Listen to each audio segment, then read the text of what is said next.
Get your shit together and get it correct. You think you're a fucking William Montgomery fan, dog? You don't even know. No, I'm not. I'm fucking live on stream. No, I'm not. I just restarted my stream. You can literally look at any of my streams. I did not look it up. I know he worked there for a little bit. They had some overlap with Sam Talent.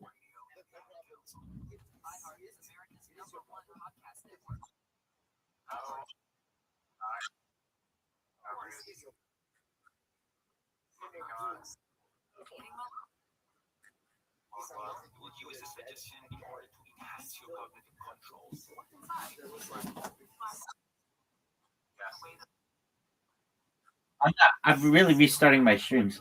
It's at like very close to 12 hours, 11 hours, 43 minutes. Okay, is it a baseball player?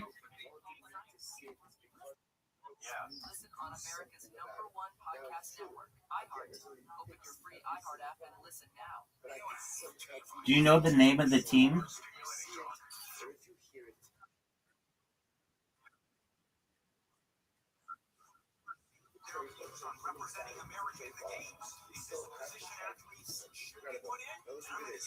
All right. William Montgomery.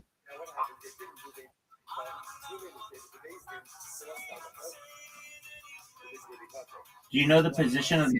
Do you know the?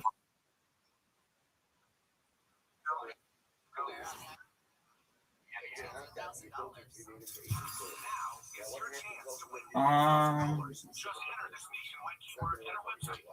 I would say if you're gonna give me three guesses, the first guess I would make is Ken Griffey Jr.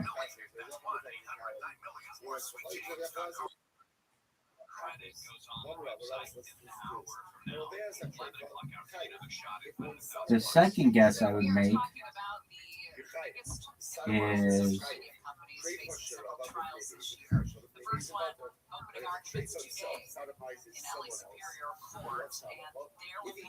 do you know the team?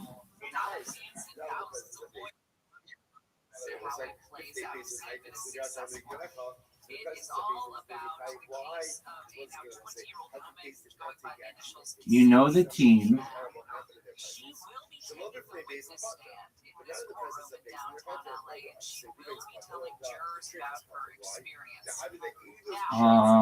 And it was signed, right? Of course. Would you know this player without knowing William Montgomery?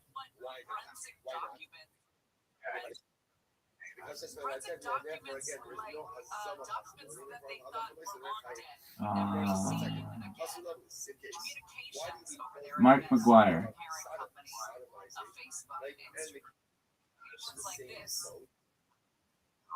I'm fucking smart. Really, the reason why I figured that is he's from Memphis, and Mark McGuire played in St. Louis.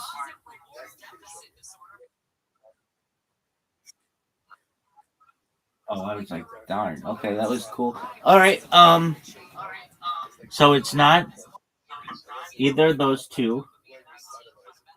Um, well, he might have had a glove that was signed by Ken Griffey Jr., and he might have had a glove that was signed by Mark McGuire. You're saying that he had another glove signed by.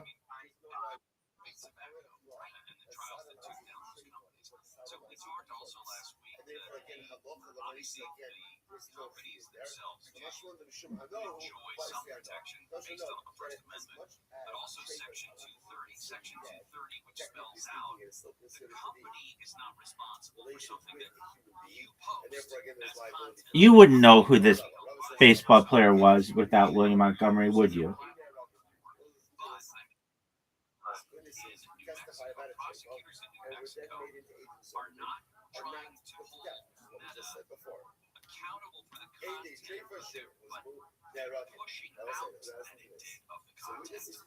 You really would?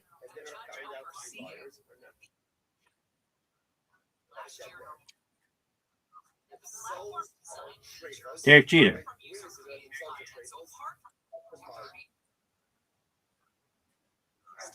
Man, okay, hold on. I can name every fucking Yankee. All right. Uh, well, Roger Clemens, but there's an overlap there. Roger Clemens, Mariano Rivera, Randy Johnson, Bernie Williams, Mar. That's Mariano Rivera. None of those guys. Oh, A Rod.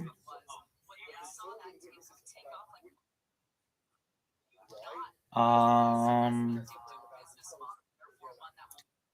Paul O'Neill. Scott Brocious, Chuck Knobloch, Joe Girardi. Um,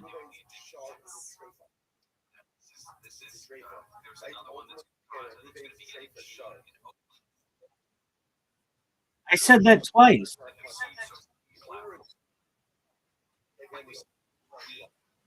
I did. I even said, wait, did I already say that? Mariano Rivera. Look, I'll go back to my streams, dog. I'm going back to my streams. I want to see how many times I fucking said it. All right. I did say it. And if I didn't say it, I said it.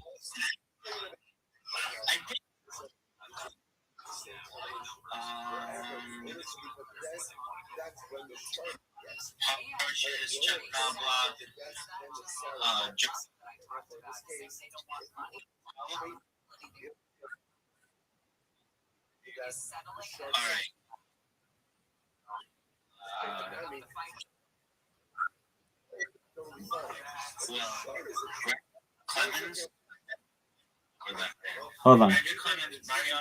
I just said it once.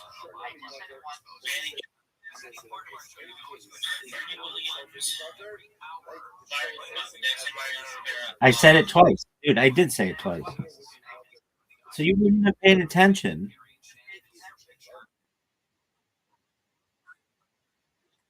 And you didn't even say yes or no, and then you said I didn't name it.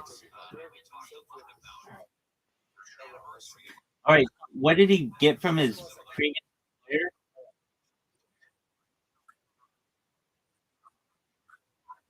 Um, was it a check?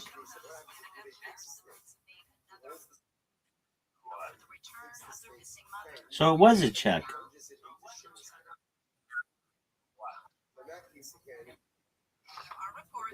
I mean, I answered the question correctly. He got a check.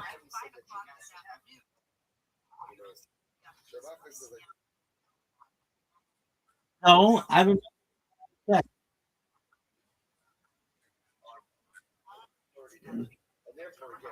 Um, I want to say it was something like this. I remember him telling a story because I am his biggest fan. It was something along the lines of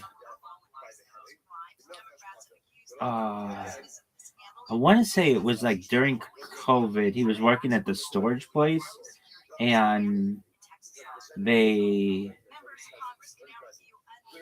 it was something like he was gonna quit and move, and he didn't, or they sent him like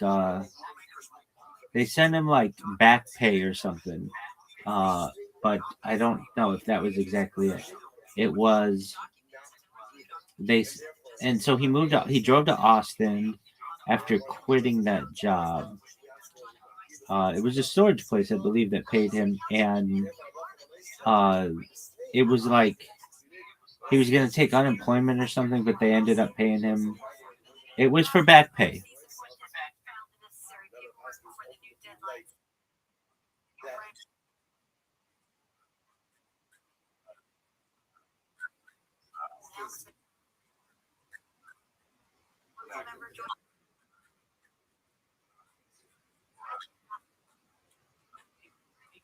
Exactly.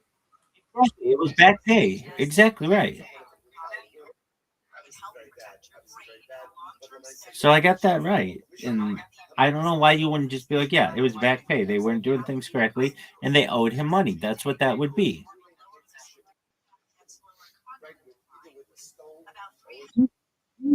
Here you are.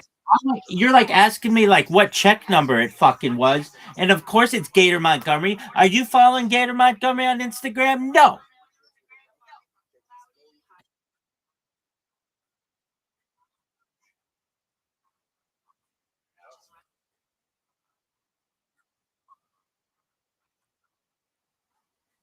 Dog, I don't want to call him. I am his biggest fan. Why do I want to connect with him? Dog, here we go. Next question. I mean, I think I've said this like 1,000 times, but um okay. Uh name two things that William Montgomery likes at Arby's.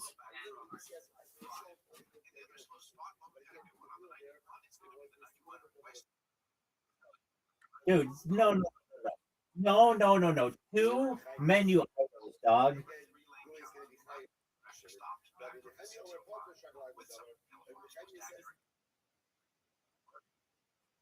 No, dog. Come on. Quit fucking around. Name two menu items and they're not value meals, dog. If you're gonna shit for fucking not knowing the check number of his back pay and not including the last name of his dog, who I follow on Instagram, you've got to do better than number one and number two because that's wrong. That's simply wrong. He mentioned this on the second most recent Kill Tony episode or so, maybe the last within the last 10. He mentioned two things by name that he likes to get at Arby's.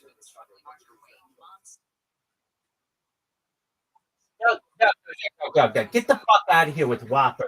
That's not even at Arby's. Arby's doesn't have Whoppers.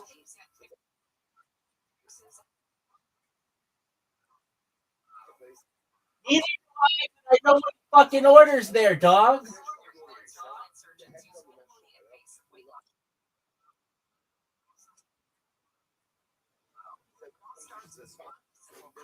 You listen to me and you listen to me well, okay? And if you have to fucking get a tattoo of this on the inside your eyelids so you don't forget it, then do it, okay? He likes the steak bites and he likes Jamocha shakes.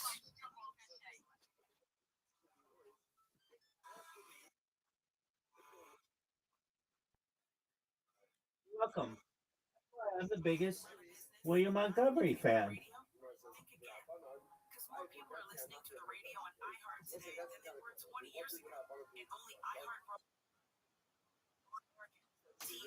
I mean, if you consider that even, you got your ass whooped. You had to name 15 different fucking colors of his car, which is obviously a silver Volvo. You still don't know. You still don't know. I know. It was your fourth fucking. It was your fourth fucking guess.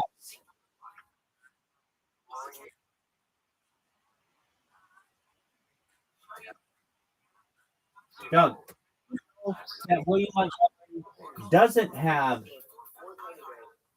a signed glove by Derek Jeter and Ken Griffey Jr. and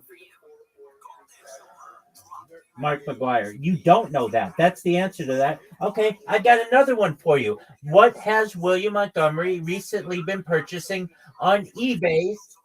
Here is a clue.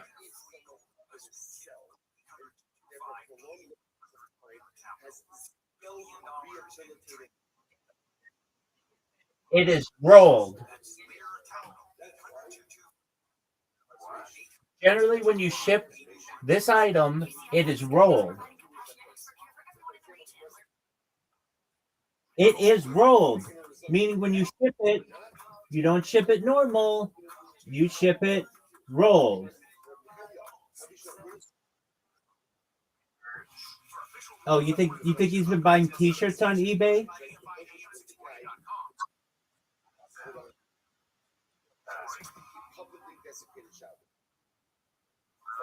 He has no T-shirts aren't shipped rolled.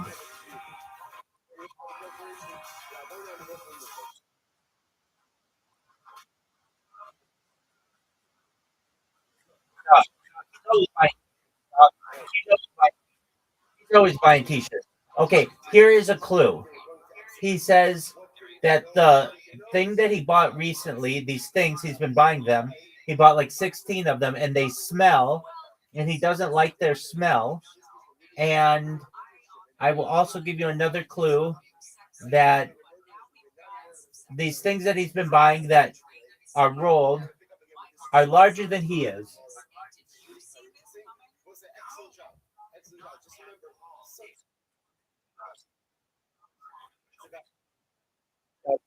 Out of here with that. No, he's Oriental rugs on eBay. Yeah, everybody knows that dog. He talked about it with Tony. Tony, hey. Yeah, you want to consider yourself a fucking William Montgomery fan and you don't even know he likes Oriental rugs?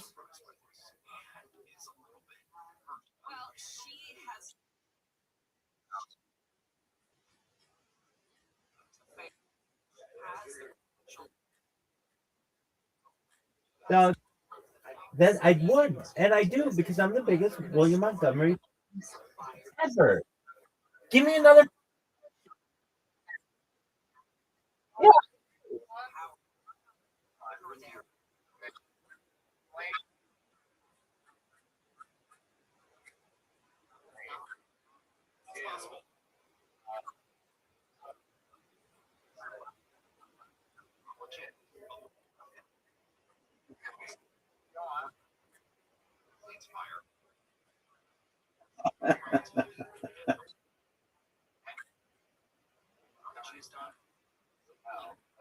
As we all know, oh, it's not something that normally you would think of.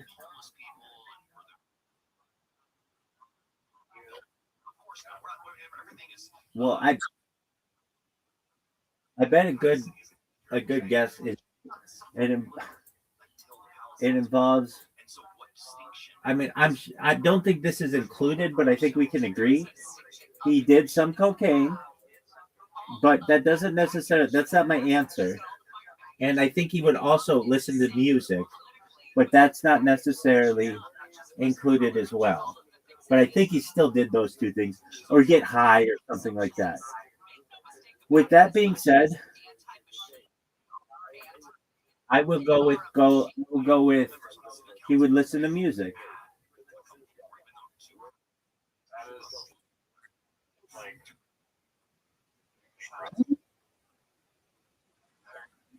Listen to music for it.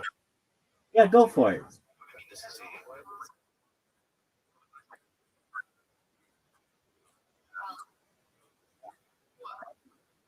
So if he listened to music and he's probably high on cocaine. Who knows?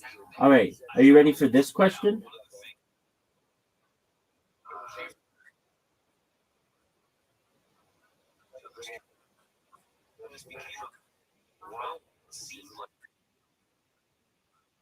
They his fingers got wrinkly.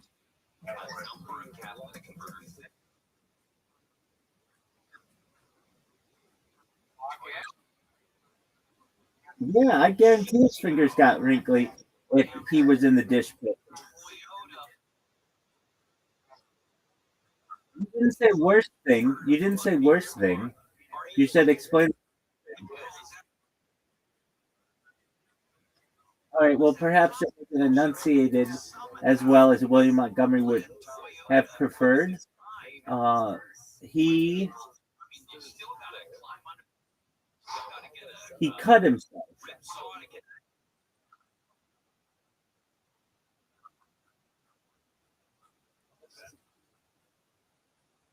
Oh,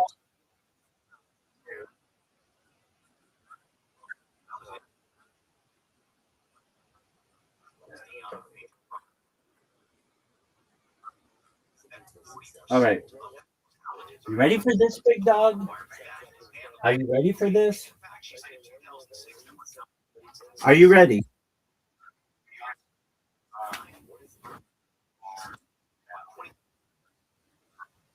What is the most recent injury that William Montgomery has experienced that he's discussed publicly? And what caused it? Do you need me to repeat the question? What is the most recent injury that William Montgomery has experienced and what caused it? Doug, Doug, you don't have to say this question again. What is no, he's mentioned this publicly. He even missed Kill Tony because of it, and he talked about it in depth. That's incorrect. Already you're wrong.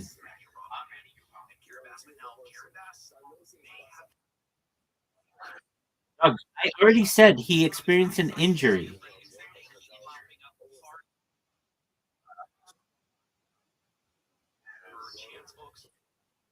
Dude, that's incorrect. Do you want to lock that in? Okay, incorrect. He experienced sciatica from his rowing machine. Next question.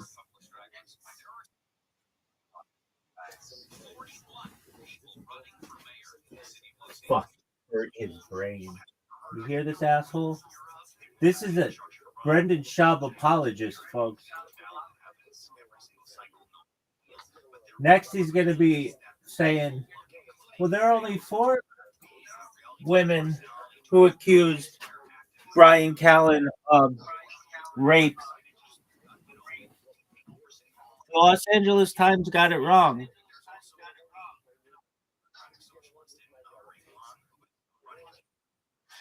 Yo, you're going to ask me a question? You're going to jerk yourself off raw. No, I just asked a question about sciatica and you got it wrong. I mean, why should I keep asking you questions that you don't know? Because you're obviously not a big William Montgomery fan.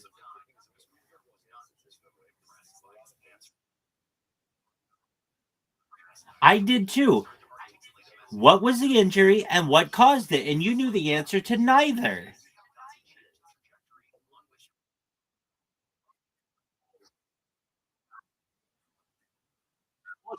You're just you're right. You're over here asking me questions about a fucking check number that he got from his previous employer. I remember that he got back pay, and you're like not giving me credit for that. I know that his fucking dog's name's Gator. You say it's Gator Montgomery. What the fuck?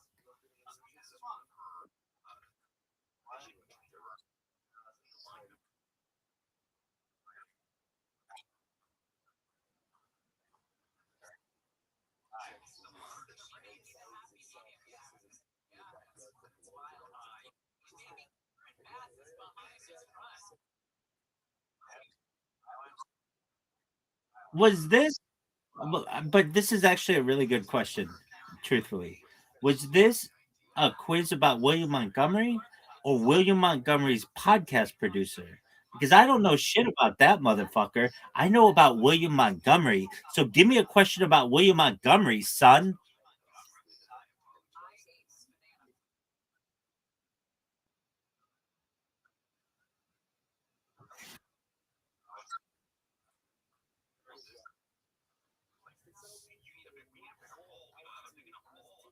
I mean, I think you answered the question yourself.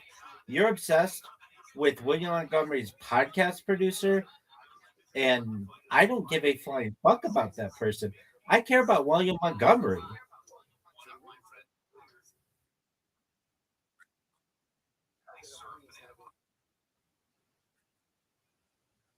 No, it wasn't a William Montgomery question. That was about William Montgomery's podcast producer, and that is a different question. And it's a different topic. I'm not here to debate William Montgomery's podcast producer questions. You can know all you want about that motherfucker. Nobody cares about that person.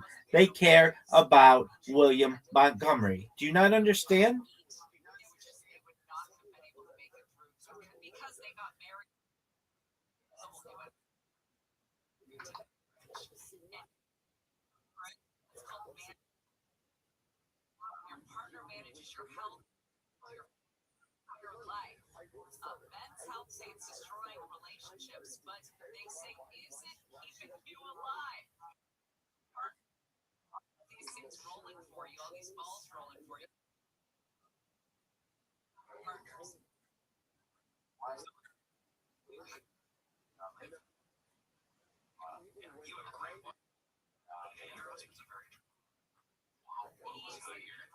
Uh, a lot of them. He pulled out his car keys at one point.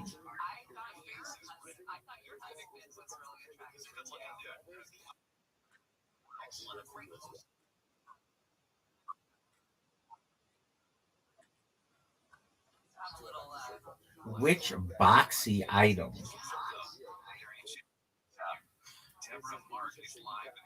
Did he pull out of his? Did he pull out? You said which boxy item did William Montgomery pull out of a parking lot?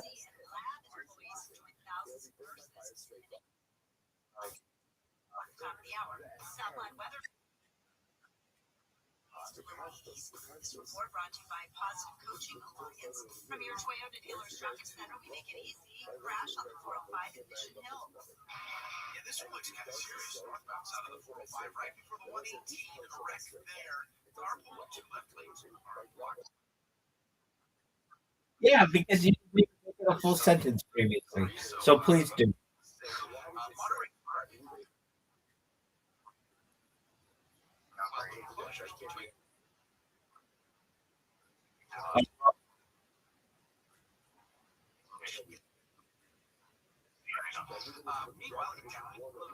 Um, was it an? Oh, let me just clarify. An exercise machine.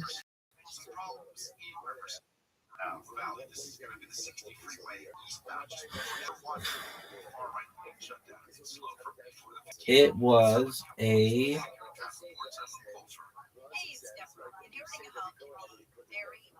Was it a piece of furniture?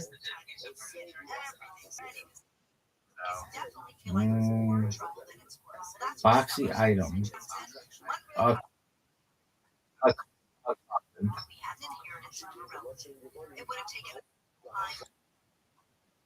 okay, well, what is it?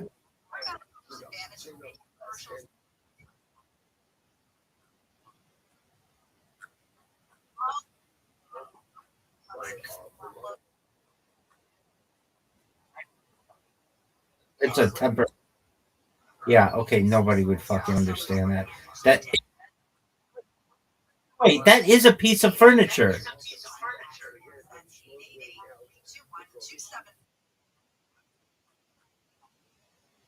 Wait, he are you talking about he assembled like a temporary closet?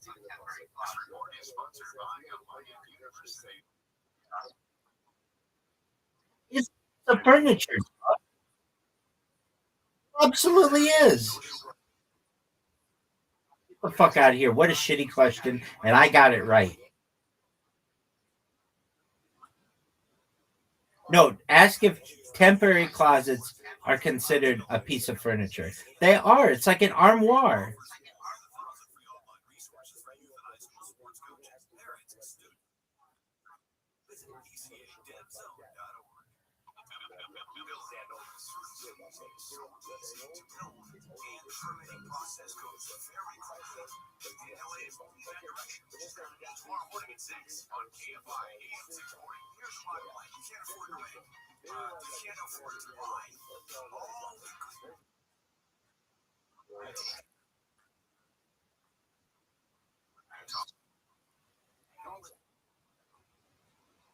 Fuck you. They are closets and temporary rack furniture conditions.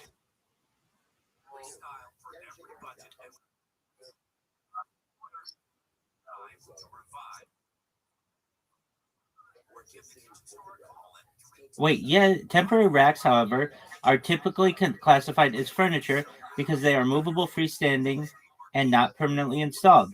They include freestanding clothing racks, temporary hanging shelves, or portable closet systems. Yeah, they are. That is furniture. And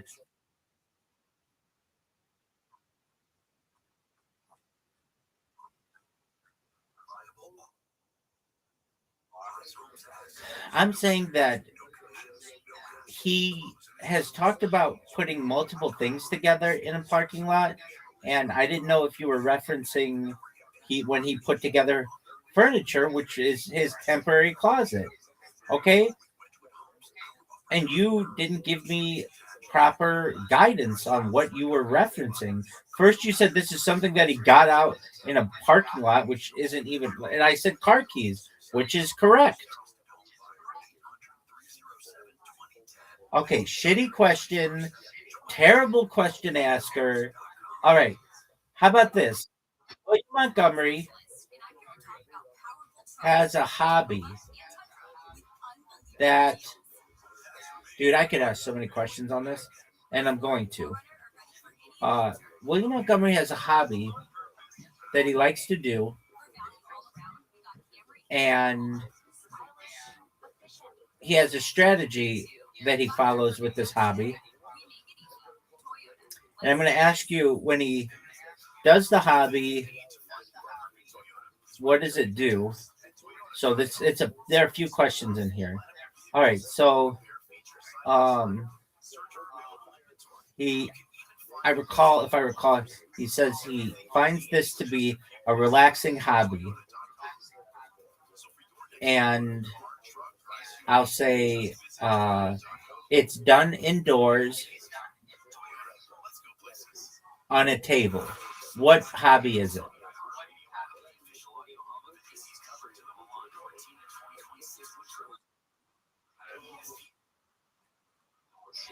What is his strategy?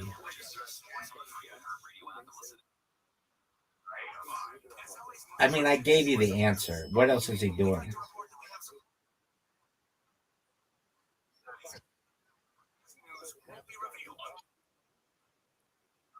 Obviously, it's solving puzzles. What is his strategy?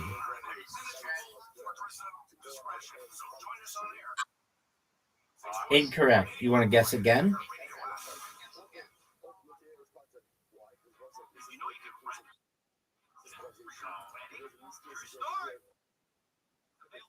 He puts like colors together.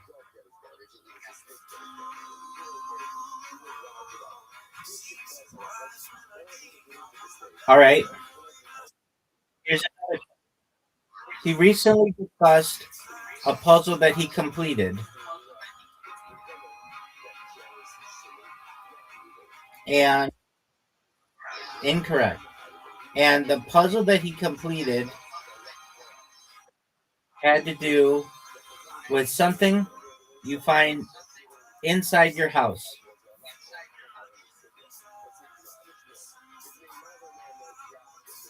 And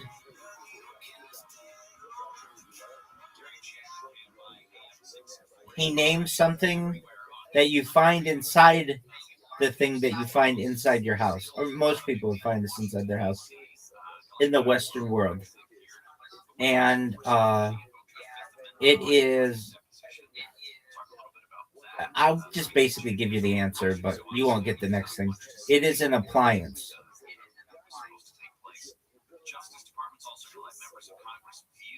What was the puzzle?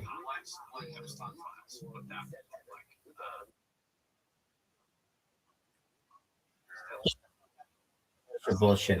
It was a refrigerator. And what was the puzzle of the refrigerator depicting?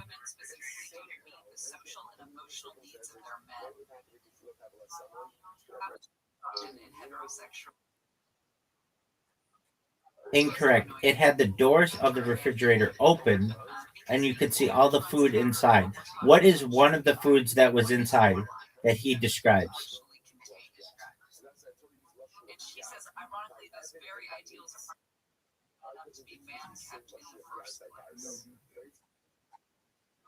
Incorrect. It's a type of fruit.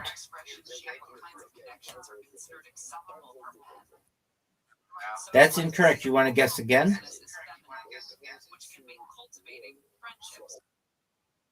That's also incorrect. You want to guess again? That's also incorrect. You want to guess again? Incorrect as well. You want to guess again? That's also incorrect. Would you like to guess again? Incorrect. And also, it, you know, botanically considered, but culinarily considered a vegetable, not a tomato. Yeah, like culinarily.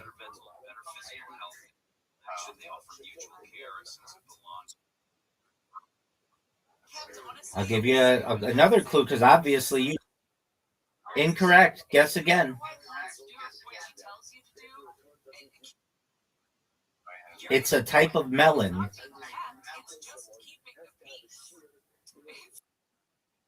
Incorrect. Guess again.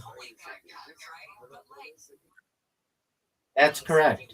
And how many seeds were shown in the puzzle of watermelon?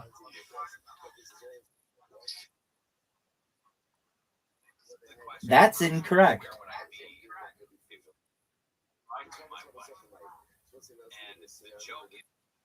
Oh, it most certainly is. And this was a discussed topic between William Montgomery and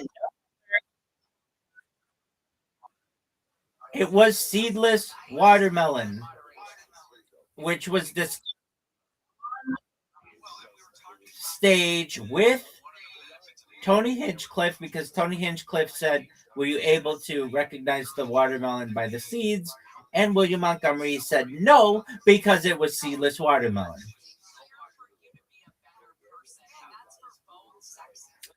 I can't answers you gave it. You said toaster, you said blueberries, you missed the amount of seeds. Do you even know who William Montgomery is?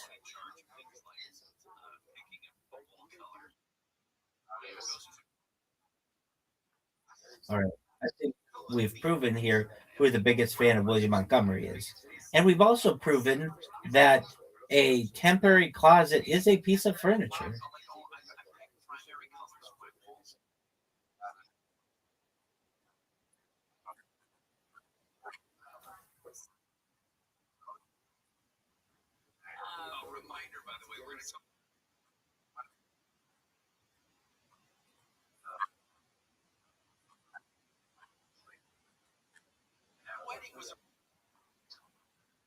Look, I could give a shit about William Montgomery. I know I'm a bigger William Montgomery fan than you are. What I want you to start studying is Brendan Shaw.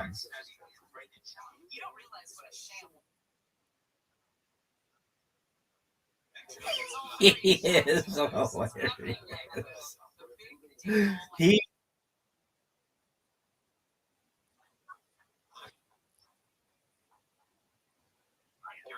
oh,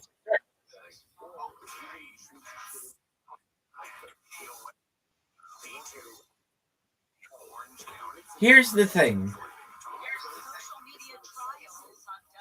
It's not so much like his speech. It's the fact that he just blatantly lies, that he runs scammy, grifty contests, that he cheats on his wife, or used to at least, that he's obsessed with his kids' baseball, not because he loves his kids, but because he wants these kids to be pro players to the point where he says, I'm keeping track about how much I invest in these kids because when they turn 18, I want them to pay me back when they start making money as pros, essentially along those lines. Um, he, oh yeah, but he even said, like on a recent episode, somebody they talked about some pro player who paid off their parents' house when they went pro, and Brendan Schaub was like, "That's the least you can do. That's the least you can do." I tell my kids, I'm gonna sneeze. One. Um, basically that they don't know how much I do for them. My kid was going to school the other day, and I was dropping him off, and I said to him, now his kid's name is Tiger, like that's his real name. He says, Tiger, I am gonna ask you, do your friends' dads make them protein shakes? The kid is 9. He doesn't need fucking protein shakes. Okay? No. Do they pitch do they pitch batting practice with them? No. And when I'm gone, meaning when I die, you're gonna remember all of this and all of these times. And he said that he did it. His kid would cry before he went into school.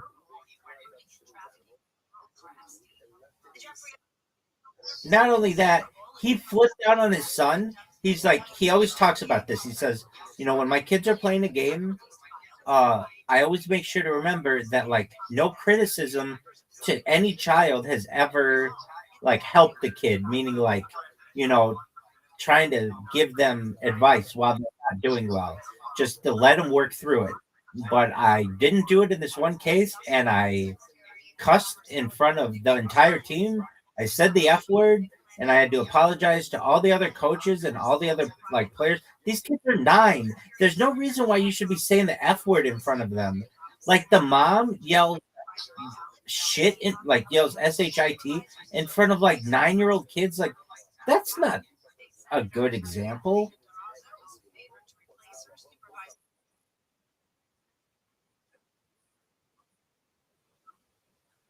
Yeah, because the parents of that league hated him so much that they like downloaded the video from the website that like has that has it, and then uploaded it because they wanted the world to see. You were like, is there anything redeeming about him?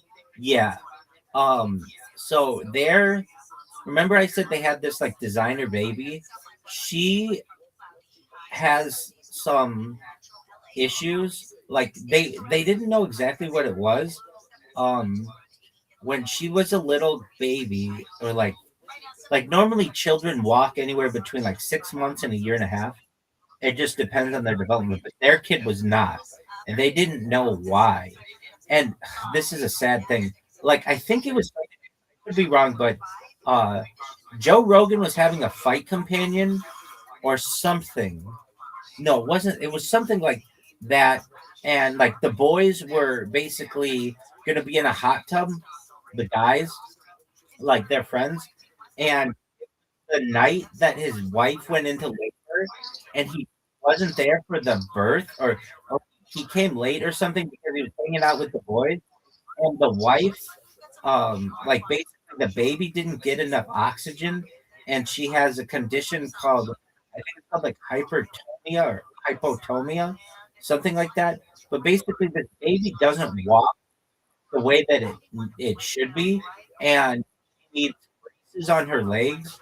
And Brendan really showed concern, and he was working with this kid in the pool and stuff. But usually he's only been focused on the boys. He doesn't really care about the girl.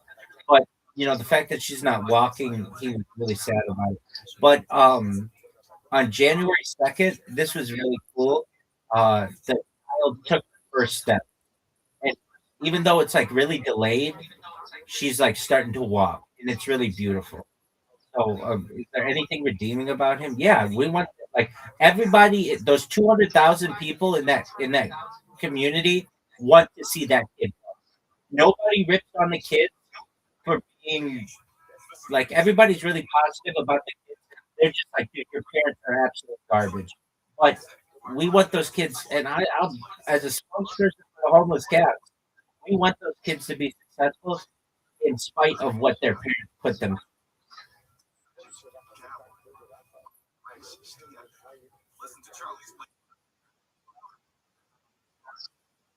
Yeah, I'll speak on.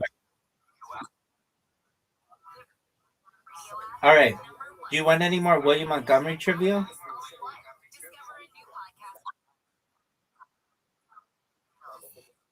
Yeah, I don't want to talk about it. Yeah, it's terrible.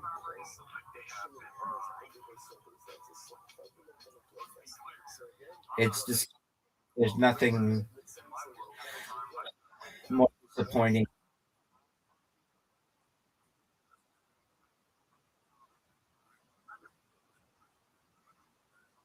Yeah, going back to Brendan Schaub, it's tied with Brendan Schaub's special as the worst thing on IMDb.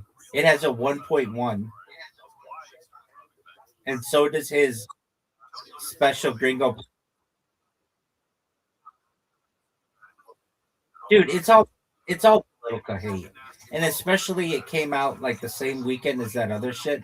Absolutely, there's a topic on the Fighter the Kid subreddit that said like, dude, your special that you put stuff into that's 24 minutes long, it got a 1.1. It's the lowest rated comedy special in the history of IMDb, and this woman's documentary that basically has uh half the country absolutely can't stand her just because of who her husband is, and the other people basically don't think it's good. But it's very her results are very skewed.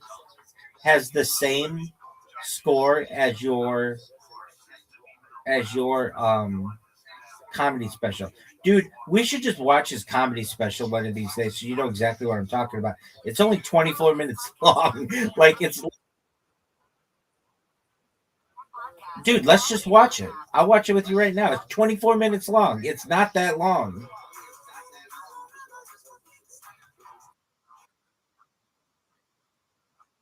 No, I mean,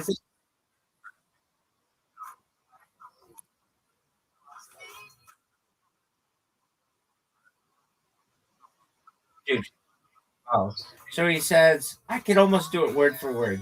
He says, something like he first welcomes. He does it in Dallas, and he's like, a lot of ladies out here tonight.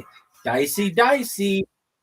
Really, my audience is like 18 to 35-year-old dudes.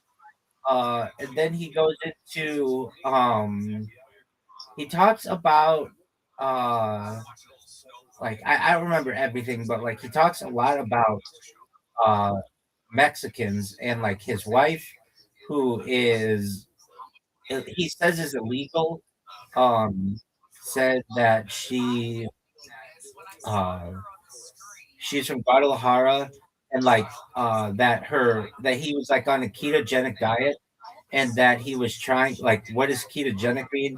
It means that you can't eat Mexican food. And he says the foods that like they make are like carne asada, but he doesn't fucking pronounce it. He like tries to sound Spanish, and like Huevos Rancheros, and like uh something else, a couple other things.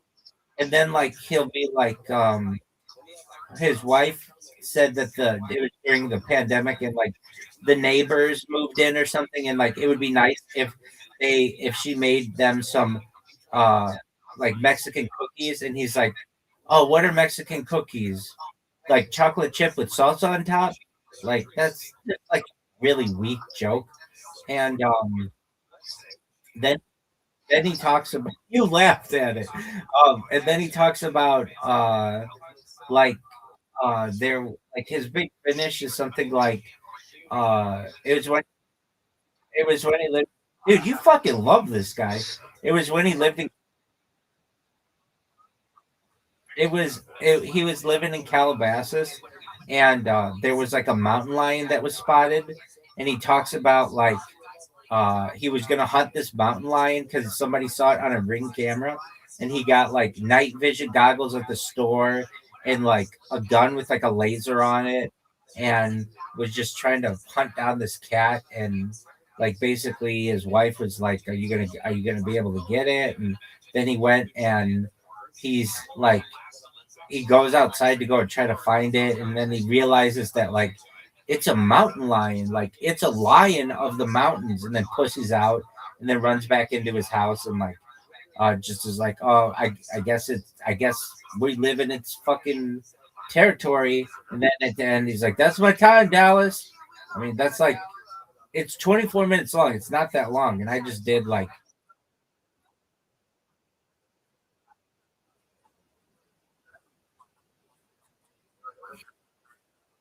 That's exactly what happened. People who were there who said it was originally like an hour and 6 minutes, but it wasn't funny. And so they took the best 24 minutes of it, which includes like a startup song. The startup song goes, Thick Boy, Thick Boy Nation, Thick Boy Squad, Thick Boy Nation, Thick Boy Squad, Thick Boy Nation. And I mean, there's only like 24 minutes of comedy in it. And the background, they like made the background. It's like this, it's made out of like construction paper. Steve-O talks about it. Steve-O's like, I know where they even bought the construction paper. And in this interview, and Tony Hinchcliffe is like, what?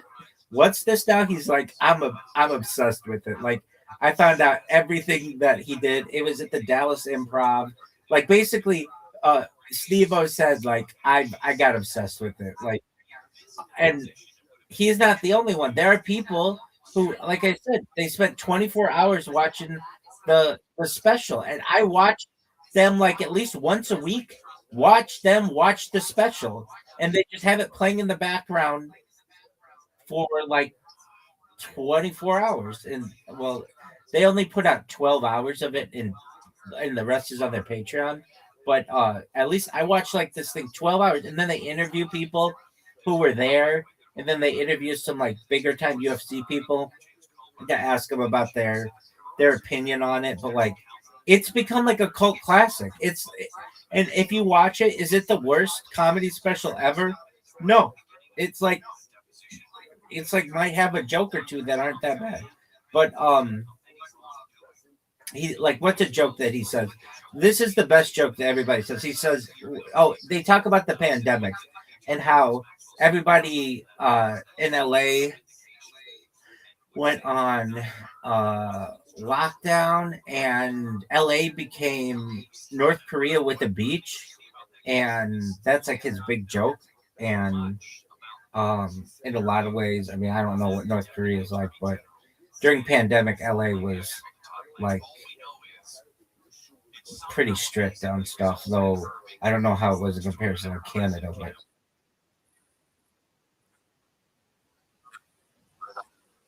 so he says he was doing it for 4 years before he did his first special, but it was really probably only 2 years. But that was a big special. That was on Showtime, but it bombed. It was like Showtime's biggest comedy bomb ever. 1.7 1.7 ranking. And then this is another thing that he did. Since it was really, really bad, he had this like CBD company he was working with, and he texts the guy to the CBD company, and this has all come out because the CBD company ended up suing uh, Brendan Schaub over some shadiness that he did. But basically, he texts the CEO of the CBD company, and he says, "Look, my Showtime special has really bad reviews. Is there any way we can use like the customer list of the CBD company to say like, hey, you can get 50% off if you can get 50% off your next order of CBD if you give a positive review of the of you may be or you'd be surprised, which is the name of his special." So they're like, yeah, let's put something together. We can do that. So then they put out like a mass email to their customer base that says, hey, uh, if you give this comedy special 5 stars or whatever, 10 stars, or like give it rank it at a 10, you get 50% off your next order of CBD. But then Showtime found out he was doing this and called Brendan Schaub and was like, hey, you cannot do this. And I am like, you can't manipulate the numbers. Uh, we had people with like when Amy Schumer put her special out, and somebody else their special, the the numbers uh, were like uh, messed with, and you're not allowed to do that. And so Brendan Schaub had to go back to the CEO of this company and be like, "Oh yeah, Showtime called me and said we're not allowed to do that. So can you please just like take down that email?" It's like, no, we already sent it out. So it's like, well, okay, take down that promotion. But then a lot of people in reviews put like, dude, I'm only here because I was told I would get 50% off my CBD order. I'm ranking this like a 10, but I've never even seen it or like whatever it is. So then a few years go by, actually more than that, like a decade goes by, and that CBD company ends up suing Brendan Schaub because Brendan was supposed to do like a bunch of posts for them on his Instagram and never did, and it was a breach of contract basically. And now they're in some kind of legal case, and they tried to serve him at his house in Austin, but he wasn't there. He was at a pizza joint like down the street or whatever. So he said, just serve me here at this pizza joint where he was. So then there's that lawsuit that's going on. So he's got at least two lawsuits going on. He's got the one of he's suing the small YouTuber. He's got that appeal, and then he's got the CBD lawsuit, and that's all we know about. But like that's more than a person would want.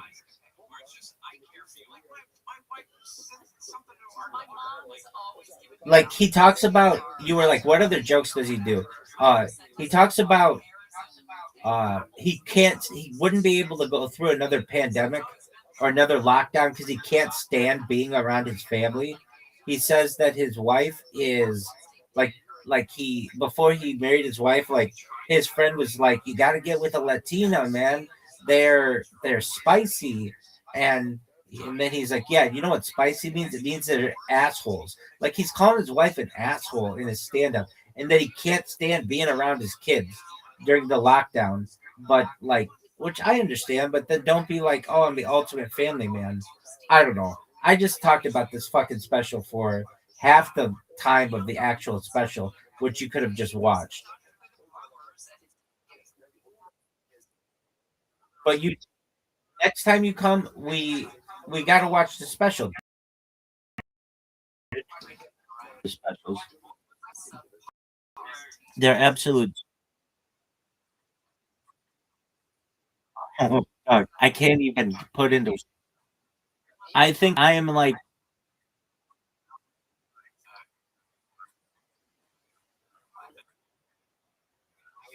man,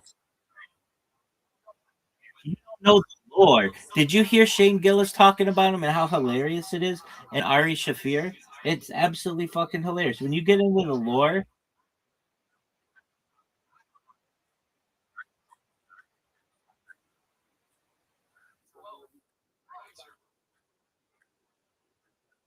yes, he calls them homeless cats.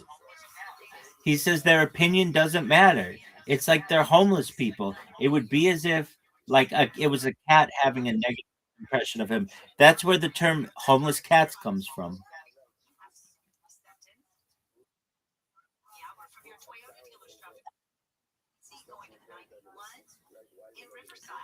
And I would say this, I could really give a shit about his life. It's the fact that this subreddit exists that just, pardon me, shits on him for being friends with pedophiles and rapists. That's ridiculous. Like if he was smart, he would have cut ties with the bad people. But he's like so and ostracized within the. I mean, what should he really do?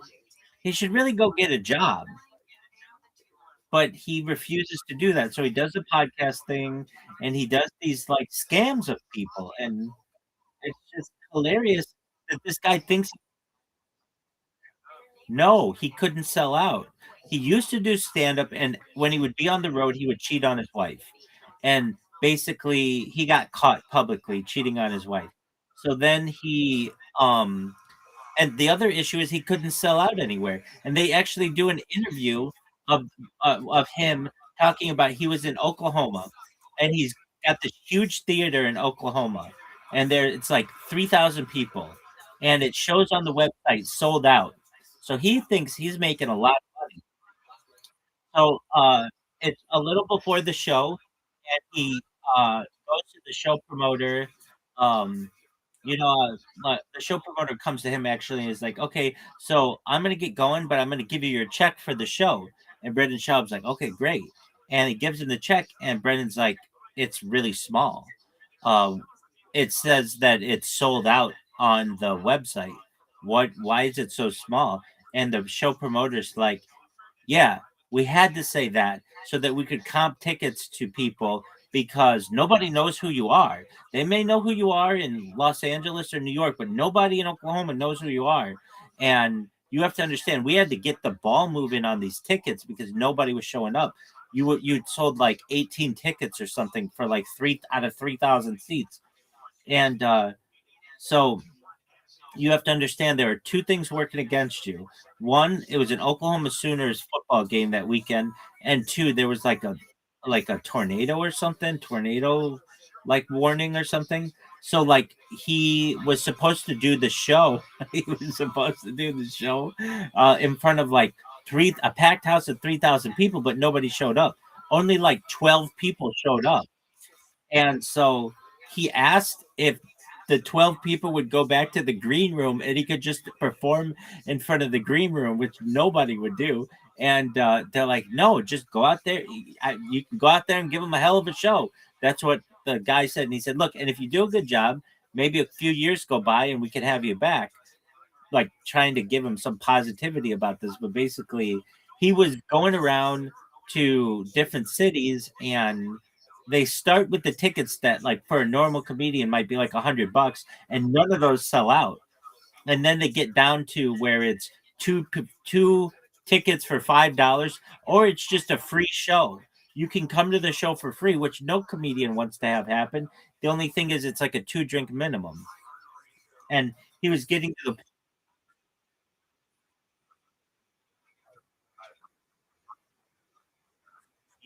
it was getting to the point where his his he wasn't selling out anywhere and nobody really wanted him. And not only that, but then he found the Temptations on the road to be really big because he was cheating on his wife whenever he was there. And that's not good either. And for as bad a comedian as he is, this is what he's failed at, and this is just what I know. Okay, so he failed. I don't want to say he failed as a football player. He did play Division I football, but what he failed at is saying that he's an NFL veteran. Like he never made an NFL roster. He never even made a practice squad. He says he had a cup of coffee with the Bills. That's not playing in the NFL. The Bills have open tryouts where you could try out, I could try out, but that's not making the team. But he says that he played that as a professional sport, which is kind of a failure. Okay, UFC. Oh, yeah, absolutely. He had the UFC. He was on the UFC's Ultimate Fighter, and he at one time was ranked usually probably in the top 15 of the UFC. Some people say the top 10 in the heavyweight, which is good. He went 10-5, and he got his shit tossed in his last 5 fights. I think he lost or something close. Maybe not the last five, but he or he lost 5 fights total, but he lost his last two fights or something. And then Joe Rogan has a heart to heart with him and says, "Look, you're a funny guy, but you're gonna do a lot of brain damage to yourself if you continue to fight." And that's where he says, if you go and fight this one guy, how do you think you do? And then Brendan Schaub says, "I think you'd be surprised." And Joe Rogan says, "I think you'd be surprised." And it was the number one and then when he retired from UFC, it was the number one Joe Rogan podcast up until the Elon Musk that he did in like 2018. So it was a really big podcast. All right. Here are his business ventures at which he's failed.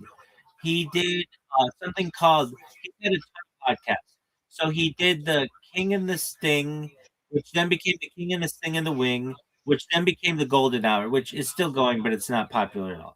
Okay, then he did something called Food Diaries, where he would have fighters come to him and like they'd go to a food truck and they talk about fighting. That failed. Uh, he did some. He was on Showtime, and he was on and he would do like red stuff, and he got his contract wasn't renewed, or he got fired from that because he was making fun of the celebrities like on camera, which you're not allowed to do. You know, the celebrities like come out with like kind of outrageous clothing. You can't go out and say like this guy looks like a doofus. Like you're not allowed to do that. So he lost his gig with E. He lost his gig with Showtime. Then he did he did have a show on Showtime that got canceled as well. Then he came out with his own whiskey known as Tiger Thick Whiskey that failed. It went from being $100 a bottle to like $70 a bottle to $60 a bottle to $30 a bottle, and then he sold the company. He said, and that's no longer a thing.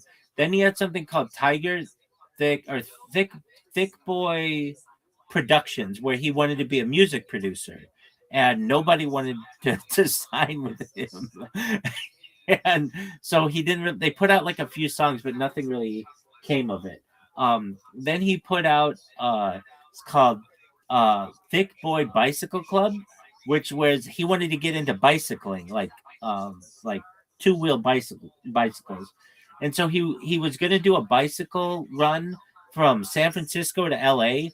and he quit like 1/5 of the way and just gave up. And so like he just stopped doing bicycles. He did what else did he do? He's done like another 5 things. So then he had Drive Fast All Gas, which is anti-electric, thing that hasn't posted in 10 months, and nobody really does anything with that. It's like that's just his thing. What else did he do that failed? I mean, you can't hate on him for taking risks and trying, but it's like he's just not really good at anything. Um, he did um, what he did something recently that didn't do well. I forget what it was, but his like he has this. Oh, I know what it was. He has it's called Gearheads Gone Wild, which is his next thing that he wants to do, which is like a play on the Girls Gone Wild thing. But as of right now, he only has an Instagram for it and a T-shirt. Anything else? Yeah, he has one called what is it? Abbott Kenny Fight Club, which is Abbott Kenny is like a really uh nice area of Venice, California, which is it's the main street, and it's like how would I describe it? It's like very Whole Foodsy, like very very hipster, and they thought it like the opposite of that would be like a fight club. So calling it Abbott Kenny Fight Club would be like really good, but they never started an Abbott Kenny Fight Club. But it's a bunch of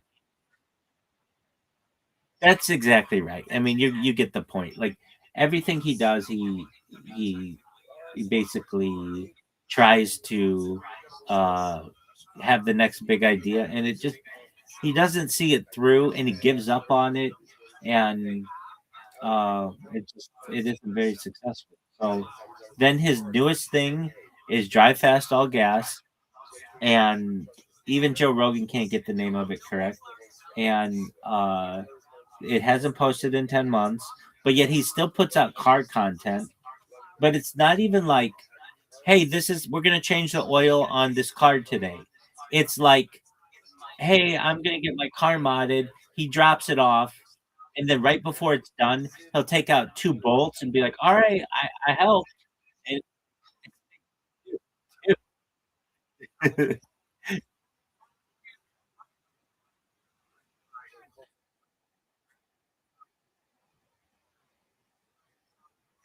no, that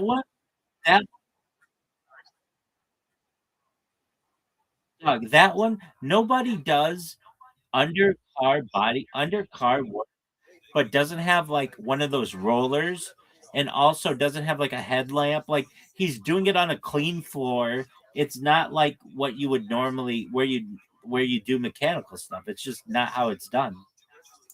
He doesn't know what he's so I think people have added it up.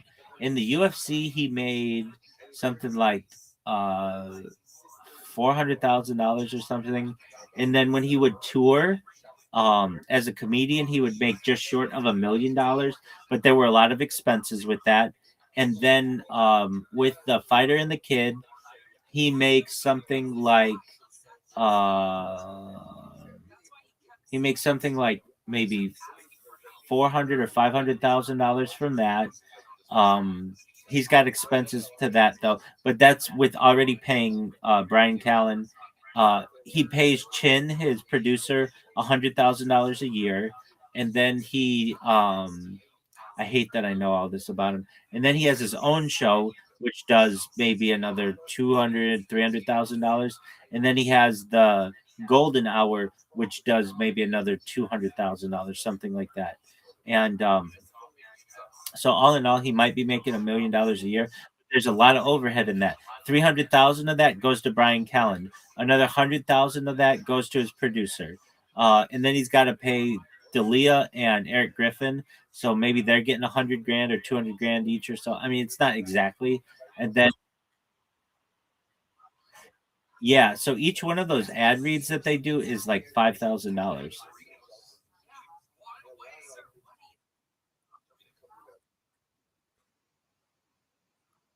Total scam. Total scam. If you ever watch, absolutely. Yeah, and the advertising companies that they're connected with were scams previously, and they went out of business, and then they were acquired by other companies, and now they're running on the other companies that acquired the previous scam companies. It's like the whole thing's a scam. But if you ever watch when he posts a video, it starts out with like 7 views, and then all of a sudden goes up to 25,000 views, and then goes up to 40,000 views and stops. All his videos have 40,000 views on them. Like they all, and they used to get like 1 million views. They used to get a lot of views, and they've just his channels show no growth. Uh, I mean, it's it's not. Oh, so what else did he do that was recent? Like this summer he got into boating for a little while. He's gotten into hunting. He got into archery. That's all been in the last year. But he literally went, and as an archery person, they're like, you're such a natural. You're like, usually it takes us like 50 arrows to teach somebody how to shoot, and you're able to do it in like 5. And so he buys all this stuff for archery, and then puts like a target in his backyard and never uses it. Um, his he his his neighbors were like, "Hey, you say you want to go hunting? Um, we're gonna go hunting this weekend," or like it was like on a Monday afternoon. You should come with us. So he's like, "Okay, well, what do I wear? Do I wear my like Jordans?" They're like, "No, you wear like boots, and like you already wear camo shit. Just wear that." And he's like, "Okay." And so they go, and it's like basically, it's not like normal hunting where it's like the animal has a chance. It's like they put a fence up around the property, and so the animals are basically trapped. And then um, there was a deer, and not just any deer. It was like an albino female deer, like the least intimidating deer that you could find. And they're like, "That's the one." So he killed a white.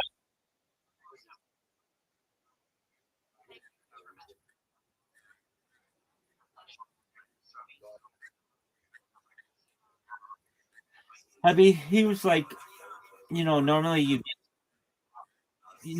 well, he wouldn't post it because he didn't want any of the backlash of people being like, "Dude, you killed like Bambi's mom," and not just Bambi's mom, but a like an albino Bambi's mom. It's like literally white against like like a forested background. Like how, and not only that, there's like a huge fence around. Like, I mean, they talk about like wanting to go hunting from helicopters and shooting wild boar. Like that's not real hunting. I mean, that's like slaughtering of animals, basically. Um, oh, and yeah, yeah, but you don't want this guy doing that job. And then on top of all of that, one of the people they have on who is a um like one of the fill-in hosts when Brian Callen's unavailable is this guy named Tim Kennedy. And Tim Kennedy has been accused by the United States government of stolen valor. So Tim Kennedy was like a Green Beret. Like he was like that's like a really high, really special force in the US Army. And but Tim Kennedy wasn't satisfied with just being a Green Beret. He wrote this book where he talks about killing kids and killing people in like Iraq and Afghanistan and stuff and how badass he is. And he also talks about being like a bronze star with like it's called like a V device or something like where you it's like a higher level, but it turned out he did not have that and he just let it go and he lied about his service basically. And so there are podcasts like military podcasts that go out and spend 4 hours just like reading everything in this guy's book and tearing it down and saying how it's not true. So basically, this this guy who has surrounded himself with this military guy who also fought in the UFC ends up being like not telling the truth either. So there's just a lot of uh just inconsistencies. Now I can say this: I'm not perfect, and neither are you. None of us are perfect. But if anybody, calls us on the carpet for something, you can say, "Look, I made a mistake," or whatever it is. Like it was a long time ago, or I had to do it because my life was on the line. Okay, I can understand that, but if you're just embellishing your record, that's questionable. But again, um, it was a green beret. Green beret. That wasn't the question. It was the question of there were a lot of questions in his book that turned out to be like incorrect. Like every chapter had something wrong, and I've seen these military guys like interview people who knew him at these times. They're like, "That's not how it went down." Like if you go, he would. There's like something like that said like we went into this like village and we killed all of the women and children there. We just had to do what we had to do, and people were like, "So you're basically like talking about like writing in your book about war crimes, like you can be court-martialed for that."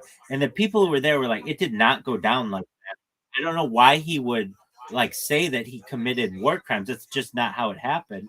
And then the big one was he was like, they said that he had this special medal that he did not have. And so the United States government is currently investigating him for it. Now, you know, uh,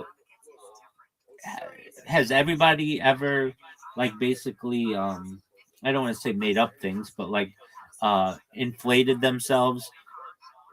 I don't think anybody's perfect, but this is just one of those things where he doesn't really acknowledge it, and so the guys who Brendan Schaub surrounded himself with are like this guy who is hated in the military. The military hates this guy. There are podcasts about how bad this guy is, and it's rape and a child molester. It just it's, and that's why we say whatever exactly. And that's why the thing is whenever anybody leaves this guy, they become very successful. Theo Vaughn's career skyrocketed after he left this guy.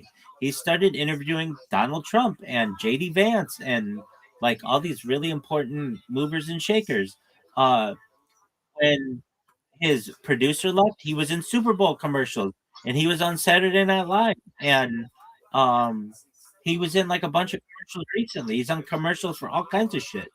Um, and then like this his other assistant, like she became like a an OnlyFans model, like a clothed OnlyFans model, and makes like hundreds of $1,000s a month. Like anybody who leaves this guy does really well, and anyone who aligns themselves with him, like Brian Callen, gets taken down. Like anyway, and when you're like you're obsessed with this guy, again, it may seem like an obsession.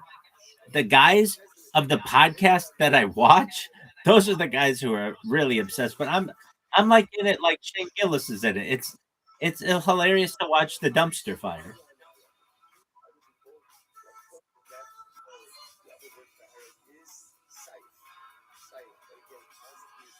All right.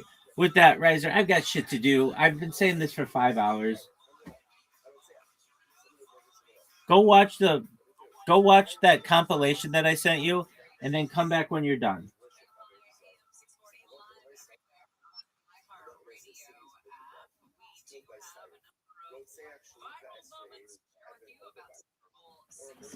All right. Yeah, go watch that compilation I sent you. No, it's way more than that. It's way more than that. I gave you about 3 hours worth of work.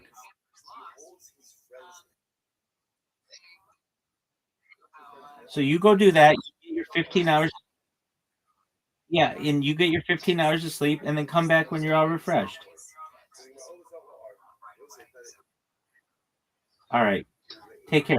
Dog. Peace.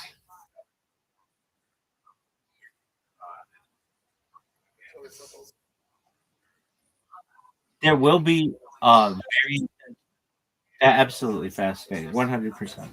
Peace, big dog.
to say associated these with Saturday Night Live content, and that's but it happened to be that it should have been in a way that, however it hit him, and he dies, he doesn't have to be paid for that. Because what he did to them. That's our introduction of God by Evan and by Nates. So the message, why doesn't he say that to God by Isaac? I thought the Titans commercial was pretty well done. That was fun. Yeah, well, it's all about prostate cancer screening, right? Using tight ends in the NFL and publicizing the fact that finger-free tests was the takeaway. It's just a blood test for your initial prostate screening, and I think that was a good takeaway to have for people that are scared to get that done. Right. First time I was going to The show Andy them Jurassic Park program. I Now that the internet works, Jurassic Park has There's an enormous promotion that pioneer has the ability to kill even the slowest of them. Therefore, the defense is a Nicola Bosch. Therefore, the crowd didn't give a shit. When a quarterback's run, they call it scramming. Rashi points out over here, Shabbat is the promotion with the third wide on the bottom. I did T-ball, Chicago,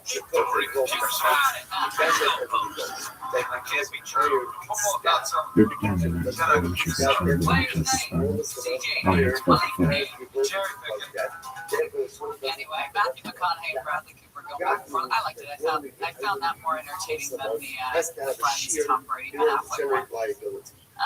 Anyway, it's all subjective. The Superman commercials are not really a thing anymore.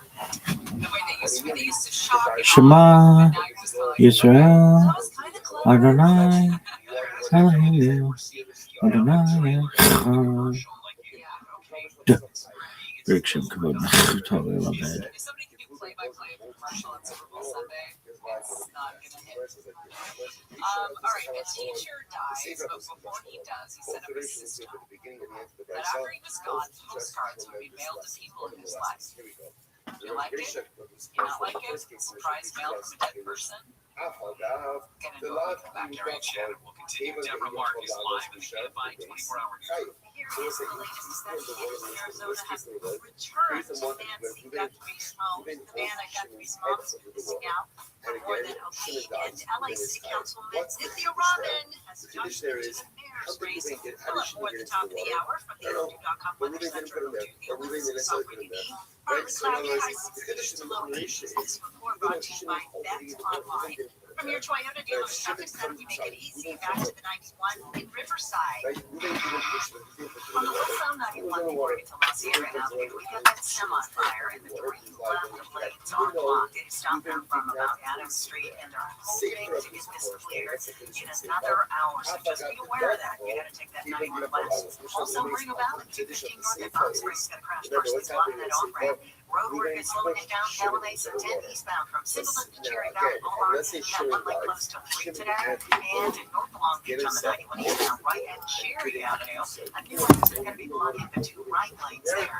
We still have a forecast most accurate traffic report sign. Jay Arnett.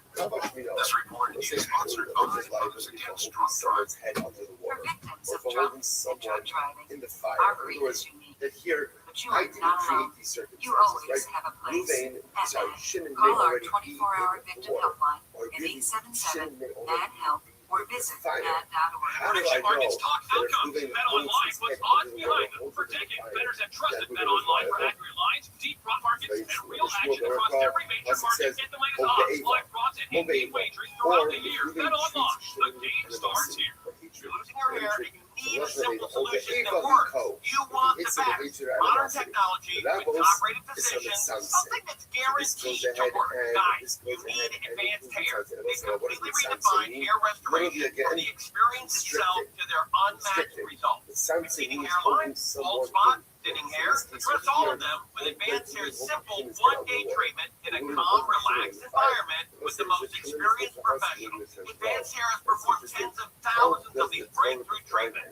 And get this, your own natural hair begins to regrow the very next day. No one can offer anything like the Advanced FUE found at Advanced Hair. It's where I address my hair loss, and I recommend you do the same. Now, it all starts with a free consultation. Call 844-333-HAIR.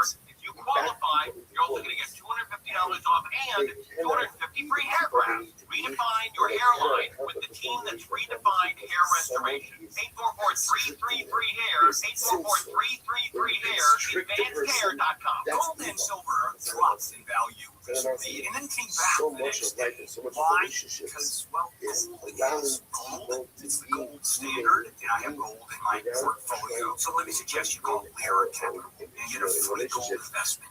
Call 800-225-8100 for $3 billion in transactions and thousands of 5-star reviews. That's Lyra Capital, 800-225-8100. 800-225-8100. Run a business and not thinking about podcasting? Think again. More Americans listen to podcasts than ad-supported streaming music from Spotify and Pandora. And as the #1 podcaster, iHeart's twice as large as the next two combined. So whatever your customers are into, true crime, sports, comedy, culture, they'll hear your message. Plus, only iHeart can extend your message to audiences across broadcast radio. And all this reach means everything. Just think about the universal marketing formula. The number of consumers who hear your message times the response rate equals the results. Now let's get those results growing for you. Think podcasting can help your business? Think iHeart. Streaming, radio, and podcasting. Let us show you at iHeartAdvertising.com. That's iHeartAdvertising.com. Or call 844-844-iHeart. One more time, call 844-844-iHeart and get podcasting working for you. If you owe back taxes, listen carefully to rule #1. Never go up against the IRS alone. They're cracking down, freezing bank accounts, garnishing paychecks, canceling passports. Even your home or business could be at risk. But here's what they don't tell you. The IRS has powerful tax relief programs that could save you thousands if you qualify. That's why smart people call Optima Tax Relief America's #1 tax resolution firm. Nobody knows these programs like the experts at Optima. Their team of tax attorneys and licensed professionals have resolved over $2 billion in tax debt for people just like you. The IRS is not stopping, so don't quit and don't take them on alone. For tax help you need, for tax help you can trust. Call Optima today for a free consultation. Call 800-764-6022. 800-764-6022. 800-764-6022. Optima Tax Relief. $5,000. That's the average amount of money people in the U.S. are now spending on gas in a year. $5,000. That's crazy. If you drive, you have to download Upside, the free app that gives you cash back every time you get gas. That's right. You can earn real cash back with Upside just by buying the gas you're already buying. You can literally start earning cash back today. I use Upside every time I fill up. I've already made around $200-$300. You're putting gas in your car anyway. Why not get real cash back? If you earn free money, download Upside. I'm saving the cash I earn from using Upside to help pay for a vacation later this year. Download the free Upside app now to earn cash back every time you buy gas. Use promo code today to get an extra 25 cents per gallon on your first tank. You can cash out anytime, right your bank, PayPal, or a gift card for Amazon and other brands. Just download the free Upside app and use promo code today for a 25 cents per gallon bonus in your first tank. That's code today for a 25 cents per gallon bonus. Radio isn't just music, it's smart. The voices you know, the news you trust, and the conversations that matter. It's all the free iHeartRadio app. The #1 app for radio. Join the millions who already have it on their smartphones. Portions of the following program will be recorded. This is LA's most trusted source of news. Accurate. We'd like to report that we have some very important news of our own. I hate secrets. Tell me at once. But this news won't be revealed until tomorrow at 4 p.m. We want to know in advance. You'll never get it out. Impenetrable fortress of discretion. So join us on air at KFI AM 640 or anywhere via the iHeartRadio app. How do you know that you're back from the sound state? How do you know that you're On the next Bill Handles show, U.S. Olympic athletes are expressing their views on representing America in the games. He says the position athletes should be put in. I'm going to give you some history on that one. And that's coming up after 8 o'clock tomorrow morning on the next Bill Handles show. That's what blood family in case of murder. That's blood family. And then there's this is really quite fascinating to understand that this one lives in the focus of the earth. Gary So Shannon, according to Rabbi, KFI AM 640 the only live time you everywhere on the for iHeartRadio damages app. is when you I don't know why, damage but someone with but your own next year's claw. Super Bowl, But if let's Act say again, in this SoFi, case, where living will be creation is played animal, on Valentine's ties it up in the sun, Oh, and the animal can't be already the the animal dies, ads will the doctor's sparkle going to with say, that Valentine's "Not Day for that. tint. That's not good. Yep. It's not good. And we don't. A lot of hearts. But there's no. Yep. There's no. Do you want to put your pick in now for me? Who's going to be at the Super Bowl next year? Fundamental machlokes. So You again, want to have a but hot you take and understand drop that hot that the take? din of Mitzam saying Chargers, applies Rams, both why not? by Oh, bloodshed I as love well as that. by I Nezikin. love it. Rav Acha Why not? only That's applies not by a bad bloodshed, prediction. doesn't apply by Nezikin. Both Incredible. made the Another playoffs this year. Another example, I will say, and I'll tell you this as we go The along. Chargers I love for bolstered myself. by a new offensive coordinator myself, but who's I'm a known Boston for setting an Celtic. offense on That we fire. hold that Matt Samson Stafford's is back. chayiv both by bloodshed and by Nezikin.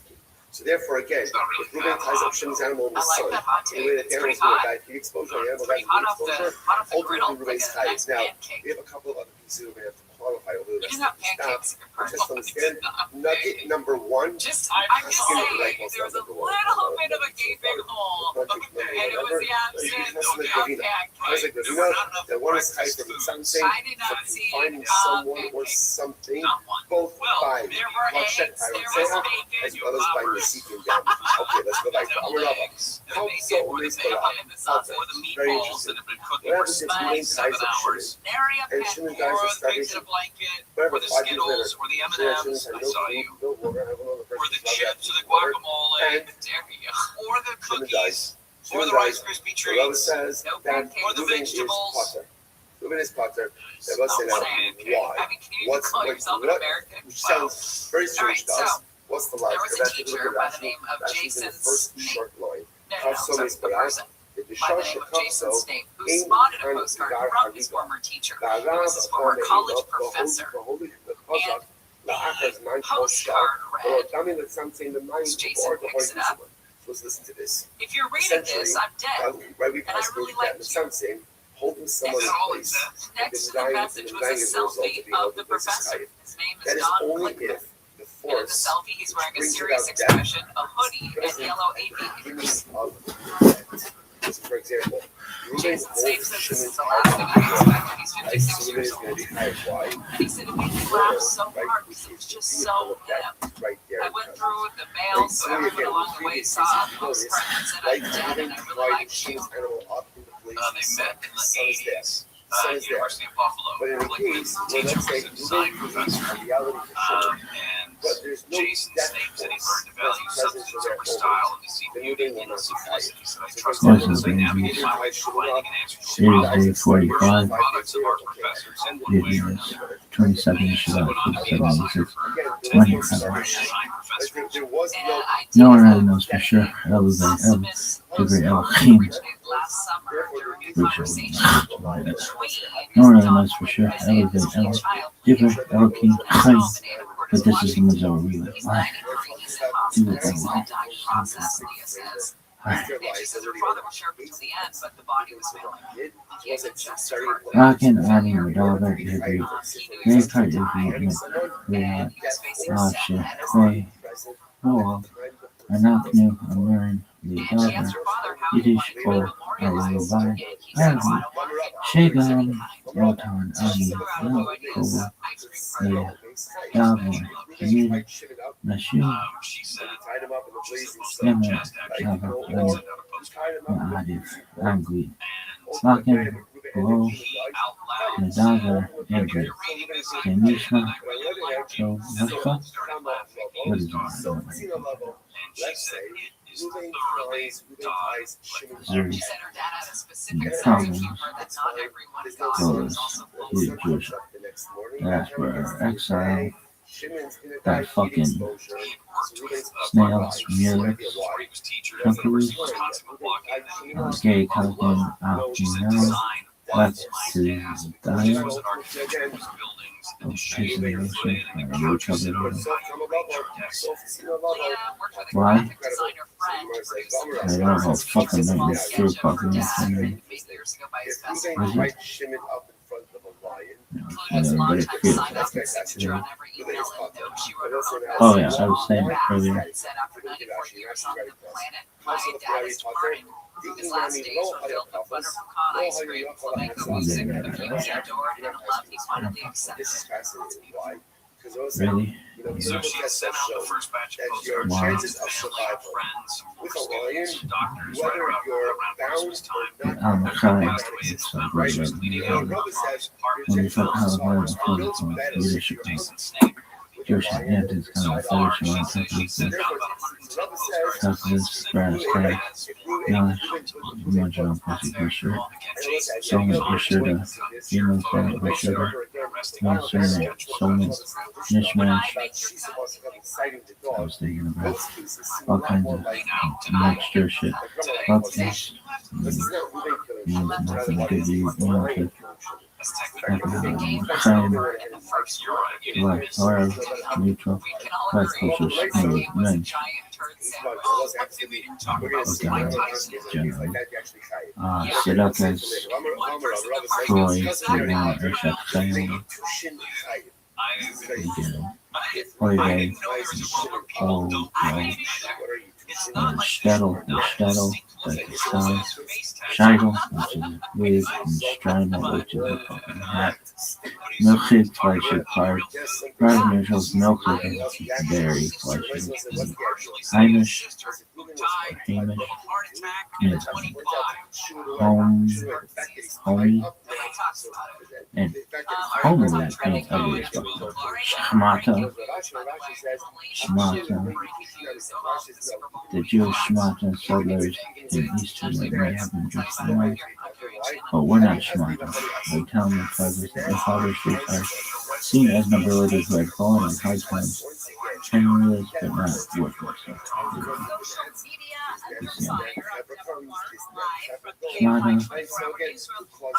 Shmata often emphasizes Shmata. Right, the Yiddish word of post-providence has taken on meanings in various areas of Jewish life. Regularized, right is right. Thus, when feeding for profit, when every bit of leaven grain part must be removed from the home, a parent might tell a child to pick up all the shmata and start cleaning people as rags. After cleaning for weeks on end, said parent might begin to feel tired and tell the people that she feels like a shmata. If she feels taken advantage of, she might say to others. If she feels taken advantage of, she might say that others are treating her like a shmata. People in rags, when a person's clothing are not quite as fresh and nice as the elsewhere, it would be accurate to say that they are just in shmatas. Of course, you'd have to be careful about saying that, since speaking disparagingly of others constitutes wash and harm, forbidden evil talk. Rags to riches, when Eastern European Jews began streaming to the North America. When Eastern European Jews began streaming to North America at the turn of the 19th century, many of them entered the garment industry. They were famous industrialists, ambitious sweatshop bosses, humble cutters and pressers, as well as wholesalers and retailers in every corner of the shmata business, as the entire industry came to be known. In all areas of life, Torah has instructions for shmata traders. Don't mix wool and linen. Wearing two together is biblical prohibition. No, is a biblical prohibition on the shatnez. Everyone deserves to rest on Shabbat. For a dry goods dealer, this is used to entail significant hardship. For a dry goods dealer, this used to entail significant hardship, since Saturday was easily the busiest retail day of the week. Sweatshop workers also used to find themselves locking horns with bosses who wanted them to keep producing every day of the week. In fact, the running joke in those days was that Shabbos was a composite of the words a composite of the word Shah, Shush, boss, Shah, boss. Everyone deserves to be paid fairly and on time and not be treated like a shmata. One last piece of wisdom: the Talmud teaches that God provides the cure even before the illness. Thus, even before your clothing becomes a shmata, you can remedy the situation with a well-placed lada patch. Okay. That's a cool story, Rabbi. I know.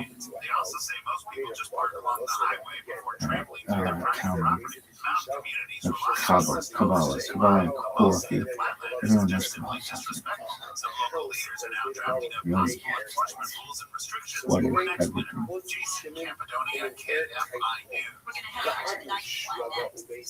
And then he goes ahead and he lights a candle, right? And Shimon dies. What's Kabbalah? Excuses both of us when it comes to retirement. Yeah, why is that? Why is very individual in that everybody's got different ideas about what it's going to look like. And while you may have a couple of accounts here, a couple of plans there. Why are you understanding it, Rabbi? 1940, also known as the Jev Yerushalmi after his major work, was Rabbi empirics and a renowned Kabbalist. He authored many scholarly works. Who is that? Rabbi Frankel's year of birth is variously. Rabbi Yaakov Yehuda Aryeh Frankel died June 12, 1940, also known as the Jev Yerushalmi after his major work, was Rabbi empirics and a renowned Kabbalist. He authored many scholarly works. Rabbi Frankel's year of birth is variously cited as 1850 or 1855. His father was Rabbi Yom Tov Tzvi. Rabbi Yom Tov Tzvi was the son of Rabbi Yaakov from the town of Ashburn. In his youth, Rabbi Frankel was a disciple of Rabbi Yekusiel Yehuda Teitelbaum, 1808-1883, who was known as the Yedek Leb. When Rabbi Frankel matured and needed to earn a livelihood, he assumed the teaching position in Spinka, upon the recommendation of Rabbi Teitelbaum. In Spinka, Rabbi Frankel became the study partner of Rabbi Yosef Meir Weiss. Subsequently, Rabbi Frankel was appointed to serve as the town rabbi of Pyrex, Hungary, a position that he held for over 50 years. When Rabbi Frankel retired, he moved to Satumir, in Romania, where he was regarded as a rabbinical authority. Works. Although Rabbi Frankel authored numerous works due to financial difficulties, only 5 books were ever published. The rest of his manuscripts were destroyed in the Holocaust. References. What did you do? 1990, Rabbi Frankel anonymously published a book called Rabbi Shani, a Kabbalistic work, in the second volume of Mishnah Chassidim. The book was republished during the author's death in 1930. Since then, the book has been published numerous times. That's a cool story.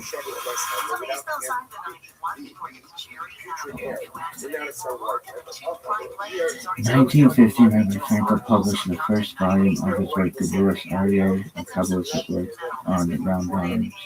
Commentary on the Torah. The second volume was published in 1924. Both volumes were reprinted as a single book in 1932.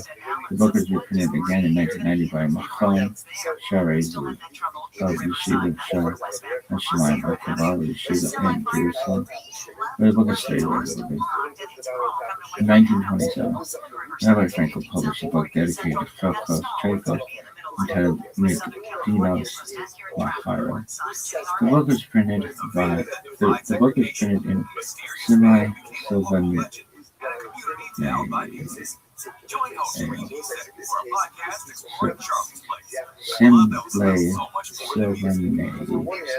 In the book, Rabbi Frankel writes that the large book is actually only the first part of his manuscript.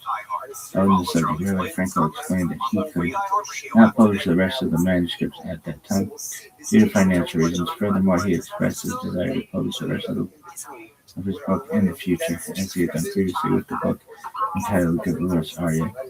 Rabbi Frankel's dream never materialized, and the manuscripts were destroyed during the Holocaust. The exact date of publication of Rabbi Frankel's book entitled Shavak Lefnai, a commentary on the Haggadah, Shel Pesach, is undocumented. However, since the author, in his introduction to the book, refers to his 1927 book entitled Medinos Lahara, and since the 1930 edition of Rabbi Shani refers to Shavak Lefnai, we can deduce that it must have been published in 1927-1930. The book was republished by Rabbi Dr. Restream the grandson of Rabbi Franklin in 1924 New York City. In 1937, only 3 years pregnant, Dr. Franklin published his final work entitled Lutai Mahara, a commentary on Torah.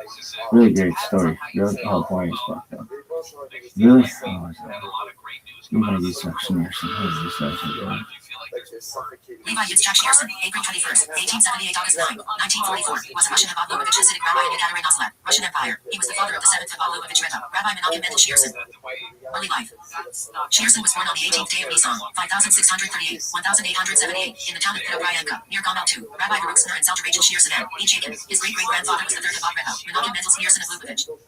In 1900, Shearson married Chana Yanovsky, whose father, Rabbi Meir Shlomo Yanovsky, was the rabbi of Nikli. In 1902, their eldest son, Menachem Mendel, who became the Rebbe of Lubavitch, was born. Chief Rabbi of Yekaterinoslev in Soviet persecution. Shearson lived in Nikli until 1909, when he was appointed to serve as the rabbi of Yekaterinoslev.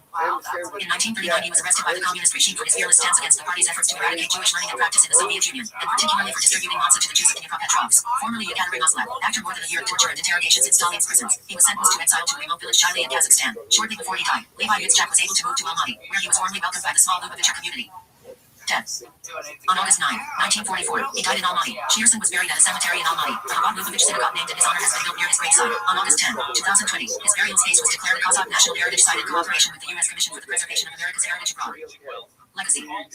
Shearson was a distinguished Kabbalist. Some of his writings, written on the margins of the scarce books available to him in exile, have been published in a 5-volume set under the name Likutei Levi Yitzchak. Most of it, however, was burned or confiscated by the Soviet authorities, and has yet to be returned to the Chabad movement. After the fall of the Soviet Union in 1991, Shearson was a distinguished Kabbalist. Some of his writings, written on the margins of the scarce books available to him in exile, have been published in a 5-volume set under the name Likutei Levi Yitzchak. Most of it, however, was burned or confiscated by the Soviet authorities, and has yet to be returned to the Chabad movement. After the fall of the Soviet Union in 1991, the KGB admitted that Shearson was free. In December 1999, the then president of Kazakhstan, Nursultan Nazarbayev, gave the complete KGB files on Shearson to a group of Chabad Hasidim in New York City, and are now housed in the library of Agudas City Chabad. Further reading. External links. Reference. I'll remain standing. I'll remain standing. That may, like you said, be simply because she's not. Just tell me. Just tell me. Rabbi Menachem Mendel Shearson, April 18, 1902, June 12, 1994, AM 11 Nissan 5662, 3 Thomas 5754. Known to adherents of the Chabad Lubavitch movement as the Lubavitcher Rebbe or simply the Rebbe, was an Orthodox rabbi and the Rebbe of the Lubavitch Hasidic dynasty. He is considered one of the most influential Jewish leaders of the 20th century. As leader of the Chabad Lubavitch movement, he took an insular Hasidic group that almost came to an end with the Holocaust and transformed it into one of the most influential movements in religious Jewry, with an international network of over 5,000 educational and social centers. The institutions he established include kindergartens, schools, drug rehabilitation centers, care homes for the disabled, and synagogues. Shearson's published teachings fill more than 400 volumes, and he is noted for his contributions to Jewish continuity and religious thought, as well as his wide-ranging contributions to traditional Torah scholarship. He is recognized as the pioneer of Jewish outreach. During his lifetime, many of his adherents believed that he was the Messiah, though not all Chabadniks subscribed to this belief. His own attitude to the subject, and whether he proclaimed it, is hotly debated among academics and scholars of Judaism. During Shearson's lifetime, the Messianic controversy and other issues elicited fierce criticism from many quarters in the Orthodox world, especially earning him the enmity of Elazar Shach. In 1978, the U.S. Congress asked President Jimmy Carter to designate Shearson's birthday as the National Education Day in the U.S. It has been since commemorated as Education and Sharing Day. In 1994, Shearson was posthumously awarded the Congressional Gold Medal for his outstanding and lasting contributions toward improvements in world education, morality, and acts of charity. Shearson's resting place attracts Jews for prayer. Biography. Early life and education.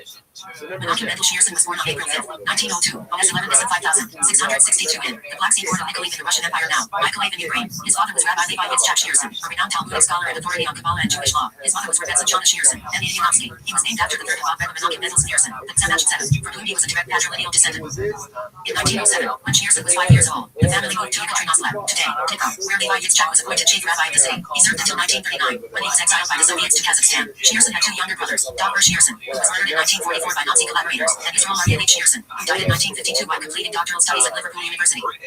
During his youth, he received a private education and was tutored by Solomon Vilenkin from 1909 through 1913. When Shearson was 11 years old, Vilenkin informed his father that he had nothing more to teach his son. At that point, Levi Yitzchak began teaching his son Talmud and rabbinic literature, as well as Kabbalah. Shearson proved gifted in both Talmudic and Kabbalistic study and also took exams as an external student at the local Soviet school. He was considered an Illumin genius, and by the time he was 17, he had mastered the entire Talmud, some 5,422 pages, as well as all its early commentaries. Throughout his childhood, during his youth, he received a private education and was tutored by Solomon Vilenkin from 1909 through 1913. When Shearson was 11 years old, Vilenkin informed his father that he had nothing more to teach his son. At that point, Levi Yitzchak began teaching his son Talmud and rabbinic literature, as well as Kabbalah. Shearson proved gifted in both Talmudic and Kabbalistic study and also took exams as an external student at the local Soviet school. He was considered an Illumin genius, and by the time he was 17, he had mastered the entire Talmud, some 5,422 pages, as well as all its early commentaries.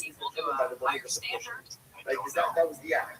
And since at the moment More they public, pushed more him, public. the latter If the Andrew was thing is present, clear, I mean, therefore this was that not seems to an be kind of act asked that and could have answered in terms caused of bloodshed. the volume of evidence. Hebrew, or also Ilu, pronounced plural, Ilum, is a young Talmudic prodigy. The Hebrew term is applied to exceptional Talmudic scholars among Jews. Etymology. Ilu literally means upraising and was used in the sense of fundraising effort in medieval Hebrew. In the early modern period, provincial Ashkenazic villages would raise scholarships for their best students to attend larger institutions, and eventually the term Ilum, scholarship student from, came to be understood as prodigy of. Judaic mystical traditions. There are some Judaic mystical traditions that explain how and why Ilum are different. One explanation attributes it to an angel slab. The usage of the term is also used with caution in terms of its practical implications for the one who holds it. For example, Jonathan Rosenblum, a notable Haredi commentator, has cautioned that technical usage in the yeshiva world. The Jewish Encyclopedia explains that in the history of the yeshivas, also known as Talmudical or rabbinical schools or academies, the term Ilum had a definite function. The students in the yeshiva were grouped according to the cities whence they came. Thus one would be known as Itzel Dur Isaac of Kovna, and another as Jetzel Dur Warsar, so received the title Ilum equals the excellent or mepid, equals diligent student, such one being known. For example, as Dur Kovner Ilum or Dur Lancer mepid, assuming that only one from a town was so designated, the title was given by the general consent of the students. They studied singly or in pair. Recognition in all denominations. The term Ilum has widespread usage in all Jewish denominations. Rabbi Aaron Yoffie, president of the Union for Reform Judaism in the United States, states that, it was the Ilum, the truly superior student who would devote his life to study, while others would return to full-time employment. Indeed, even when the great yeshiva of Eastern Europe were at their height, the number of students was relatively modest and smaller than the number of full-time Torah students in Israel today. Writing for Union for Reform Judaism, 2008. Examples. See also. References. When the bottom of the hour from your Toyota dealer traffic center, we think See also. in Irvine. It's on the northbound line. It's just right along the way, It's a stone road along the right lane. Come on, you guys, please, 261. Anaheim Hills, 91 West Main, 241. Report of a hit and run trying to make its way over. Throughout his childhood. In Riverside, still got During his youth, he received a private education and was tutored by Solomon Billinkin from 1909 through 1913. When Shearson was 11 years old, Billinkin informed his father that he had nothing more to teach his son. At that point, Levi Yitzchak began teaching his son Talmud and rabbinic literature, as well as Kabbalah. Shearson proved gifted in both Talmudic and Kabbalistic study and also took exams as an external student at the local Soviet school. He was considered an Illumin genius, and by the time he was 17, he had mastered the entire Talmud, some 5,422 pages, as well as all its early commentaries. Throughout his childhood, Shearson was involved in the affairs of his father's office. He was also said to have acted as an interpreter between the Jewish community and the Russian authorities on a number of occasions. Levi Yitzchak's courage and principles guided his son for the rest of his life. Many years later, when he once reminisced about his youth, Shearson said, "I have the education of the firstborn son of the Rabbi of Yekaterinoslev. When it comes to saving lives, I speak up whatever others may say." Shearson went on to receive separate rabbinical ordinations from the Ragacho Gaon, Joseph Rosen, and Yechiel Yaakov Weinberg, author of Straight Ash. Marriage and family life. In 1923, Shearson visited the sixth Rabbi Lubavitch Rebbe, Yosef Yitzchak Shearson, for the first time. He met the rabbi's middle daughter Chaya Mushka, who was a distant cousin. Sometime later, they became engaged but were not married until 1928 in Warsaw, Poland. Taking great pride in his son-in-law's outstanding scholarship, Yosef Yitzchak asked him to engage in learned conversation with the great Torah scholars present at the wedding, such as Meir Shapiro and Menachem Ziemba. Menachem Mendel and Chaya Mushka were married for 60 years and were childless. Menachem Mendel and Yosef Yitzchak were both descendants of Menachem. In 1923, Shearson visited the sixth Rabbi Lubavitch Rebbe, Yosef Yitzchak Shearson, for the first time. He met the rabbi's middle daughter Chaya Mushka, who was a distant cousin. Sometime later, they became engaged but were not married until 1928 in Warsaw, Poland. Taking great pride in his son-in-law's outstanding scholarship, Yosef Yitzchak asked him to engage in learned conversation with the great Torah scholars present at the wedding, such as Meir Shapiro and Menachem Ziemba. Menachem Mendel and Chaya Mushka were married for 60 years and were childless. Menachem Mendel and Yosef Yitzchak were both descendants of Menachem Mendel Schneerson, known as the Tzemach Tzedek, the third Rebbe of Chabad. Shearson later commented that the day of his marriage bound the community to him and him to the community. In 1947, Shearson traveled to Paris to take his mother, Chana Shearson, back to New York City with him. Shearson would visit her every day and twice each Friday to also prepare her tea. In 1964, Chana Shearson died. On February 10, 1988, Shearson's wife Chaya died. After the traditional year of Jewish mourning had passed on her Yorsi, the widowed Shearson moved into his study about the Central Lubavitch Synagogue on Eastern Parkway. Berlin. After his wedding to Berlin. On February 10, 1988, Shearson's wife Chaya died. After the traditional year of Jewish mourning had passed on her Yorsi, the widowed Shearson moved into his study about the Central Lubavitch Synagogue on Eastern Parkway. Berlin.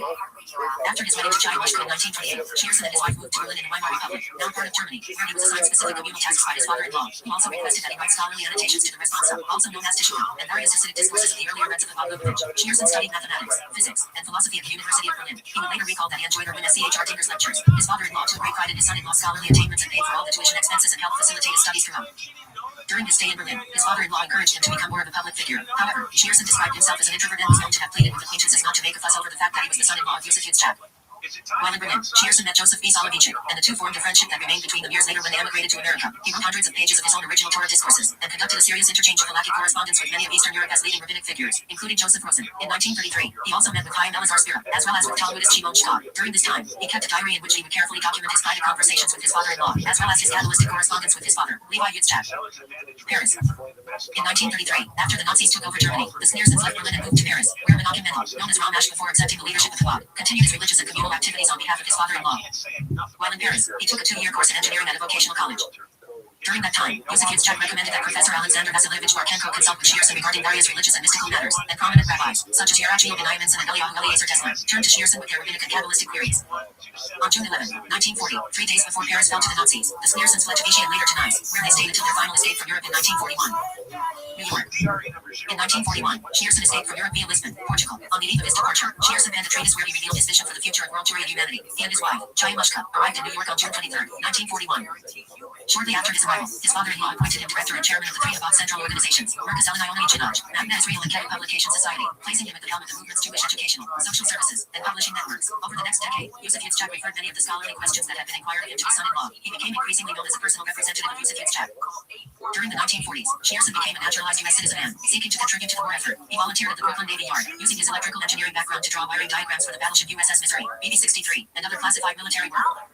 In 1942, During the 1940s, Shearson became a naturalized U.S. citizen and, seeking to contribute to the war effort, he volunteered at the Brooklyn Navy Yard, using his electrical engineering background to draw wiring diagrams for the battleship USS Missouri, BB-63, and other classified military work. In 1942, Shearson launched the Rothschild program, where he would send pairs of yeshiva students to remote locations across the country during their summer vacations to teach Jews in isolated communities about their heritage and offering. During the 1940s, Shearson became a naturalized U.S. citizen and, seeking to contribute to the war effort, he volunteered at the Brooklyn Navy Yard, using his electrical engineering background to draw wiring diagrams for the battleship USS Missouri, BB-63, and other classified military work. In 1942, Shearson launched the Merkaz program, where he would send pairs of yeshiva students to remote locations across the country during their summer vacations to teach Jews in isolated communities about their heritage and offer education to their children. As chairman and editor-in-chief of Keter, Shearson published the works of the earlier Reds of Chabad. He also published his own works, including the Payim in 1943 and Haggadah in 1946. On a visit to Paris in 1947, Shearson established a school for girls and worked with local organizations to assist with housing for refugees and displaced persons. He often explained that his goal was to make the world a better place and to do what he could to eliminate all suffering. In a letter to Israeli President Yitzchak Ben-Tzvi, Shearson wrote that when he was a child, the vision of the future redemption began to take form in his imagination, a redemption of such magnitude and grandeur through which the purpose of the suffering, the harsh decrees and annihilation of exile will be understood. In 1991, a car in convoy with Shearson's motorcade accidentally struck 2 Guyanese American children while running a red light. One of the children was killed. The incident triggered the Crown Heights riot. 7th of Rabbi. In 1991, a car in convoy with Shearson's motorcade accidentally struck 2 Guyanese American children while running a red light. One of the children was killed. The incident triggered the Crown Heights riot. 7th of Rabbi. After the death of Yosef Yitzchak Shearson in 1950, Chabad followers began persuading Shearson to succeed his father-in-law as Rabbi, citing his scholarship, piety, and dynasty. Shearson was reluctant and refused to accept leadership of the movement. He continued, however, with all the communal activities he had previously headed, it would take a full year for the elders to persuade him to join the movement in accepting the cross. On the first anniversary of his father-in-law's passing, 10 Shabbat 1951, in a ceremony attended by several hundred rabbis and Jewish leaders from all parts of the United States and Canada, Shearson delivered a Hasidic discourse, Ma'amar, the equivalent to a president-elect taking the oath of office, and formally became a Rebbe. In the Ma'amar, known as Mosi Al-Ghani, I have come into my garden. The Rebbe stated his mission, to bring the Messiah, Mashiach. On the night of his acceptance, members of the Israeli cabinet and the chief rabbi of Israel, Yitzhak Levi Herzog, sent him congratulatory messages. Reiterating a long-standing Court of Law principle in his inaugural talk, he demanded that each individual exert themselves in advancing spiritually and not rely on the Rebbe to do it for them, saying, now listen, Jews, generally, in Chabad, it has been demanded that each work on themselves, and not rely on the Rebs. One must, on their own, transform the folly of materialism and the passion of the animal soul to holiness. I do not, God forbid, recuse myself from assisting as much as possible. However, if one does not work on themselves, what good will submitting notes, singing songs, and saying what do? At the same time, Shearson said, one must go to a place where nothing is known of godliness, nothing is known of Judaism, nothing is even known of the Hebrew alphabet, and why to put oneself aside and ensure that the other calls out to God. When he spoke to the forward journalist Asher Pendash here, he said, we must stop insisting that Judaism is in danger, an assertion that does little but place Jewry on the defensive. We need to go on the offensive. As Rabbi, Shearson would receive visitors for private meetings, known as Yeshuas, on Sunday and Thursday evenings. Those meetings would begin at 8 p.m. and often continue until 5 or 6 in the morning, and were open to everyone. Shearson, who spoke several languages including English, Yiddish, Hebrew, Aramaic, French, Russian, German, and Italian, would converse with people on all issues and offer his advice on both spiritual and mundane matters. Politicians and leaders from across the globe came to meet him, but Shearson showed no preference for one person over another. His secretary once even declined to admit John F. Kennedy because Shearson was already meeting people who had requested appointments months previously. Those meetings were discontinued in 1982, when it became impossible to accommodate many people. Meetings were then held only for those with a special occasion, such as a bride and groom for a wedding or a boy and his family for a bar mitzvah. During his 4 decades as Rabbi, Shearson would deliver regular addresses centered on the weekly Torah portion and on various tractates of the Talmud. These talks, delivered without text or notes, would last for several hours, and sometimes went for 8 or 9 hours without a break. During the talks, Shearson demonstrated a unique approach to explaining seemingly different concepts by analyzing the fundamental principle common to the entire tractate and referenced both classic and esoteric sources from all periods, citing entire sections by heart. Outreach, spiritual campaigns. Women and girls. In 1951, Shearson established the Chabad Women's and Girls Organization and a youth organization in Israel. Their mission was to engage in outreach exclusively directed at women and teens. In 1953, he opened branches of these organizations in New York, London, and Toronto. Shearson equally addressed his teachings to both genders in a marked departure from an entrenched tendency to limit high-level Torah education to men and boys. He addressed meetings of the organizations and led gatherings exclusively for women. Shearson would describe the increase in Torah study by women as one of the positive innovations of the later generations. International outreach. That same year, Shearson sent his first emissary to Morocco and established schools and a synagogue for the Moroccan Jewish community. In 1958, Shearson established schools and synagogues in Detroit, Michigan, Milan, Italy, and London. Beginning in the 1960s, Shearson instituted a system of mitzvah campaigns to encourage the observance of 10 basic Jewish practices, such as tefillin for men, Shabbat candles for women, and loving your fellow for all people. Shearson's campaign brought the concept of tefillin to Jewish men everywhere, and he has been referred to as the great modern popularizer of tefillin. Until his campaign, tefillin was largely the domain of the meticulously observant. Following the death of his mother, Jana Shearson, in 1964, Shearson began to offer an additional weekly sermon in her memory. These sermons consisted of original insights and unprecedented analysis of Rashi's Torah commentary, delivered at regular public gatherings. Shearson delivered these sermons weekly until 1992. Hanukkah campaign.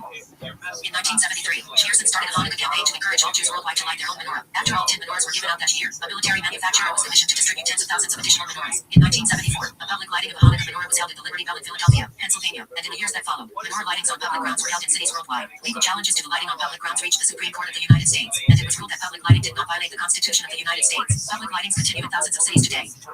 Lag BaOmer Parade. Chabad established an annual Lag BaOmer Parade in 770, one of the largest celebrations of its kind, where thousands of Jews celebrate the holiday.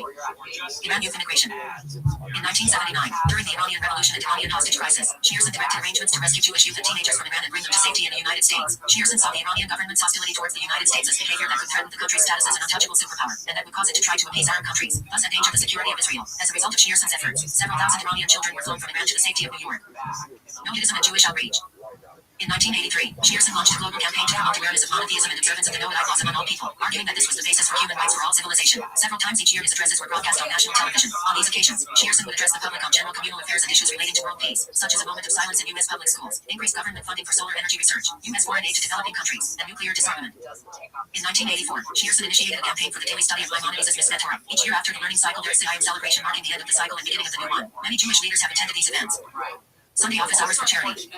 In 1986, Shearson began a custom where, each Sunday, he would stand outside his office, greet people briefly, give them a dollar bill, and encourage them to donate to the charity of their choice. Explaining his reason for encouraging charitable giving among all people, Shearson quoted his father-in-law, who said that when two people meet, it should bring benefit to a third. People in mind would often take this opportunity to ask Shearson for advice or request a blessing. Thousands of people attended this event each week, which lasted up to 6 hours, and is often referred to as Sunday dollars.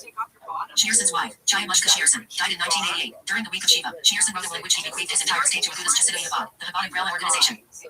During a talk in 1991, Shearson spoke passionately about Mashiach, the Messiah, and told his followers that he had done all that he could bring world peace and redemption, but that it was now up to them to continue this task. I have done my part. From now on, you do all that you can. A few months later, when a reporter from CNN came to meet him in dollars, he said, Mashiach is ready to come now. It is only on our part to do something additional in the realm of goodness and kindness. His message, become righteous. On Sunday, March 1st, 1992, Gabriel Yerin, the editor of Lifestyles magazine, told Shearson that on his 90th birthday, they would be publishing a special issue and wanted to know his message to the world. Shearson replied that 90, in Hebrew, is tzaddik, which means righteous, and that is a direct indication for every person to become a real tzaddik, a righteous person, and to do so for many years, until 120. This message, Shearson added, applies equally to Jews and non-Jews. Work habits. During his decades of leadership, Shearson worked over 18 hours a day and never took a day of vacation. He rarely left Brooklyn except for visits to his father-in-law's gravesite in Queens, New York. Shearson opposed retirement, seeing it as a waste of precious years. In 1972, on the occasion of his 70th birthday, instead of announcing a retirement plan, Shearson proposed the establishment of 71 new institutions to mark the beginning of the 71st year of his life. The only other time he left Brooklyn was when he visited Camp Gan Israel Parksville, New York in 1956, 1957, and 1960. Illness and death. In 1977, during the Hackathon ceremony on Shemini Atzeret, Shearson suffered a heart attack. At his request, rather than transporting him to a hospital, the doctor set up a mini hospital in his office where he was treated for the next 4 weeks by doctors Bernard Lund, Ira Wise, and Mary Resnick. He made a full recovery from the heart attack with few, if any, noticeable lasting effects or changes to his work habits. 15 years later, Shearson suffered a serious stroke while praying at the Ahal, grave of his father-in-law. The stroke left him unable to speak and paralyzed on the right side of his body. The hope that Shearson could be revealed as the Messiah, Mashiach, became more widespread during this time. On the morning of June 12, 1994, 3 Tammuz 5754, Shearson died at the Beth Israel Medical Center and was buried at the Ahal next to his father-in-law, Yosef Yitzchak Shearson, at Montefiore Cemetery in Queens, New York. Shortly after Shearson's death, the executors of his will discovered several notebooks in a drawer in his office, in which Shearson had written his scholarly thoughts and religious musings from his earliest years. The majority of entries in these journals date between 1928 and 1950 and were subsequently published.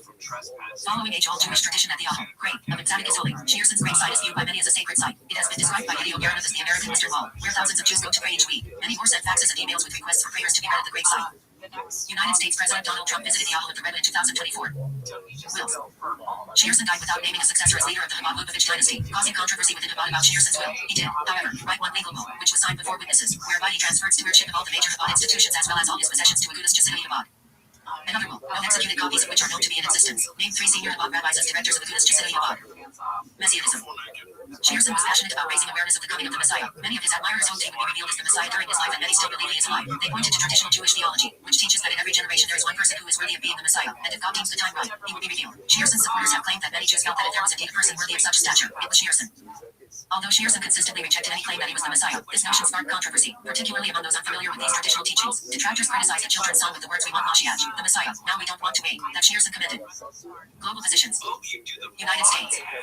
Shearson spoke of the position of the United States as a world superpower, and would praise what he considered its foundational values of equal and from anyone, and in God we trust. He called on the government to develop independent energy, and not need to rely on totalitarian regimes whose country's national interests greatly differ from the U.S. Shearson also called for the U.S. government to use its influence on countries who were receiving its foreign aid to do more for the educational and cultural needs of their deprived citizens.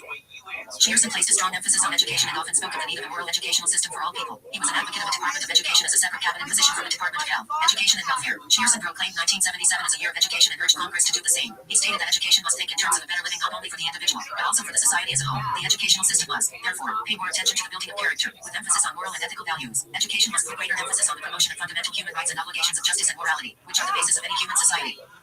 The 95th Congress of the United States issued a joint resolution proclaiming 1978 as a year of education and designating April 18, 1978, as Education Day, USA. Each year since, the President of the United States has proclaimed Shearson's birthday as Education Day, USA, in his honor. During his life, Shearson had great influence on numerous political leaders from across the aisle, many of whom would seek his advice. He was visited by presidents, prime ministers, governors, senators, congressmen, and mayors. Notable among them are John F. Kennedy, Robert Kennedy, Franklin D. Roosevelt Jr., Ronald Reagan, Jimmy Carter, Jacob Javits, Ed Koch, Rudy Giuliani, David Dinkins, and Joe Lieberman. During his life, Shearson had great influence on numerous political leaders from across the aisle, many of whom would seek his advice. He was visited by presidents. We've got some motivation. That's right. Gary and Shannon. Is it Mike McDaniel? No, okay, now I see. I should have. Prime ministers, governors, senators, congressmen, and mayors. Notable among them are John F. Kennedy, Robert Kennedy, Franklin D. Roosevelt Jr., Ronald Reagan, Jimmy Carter, Jacob Javits, Ed Koch, Rudy Giuliani, David Dinkins, and Joe Lieberman. According to Howard Wardman's book, When Rabbi. During his life, Shearson had great influence on numerous political leaders from across the aisle, many of whom would seek his advice. He was visited by presidents, prime ministers, governors, senators, congressmen, and mayors. Notable among them are John F. Kennedy, Robert Kennedy, Franklin D. Roosevelt Jr., Ronald Reagan, Jimmy Carter, Jacob Javits, Ed Koch, Rudy Giuliani, David Dinkins, and Joe Lieberman. According to Howard Wardman's book, When Rabbis Bless Congress, Shearson was the rabbi most mentioned in Congress. Israel. Shearson took great interest in the affairs of the state of Israel, and did whatever was in his power to support the infrastructure of the state and advance its success. He was concerned with the nation's agricultural, industrial, and overall economic welfare, and sought to promote its scientific achievements, and enhance its standing in the international community. Shearson consistently recognized the role of the Israel Defense Forces, IDF, and stated that those who serve in the Israeli army perform a great mitzvah. In 1950, Shearson encouraged the establishment of Israel's first automobile company, Auto Cars Company of Haifa. By 1956, the company was responsible for 28% of Israel's exports. Shearson established a network of trade schools in Israel to train Israelis. Resort officials say the guy lost control while trying a steep chute known as Dropout 2. It fell about 1,000 feet. The ski patrol rushed him to a hospital where he later died. The death comes less than a month after a snowboarder died in the same resort. At least one state lawmaker has refused to get into the fight between LA Mayor Bass and the LA Times.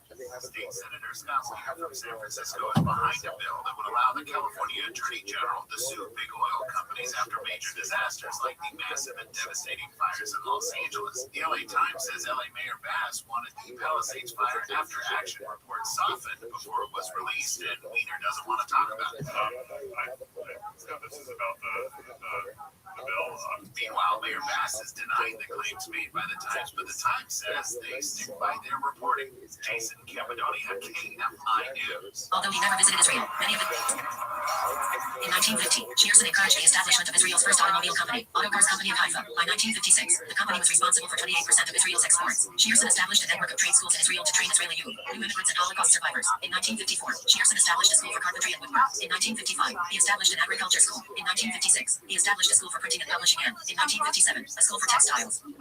Although he never visited Israel, many of Israel's top leadership made it a point to visit him. Israeli President Salman Shazar would visit Shearson whenever he came to New York and corresponded extensively with him, as with Prime Minister Menachem Begin, who visited Shearson numerous times, including a famous visit before going to Washington to meet President Carter. Ariel Sharon, who had a close relationship with Shearson, often quoted his views on military matters and sought his advice when considering retirement from the military. Shearson advised the general to remain at his post. Yitzhak Rabin, Shimon Peres, and Benjamin Netanyahu also visited and sought Shearson's advice. Israeli politicians and military experts who came to consult with him were surprised by his detailed knowledge of their country's local affairs and international situation. Despite his advisory meetings with American and Israeli political notables, Shearson stated his nonpartisan policy many times, warning of his non-involvement in politics. Shearson publicly expressed his view that the safety and stability of Israel were in the best interests of the United States, calling Israel the front line against those who want the anti-Western nations to succeed. He was opposed to Land for Peace, which he called an illusion of peace, saying that it would not save lives, but harm lives. Shearson stated that this position was not based on nationalist or other religious reasons, but solely on concern for human life. Benjamin Netanyahu said that, while he was serving as the permanent representative of Israel to the United Nations in 1984, Shearson told him, "You will be serving in a house of darkness, but remember that even in the darkest place, the light of a single candle can be seen far and wide." Netanyahu retold this episode in a speech at the United Nations General Assembly on September 23, 2011. Just before the outbreak of the Six-Day War, Shearson called for a global tefillin campaign to see that Jews observe the mitzvah of wearing tefillin as a means of ensuring divine protection against Israel's enemies. Speaking to a crowd of thousands of people on May 28, 1967, only a few days before the outbreak of the war, he assured the world that Israel would be victorious. He said Israel did not need to fear because God was with them. Quoting the verse, "The guardian of Israel neither sleeps nor slumbers." Within the Haredi community, criticism of the campaign was voiced at the Israel Convention of 1968. However, following the incident, Yitzchak Hutner, a prominent Orthodox rabbi who had corresponded with Shearson in the past, wrote to Shearson privately, distancing himself from the convention. Hutner wrote that he had not been at the convention and asked forgiveness for any pain his earlier letters, discussing Halachic issues regarding the tefillin campaign, may have caused. After the Entebbe raid, in a public talk on August 16, 1976, Shearson applauded the courage and selflessness of the Israel Defense Forces, who flew thousands of miles, putting their lives in danger for the sole purpose of possibly saving the lives of tens of Jews. He said, "Their portion in the hereafter is guaranteed." The reading rabbis later vilified him for publicly praising the courage of the IDF and suggesting that God chose them as a medium through which he would send deliverance to the Jewish people. Shearson protested vehemently against those elements within the ultra-Haredi society who sought to undermine the soldiers' motivations and actions. Shearson opposed Israel returning any territory captured in the Six-Day War. Soviet jury. Shearson greatly encouraged the Jews who lived in communist states. He sent many emissaries on covert missions to sustain Judaism under communist regimes and to provide them with their religious and material needs. Many Jews from behind the Iron Curtain corresponded with Shearson, sending their letters to him via secret messenger and addressing Shearson in codename as grandfather. Shearson opposed demonstrations on behalf of Soviet Jews, stating that he had evidence that they were harming Russia's Jews. Instead, he advocated quiet diplomacy, which he said would be more effective. Shearson did whatever was in his power to push for the release of Jews from the former Soviet Union and established schools, communities, and other humanitarian resources to assist with their absorption into Israel. On one known occasion, he instructed Senator Chikek to provide President Ronald Reagan with contact information of people who wished to leave so that he could lobby their release.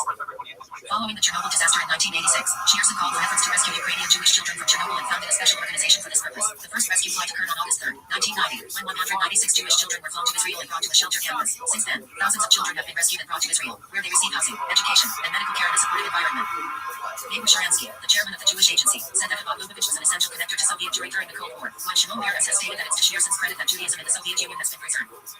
Legacy. Impact. Shearson initiated Jewish outreach in the post-Holocaust era. He believed that world Jewry was seeking to deepen its understanding of its heritage and to bring Judaism to Jews wherever they were. Jonathan Sachs, chief rabbi of the United Hebrew Congregations of the Commonwealth, said of Shearson that if the Nazis searched out every Jew in hate, the Rebbe wished to search out every Jew in love. He oversaw the building of schools, community centers, and youth camps. He created a global network of emissaries known as Shluchim. Today, there are Shluchim in all U.S. states and in over 100 countries and 1,000 cities worldwide, totaling more than 3,600 institutions, including approximately 300 in Israel. Chabad is very often the only Jewish presence in a given town or city, and it has become the face of Jewish orthodoxy for the Jewish and general world. Shearson's model of Jewish outreach has been imitated by all Jewish movements, including the Reform, Conservative, Orthodox, and Haredi. His published works fill more than 200 volumes and are often used as source text for sermons of both Chabad and non-Chabad rabbis. Beyond the Jewish world, Hetty Noonan has written that moral issues would be better addressed by leaders such as Shearson than by politicians, and since his death, Shearson has been referred to as the Rebbe for all people. Recognition. Shearson's work was recognized by every U.S. president from Richard Nixon to Joe Biden. In 1978, Shearson became the first rabbi to have a U.S. National Day proclaimed in his honor, when the U.S. Congress and President Jimmy Carter designated Shearson's birthday as Education Day USA. Each year since, the president has called on all Americans to focus on education in honor of Shearson. In 1982, Ronald Reagan proclaimed Shearson's birthday as a National Day of Reflection and presented the National Scroll of Honor that was signed by the president, vice president, and every member of Congress. Many officials attended Shearson's funeral, including New York Mayor Rudy Giuliani, Benjamin Netanyahu, and the entire staff at the Embassy of Israel, Washington, D.C. President Bill Clinton penned a condolence letter to the Rabbi Lubavitch community and to world Jewry and spoke of Shearson as a monumental man who, as much as any other individual, was responsible over the last half a century for advancing the instruction of ethics and morality to our young people. Israeli Prime Minister Yitzchak Rabin cited Shearson's great scholarship and contribution to the entire Jewish people. He proclaimed, "The Red Cross is a loss for all the Jewish people." Foreign Minister Shimon Peres cited words from the prophet Malachi as applying with particular force to Shearson. He brought back many from iniquity, for a priest's lips shall guard knowledge, and teaching should be sought from his mouth, for he is a messenger of the Lord. Shortly after his death, Shearson was posthumously awarded the Congressional Gold Medal, honoring Shearson for his outstanding and enduring contributions toward world education, morality, and acts of charity. President Bill Clinton spoke these words at the Congressional Gold Medal ceremony. The late Red's eminence as a moral leader for our country was recognized by every president since Richard Nixon. For over 2 decades, the Rabbis movement now has some 2,000 institutions, educational, social, medical, all across the globe. We, the United States government, recognize the profound role that Rabbi Shearson had in the expansion of those institutions. In 2009, the Weizmann National Museum of American Jewish History selected Shearson as one of 18 American Jews to be included in their Only in America Hall of Fame. Shearson's contribution with respect to comprehension of human emotion is considered by many to be unparalleled. As Elie Wiesel said, when the Rebbe was alone with anyone, it was an opening. He opened doors for his visitor, or his student, or chassid secret doors that we all have. It wasn't a break-in, it was just an invitation. And that was really the greatness of the Rebbe. I think the Rebbe had a great talent for that, one of the greatest and the best that Judaism has ever seen. Shearson is often considered to be one of the most, if not the most, influential rabbis of the 20th century. Apotheosis. While considered the Messiah by most of his followers following his death in 1994, one group has deified him. In the book The Rebbe, the Messiah, and the Scandal of Orthodox Indifference, it is mentioned that the small French group considered him the creator of the universe. Criticism. From the 1970s onwards, Elazar Shach of the Pontifex Yeshiva in Bnei Brak was publicly critical of Shearson, accusing him of creating a cult of crypto-messianism around himself. Shach objected to Shearson's calling upon the Messiah to appear and eventually called for a boycott of Chabad and its institutions. Though Shearson never responded publicly to Shach's attacks, he did rebuke those who disparaged, religious and non-religious, Jews, and for bringing division among them in apparent response to Shach, explaining that every Jew, regardless of differences and levels of observances, is part of the unified Jewish people. Scholarship and works. Shearson is recognized for his scholarship and contributions to Talmudic, Halachic, Kabbalistic, and Hasidic teachings. Joseph B. Soloveitchik, who knew Shearson from their days in Berlin and remained in contact once the two men came to America, told his students after visiting Shearson the Rebbe has a dual-doctor comprehension of the Torah, and he is a Gaon. He is a great one. He is a leader of Israel. According to Mordecai Eliyahu, former chief rabbi of Israel, his meeting with Shearson covered all sections of the Torah. Eliyahu said, the Rebbe jumped effortlessly from one Talmudic tractate to another, and from there to Kabbalah and then to Jewish law. It was as if he had just finished studying these very topics from the holy books. The whole Torah was an open book in front of him. Shearson's teachings have been published in more than 200 volumes. Shearson also penned tens of thousands of letters in reply to requests for blessings and advice. These detailed and personal letters offer advice and explanation on a wide variety of subjects, including spiritual matters as well as all aspects of life. Books in Hebrew and Yiddish. It's a great thing. More stimulating talk. It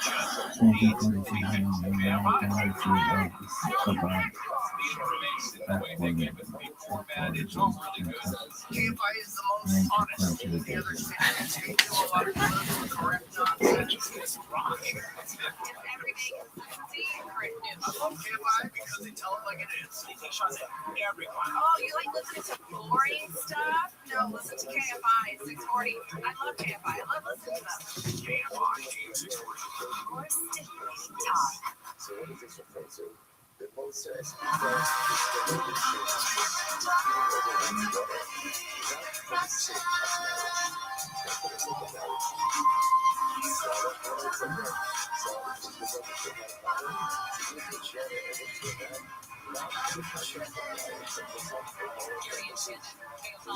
640 live everywhere on the iHeartRadio app. The perfect man and the perfect woman. What do they look like tomorrow? We will tell you how that has changed through the generations, from boomers to Gen Z to millennials to Gen X. They all have a different opinion of what the perfect man and woman look like. It's kind of fascinating. Just a couple of generations. You think about in the 50s, dudes that would go to, well, if you worked at a radio station, for example, you probably changed rooms. You probably drank a couple gallons of coffee every day. You fidgeted like it was out of control, and you weighed 128 pounds, and you were 6 feet tall. If you were 6 feet tall, they didn't make it that big then, but everybody was super skinny and wiry, and that's the way that it was. We were then. I remember those days. The commentary written by Schneerson. I think it's I used to say though, we all very quiet in that moment. Being silence. I'm so sorry. also edited specialized discourses, such as 4 volumes, and New York Times. 1959 to 2025, Second Federal officials, the FBI specific discourse in 1951, 1980, 1951 and 1980, point to complete the last 21 volumes, 1962 to 1993, Liquid K, so Sukhoi. Pearson's edited talks on the weekly power portion of Jewish artists and other issues given by volumes 1981 and 1982. Chapman Khan, a Vaduyo transcript of talks in Hebrew 1982 and 1996 volumes. 1985, Chidushim,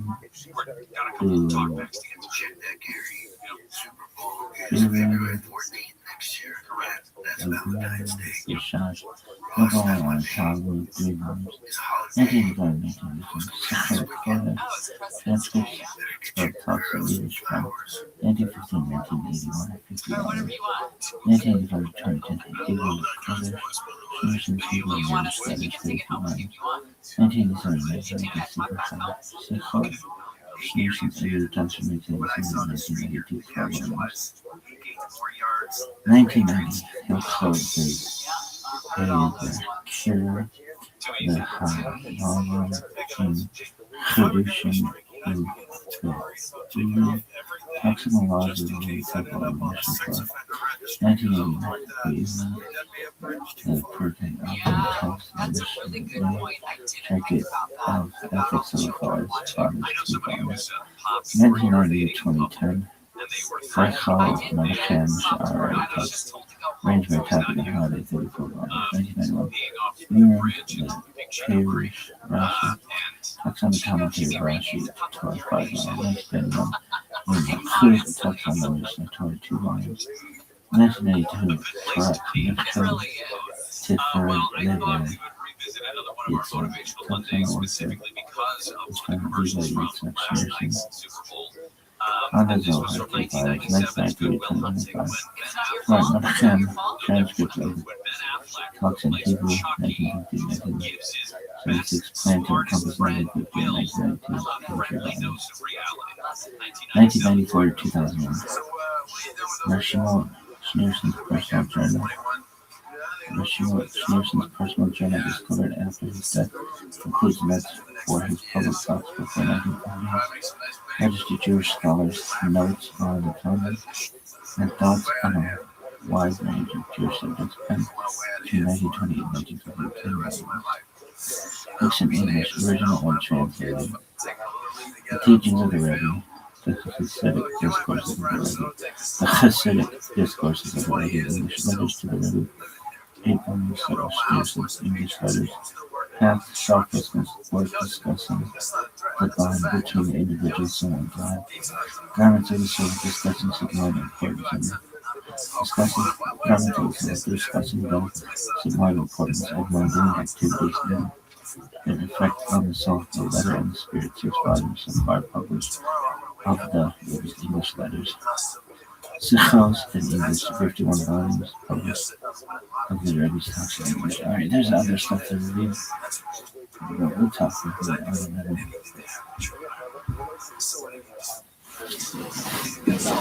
I love the Rabbi. I really admire him.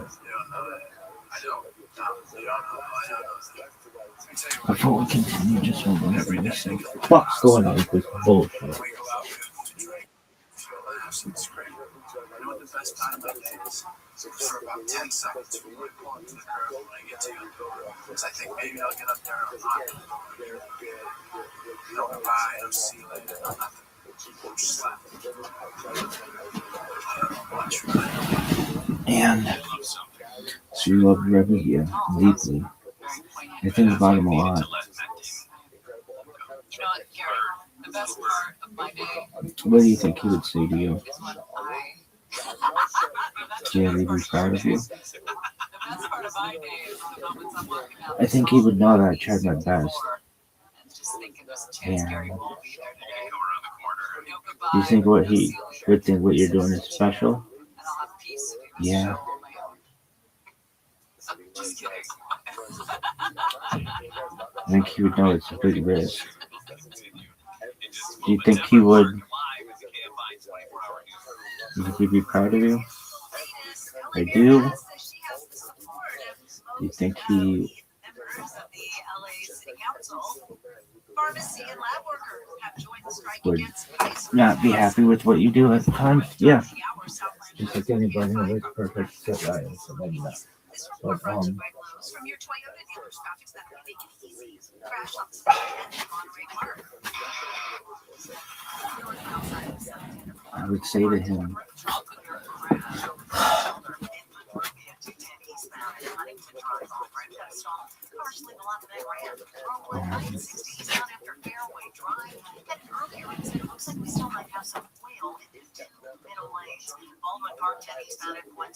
I feel powerless as a rabbi. And he'd say, why? And I would say, because I lack the skills of a child. There are children who communicate better than I do. Much better. And it pains me. And he would say, was there anything you can do about it? And I would say, yeah, I could work harder. He'd say, well, why don't you? And I'd say, because I am juggling a lot at once. And he'd say, focus on that which you can control. Let Hashem control. And the rest is in Hashem's hands. I would say that I think that establishing schools and rebuilding a brand new, that stuff's easy. I don't see that as a challenge at all. What I do see as a challenge is just the absolute basics. And he would say, you can get through that. There are people who overcome the challenges of communication that you feel you lack. And I would say I know. But it's incredibly difficult. I have an incredible uphill battle. It's an incredible climb. And like I'm at like the halfway point of my life. And I'm not happy in some ways. But I feel like I have a light, like a chance, like a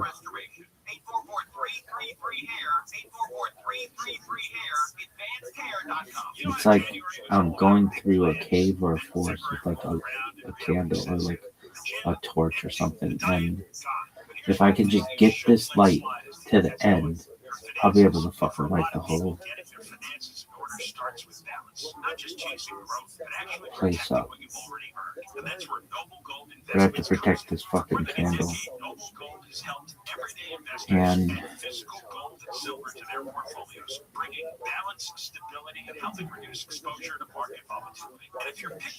I would tell Rabbi that he just had a big impact on me. And I look up to him.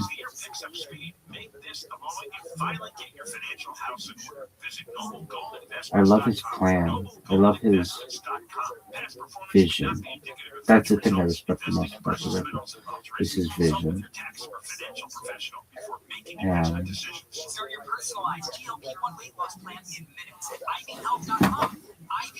what do you think he would say to you? Well, if I got a chance to explain what I was doing and he understood it in a modern age, I think he would recognize that it's the most important human undertaking in global history. And I think he would understand the family best. And if I just can continue to grow and my influence grows, it's just a matter of time. Extreme energy drink. Hi, this is Larry Deathsnake, attorney at law. Every day, thousands of Americans pound extreme energy drinks and literally Do you feel their heads right off. At Deathsnake and Partners, we fight for you. So take action today and stop by the Deathstate and Partners office. So we only serve liquid death through sparkling energy. A better for you energy drink. There's nothing extreme about it. With only 100 milligrams of caffeine, that's equal to a cup of coffee. Do you feel he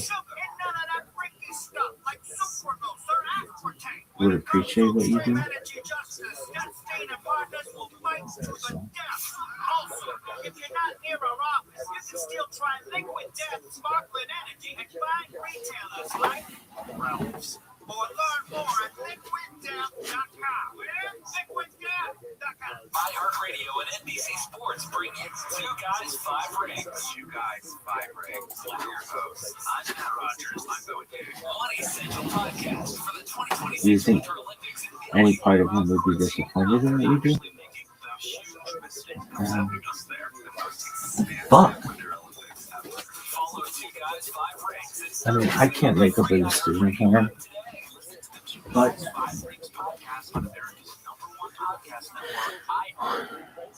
do you think of shit? Do you think Rabbi's Mashiach? And I would tell him, I wanted you to be. But I think that, like you said, a Mashiach can be, maybe there's one in every generation. And if that's true, then you're certainly a great contender for your generation.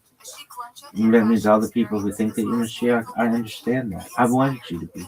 You didn't rebuild the Beit HaMikdash, though. That person's Mashiach. That's pretty simple. But I'd say in his message, I align with it. In his vision, I align with it. I would love to. I don't know if anybody talks like this, but I would love to be the head of Chabad someday. I'd love to be the 8th Lubavitcher Rebbe. But I'd love to unite more than that. Whatever number the breast lovers are on and the Satmars and all those, I would love to take over after Rabbi Israel David was. I'd love to unite everybody.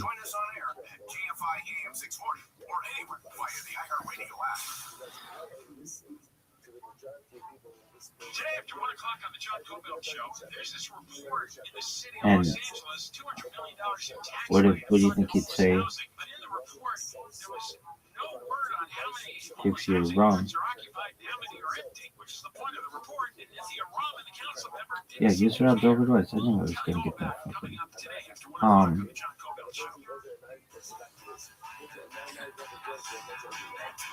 I tried, We've got a bit of breaking news here when it comes and I'm to imperfect, honestly. and Another video has been I posted feel like from Savannah Guthrie, this one by herself. The others I have she no sees fear in with her starting brothers schools looking and for yeshiva return of their and mother Nancy educating. I have or no any fear in that. information about Nancy's whereabouts or With what the it is. most When I watched simple through things this, are the the things that commercial break I has fear, just been posted. which is incredible. Maybe 15, I know I 20 have the minutes ago personality that to be able to change the world. I know that I could charm the pants off of everyone, but I can't communicate the way that I want, and it causes me to lack confidence in my skills sometimes. I can get over that though. That's the thing. Okay, just work harder. Dressed for or made up for the way she would be on television. All right.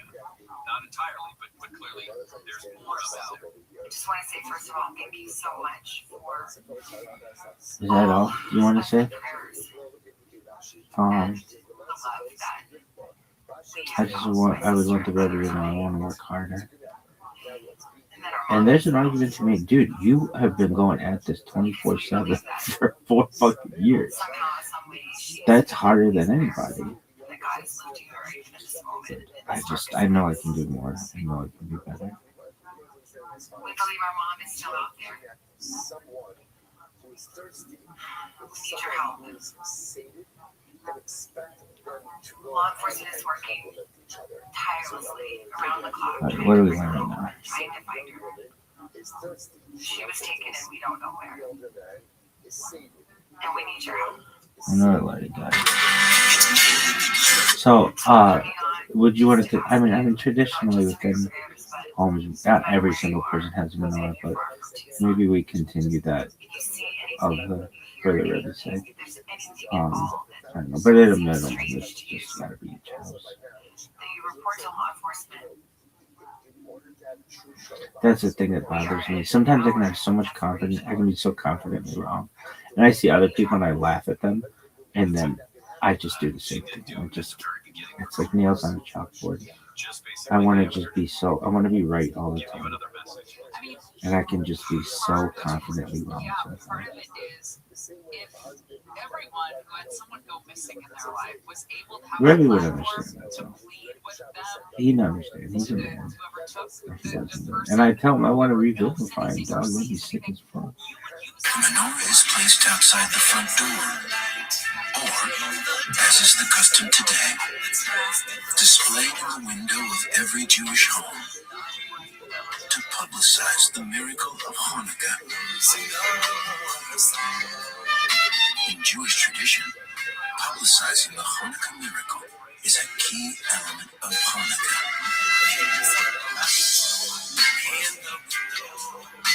That burns into the night. It's the light that can't be. Each night of Hanukkah, an additional candle is placed in the menorah from right to left, and then lit from left to right.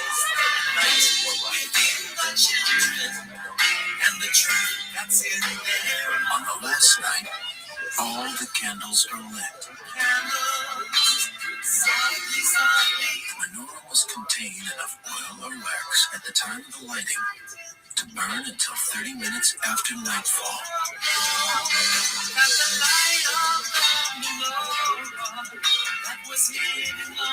One is not to benefit from the light of the candles.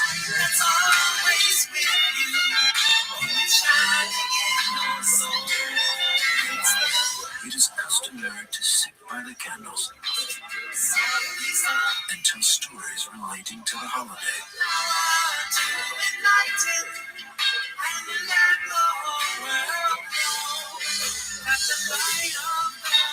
On Friday evening, the Hanukkah light should be kindled early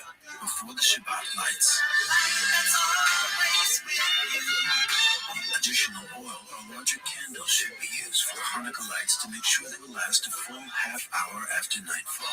It's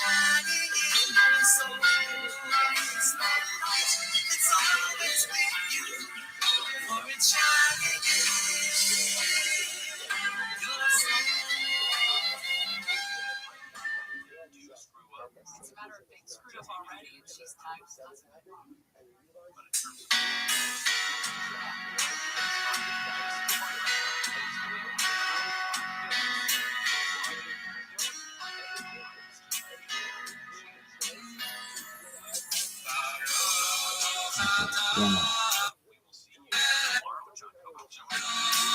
That's why you don't have to do that right now. You know, fucking lesson. Gary, I'm gonna do it right now. All right. I'll just do them.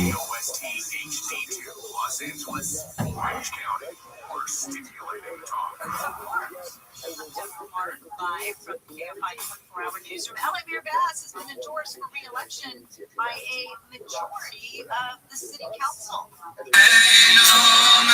Members of city council her over their colleague on the council, Roman, asked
I remember being at Shabbat and my Rebbe was a criminal broadcast. I was explaining that I was experiencing some really great success for the time, and I was experiencing what I would find out to be imposter syndrome.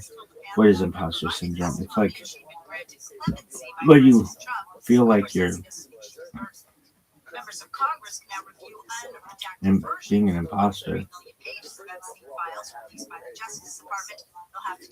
because you're finding success in something, but you're really just good at it. There's a psychological pattern where individuals doubt their accomplishments and fear being exposed as a fraud despite clear evidence of their competence and success. It commonly affects high achievers across various fields, including academia, medicine, and corporate leadership. And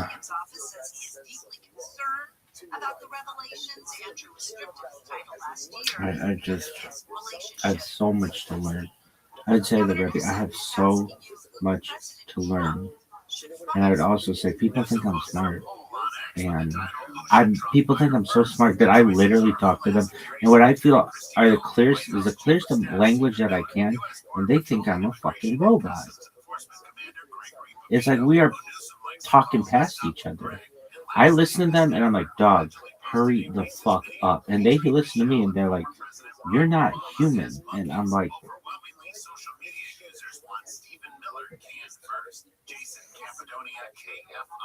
Southland weather from KFI. If they literally don't think I'm a real person, I have to be like, dude, I'm on camera, and then they still doubt it.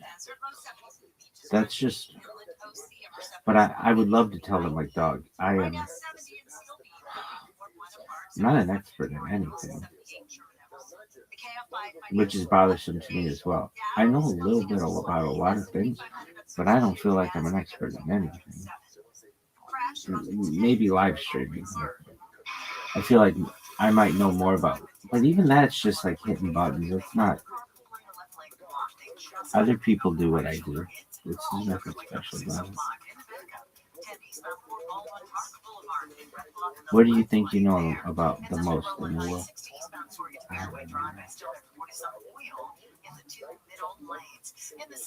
All right, what topic are we going to discuss today? We're gonna ask about blessings. What's appropriate?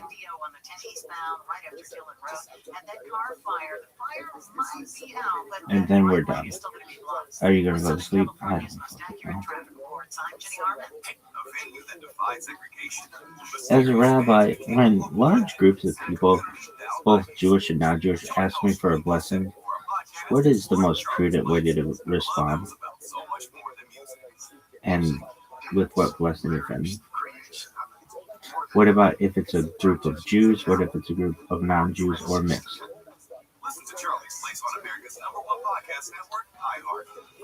Great question. This comes up all the time in real rabbinic life. And there is prudent, classy, and very traditional. And there is a prudent, classy, and very traditional way to handle it that avoids theological landmines while still being generous and menschlich. I'll break down the scenario, then give you actual wording you can use. First principle to anchor. A rabbi may bless non-Jews, full stop. We see this with Abraham. Through you, all families of the earth will be blessed, and from Chazal, the sages, who regularly offered blessings of peace, wisdom, and well-being to all humanity. The only thing to avoid is invoking specifically Jewish covenantal obligations, mitzvot, Torah commands for non-Jews, or blessings that sound like conversion, chosenness, or ritual obligations. So, the rule is universal content for universal audiences, covenantal language only for Jews. Scenario 1. Large mixed group, Jews plus non-Jews. This is the most common and the safest case. Best practice. Offer universal blessing that invokes God without technical halakhic language, emphasizes peace, health, wisdom, dignity, and blessings in their lives. Avoids mitzvah language. Sample blessing. English community. May God bless each of you with health, peace, clarity of purpose, and goodness in your lives. May your homes be places of blessing, and may your actions bring light and kindness to the world. If you want the Hebrew flavor without exclusivity, may the Ribono Shel Olam grant you shalom, peace, bracha, blessing, and Hatzlacha success. This is 100% clean, halakhically, universally respectful. Group scenario 2. Group that is entirely non-Jewish. You can absolutely bless them. Just keep it no chayed, safe, universal moral language. Best practice. Frame it as blessing for peace, wisdom, justice, compassion. God as creator, master of all humanity, shared mission. Sample wording. May the creator of all humanity bless you with peace, wisdom, and strength to do good in the world. May your work bring benefit to others, and may you be protected and guided in all your paths.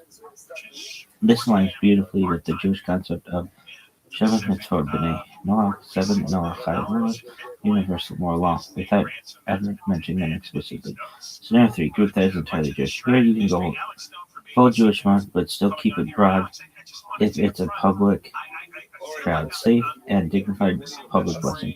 May Hashem bless you and guard you. May Hashem shine His face upon you and be gracious to you. May Hashem lift His face to you and grant you peace. That's Berkat, Kohen and priestly blessing. Even if you're not a Kohen, invoking it as a blessing is acceptable in non-liturgical context.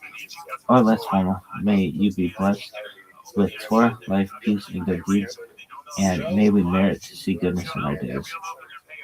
That's how Torah wants to swear the months of Adar, Haba, Scenario 4. Someone asks you directly for a blessing in a mixed setting. This happens constantly. The elegant move, say something like with pleasure, and then give a personal but universal blessing. May you be blessed with health, clarity, and peace, and may you see blessing in your efforts. No one ever feels excluded. No one ever feels appreciated. What to explicitly avoid?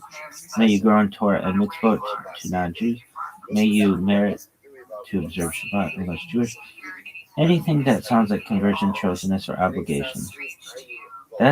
Those are not offensive per se, but they're not prudent in public or mixed settings. Rabbinic posture, this matters.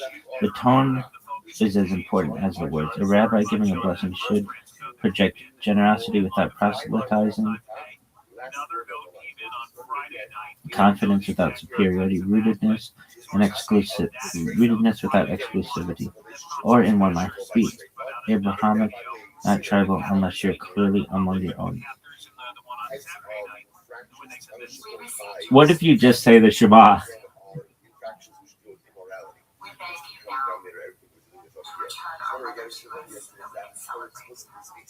I don't think that's right. Really? No. Short answer. That's generally not the prudent move in a mixed or Jewish setting. Not with marriage. For the Shema, it's called for Judaism. Shema Yisrael is not just a nice prayer. It's a form of declaration of Jewish faith and covenant. Hero Israel Hashem is our God. Hashem is one. Halachically, conceptually, it is a mitzvah. It's a commandment. A creative Jewish exclusivity. Sorry, that's what I say. Really? Yeah, a statement just specifically to Israel. So when you say it in response to a request for a blessing, you are not really blessing. You're making a thing. You don't want to go that way. Mixed group Jews is not ideal. Why? Non-Jews are being placed in a covenantal declaration that isn't theirs. But how do you know? I don't know. I don't know what everybody's religion is. It can feel like preaching rather than blessing. It sounds good though. Some may interpret it as a call and response or religious participation they didn't really consent to. Rabbinically, it's not answer forbidden, but it's poor form and pastorally clumsy. Entirely non-Jewish group strongly not recommended. Here it crosses the awkward to misalign. You're declaring Israel's covenant to people who are not Israel. It doesn't function as a blessing at all from their perspective. It risks confusion and discomfort. Entirely Jewish group, totally fine and powerful. In a Jewish-only setting, saying Shema can be moving, appropriate, especially in moments of crisis, solidarity, or moral clarity. Even then, it's usually better framed with, let us remember the words it defines. The subtle but important distinction. There are three different things people mix up. Blessing, wishing good, prayer, asking God for something, declaration of faith, stating who we are. Shabbat is number 3. When someone asks you for a blessing and you respond with Shema, you're answering a pastoral request with a creedal statement. That mismatch is the core issue. The smarter alternative, if you want Jewish gravitas without exclusivity, you can reference Shema without saying it. In our tradition, we affirm God's Son, and that unity calls us to live with responsibility and compassion. May that sense of purpose bring blessing too. This keeps the depth without the boundary violation.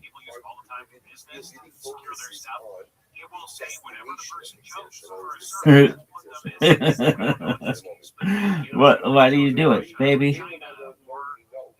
We're just flying by the seat of our pants. Really? Yeah.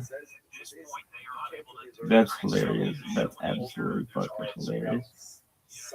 And shit happens. Is there a bracha for blessing group? Does that make sense?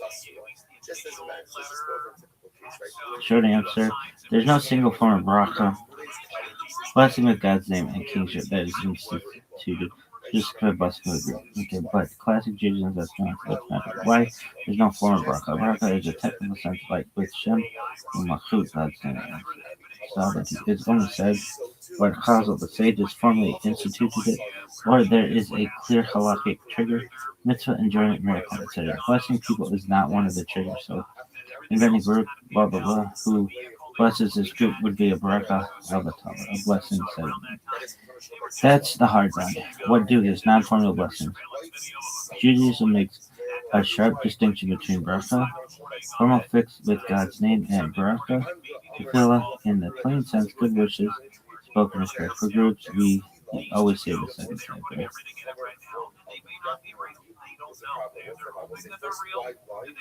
The classic group blessing bracha Kohanim style. Even non-Kohanim regularly use the text of Kohanim as a blessing, just not as a formal priestly restoration. Okay, Mary Shem, blessing God. Mary Shem, this is phase 2 and great. That works because it is tefillah, not the form bracha. In scripture, not invented. It's explicitly plural by nature. Other traditional group formulations, these are common in rabbinic speech and carry real gravitas. May the Holy Blessings be spread over you and your families and so may you be blessed with health, success, and protection on your path. Communal flourishing. May this community go from strength to strength, and may blessedness upon all you do. Mixed or publicly important. When this group includes non-Jews, the move is no shamal, machut, and universal.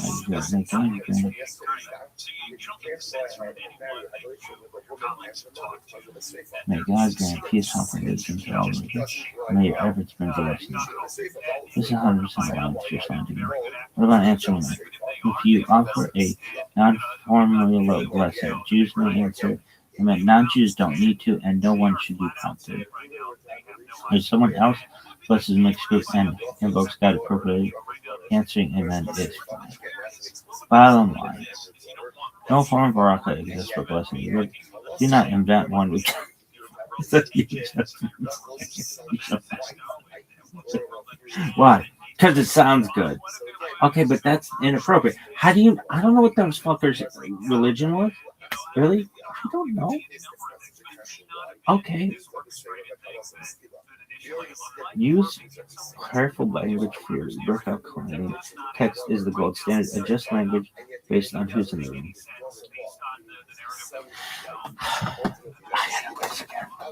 Is that? Are you done? Man, I have so much to fucking learn.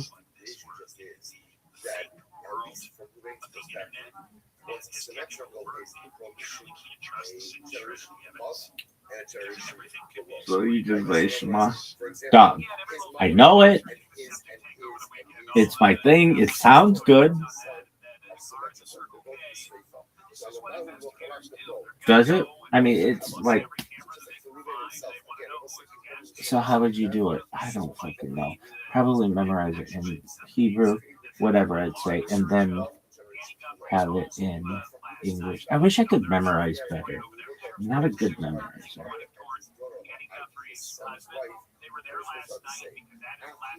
Do you have to take a whiz? Big time. So you've just been saying Shema. Baby. What do you want me to do? I'm trying to get the band back together.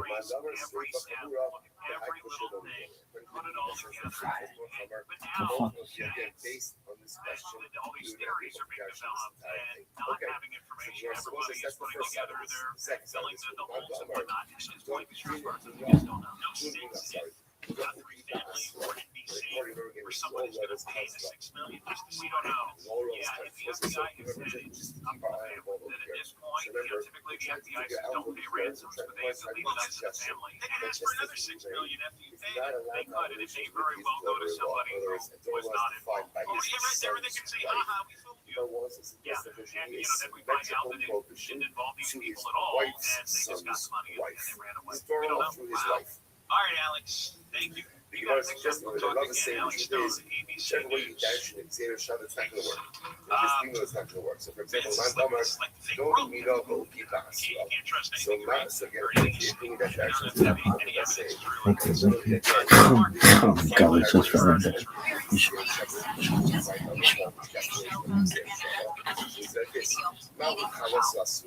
Just as we and the cause of death for actress Kathleen O'Hara has been revealed. We'll have more at bottom of the album Aki from point to the Kawasasu. next. You should say the If same you're thing. over Can't 40 have and a you're planning relationship to retire with next, someone's son's we wife. gotta protect what you build He maybe got smaller well. than you realize. So I said, okay, then Here's let's a question focus on most the people destination wonder. of next year. Is your portfolio How someone built can for just what's give up. coming next? Remember again, Many if we're investors to in have their 40s and relations with 50s discover Ruffles' they have son's little to wife, no that would be exposure to precious skip. That would metals. skip up. That means About their half of the savings safe. are largely Over tied to here, if markets, have relations policies, with his paper assets. mother-in-law, i.e. Very his little son's protection wife, if that's the conditions slave. change. He dies. Some That's what retirement moves from someday Every time with his on mother, the because horizon. remember again, Protecting what on you've already Ruben's built side, becomes just as things are important as symmetrical. growing. Because remember, And that's if where Ruben has noble relations gold with his mother, investments comes in. generation, Helping investors or has reduce relations risk with his by adding mother-in-law, physical generation gold to their down, portfolios. same And country, right now may be a straight up. smart time to Straight talk up.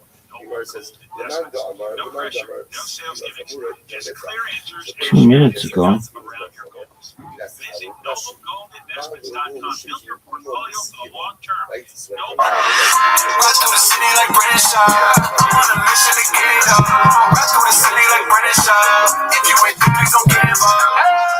Now, London,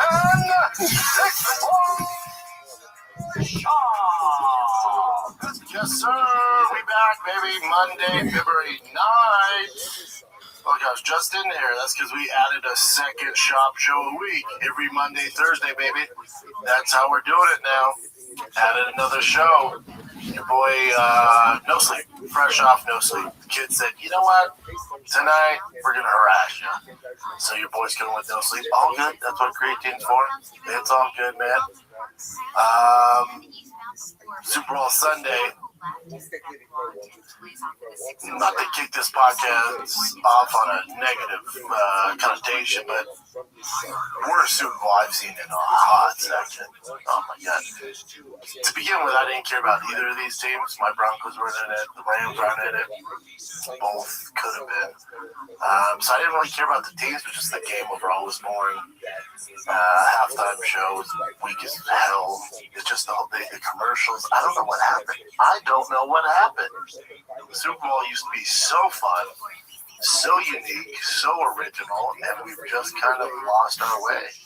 Now all the ads are crypto, Ozempic, and gambling. That's all it is. That's all it is. And then the halftime show. I don't know, man. My wife's Hispanic, and her whole family loves Bad Bunny, and even they were like, God, that sucked. So I don't know. It's a real bummer. Can't tell you. Did you wear a dress like everyone's talking about? No, he didn't do any of that stuff. Like, a lot of that stuff comes from the right, they're upset, and so he didn't do. He's done it previously, but listen, the NFL, they're going to put some restrictions on for sure. He couldn't get away with that, but it was even that, all that stuff I don't really give a shit about. But it's like he didn't even perform his hits. Like, he has so many hits. I mean, it was just weak. It was weak, just weak. But that's the Super Bowl in a nutshell. It's just the whole thing just counting. All right, something to do. Get the family together, something to do. That shit was weak sauce. Just the whole weak sauce. I can't wait for MLB to start. We're almost there, baby. We're almost there. Get some fights over the weekend, though. Oh, and also, if you haven't checked out the latest shop show, as you're watching this one, there's something for you guys to binge on a Monday before this comes out as well. We got into everything, so it was a grand old time. So you can check it out right now. But there were some fights this weekend. Man, the UFC definitely wasn't the most entertaining card at all. Not even close. So there's PFL, right? Which PFL. You have the UFC, the fight night, Batista and Oliveira. Noroguchi, right? Yeah. By far the most entertaining, just better production overall was BKFC, man. Yeah. Basically sold out in Philly. The numbers were pretty awesome. Yeah, it says boy Shane Gillis walked out. Yeah, that too. But 2 million live viewers is what they said, and 18,000 in attendance, over 18,000, which is nuts. Yeah, and then it was also easy for me to get. Usually the problem with this, I always catch the BKFCs weeks after. It'll pop up on some random channel I have on Tim's on TV. But this one, my brother was like, yo, Bare Knuckles on Amazon. Like, what? So I was able to watch it live on Amazon. It was packed there. The production was good. And then your main event with Orlovsky and Ben Rothwell, two gentlemen I'm definitely familiar with. Rothwell was made for bare knuckle. I thought Orlovsky was going to have some real issues, but God, dog, Orlovsky just doing the damn thing. Every bit of 75 years old in 5 years. You know, he's just doing the damn thing. He messed Rothwell up, dude. It was bad. Yeah, his face looked bad. But that was by far the most entertaining, best card of the weekend. There's so many cool storylines, and it was like heartfelt moments too. So it was great. And then the co-main event, you had the two gentlemen that agreed to fight. I think it was at 175, Lorenzo Hunt and David Mundell. So if you're into bare knuckle boxing, which some of you are, if you're not familiar, these two decided to meet at a catchweight because one is ranked number 1 pound for pound bare knuckle boxer, the other's number 2. So let's just figure out who's number 1. Now Lorenzo Hunt made it pretty clear. Yeah, it's just entertaining as hell, man. Like, there will never be a second to the UFC. It's impossible now. Oh, Elon's not a fucking Jewish name? I mean, with the UFC, it is. It's a monopoly, just like the NFL, just like the NBA. There will never be a second. It's not one of the popular ones. You must but if anyone's going to have success, and because it's not MMA, become because popular in the future. Yeah. UFC is by far the next best thing. By far. Yeah. It's just like, it's almost too violent for me, though. What about you? No, not too violent. I mean, no, I think when I first watched it, because, I'm so used to gloves and 4-ounce gloves, stuff like that, and takedowns, I was like, oh, man, it's kind of brutal. But once you get over that, you watch enough of it, it's so entertaining. No, it's 100% entertaining. Just like, yeah, I think, and again, it's not even a threat to the UFC, and that's why they're going to succeed. They're a completely different lane. It's just a damn good product, man. Damn good product. I enjoy it. I enjoyed it. But you did have some UFC fights. Again, at the Apex, nothing to blow your hair back. The cards leading up to... Yeah, Paramount came out strong out the gate with those two pay-per-views, and then now it's kind of like, man, I hope this isn't business as usual, where they're just checking the box, basically turning into boxing, where you have one fight that's going to draw the fans in, and then the rest is just bullshit. They're headed down that path, man. Hate to see it. Yeah, see it. Because the next fight's next Saturday. It's a great fight. It's one of my favorite fights of the year. It's Fluffy Hernandez and Sean Strickland. It's an amazing fight. That's an amazing fight. But yeah, after that, their cards they're dabbling in the boxing, where you have that one fight that's going to get people tuned in. The rest, take what you get. And that's not what made the UFC great. That's what always made us different than boxing, or even different than other leagues. Is you had, especially on the main card. On the main card, you were freaking ready to go. I guess this one's better. UFC 326 is fun. 326, yeah. But Ortega's out. So I don't know why he's still on there. That's what they do all the time. I don't know. Let me go. You're going too fast, Jim. Scroll up. So your main event, Max Holloway, Charles Oliveira. Two legends, but it's like, I never miss a Max fight, so take my money. If Max wins out, I would be willing to bet he ends up on the White House card. If he doesn't get too messed up. Ortega's out, so Cal Borrell, RDR, it's a great fight. Robocop, Fiera, great fight. Rob Font, Rosa Jr., that's a big step up from Rob Jr. Cody Garbrandt, love him. Cody Dern, Great fighter. Dante Johnson. Looks like a gigolo off of the show. Gigolo Showdown. Dude, that reminds me. Then I'll come back to fighting. But that, on the plane ride back from New York, you know, they have the TVs on the plane. I was in the movies. I go to documentaries. Dude, I had no clue. Maybe you guys, you know, I love my crime stuff and murder dogs. That show Gigolos on Showtime, which is one of my favorite shows. Yes, dude, I love that show. There's a doc on there. The main guy was kind of the chill, like earthy, like spiritual guy. Murdered a lady. There's a whole doc. He's in prison for life. And he looks like this dude. Yeah, he does. Yeah, he does. He does. Dante Johnson's not as good looking, but it's because they both have long hair. They're jacked. Definitely misspelled Gigolos. That's all good. I spelled it. Yeah, Ash, former cast member of the reality show Gigolos, was arrested for murder of a female client. Actually, yeah, it's just the hairs on the other side. Yeah, and he was like took care of the women, soft-spoken, very spiritual. Like, why don't we just do some shrooms? I'll get my waiter out. We'll figure it out. I'll give you a 2-hour massage. And like super, like if I could bet on it, he would not be the guy you'd bet on to commit murder. Like a lot of those other guys, you're like, yeah, that makes sense. This guy, out of all of them, you're like, no way, dude. And brutal murder. Like, yeah, like beat the girl to death. Yeah. Let's take a little break, kids, because well-built wardrobe is about pieces that work together and hold up over time. They look good, and they also keep you warm, and they are also reliable. They don't just break on down, but you look fly in them. That's what Quince does best. Premium materials, thoughtful design, and everyday staples that feel easy to wear and easy to rely on, even as the weather shifts. Quince has the everyday essentials I love with quality that lasts. Organic cotton sweaters, polos for every occasion, lighter jackets that keep you warm in the changing seasons. The list goes on and on. Everything is built to hold up to daily wear and still looks good season after season. We got you guys, man. They sent me this light black jacket. I rock it all the time. In the mornings here, at night at the kiddos' baseball practice. It's fantastic.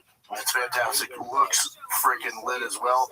So refresh your wardrobe with Quince. Go to quince.com/shop, SCHAB, for free shipping on your order and 365-day returns. Now available in Canada. That's QUINCE.com/shop. Free shipping and 365-day returns. Quince.com/shop. Crazy, right? Yeah. I had no clue. Pleaded guilty. His whole thing, he said he did shrooms and just blacked out. That's what he takes notice. He says he's the victim here. Shrooms, huh? Usually that makes people happy. He microdosed, yeah. Isn't that crazy? That's very crazy. All right, let's get back to the fight card. Yeah, check it out. Yeah, the Gigolo murder is wild, dude. Wild. But anyway, back to this wasn't a bad fight night. Mario Batista, he's just so goddamn good. He looked awesome. He looked good, right? Get the finish. Horiguchi looked fantastic. The Gooch looked fantastic. Didn't he look good? Yeah, he looked good. Wasn't that, to me, he's not as amazing as he was before, but man, before you're talking freaking all-time world champion, 2 different organizations. Off this fight, though, he beat the brakes off Albazi. The brakes. And then Brandon Moreno's opponent fell out for the main event in Mexico. So they called Horiguchi before this fight. I was like, hey, man, do you want to forego this fight and just main event against Brandon Moreno in Mexico? He goes, oh, no. I'm down to take that fight, but let me beat up Amir as well. Let me beat him up and then I'll do it. But I'm not sure they're going to let him do it, but they should. Yeah.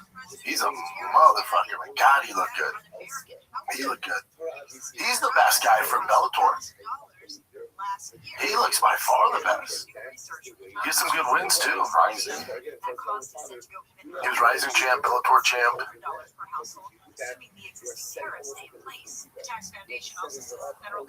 Yeah, who else was besides Chandler from Bellator? They got a bunch of guys. That didn't do well. I know who's like the best though. So obviously Horiguchi, but The Belter, you had Chandler, Eddie Alvarez was pretty damn good. become champ. Brooks, remember Brooks? He was a champ. Will Brooks, and he came over and got his ass with UFC. And then obviously your boy who just got cut, Patchy Mix. He was a champ. He got his ass handed to him. But Horiguchi's doing the best. Yeah. Joel Almeida, God, talk about fall off. Jesus Christ. They were talking about him getting a title shot, remember? That's on the street made me laugh, but it's also kind of true. That fight's funny. Someone said, has anybody asked Joel Almeida if he actually wants to do this? Like, has anyone ever talked to him like, hey man, you sure you want to be a UFC fighter? Like, he doesn't look like he really wants to do it. Like, we don't know if he owes somebody money, if he's just doing it for the, for the money. But it doesn't look like he wants to be in there. Just hold that's it. Yeah, he's really falling off, man. Like a motherfucker. Listen to Kobe looked fantastic. They're former training partners, too. Yeah, that's what the son from the restaurant was murdered. What else is Murdered? He's like, he's done. I gotta keep going. That's why he's like, hey, He just seems like, no, God. especially when it's your training partner, so that sucks even more. The other boys. He's been called out, Corey Sandhagen, because that was his first fight in the UFC that he lost. Yeah, that'd be a great fight now. Yeah, decent fight night. Wet your beak a little bit. Nico Price been doing a fucking hot second. Alex Morona, I can't believe he's still doing the goddamn thing, just tough as nails. Yeah, it was an alright card. Yeah, all the cards that were turning into boxing, man. Turning to boxing. Although, to be fair to the UFC, the fight nights are not going to stack, so they're still entertaining. And then the pay-per-views so far have been good. And thank God they're not actual pay-per-views, so that's why I'm like way more lenient on it. Yeah. And then plus, they can't stack these cards that much because of the fucking White House. Yeah, who knows? We should be getting news on that too. And I think it was Mick Maynard who came out and said, him or Hunter Campbell, they said it's only be 6 to 7 fights in the White House. Ari Emanuel. Ari Emanuel said that? Yeah. I have it somewhere. We'll get to it, but yeah. And he was like, we're definitely not building a 100,000 seater. And 3,000, I think he said? Yeah, 3,000 to 4,000 people in attendance. And working hard on it. So when there will be other areas to watch the fights. Dude, we're going right now, there's going to be probably 6 to 7 fights. Why not do the whole 15? I'm sure it's going to be too hard. What? You're set up. That means it's 6 to 7. That means it's gonna be 6 bang. Yeah, I'm sure they're trying to make them all like title fights, but dude, they told us it's gonna be the best UFC card of all time. I mean, you said that BMF is a title, so that does count as a title fight. BMF, there'd be a Trump belt on top, like America's finest belt or some bullshit,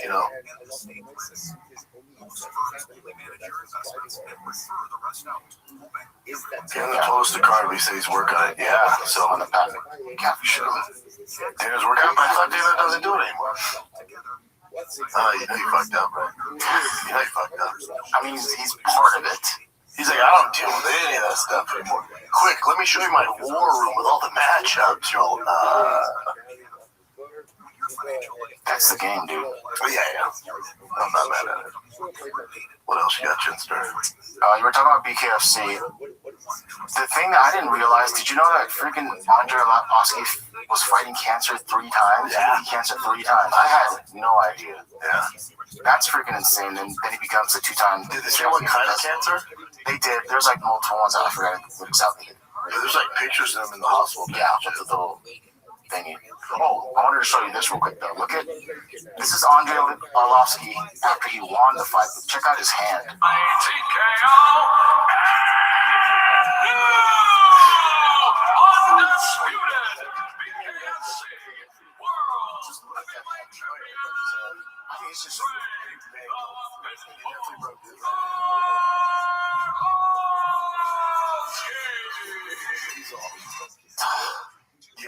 He got him with bare knuckles. Like there's pros and cons. Yeah, and this is his post-fight speech. Don't fucking give up. I'm a great fucking example. 3 times cancer survivor. Keep fucking fight. Life is beautiful. Do not give up on it. People who never know. Incredible. Everyone gave up on him too, including me. When he was getting just knocked out constantly, we're like, he has no chin left over. And look at him, he's in BKFC against Ben Rothwell, and he's not getting knocked down. Yeah, and fucking him up. How about that YouTuber Jack Doherty? I want to see that. Oh shit!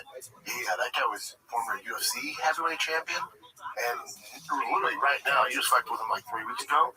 After your altercation with him, he went on to beat Ben Rothwell. I don't know if you've ever seen Ben. He's every bit of 6'6", 300 fucking pounds now. Yeah. In bare Kidney knuckle. tumor, other cancers. Jeez, man. Yeah, What a legend, dude. I love Orlovsky. Love him. One of my faves. And did you? I could have sworn you said he was like a funny guy or whatever. Yeah, he's great. Sounds funny. Yeah, he's great. I mean, top 3 lines of all time. Fighters. How taste my pee-pee. I mean, come on. I think, and that was with Ariel, I think. Yeah, Ariel's asking him. Tim Sylvia, they had the same girl. He was how taste my pee-pee. Yeah, that's the thing that's kind of bummer. He was like Ariel mentioned that. But I guess that's part of like the whole Real Housewives of UFC. Whatever. It's great. It's Fucking, what do you mean? That's fucking awesome. They're the same like girl. Like so Andre was over there and broke up, and then she started hanging out with him. She said he was a friend though, but whatever. Let's do some dude. Top 3 most legendary for the hardcores. Now these new kids that jumped on during COVID, they're like, wait, how tastes my pee-pee? Well, that's not how you say it. Yeah, that's what makes it great. What's that? You know how I know you're new to the game? You don't even know the legendary quote, how tastes my pee-pee? How tastes my pee-pee? Bro. God damn, that was legendary. Now I have to. Yeah, pick it up, dog. How tastes my pee-pee? I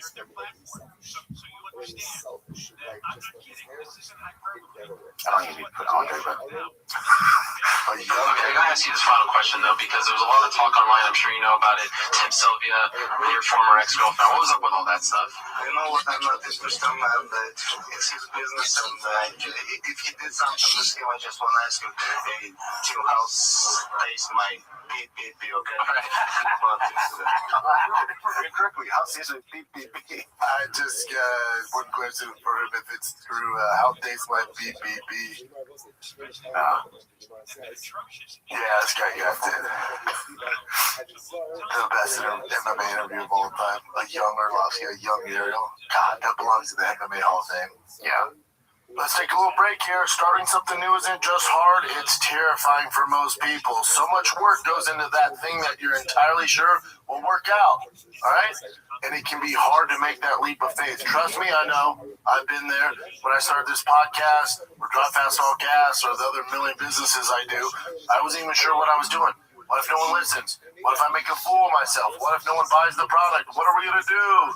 Now, I know that was right in believing in myself and launching this podcast, Firing the Kid, Thick Boy, Drive Fast, all the stuff, despite all the fears and hesitations. It also helps when I have my ride or die, my partner like Shopify right by my side to help on out. Cha-ching! All right, Shopify is the commerce platform behind millions of businesses around the world.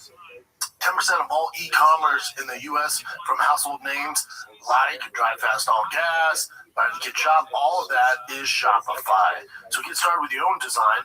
They have hundreds of ready-to-use templates. Shopify helps you build a beautiful online store that matches your brand style. They got everything, man. So 24/7 customer service. So if it's time to turn what ifs into cha-ching with Shopify today. Sign up for your $1 per month trial at shopify.com/shop, all lowercase.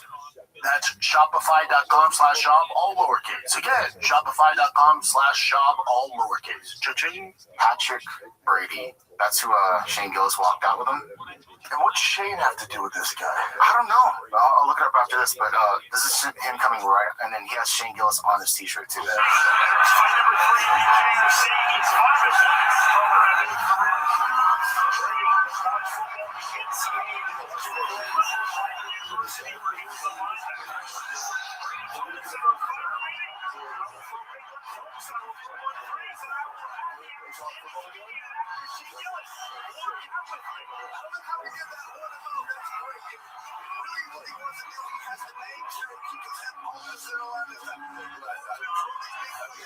Shane's new to even UFC, right? He's new to the UFC world. Bare Knuckle is a completely different world. Like, he's fully immersed in it. Like, I've been around fighting for fucking a hot second. And when I commentated Game Bread, Bare Knuckle MMA, it's heavy, man. We just became, he was probably a fan and became a friend. Close acquaintances within the Philadelphia entertainment scene. Interesting.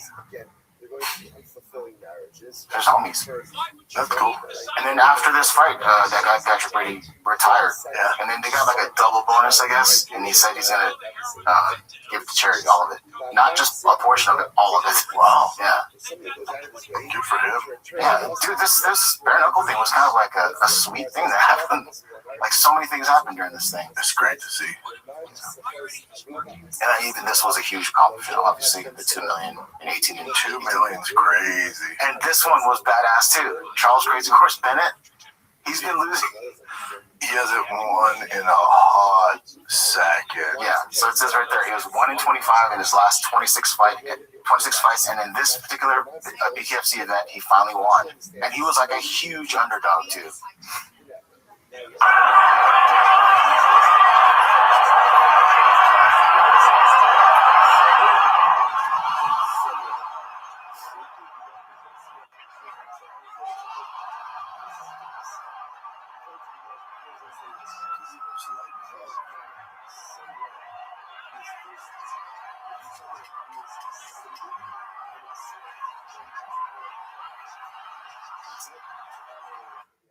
Good for him. Yeah, it was a freaking dope ass show. 1 for 25 pieces.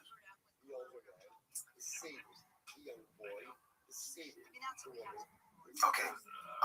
So we talked about this on the second show last week, right? John Jones and that interview about him having arthritis that was really bad. Apparently someone on, it seems like it was Joaquin Buckley's side. I don't know for a fact, but he was talking to Joaquin Buckley. And then the guy that was next to him that asked him the question, he had the meta glasses on. And then he posted the video. It was supposed to be, between them. Weird. So there's John Jones talking to the schmo about it. It's true, I do have arthritis, and the kid that leaked that was an absolute asshole. I was talking to some guys in Confidential, and he had one of those medical glasses on like myself, and he ended up posting that. That wasn't for everybody to hear. Oh, yeah, it's talking about Joaquin Buckley. I already qualified for hip replacement. Oh, shit. But that's how life works. I've been an athlete my whole entire life, and it's just something that comes with it. I think I started sports in 7th grade. Now I'm almost 40 years old, so it comes with it. But I do it all over again, and I feel great. You guys will see today. I'm going to get a warm up. We're running around, having fun, and doing what I do, baby. Yeah. Toes. I mean, of course, yeah, no. How tall is Dwight Howard? He's like the tallest. 7-something. Yeah. Yeah. Different set of athletic skills. Exactly. But Howard is telling how he does.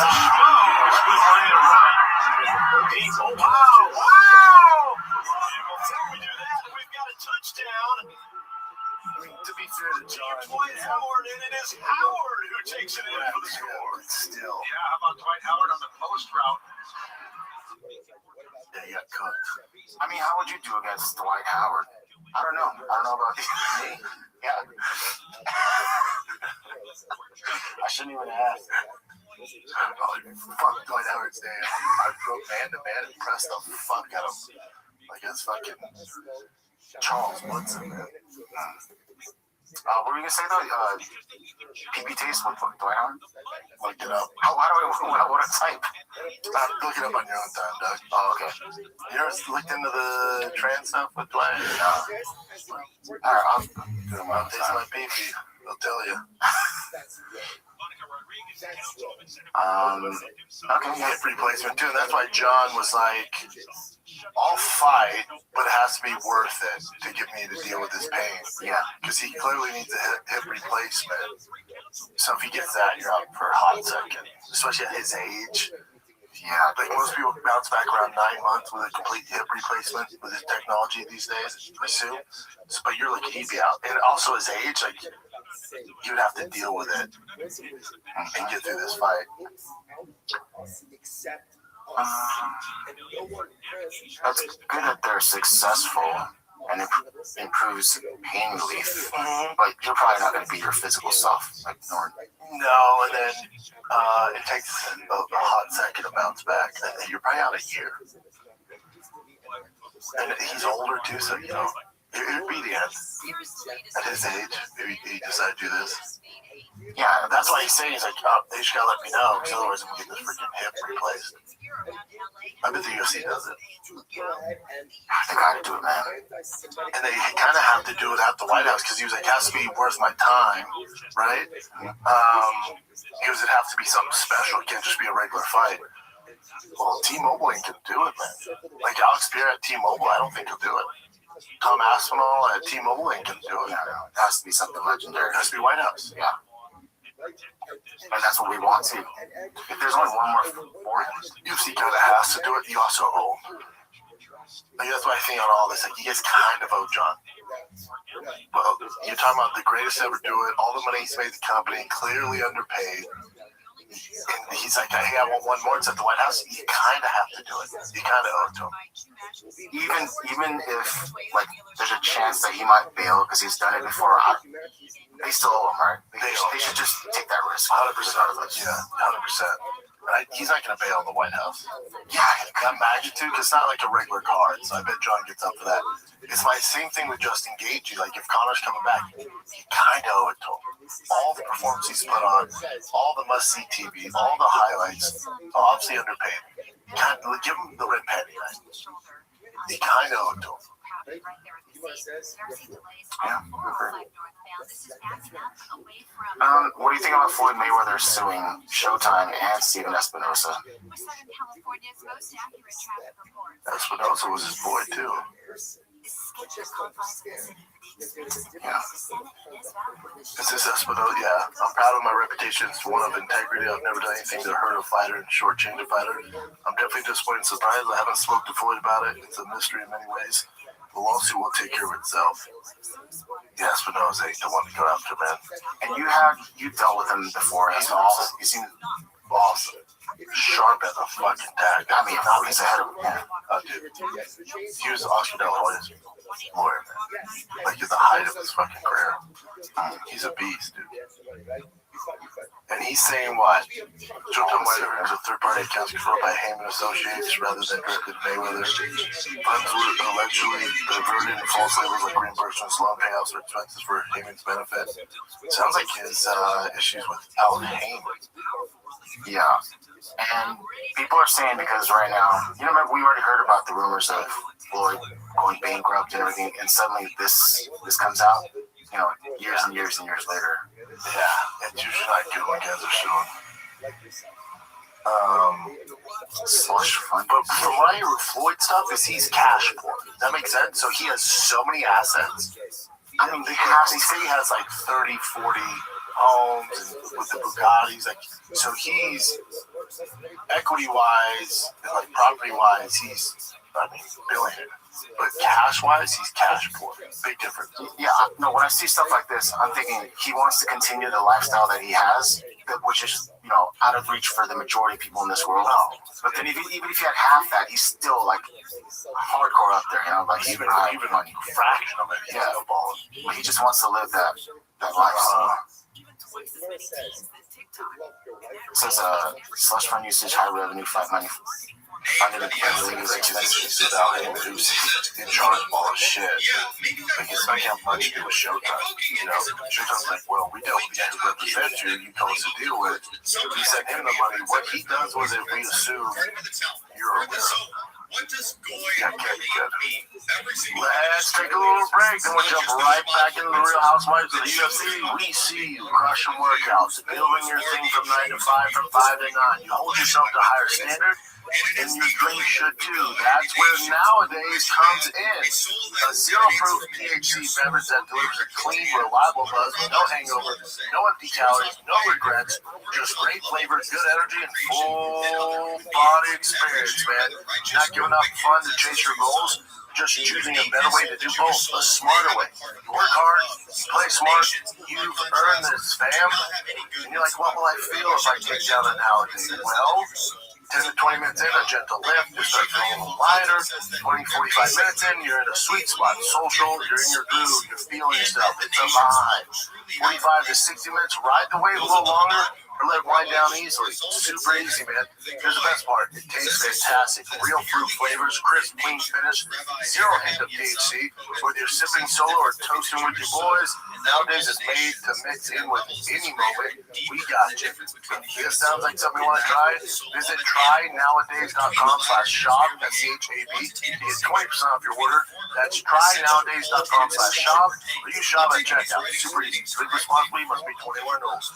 Try nowadays. On a side note too, Andre Burrow, we had him on Big Round Breakdown at the Playa Vista studio. Oh yeah, We did. And then I had to go out to get him, to show him where the studio's at, and he rolled up in a freaking, like a Rolls Royce Phantom drop top, and I was just like, oh, holy shit. Because when I see Burrow, I don't see him in the news often. Like, he doesn't seem like excited, especially back then. But he was like super rich. yeah. Well, Maybe, yeah. or he spent half his purse on that fucking Phantom. And this is also related to boxing. Yeah, the same thing that Terrence Crawford did. Yeah, Shakur Stevenson stripped out his lightweight title because of the whole payment of the freaking belt. They need to ditch that. It's such a bad look for him because the fighters they don't give a fuck, man. Everyone knows I'm the best. $100,000 fee. Yeah. The WBC didn't have shit to do with this fight. It's eating them alive. Take your belt. It don't make me. Yeah, I agree. Yeah, it's the belt. There's so many belts too. No one really gives a fuck. Yeah, I wouldn't even know if he was wearing it. Which one? Is it the green one? I'm sure. And then we talked about this guy in the UFC. He was doing that Daniel Cormier technique. He was cut for doing the weigh-in. You just did too much, Bubba. If you're gonna do it, you gotta do it. Slick. Do it right. Yeah. Do it the DC way. That guy, you're like, oh, he's 102 pounds. Yeah, not the best. And this was kind of a rumor before that the UFC was going to sign Rico Verhoeven for the Paramount. I thought it was a done deal. Yeah, I thought it was signed, sealed, delivered. that's what people were saying. He was supposed to fight Derek Lewis. So it was actually a real thing that happened, but he ended up not taking that contract and he wants to pursue boxing now. I wonder why. Zuffa boxing? I mean, I guess he could still do Zuffa boxing. I don't know. Yeah, but if he's going Or you can do both. Hey, Rico, you know Zuffa controls UFC and boxing, by the way. You can do both. Yeah, if he does Zuffa boxing. The UFC's dropping the ball when it comes to the heavyweight division. Like, the heavyweight division's so bad. It's such a shell of what it used to be, even when I fought. It used to be so good. Go back and watch Pride, heavyweight Grand Prix. Go back and watch even Bellator 10 years ago was better than this current heavyweight division in the UFC. When I fought, it was the who's who, man. I mean, it was murder's row. Now it's just a shell of itself, and it doesn't have to be, because if they signed Rico, if they came to an understanding with Francis Ngannou, if they signed Gable Stevenson, we're at least cooking with some gas that makes it exciting. I don't get it. And it's all possible for them. Dana's issue with Francis, but then also Dana says he doesn't really deal with the guys anymore. So it's like, then somebody needs to step in and go, hey man, this heavyweight division is dying, or if not dead. Your current heavyweight champ is having, I don't know if you saw this, is having a serious eye surgery. He's out 9 months. Aspinall's gonna be out in 9 months. 9 months. So, okay, John Jones wants one more. You do it at the White House. It's against Alex Pereira. Okay. There's no longevity in it. I just don't get. And I know Dana has his issue with Francis, but he's by far the biggest free agent out there, by far. And if you're not really dealing with it, have Hunter, have McMahon deal with it, and get his ass in there. Just for the health of the division. Because you could have Francis fight John. That's fucking huge at the White House. Or even down the road. That would get John to do it, even if it wasn't at the White House, I bet. So you have Francis, John, okay. You have John Aspinall, okay. You have Francis Aspinall. You have mix Rico in there, mix Gable Stevenson in there. Now we're cooking. But for whatever reason, they're just being like, nah, we're good with what we got. Are you? It's a fucking shit show, man. Just speaking hypothetically, let's look at the. Let's say outside of Tom Aspinall, you could probably wreck a good chunk of the heavyweight division right now, right? If you really trained hard. Yeah. Why don't you do it, man? Just put my life on hold. Yeah, dude, no, and then freaking the podcast, they blow up even more. God, that might be the only thing that saves the whole fighting the kid. But that would be dope, though. Oh my God. Oh, that comeback fight. I mean, I'd need 6 months just of dedicated training. Yeah. And then you'd schedule a fight. I mean, it would be such a time commitment. You can't take peptides or nothing, you know? Take a little break from it, man. It's so bad, dude. It's so bad. And they're doing nothing about it. I mean, there should be people that are trying to like work their asses off to get to that particular level to join the UFC and be awesome, but there's no ways out right now. They're like, we're good. There's other stuff we can do. Yeah. All right. This is just rumors, but there was rumors of potentially McGregor fighting Mauricio Hufi. Not a chance. That's stupid as fuck. Not a chance. Not a chance in fucking high hell. You think the UFC is gonna waste that big opportunity? Hufi's good, but his ceiling's not high. He has no grappling. They're gonna use the rub of Conor, which is massive, still the biggest star we have.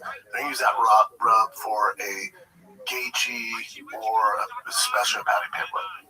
Yeah, you're crazy if they think they're gonna give Hufi a fight over Paddy Pimblett. This would be way more for the hardcores that just love that their styles are so similar. But yeah, for the casual, I don't think they would. Yeah. And that fight makes sense because they have similar fighting styles. That's the only reason they came up with this. Does he look similar? What the fuck? Oh, this shit was insane. You must have heard of this by now. This I haven't seen this. This is in the Czech Republic. This dude was fighting his opponent, and literally, like, there's no shame. He was getting, the other guy was going for a takedown, and he just bit his ear. Like Tyson style? Dude, or worse. I'll show you this clip here.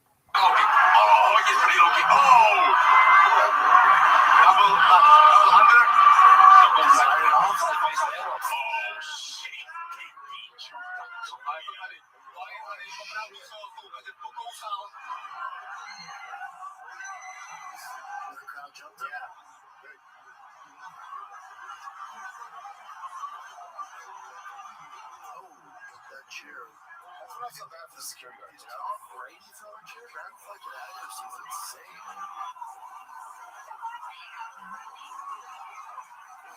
Dan, you ripped Homeboy's ear off. This definitely isn't America. Yeah, his boys are trying to fuck him up.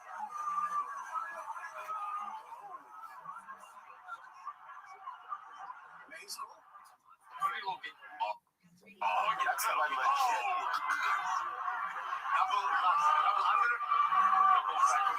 Oh my God. That's fucking crazy. Assuming he was losing, that guy was like, I'm gonna kill him. That guy looks like he knows a few people that work in the underworld. He's like, oh, you're dead.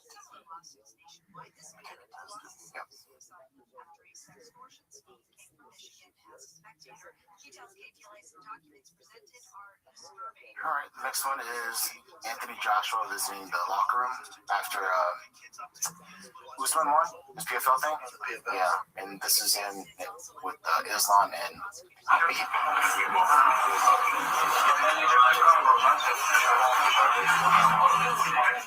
That's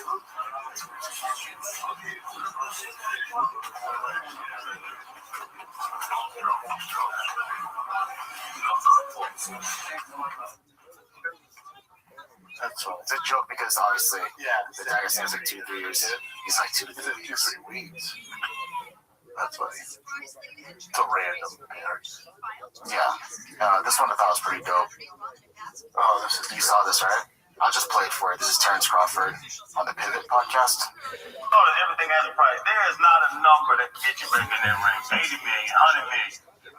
Because now you're selling your soul. $100 million, you can have my soul. Because you. Now we know your character. Like, oh man, you ain't got no days. You ain't got no morals. Like, come on, man. Like, what you gonna stand for if everything is about money? My fault is everything has a price. This is not a number. Deposit? This is my thing with this. Like, when Tim Crawford says no, then, you're selling your soul. No, we're not asking to go to Epstein Island. We're not asking to visit kids in a dark way. That's selling your soul. But I think I assume what Channing Crowder's saying is, you wouldn't box, which is your job, for $100 million. Like, there's nothing they can pay you to box, which is your job. So it's not selling your soul. Now, maybe it means something different. Like, Channing Crowder's like, yeah, they want me to do this, this, and this. Meaning, like, hey, give up this bell. Who knows? I don't know what it is. But selling your soul to do your job? Yeah. I don't know. I'm doing my job. Yeah, that's why if they're like, I don't know what the fuck they're asking to do.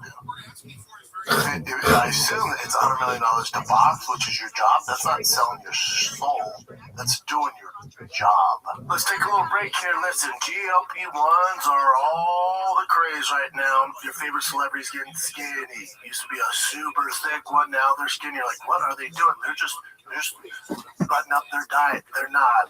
There's a way to do it. There's a smart way to do it. An easier way to do it for everybody now. That's where Roe comes into play, man. Roe offers the first FDA-approved GLP-1 pill for weight loss at the lowest cost around. Most people think GLP-1s are super expensive. They're not. The new GLP-1 pill is the same weight loss ingredient as the shot and packs comparable results to the shot. Can help patients lose up to 14% of their body weight in a year on average. I've seen faster results than that. That's one daily pill for fewer cravings and feeling fuller with a new formula clinically proven to maximize weight loss. The days of starving yourself and self-discipline, this is your cheat code. All right, the new FDA-approved GLP-1 pill is available for $149 for the first dose, in addition to your RO membership fee, and $299 a month for higher doses. Roe offers the lowest cost GLP-1s, whether you're using insurance or paying cash. We got you. After your first online visit, if you're eligible for treatment, you can expect to start your medication in less than a week if paying cash, about 2 weeks if you're using insurance. Go to ro.co/shop to see if you're eligible for the new GLP-1 pill on Roe. That's ro.co/shop to get started on Roe. Go to ro.co/safety for box warning and full safety information about GLP-1 medications. Based on study in non-diabetics with obesity and overweight plus and weight-related condition with diet and exercise. Go to ro.co/shop to see if you're eligible now for the new GLP-1 pill on Roe. Good luck. Let me listen to it one more time.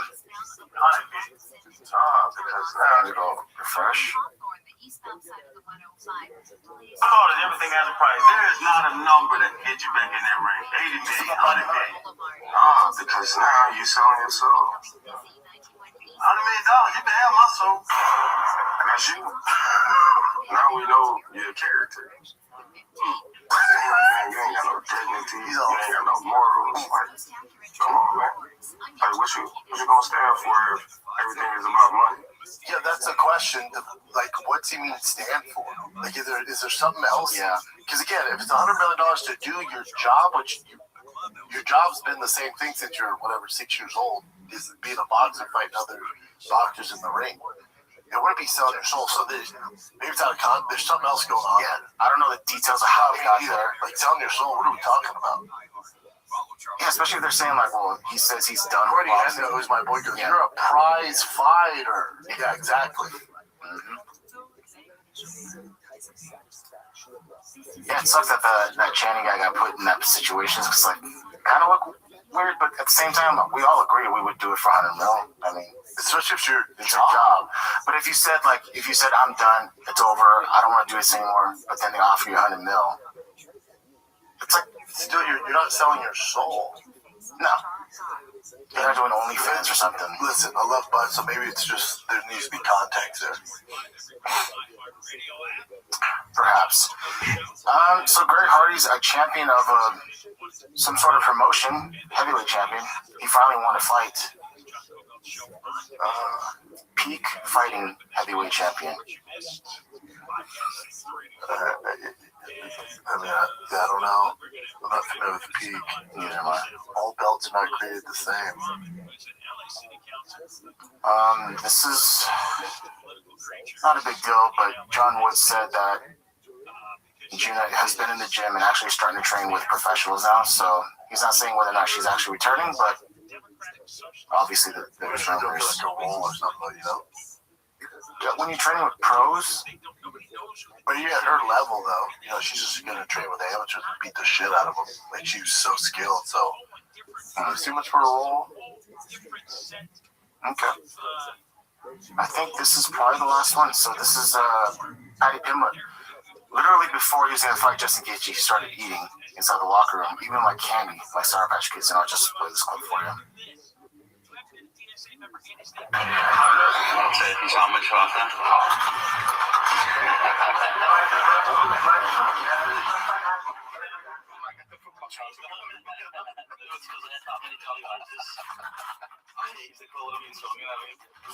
You hear me speak non-stop, okay? You don't have to worry about looking at me. You'll have some keys out till I put my hand on you. I'm speaking system instruction. Yeah, that's the one. You know that. Thank you very much, man. There's Sour Patch Kids and Moss. Lovely little bit of carbs, bit of anything. Two set on that fog. One plant, was about 6 logs. It's just wooden straw. He took a huge dump too after. I don't know if that's the best way to do it. Candies too, like. I mean, you're low on glucose and stuff like that, so you're depleted, so you can get away with a little bit. I don't know. Have you ever felt like eating before a fight? No. Right, that's like the last thing. So he's cutting, 50 pounds. That's different. I'm just saying, just the nerves alone. Just Yeah, but all that goes away when you're cutting that much weight. You want to get, replenish everything. Like, these guys are literally starving themselves, so that's different. Yeah, they're starving themselves to death. Yeah, dude, that's pretty much it, man. Yeah, I'd eat like my kids after a fucking weigh-in. That's wild. It actually looked good though when he was eating like the candy. It made me want to eat candy. Really? Yeah, no, that made my teeth red. I know, but if you could, yeah, it's true. When you stop doing it for a long time, then you start to adjust to it. And then when you do taste it, you just keep going. No, but then once you start enjoying it again, not me. Like, my thing is I've gone away from candy and like sugary soda for so long. I even tried some, like, oh my god. You just taste all the horrible shit in it now. Yeah. Is that it? That's it. All right, kids. Thank you for watching. As you're watching this, if you missed last week's new bonus episode, we do them on Thursdays as well now. We're twice a week, baby. Stepping our game up. There's a lot to talk about, so hope you guys enjoyed it. We will do fan questions again this Thursday, so I'll post it on my IG story as usual. We got so many for the last episode. I will use some of those, but we'll get some new ones as well. So stay tuned. Send your questions. Just DM me. I see them. All right, kids. That's it. Love you guys. See you out there on the streets. I'm out.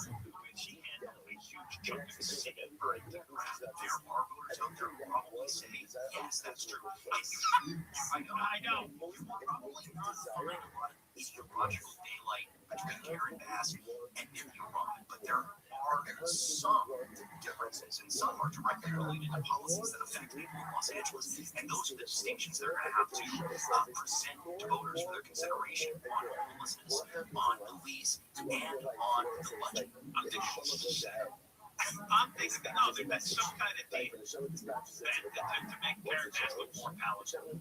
The way it looks publicly, when you hear both of them speak about each other, I think Mayor Bass was surprised. Councilwoman Rahman suggested she call Mayor Bass before showing up at the last minute on Saturday morning to file for mayor, saying, I spoke to the mayor. The mayor, in a video, later said that she was caught off guard or surprised, and that she helped a encampment from Rahman's district that they had been close political allies. In fact, remember this? In 2024, when Councilwoman Rahman was facing the election for the first time, she did have a couple of challenges that a primary. It was a close race. You got to get 50% plus one to avoid a runoff, and she got 50.7% of the vote. Big endorsement from Karen Bass, who said, I need India Rahman at City Hall fighting for this agenda alongside me. Endorsed her, got her over that hump, and if anybody had any doubts about her, but supported the mayor, thought, okay, the mayor's behind her, I'll give her some backstabber too. And now she's running against the mayor. And there's it was also interesting when you think about Zoran Mamdani, who's been elected mayor of New York City, that you've got a lot more conversation about democratic socialists in this country. What was the first publication? What publication got the scoop? The full interview with Councilwoman Rahman, not the LA Times, not us. The New York Times had a long feature report on Councilwoman Rahman ready to go on Saturday. Yeah, they haven't the Times. They do have. Yeah. But I thought that was interesting as a guy that New York Times, Because there's hardly an LA media that covers any of this anymore. I mean, the California Post is coming from a different angle to cover this stuff. And they have all kinds of exposés on their phones. Well, they might have appealed to with this. But I mean, the LA Times just doesn't have the writers and the employees anymore. They still cover stuff. they have the city and they're good journalists who cover it, but it's not as robust as it used to be. No, certainly not. Well, because the Post is covering like 20 stories in the last 2 weeks that I've never seen in the LA Times. They are coming full throttle. They poached a lot of their talent from the LA Times. So the LA Times is now down a few stars. So to speak, I mean, a lot of their sports department was gutted by the California Post. But this campaign, the worst thing that could have happened, just selfishly for me, is that there wouldn't have been a campaign at all, right? We had nothing to talk about and no news for us to dive into. We've got news. And the news is that the incumbent Mayor Karen Bass does have a fight on her hands. But it's a fight she can. As I said at the beginning, you might be somebody who had no intention of voting for Mayor Bass, but if you're going to make a choice in this race, and you don't want a Democratic Socialist in the office, you're going to leave her by Karen Bass. I'm scared that they're going to want a Democratic Socialist. They may, like Mamdani. I mean, he didn't back off on anything. If he did, toward this, nobody believed it. Everybody knew exactly what they were getting in Mamdani. The LA Times reported shortly after, or the night that Mamdani won in New York, there was a watch party here in Los Angeles from DSA people who were pining for that sort of movement here. When in reality, the DSA has a lot of influence. You have 4 members of the LA City Council now. They hope to get more in this cycle. And they have the city council. They do indeed. And this is an energized group here in Los Angeles. They already had outsized power. They do have direct influence on people who would push and want legislation in City Hall. And most of the public doesn't know they exist. They don't know what DSA is. I think I've noticed there's been a stealth campaign where they've slowly infiltrated and taken turf, taken territory here. And now this is like a peak where they've got a legitimate mayoral candidate. You would have the 2 largest cities in America governed by mayors who identify as DSA. Does anybody believe Spencer Pratt can be a competitive candidate? He's got a couple of things. One, he's a protest vote for people who do not want anyone else, particularly the top 2 candidates that we're talking about. But he does have legitimate grievances, right? He's from the Parliament. He has legitimate grievances that are worthy of consideration. But he's got to build stronger messages because just like Councilman Rahman's going to learn that the city is bigger than Council District 4, he's going to have to learn that the city is bigger Palisades, and there are issues all over the city. And if you want your message to resonate with those voters, you would think her behavior before, during, and after the fire would disqualify her for life from holding any office, regardless of whether it's your district or not, your house or not. It's like, wow, that was really atrocious. We don't want her anywhere near power. This is the year of the unscared. All right. That's frightening. Give us plenty to do, I suppose. We'll be very busy. All right. Very good. Michael Bunks, KFI News. Nithya Rahman. When we come back, all right, you want to know about the Democratic Socialists, what they're about? You want to know about it in their own words? We'll tell you when we come back. And you'll see this is like a cancer that has infiltrated the government. And Spencer Pratt might be the only cure. Deborah Martin is live in the KFI 24-hour newsroom. Here's the latest. Jeffrey Epstein's longtime girlfriend and convicted co-conspirator takes the fifth, and the Justice Department is moving to dismiss its criminal case against Steve Bannon. Well, before the bottom of the hour, we're going to go back to the 10. Next. January was all about big claims. February rolled around, and then the reality set. You're not going. And you're not. You're probably not blessed. Here's one thing you shouldn't let slide. It's going your finances. For a lot of people, getting their finances in order starts with balance. Not just chasing growth, actually protecting what you're doing. That's where Noble Gold Investments comes in. For more than a decade, Noble Gold has helped everyday investors add physical gold and silver to their portfolios, bringing balance and stability and helping reduce exposure to market volatility. And if you're picturing a complicated process, it's not. Start with a simple conversation about your goals. No pressure, no pushy sales tactics, just clear answers and a strategy built around what you want to accomplish. So as the year picks up speed, make this the moment you finally get your financial house in order. Visit NobleGoldInvestments.com. That's NobleGoldInvestments.com. NobleGoldInvestments.com. Past performance may not be indicative of future results. Investing in precious metals involves risk.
Welcome back to 10 Minutes of Shop. Thanks for tuning in. As always, join the Patreon, join the Discord, join the Reddit. This week, we watched some crazy shit. We watched the Nelk Boys interview with Benjamin Netanyahu. Yeah, we watched that. We've also watched recently on the Patreon What is his name? I always called him Randy Jackson. Nate Jackson. Oh, yeah. Nate Jackson stand up. He had a stand up switch on Netflix. It's actually being praised as the worst of the year. Yeah, well, by some, but what did we think? I guess you have to join the Patreon to know. No, we talked a whole live about how much it sucked. Then we also watched what is the phrase? Low-key comedy with Matt Rife and Paul D'Elia. Some Akash singing there, some Wendy Cummins in there. Paul D'Elia. Anyways, that's not why they're here, though, right? No, not a chance. They're here to watch Tim as a shop. So why don't we go ahead and maybe we should start the timer with a chick clip. Yeah, I don't know how much we got to get through today, but I know that there's one thing that we have to address. Somebody's already put it in the chat. They want to talk about Daddy's number. So, shit. Yeah, I haven't seen the clip yet, Jen. Oh, there's not a clip, Daddy. Pause. It's a long text post, but it's worth every second of it, dude. Let's see here. I'm gonna read this to you, okay? Okay, I'm ready. Let's see what we got here. This one, it's posted by. I'm just so excited. So I'm sorry. Yeah, I know you came to the thing and you're like, dude, this week different. And I was like, oh shit, for real, Dallas? Dude, I haven't seen anything on the chains this week, and I came home when I saw this, right when I sat down. Yeah, so it's almost like someone had cropped out the uglies before you. Yeah, right. So here we go, dude. This is posted by Spirited Reception 41. For those who missed it, here's last night's dish that Papa didn't want us seeing. I don't know what that's in reference to. I don't know the lore of that title, but get a load of this, Papa. A nice little Sunday dish. Long story short, I'm a baseball dad. My son was on the 9U team here in Calabasas with Brendan's son. In no way will I make this post about his son, but more about how big of a jack-off the poor kid's dad was in the community. I'll give you a little inside baseball, pun intended. We got a funny guy. He's hitting it out of the park. First things first. Out of the park. First things first. So on our Reddit, people want us to use the trumpet sound during T-Mos. So I might have to introduce it during this speech. Please do. First things first, all of the dads of the team send Reddit links to each other all the time. We laugh hysterically at them. We would have a designated number at each game. That number would be the line on how many times Joe Rogan's name would get dropped by Brendan. He couldn't go an entire game or an event that he would always invite himself and his wife to.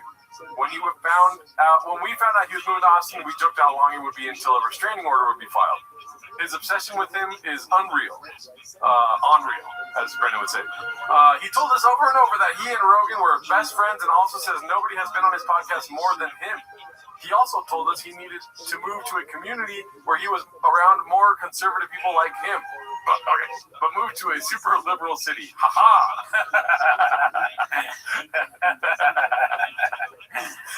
His logic escaped Papa again. He's like, I want you guys to know that's fun. Yeah, that's good. Oh, and my favorite story to share, and this tells you all you need to know. When I put the order in for jerseys, he gave me his number preference first before ever giving his son's. I explained to him that we let the kids pick their numbers first. Instead of just saying that he agreed and understood, the first thing he did was ask if I knew if any of the boys wear 66. I told him I wasn't sure, that numbers change a lot with kids, and he looked at me with all sincerity and said, "That's Daddy's number." Damn. Yeah, dude. That's good. That's Daddy's number, dude. What's Daddy's number? What's Daddy's number? Like your number. Oh, what is my number? 8 inches. Damn. True question. Fuck, you got me. Yeah, dude. Whenever I see you put the hand on the chin, I'm like, just say 8 inches. What are you doing here?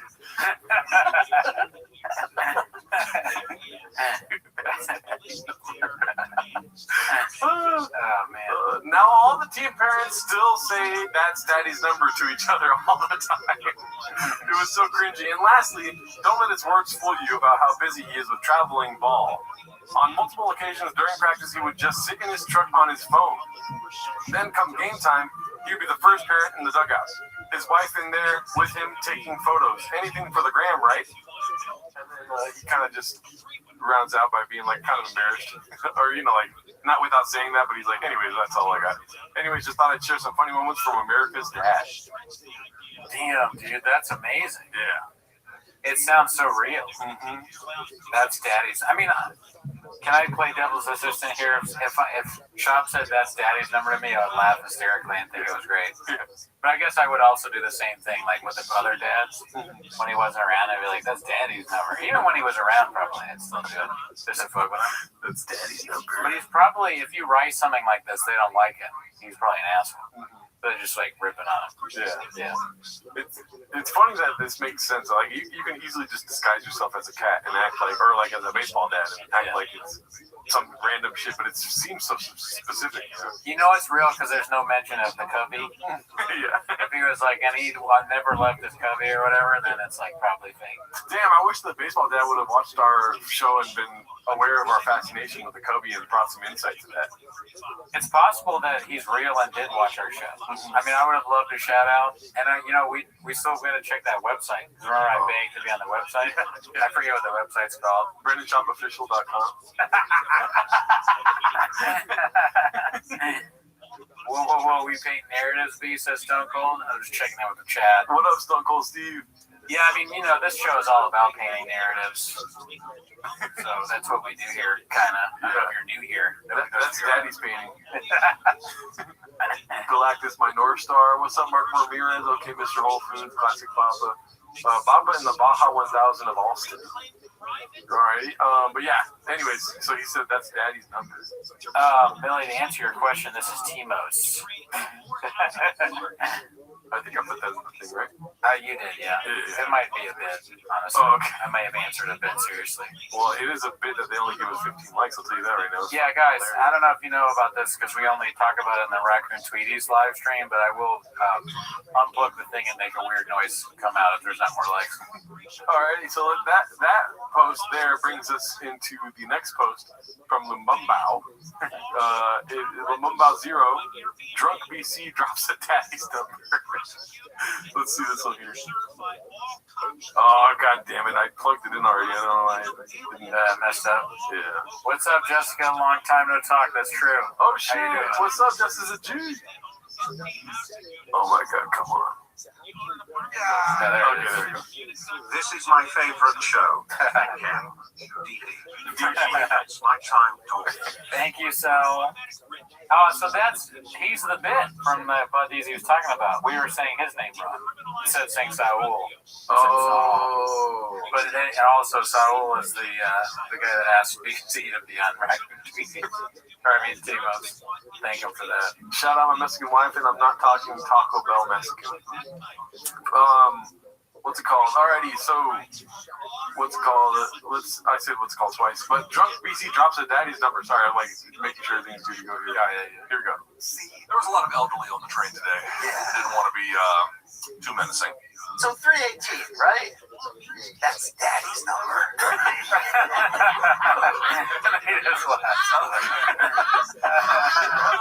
All right. No reason crying over spilled milk. Let's get into this card. I know you're a little extra. Spilled milk. No, I've had a little more before, but now I'm a little bit more. Blame it on the devil. All right. Blame it on the devil. I don't know if blame it on the devil is job, is it? No, I think it's the drink. The drink has a devil on it. He's been drinking. BC. Yeah. He lets it all hang loose. I mean, that clip kind of made me think, not to compare us to the greats, but in some ways, when you're telling a story and I say something like, what are we doing here or whatever, you gotta get like, you're Luke and I'm BC in that situation. But sometimes it's also me. Vice versa, I think, maybe. Yeah, I do have a strange anger about me. Who's that third guy? I don't know. I'm hopefully just another person that maybe is one of the homeless cats. Oh, thanks for the subscription. Hey, if you have not subscribe, and you can hear Tony Hinchcliffe say so. Yeah, every time you subscribe, that's what happens. Let's see here. All right, we got this one now. You that white boy that raps too much, posted by Icarus Lives. Right, he's got yellow hair now. Yeah, there he is. He's I haven't really seen any chins with this kind of clip hairdo yet. You know what I mean? Okay. I think I've seen him, but I don't remember exactly what happened in them yet. So I'm hoping to see a bunch in this one. Remember in middle school when people were doing that? Did they do that when you were in middle school? The M&M hair? Yeah. Yeah. Oh, yeah. Oh, shit. I wanted to do it when I was that age. Daddy's number is 66 and Daddy's letters are CT.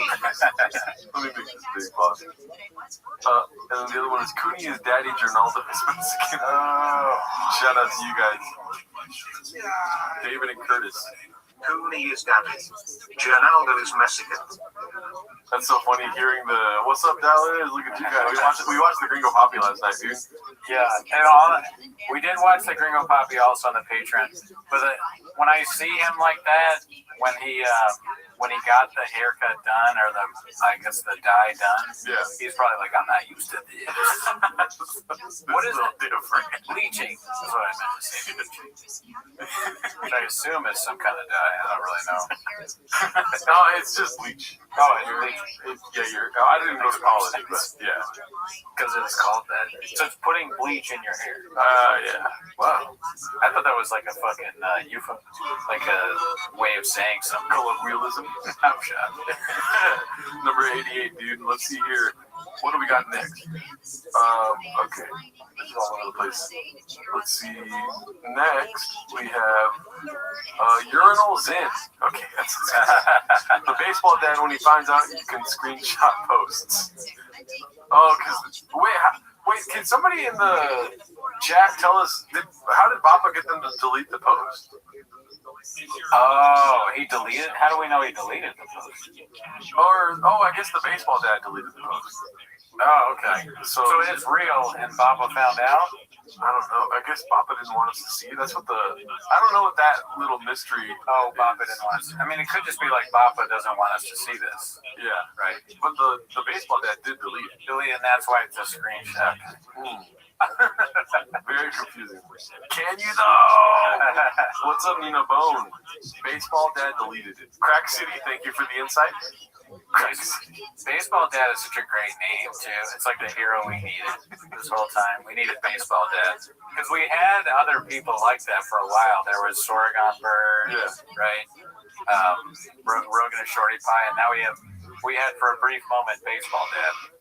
Great. Oh, dude, yeah, Stone Cold Steve's right. I think if it's the guy that takes down the jersey number, the shop would know who it is. Oh, yeah, that's real for sure, yeah. Oh, Genitaldo bleaches his privates. No, I just exfoliate my balls. I mean, that guy posts this. It's strange, like, you post that, you gotta think he's gonna know. Yeah. Probably would think you don't care. But then you realize the cesspool that is the Reddit page, and it's like, wait, there is some blowback. Yeah, posting here, but not us. The comedy mother shit. I went to BrendanChavOfficial.com to see if there's any updates. Yeah. Here, and this is the first update is mother shit. Comedy mother shit. And update for updates or to get involved, check out the Reddit, grab a dish at Chang's. Okay. Can't keep up with the orders. Alright, media, let's see if media is different now. I want to be in the Hall of Redax.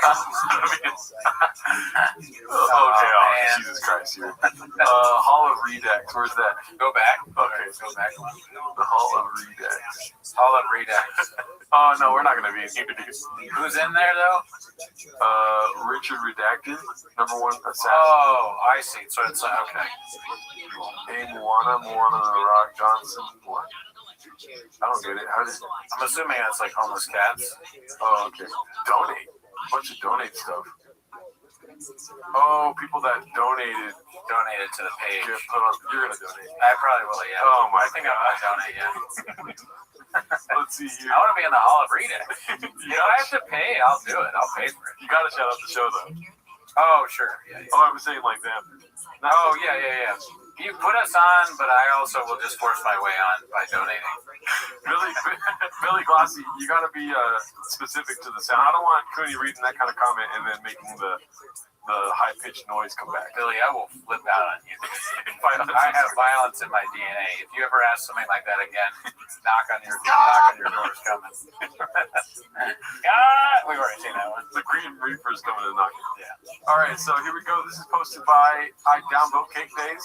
Always been a numbers guy. Are you sure? Yes. Oh, Yasiel Tweak is 66. Oh, he is? Yeah. Oh, well, then that's fake. Let me see. There's no chance he's 60. And they're doing a joke. No. It's for reals the number that Bappa was wearing, remember? Oh, man, so why would Bappa ask for that? Then that makes the story seem fake. But here's the thing. I remember a couple weeks back, and people, please tell me if I'm right in the comments. They had a picture of Bappa with his jersey on. C-Clip. I don't know if you noticed that. They had a picture of Bappa with his jersey on and Yasiel Puig with his jersey on. And some Joanna thing about like how she digs the number 66. Dude, that's the craziest thing I've ever heard. Shot wears 66 too. But it's different. It's from high school, I think. Shot would be dumb enough to do something like that. Like, he's not switch that number. No, it's mine, dude. I don't care that my... Because at some point that's got to come up. He's like, yeah, my ex wears 66. He's like, oh, I wear 66. Every time he closes his eyes. Let's see. And somebody please tell me I'm right. Let's see. They're Eskimo Brothers B. That's disgusting. All right. So here we go. We already saw that one. Okay, yeah. This one's posted by LolZXD. Ever wonder where Jaleel was when the allegations first dropped? I don't. It is 4 o'clock. John Cobalt Show on Demand. The podcast is the same as the radio show. Don Mahala is going to come on with us after 3 o'clock. He's with ABC News. They're a law enforcement contributor. He's also a retired senior Secret Service agent. And Don's been on with us many times. And he's going to talk about the Nancy Guthrie case, mother of Savannah Guthrie. The deadline to pay the mint money, as far as I understand, these news stories, is 4 o'clock Pacific time, 5 o'clock Mountain time, where Nancy Guthrie lived in Tucson. And every time he looks, the number is going up. Like that old Norm Macdonald thing before COVID. 50! We don't know if the ransom notes are real. We don't know if they've given any life in the person. We don't know if there's going to be a payment. If there is no proof of life. We don't know how they did it, who did it. If there is any knowledge, it's not being shared. And Muhammad is saying that this kidnapping doesn't follow any of the usual protocols. When it comes to this kind of case, it's a real mystery. Nobody knows if she's alive or dead, and if she's alive, it was kidnapped for what purpose. And can you trust any of these ransom notes? It's a weird meditation on like how it feels when it happens to you. Oh yeah, this like just seeing him move in such a weird way. Yeah, well, I mean, he can put it on him because he always does this weird expressions, right? He changes, like looking at his phone. So whether this is real or not, like this is the actual moment, right? It could be, could not be, but it's funny to put this on him at any time. He's just doing the show, and he's like, what is he doing? Texting his agent? Well, here's the thing. For me, to quote Hunter Biden here, this is kind of like doing powder cocaine without the sodium carbohydrates that makes crack, right? Because this is him without a lawyer and everything. This is him literally consuming the news and like his immediate physical reaction to it. You know? So we cut the bullshit and we kind of like see through it in a weird way. It could be so many bad, like it could be other bad news than his action. This is like one of the many things. Oh fuck! They found out about that too. Yeah. Oh fuck, dude. And much like Hunter Biden, I don't want to talk about the Gringo Pop for too long because I'll get a euphoric response to it and want to watch it again. You know. Dude, what if you just like you could watch like endless clips of bad things happening to Dali or him finding out bad news. Like that was a whole TV show. Oh shit, though. Fuck that. Oh my god, I'm so sorry. I didn't mean to play it like that. I was checking to see how long it is, and it's just him making different faces. Let's use all. You know what I would do? It would be like this.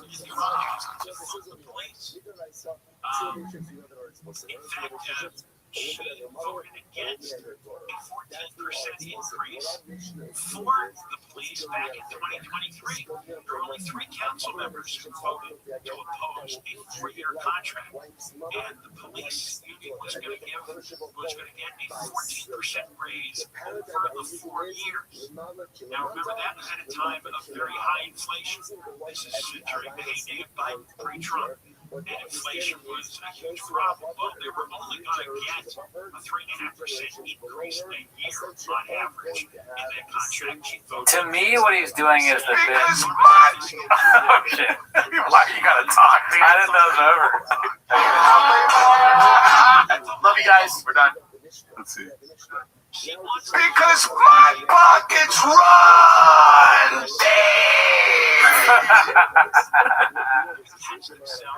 Oh man, I've never seen that before. Have you seen that? My pockets are He's doing the bit that you do when you're like on the phone in a meeting, right? And then you put it down for a second and you act like you were part of it the whole time. So you're like, like you make a face. You're like, I wasn't just answering another email. I was fully present. That's why I'm making a face. So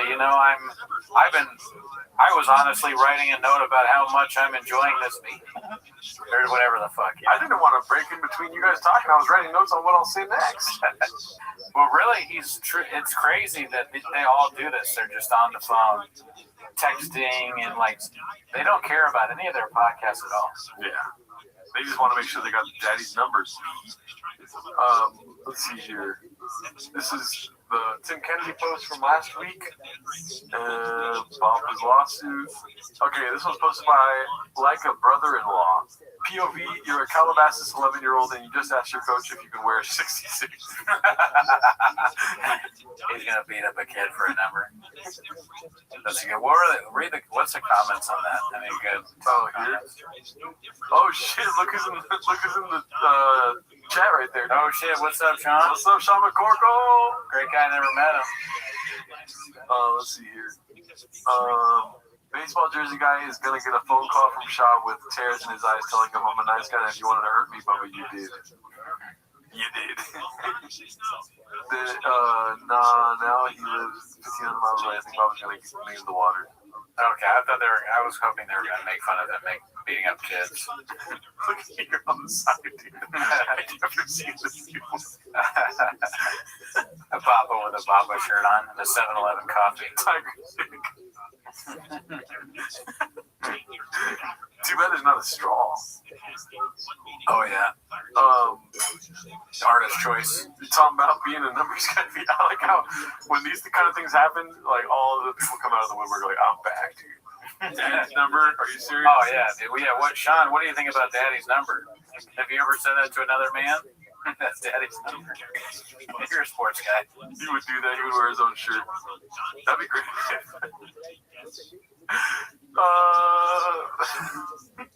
That'd be great if McCormick would call in. Oh yeah.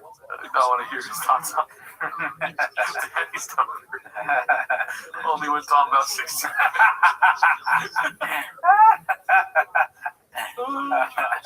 That's different. That's different.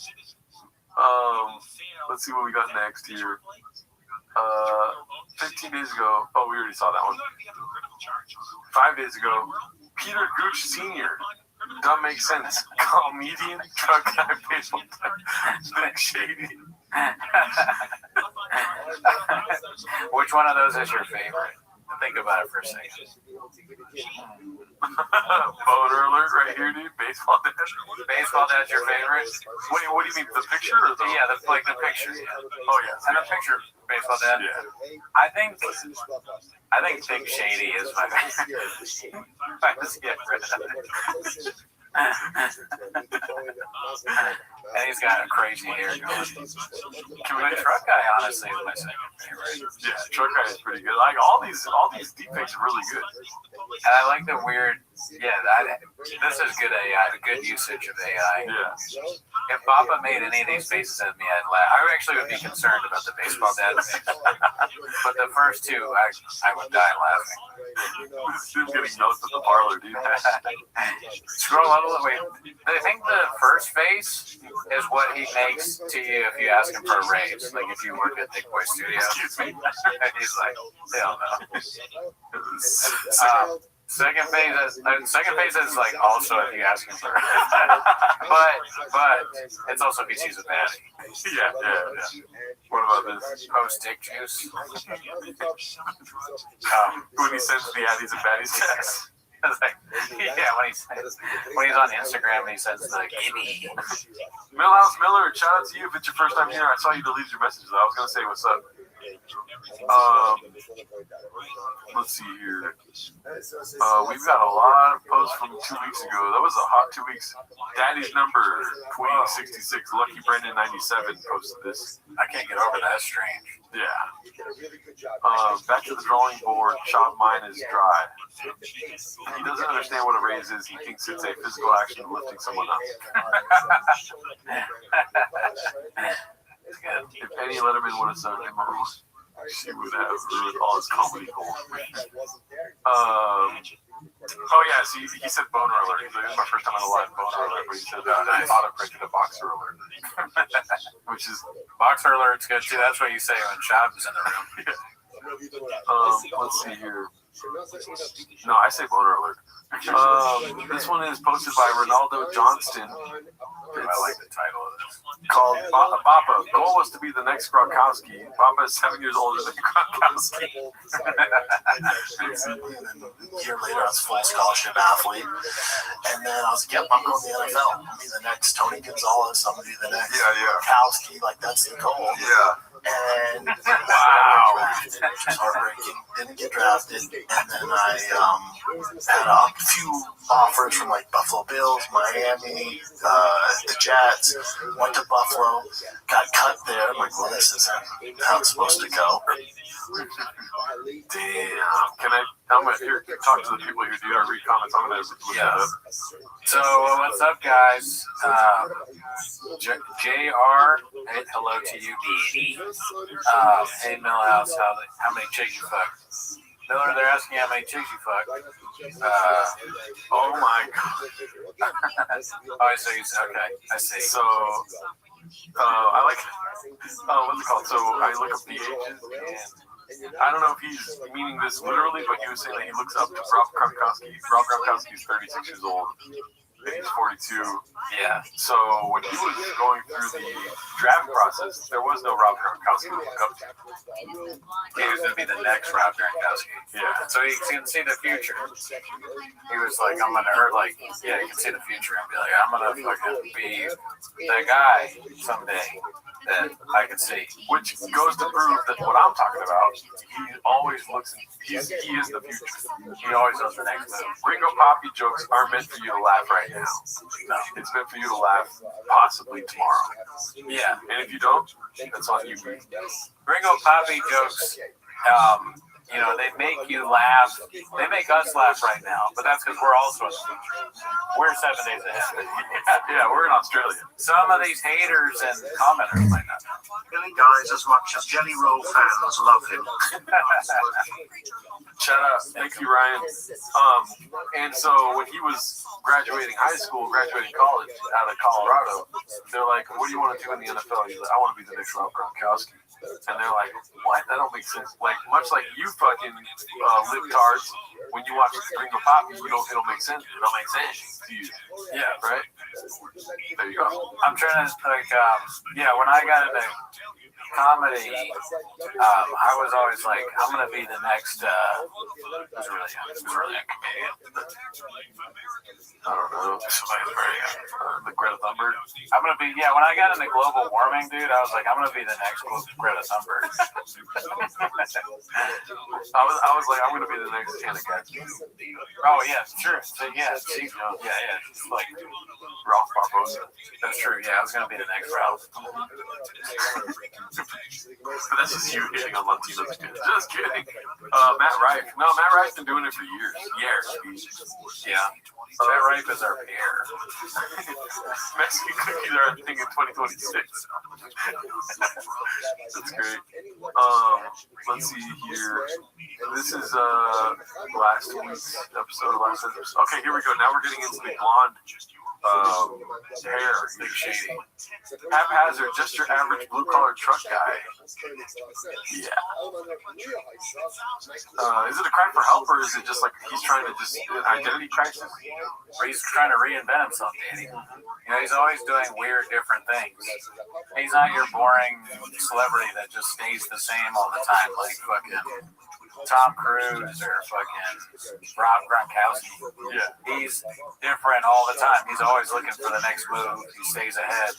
You might think it's lame to all of a sudden do Eminem hair in your 40s or whatever, but you don't live in Austin in a truck stop or whatever. It's in a storage unit. Yeah. You don't live there, dude. You don't have, how many trucks do you have? Probably like at the most 2. He's got 10, and his neighbors love that he has all these trucks there. Some would argue that this is another geographic change. That's how. Thank you for asking. He doesn't feel comfortable in his skin. It's not working out how it used to. Joe Rogan's not answering the phone. Joe Rogan changed his phone number. What the fuck? I live in your city, dude.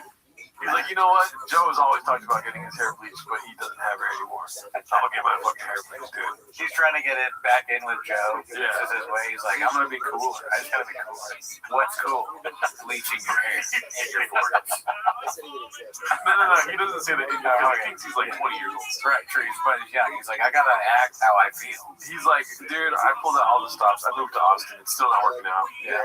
Time to pull the fucking Trump card, dude. I'm bleaching my hair. Bleaching your hair. You pan out the camera. You know what kind of jeans he has on.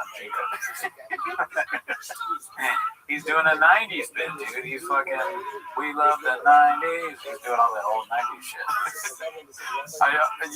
We watched a little bit of an episode in our free time of The Fatter and the Kid, and we saw he had camo pants on. He's pulling out all the stops. That's true. Camo pants are definitely very cool, dude, right? And that is something that we also thought was cool at that age. Trucks, benching, blonde hair, it's childish, yeah. It's very childish. He has pods. He's like, Brian's trying to talk to him about some topic, and he just smashes Brian's pods on the table. Look at Paul C's comment. Hey, Joe, did you see my hair?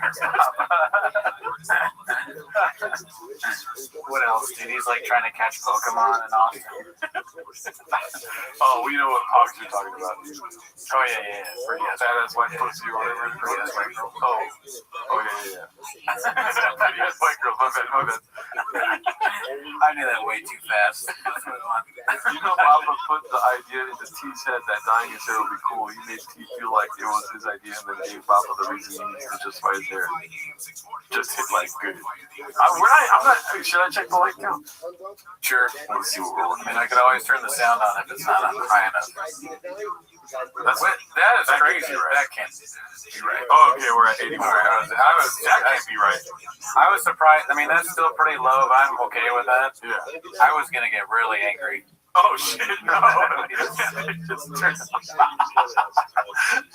That's funny. We should turn it back on and be like, I turned it on.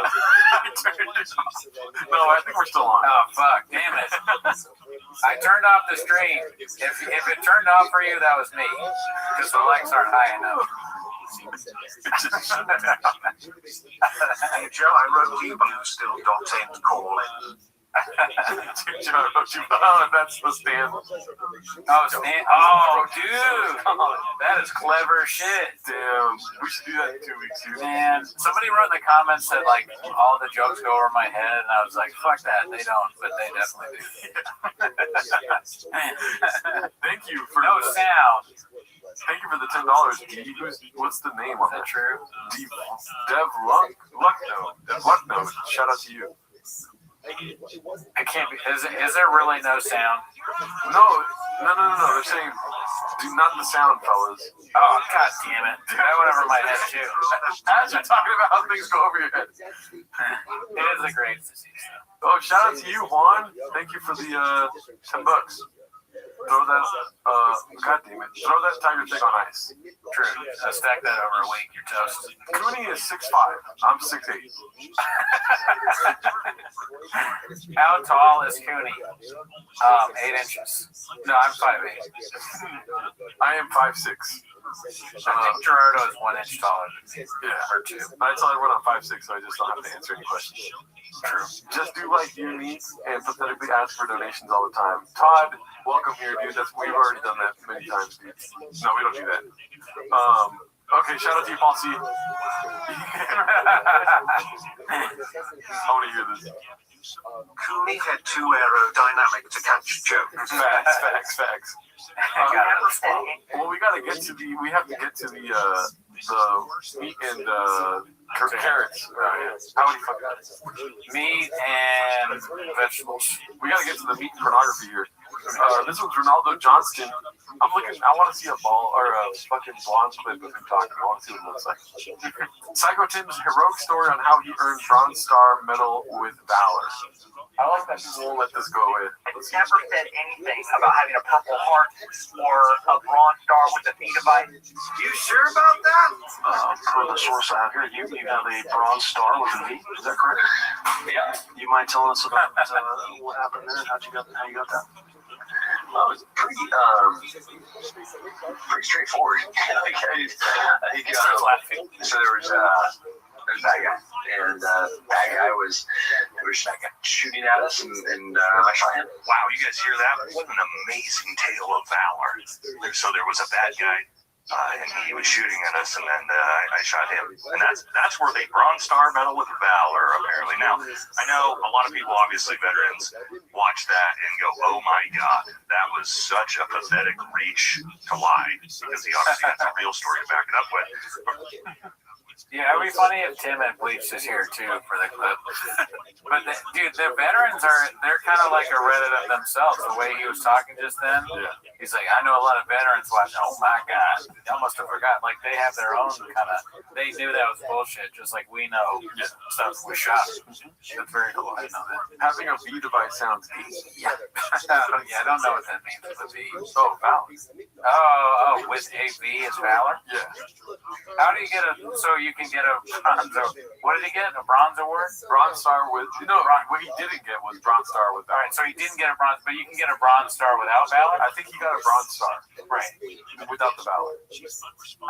So it's like I wonder what the difference is there. That's an interesting thing. It's like I feel like I know this, but you're making me more dumb. I'm not trying to make you sound dumb. I have no idea, but I just think that's funny to be like, yeah, you got a Bronze Star, you did really good, but valor, I don't know.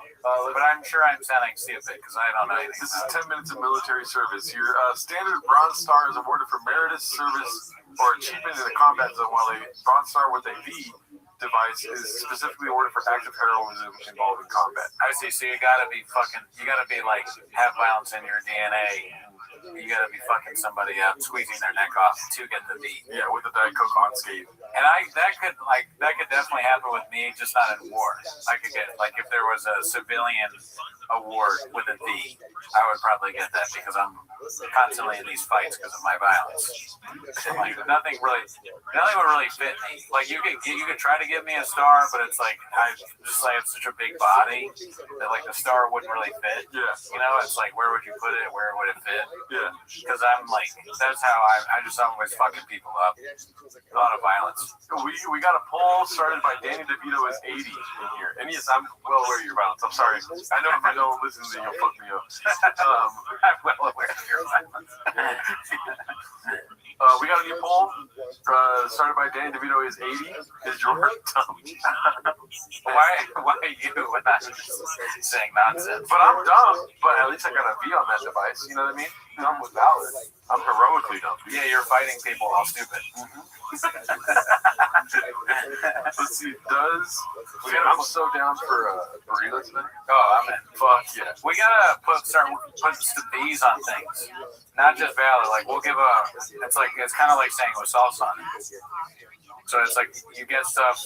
If someone's cool, they're while fighting, then they're cool with a V. Manly. Gerardo would not walk out unscathed. He doesn't even have a bronze star. Your fridge is small, but with a V. Because you fight people having a small fridge. You're angry with the small fridge. Have you ever seen each other without clothes? Who is that? Have you all ever seen each other without clothes? Who was asking that? Christian. I know, but it's a fake profile. We know who did that. It's like, are we still talking about us without clothes on? I mean, there's Texas floods going on. I've seen Cootie without a shirt on. Would you have? Oh, that's true. Yeah, I'm very hairy. Something else you gotta know. Trinity with the mouth. I'm feeling really redacted tonight. That's good though. Goonies limp wrist does not get a V, Daddy. Listen, okay, Formula One. Just because one wrist is not working at the moment doesn't mean I won't fucking squeeze your neck off, dude. What's it called? Policy says answer the fucking question. Listen, let me take this. Don't worry. Yeah. I'm not gonna give any credence to such a stupid question by answering it. You know what I mean? Yeah. Usually my office doesn't respond to these things, but that is a total complete lie. That was my Obama question. Obama. Yeah. Obama Trump. They said Graves with a V. He's got Graves with Valor. So the doctor was like, "You have Graves' disease, but it's with Valor." So then the Chris D'Elia, when he got caught, they're like, "You are a sex offender, but a sex offender with Valor." Let's check in on this poll. That's not how you spell my name. Is Geraldo dumb? No. That's the so majority of you think I am not dumb. Yeah, Miguel has been real quiet since the Epstein list dropped. That is true. All right, let's continue down this rabbit hole of Changs. We already saw this. Let me turn the sound off for now. That's Daddy's number. I noticed the post. Okay, so I'm gonna read this. It's got 738 upvotes. PF Chang's HR manager posted this. I noticed the post from the baseball dad is now taken down. That further leads me to believe that the post was indeed true. When one of our full-time employees cooks up a dish so sweet that gets a lot of love in the kitchen, 86ing it would be the last thing that chef would want to do. Something tells me that when he said he's going to know who this is if he reads it, maybe he realized it just wasn't worth it, and has decided a career in the kitchen isn't worth the hassle. Cheers to you, baseball dad. One day on the job, and then no call, no show. Your time at Change is appreciated. We know you and the other dads read these. Bean cheese, bean cheese, bean cheese. Hell yeah, dude. I mean, this is going to be such a hit if it's true with the dads. Yeah. They're going to be showing all these posts like, dude, you went viral on Changs. No way, bro. Oh, dude. Oh, that's sick, man. And they're all going to start, there's going to be like a fucking epidemic of baseball dads posting in Changs. Just like, I remember the time he came and he fucking spilled rain on my daughter. And then he said, oh, he acted like it wasn't his fault. He blamed it on me. Gringo be poppy. We got a baseball dad popping y'all. That's good. That's good, Mark. I saw Sonny Spinelli in here. Munches with a V. Shout out to you, Sonny Spinelli. Shop, the famous baseball dad. Never met him. Adam, that's not the same Adam, right? Because Adam never had a profile pic before. No, it's different Adam, I think. He might have got a profile pic up in his game, his YouTube game. This was posted by False Ad 2773. Oh shit. Tim Kennedy, Green Beret, and Army Hype Man under investigation for lying about combat valor. This is military.com. That's straight from the source, dude. And it's like recent, too.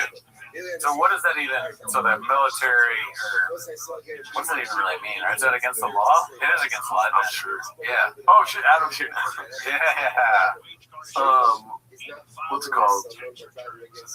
No, just an old school troll here from Balloon Fart. I bounce in and out. Nice. Yeah, Balloon Fart's still around.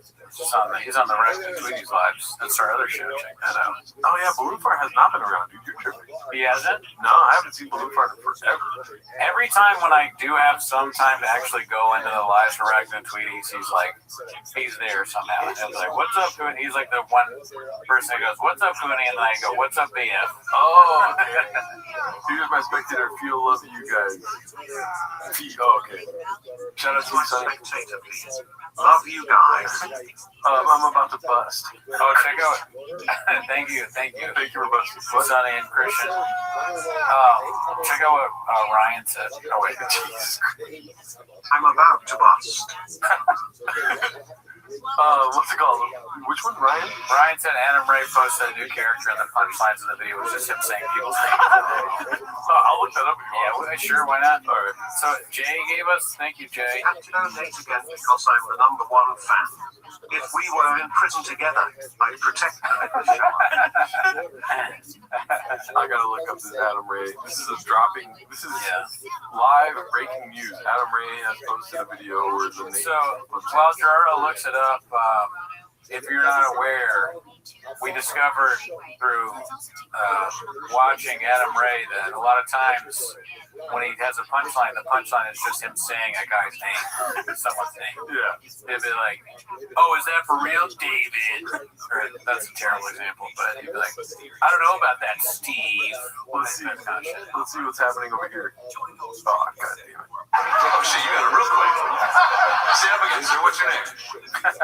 Are you E.T.? What's going on right now? What is your name? Edgar? Let's go. And Edgar, you watch the Dr. Phil? Yeah.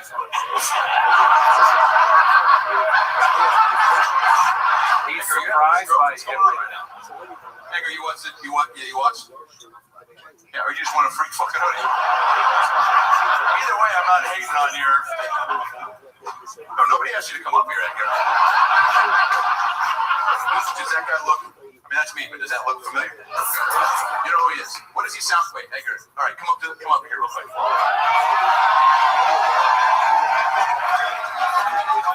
Get the audience members on stage. There's little kids at home like, I want to be Edgar one day. Edgar, what are you fucking doing here? You're a fucking idiot, dude. Everything you're saying is so stupid. Edgar. You know what, Edgar? Come on stage. I love that comedians act like they hate every interaction with the person in the audience. Like, everything they say is the stupidest thing they've ever heard. Oh my God. Oh, really? That's what you think, Edgar? Where do you work? What? A fisherman? Okay. The fuck? I am trading with you, fish. And they're just getting more and more angry and angry. Like, are you married? Oh, you're not married? Of course you're not married. You fucking guy. You probably hate women.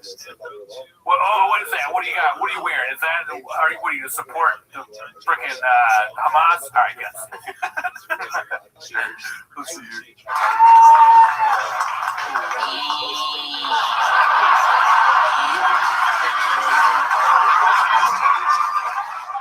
Watching the wrong clip. We're definitely watching.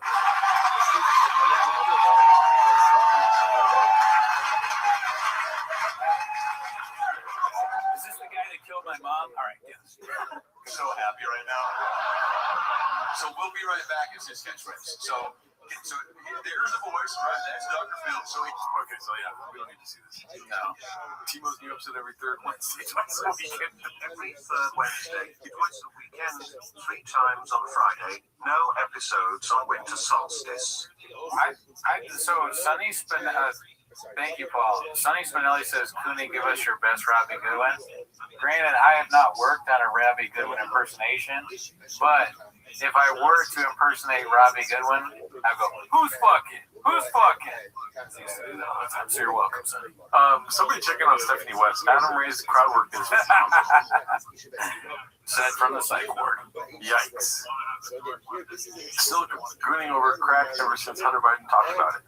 When can we get more Timos? Okay, we're doing the Timos right now. Who told us that it was the guy that donated, right? Told us about, you're talking about the clip? Oh, Ryan Hardy. Can you tell us which clip it is exactly? And I'll go back to it before we finish tonight. Oh my god, I closed the fucking chat. Let me fix that. Yeah, I mean, I'm excited to watch Adam Ray and more shots, obviously. Let's go back to Timos a little bit here. Yeah. We still got the poll going. Oh, I'm gonna stop the poll because it's getting dangerously close to. It's at 50-50 now. God damn it, dude. Alrighty. Let's see here. Next we got. We already saw that. We already saw that. All the new Timos episodes are on Hunter Biden's laptop. Nut Boys responded to Brendan. Threats incoming. Danny Kaufman too. Did they really respond to Brendan? No way. Dear Dana, I wrote you, but you still ain't calling. Full send MMA. That's not them. I can check if that's them if you want to talk to them. I feel like it's probably them.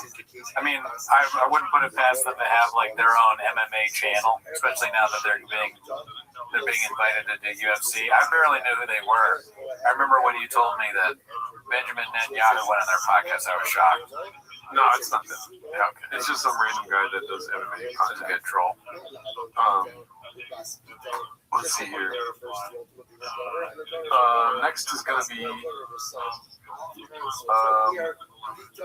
Man, there's a light week at Chang's. Yeah, there's a lot of stuff we read before. Looks like Papa's Hero finally admitted to being a beast of a liar. Thank him. American Read attempted to get the evidence to his phone valor before GTA 6. Alright, here we go, finally. Oh, God, dude. Our guy, the last cowboy in LA, dude. We need to get some, like, whip sounds or, like...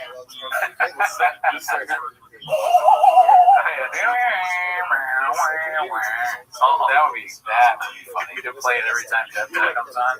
Dude, you know what he is though? For all his faults, he's not a stomping fan. Yeah, he's not a stomping fan. No, he doesn't just sit there in shorts and take it. Every time we talk, I'm gonna do this Clint Eastwood sound. If it sucks, you can leave. You'll find a new place. It definitely doesn't. And worst case scenario, you go, you see the straw? Somewhere. Is that new? Whoa. Why does he have such a big straw, dude? But he said he doesn't use straws. They're for bitches. And he put it up in his house. Dude, I love Shop. He's like, these are for bitches. We're still talking about straws. Straws are for gay men. It's matcha. Is he drinking matcha? I think so. Interesting. I wasn't listening. My fucking cowboy fucking sound is not working right now. Yeah, I mean, that's a tough one to pull. I don't know how they do it. How they fit it. If it sucks, you can leave. You'll find a new place. Yeah, definitely does. Worst case scenario, you go, we move back. We go somewhere else. Right. The misconception is like, we moved here. I moved here to be close to the mothership or Rogan or stuff like that. I'm not really in that scene anymore. It's so funny he glossed over Rogan so fast. Shit hating Austin makes me sad. Shit hating Austin makes me sad. Damn, we're not even there yet. It's like Shaw moved to Austin. Like, man, this place sucks. There's no heroin. There's none of the stuff I like. I'm gonna bleach my hair. At least I could get some at home if I bleach my hair. He's like, a little bit of LA is on my head. Yeah, he's trying to like move back to LA in his mind and body. I think he's gonna have spiked frosted tips when his hair grows.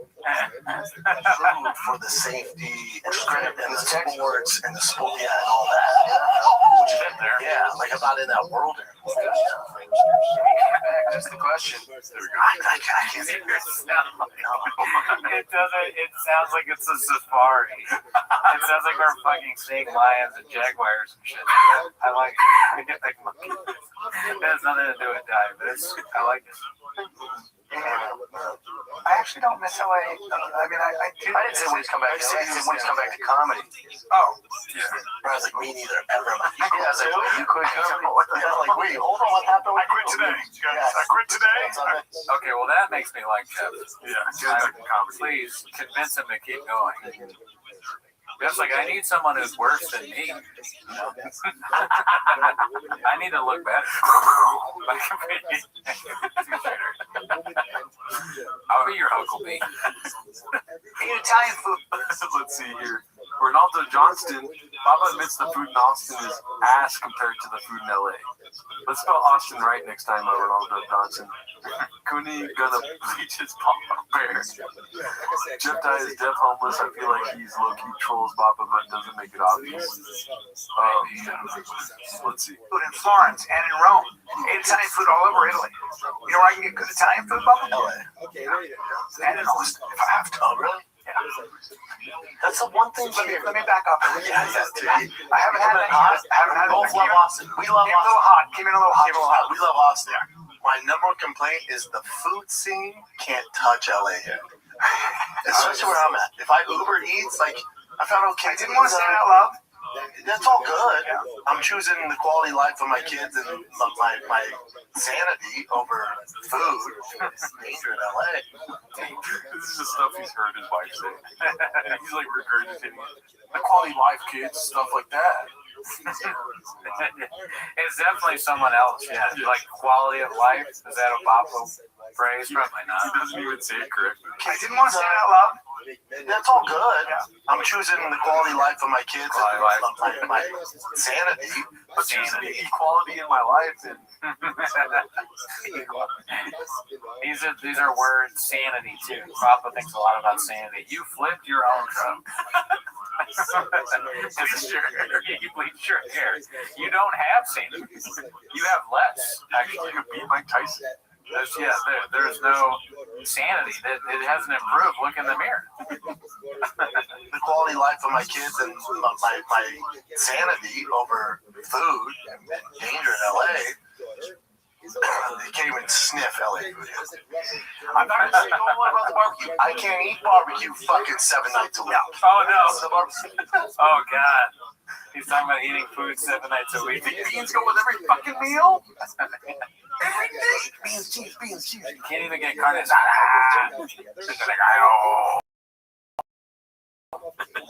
That's stuff in Austin. Tex-Mex is not good compared to California Mexican. I mean, I like them both, but you don't like home state? I mean, it's California. No, I don't like home state. Really? No. Okay. I don't like anything about the motherfucker. I walk in, I don't like the smiles. I don't like they have a bar. Like, no. Get fucking seats. I see. You know what I mean? Yeah. And they have overalls? Like, the people that work there wear overalls. Really? Yeah. That's crazy. That's another Graves thing to not notice. Everyone's in overalls. It's like I see just regular t-shirts and shirts. Yeah. The side effect of Graves. Yeah, they got brown overalls, dude. Not even jean, not even what is it called? Denim. It's brown. I've yet to do it, but I drink from time to time, and they have a margarita machine. So for someone like myself, that's like hey, welcome home. If they only had Tiger Thing, I'm never leaving home state. Yeah. Shout out to you, Devil. Thanks for another $10. Joe, I flipped my truck. You know what's crazy? We made more money than likes, dude. What the fuck? Then I'm okay with it. Okay. You know what? If you want to do money instead of likes, that's fine. You guys ever heard Taqueria de los Güeros? No. It's Hawk Hour. Jeff Dye could have used another sure shot. Tex-Mex is bisexuality. Thank you. Galactus, shout out to you. I wonder, Taqueria, I watched the Diners Drive-In thing the other day. I think it was called Los Caros, but I doubt it's the same thing. I think that was Caros. I found the Anna Ray video. Can you IG message me or something, Ryan Hardy? And I won't dox you, I swear to God. I have my shit on silent right now. There was a restaurant that only did tortas and Diners Drive-Ins. And I was like, well, I gotta get in my car and go there.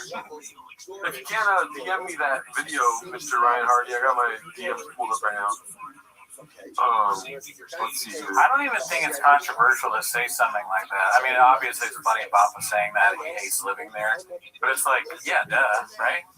Austin obviously is not going to be better than food in LA. Yeah, like New York's food is better than Austin. Chicago's food is better than Austin. DC let's chill. Better than Austin. It's like it's going to keep going on. LA is king. Sure, LA has got the best food there. No debate here, Papa. You know why? Because the weather makes for good food, and then the violence makes you like have a little more extra ingredients. Right, you're gonna be hungry if you're scared for your life, right? Yeah. I mean, I could die at any moment. We go to a shitty fucking taco joint, and it's the best food I've ever had. Yeah, and I always got like I'm ready at any time to just if I have to pop off, like if the guy that tries to make me wear a mask or some bullshit, I'm like, oh, I bet you I won't have to wear that. Yeah. Anytime somebody tells me anything, I go, oh, I bet you I won't have to do that. Ariel Hawaii gave props to Shop today. Said he's been cooking lately. Oh wow, dude, what the fuck? Ariel Hawaii show today said he's been cooking lately. Donald Trump is pulling all the stops so that we stop looking at the Epstein files, dude. He's like, he's calling Ariel. I need you to give Shab a shout out today. I know you're the wartime general of PF Chang's and things are bloody out here. I've never even been to Austin. I'm just talking shit, but I just guarantee you that also Formula One Virginia is better. Let's see here. I'm not gonna say something crazy and say that the barbecue late here, but jury's out. I'll say that. I don't know what the barbecue is like in Austin. I mean, the barbecue is fine in California. Oh yeah, it's all right. Yeah, I like Gus's. Let's see here. That's I just put my Instagram handle in the chat B. Bro, everyone says their city's food is the best. I know this is an LA crowd, but I don't agree. That's why you deleted your fucking message, Teratone. Nashville's got good food. Had some good barbecue in Nashville. This is turning into the Netanyahu podcast where we just talk about food instead of like. We're like, oh, you like Burger King? Sick, dude. You press the button to annoy people. Burger King! Burger King! Double Whopper! But no, what it is it's literally like Papa being like best barbecue in Denver. But that's what this show's about. It's fucking being Papa. Gelato. Yeah, Carolina I heard is good too. I did hear that. Nothing beats Denver though. I'm telling you, like I have my doubts about Austin's food. Yeah. But we'll see. I'll go there someday. Maybe I'm wrong. All right, we got Somali Gang 2025 posted this one. It's called The Baba Got Punching Bag Diaz Good. He teed off on it. I mean, we already seen this, right? Oh, yeah. Just realized Gerardo was typing.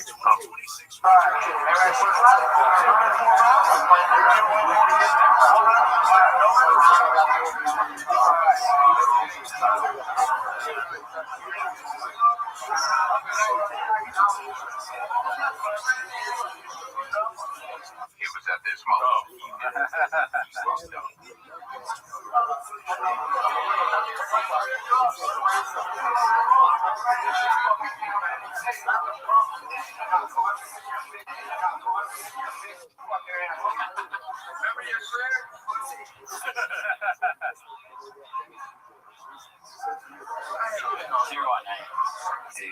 Watching it again, it just makes the clip where he's all mad saying he's going to destroy him even funnier. It's like he called you a pussy and then pitched to your face. Brandon, I would have absolutely walked away as well. But you're not 6'8". Yeah, but I'm not shot, and I don't have a clip of me saying I'm going to beat up Nate Diaz. Oh yeah, come in here. I guarantee you're going to leave unscathed. You are a bitch. if Baba and Nate Diaz were like, going for their jerseys coming out, and Nate wanted the number 66, he would walk away with a jersey that had it up to 30, or with you times 33 twice. I fucked that up. Formula One big old sneak. Jesus Christ. Miguel's still catching strings. Now. What did you put something in there? Gerardo is how you spell it. My name is Brennan. That's so funny. That's not me. Score and Lauren, shout out to you. Hell yeah, I caught you guys live. let's see what else we got here. Van Lehman's right. Don't leave the like button unscathed. Yeah. Scathe that. How's like Austin? button. Just hit that bitch with the Diet Coke.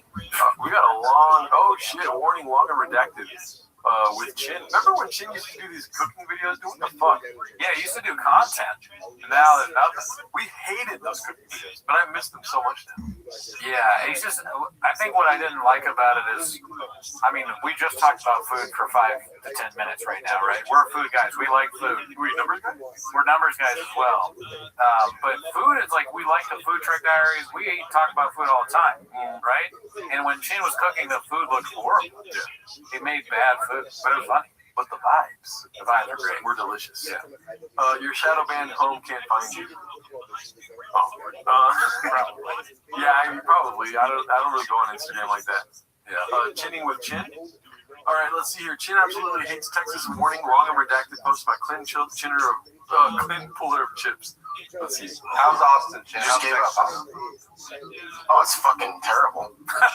What's the positive? Let's start with the positive. Give me one positive.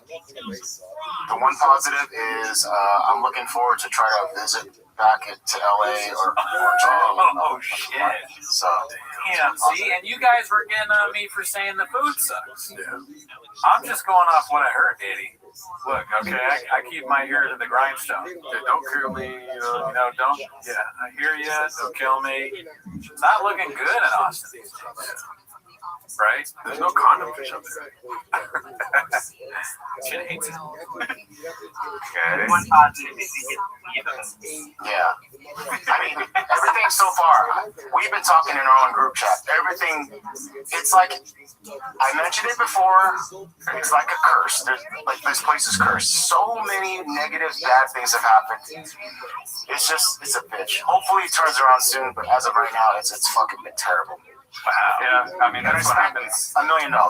I've been getting a lot of mileage out of saying the curse continues, but truthfully, I don't believe in the curse. We all have our own. Everything that's gone wrong, I could have done something to prevent, and it's all going to figure out how it is. Thank you, Nick. I appreciate you saying that, but think about this. Me picking up boxes and seeing a freaking scorpion tail sticking out of a box for no damn reason, a giant spider, for no reason. You guys drink blue scorpion back. Yeah, the venom drink. I was thinking, like, Chin sees that and he's like terrified. There's a scorpion in front of him, and then he hears.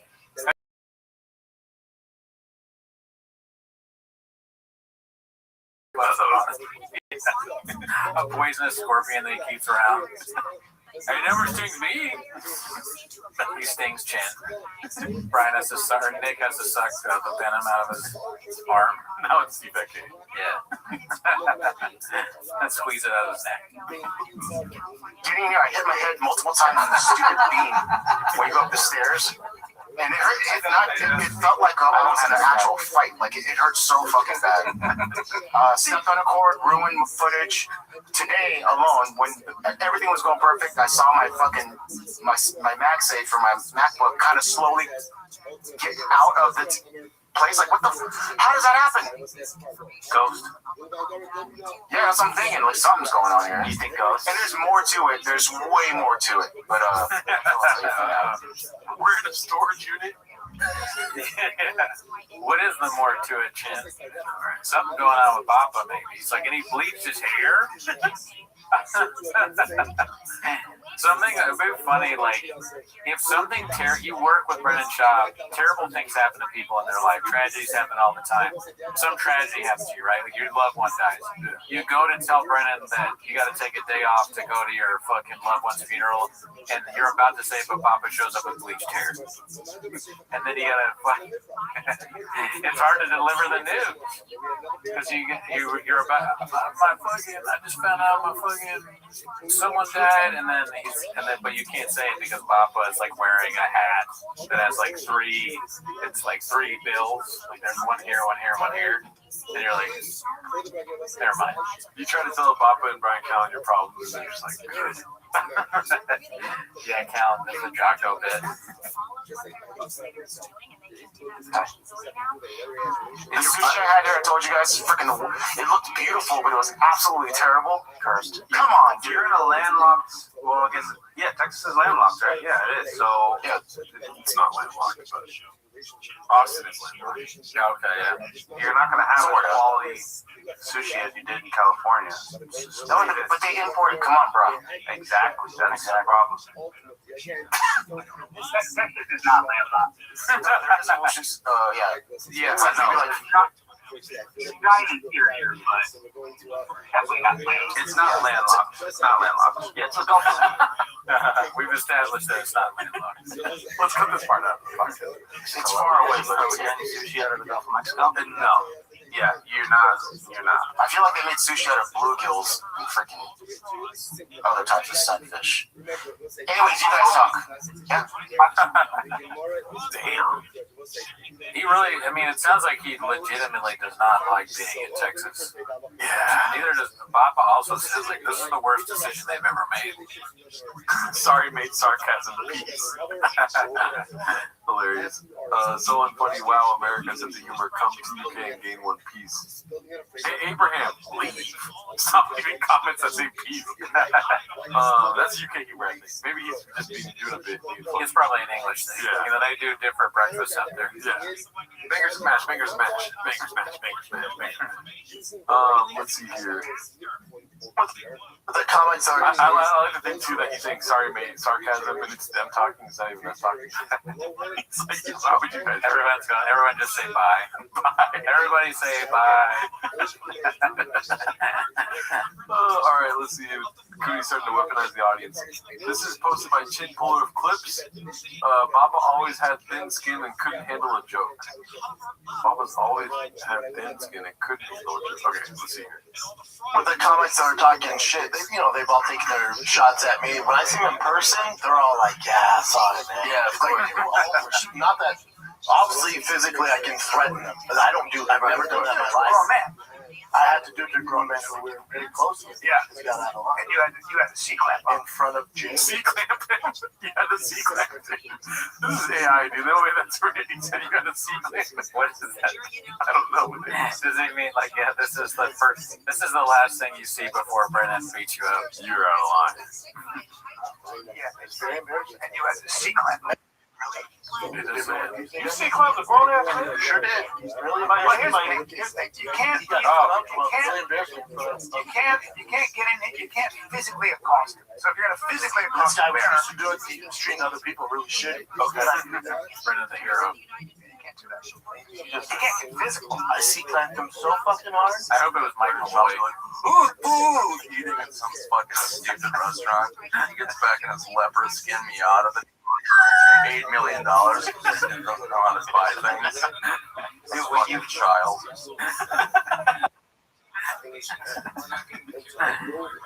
He's gonna threaten Nick Swartzen. I don't think so. No, I don't think that's the guy. I'm ready to die, honestly, for this. Yeah. Like if Shab comes up to me and he's aggro or whatever, I'm not gonna be like, oh my bad, dude. I'm ready. I'm ready to die. I'm about my business, bro. Yeah, I'm gonna stand on business. It might be the last time I'm alive, and that's fine.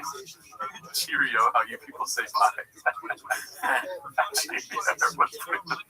I almost want Brennan Schaub to kill me, to be honest. That's how you want to die. Yeah, it's my number one choice for death at the moment.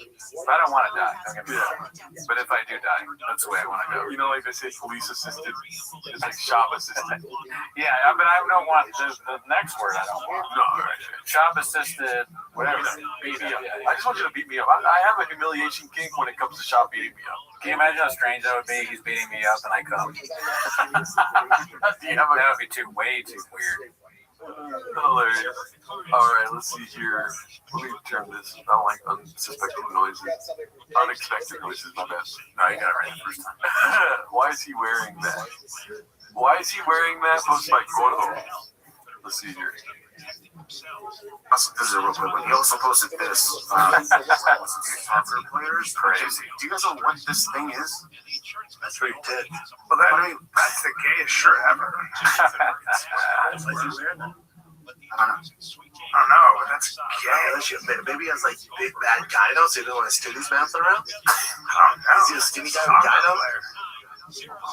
I bet you this All due guy. respect to anybody who's gay, but that just seems super gay. Unless you don't wear that. It seems very transy. That is disgusting. Those shoes? Yeah, That's different. wow. Schultz would point this out and stand up.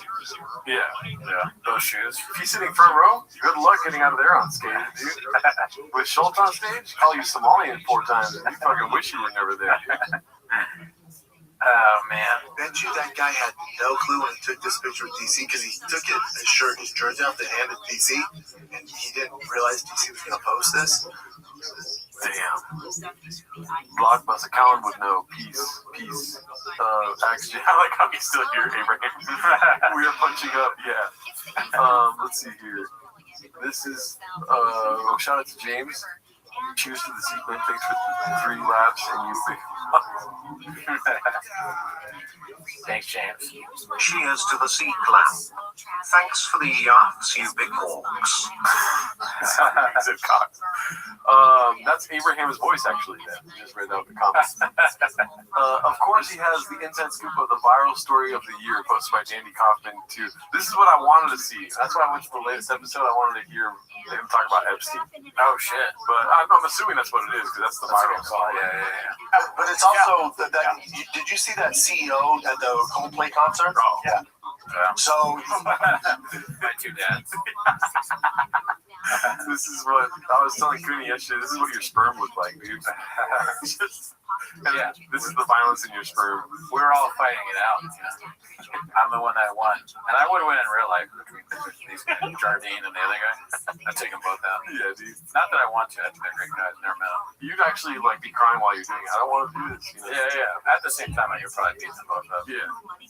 he had to resign, right? He's out. So I know buddies that work with him and around him, and they all go, "Thank God." They go, "It's about time." Apparently, it was just a complete piece of shit. He knows people at Astronomer. Well, Bob has always been an AI guy. He's balls deep in it. He is. Yeah. How do you think he makes all the memes? Oh my God. He's like, I love using ChatGPT.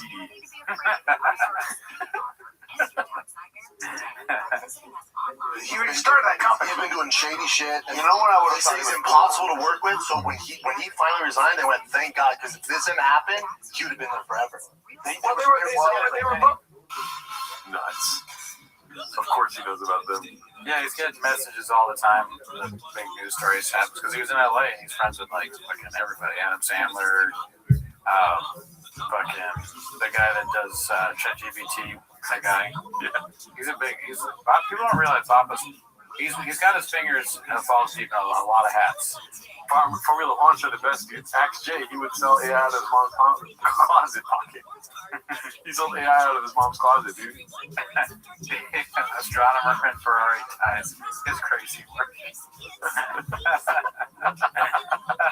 Shout out, Dave M. Let's see here. Such a miserable scumbag, posted by KenButt33. Thought of the guy that codes too much. Got AI out the swamp. Hardest networker in the game, Pete. Okay. Yeah, that's a great movie. Did you see Parasite? No. Oh, fuck this guy. Is that the newest one? The one that won an Oscar. Academy Award. Korean movie that won an Oscar in America. Which it's an amazing. I know, but it was during a time, remember, where they're giving Oscars to anybody not white? Yeah, but that's a great. Remember that? No, but that's Remember a that great. time I know what period? you're talking about. Moonlight. I didn't see it. Moonlight, yeah. It's a great movie. That Parasite. Oh, you love it. It's hilarious. Damn, dude. Baba's default is just to be racist. Yeah. He just assumes racism is the right call. He's like that meme with the button. Think about the button choices are. Think about what you're gonna say. Be racist, and Baba's sweat. He's not even sweating. He's just smiling, pressing the racist button. He's like racist, simulated jacking off, racist. And now Ibrahim, look at who you're siding with. Ibrahim, sure you're happy now that you're siding with the guy that just said that Parasite shouldn't have won an Oscar because it's Korean. You don't think that's sarcasm? Yeah, of course. That's definitely not sarcasm. Yeah, it's not sarcasm. God damn it, I lost my spot because I refreshed the page. We lagging. We are? I don't know, that's what happens. Yeah, we are definitely lagging. Whenever the whole computer like shits itself, it's because we're lagging. You guys aren't computer guys. You don't understand how much memory it takes to do 10 minutes of shop. Usually these kinds of shows are done in 6 months. We're making time it live. periods, and we're doing it live. So imagine 6 to 7 months of work in one video. It's kind of crazy that we're even doing it. You guys wouldn't know RAM if it fucking hit you in the behind, dude. Yeah, you guys have never been like computer guys or RAM dudes. RAM bros. RAM. Can you guys still hear us at least? Me and Gerard are RAM bros, pause. Let's see here. Hopefully I don't know. It It is the team's fault. Definitely the team's fault. Papa's skin is darker than mine and I'm black. Okay, come on, dude. Play that shit clip. I'm a computer network engineer. Yeah, well, I have a black belt in the stuff that you saw in Silicon Valley and HBO. Ever heard of it? Yeah, and Cootie will fuck you up, too. In Galactus, do you think, honestly, that you could make a noise come out of the Rodecaster when people don't like the video enough? Roadcaster. I'm doing what I do on purpose. Chin. I know that you're not. It's Rodecaster? Yeah. Yeah, ramming. You're telling me I'm hearing it right now. Honestly, you've told me that before many times. I don't remember. I got graves, dude. We gotta get tested again. Air Pumper posted this. What exactly is going on here? I can't talk. Just I cut your teeth, dude. Broadcasting. Coonieism, dude. Let's see here. Only posted by one usual 4460. Only 250 can be. Think of. Why is this the best Reddit subreddit of all time? It is crazy that this random ass thing is just so amazing. Corner on the couch.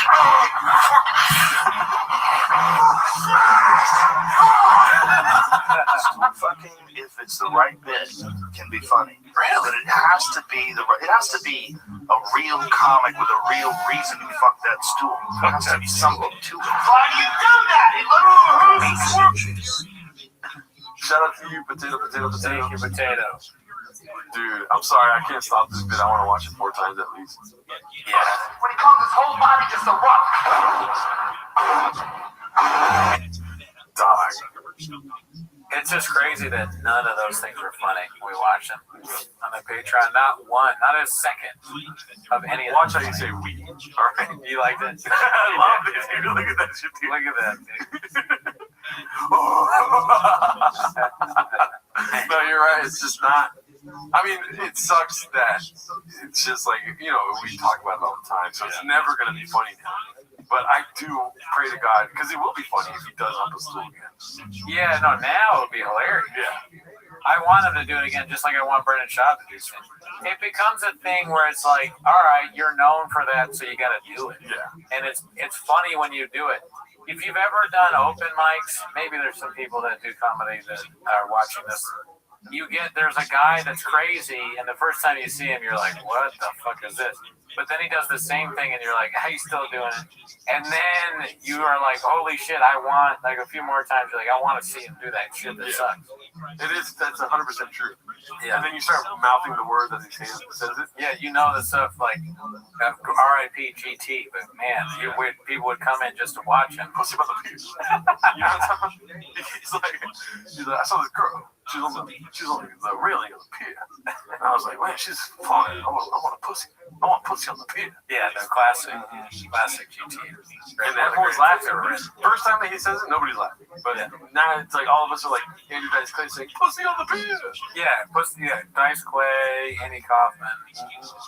And then this, whatever that is. Yeah. He's just so.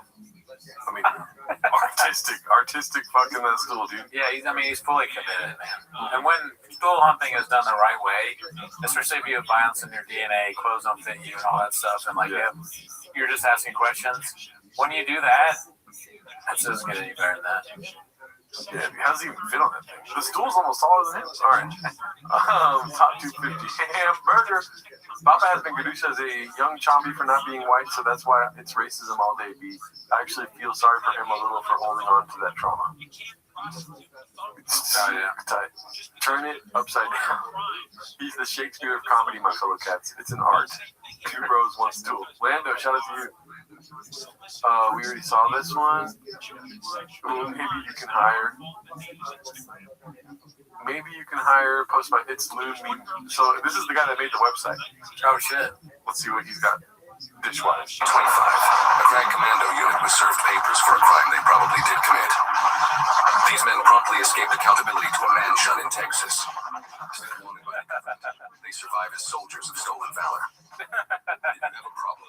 If no one else can help, then if you can find them, maybe you can hire the B-team.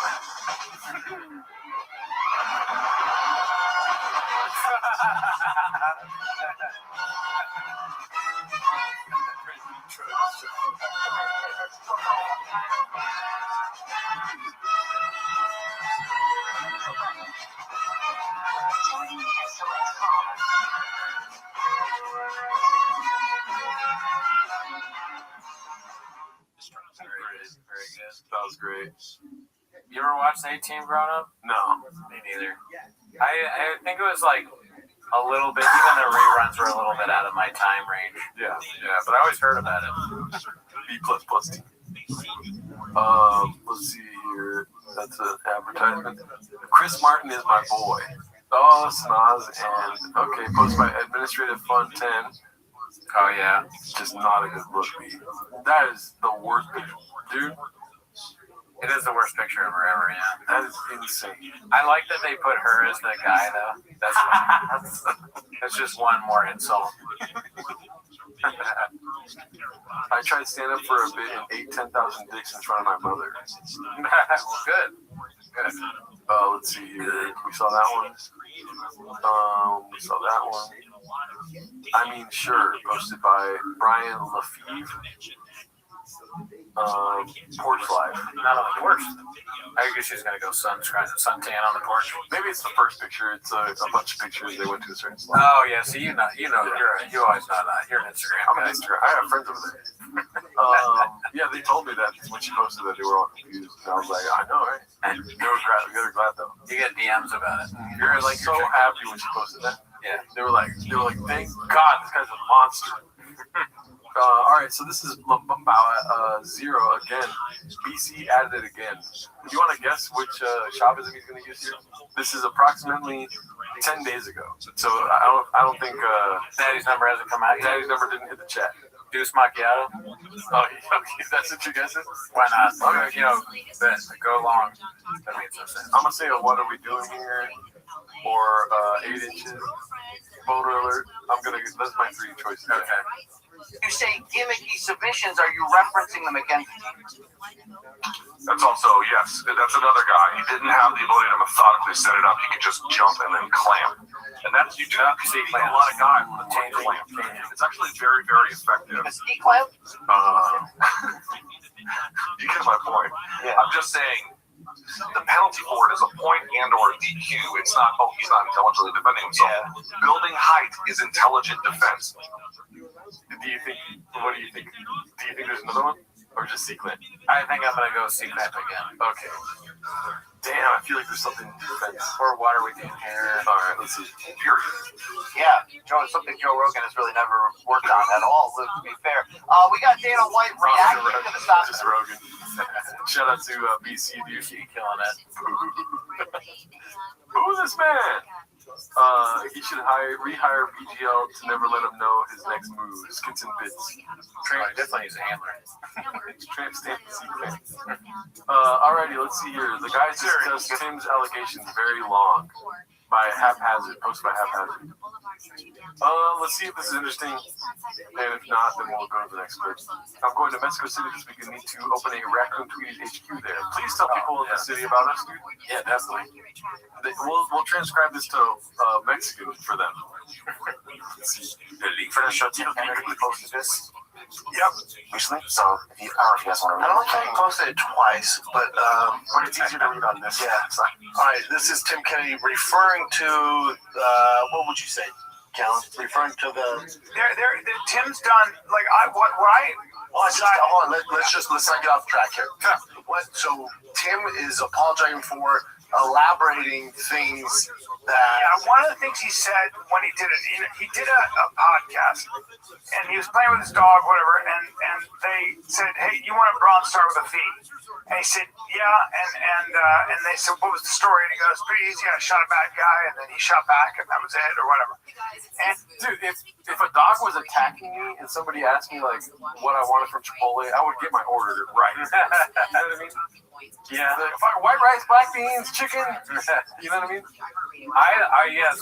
I want to be like whatever you want. You know? No, you're 100% right. Yeah. I like the idea of using that as an excuse. Like he's like, you got like, well, I lied about cheating on you, but I was like petting our dog.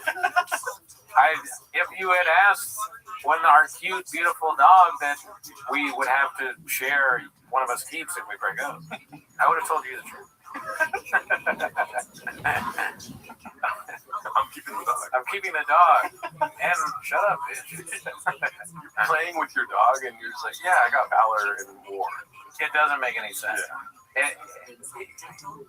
You said it. It's not like you misheard them, right? Yeah. You said that you got the Bronze Star with valor, but you didn't.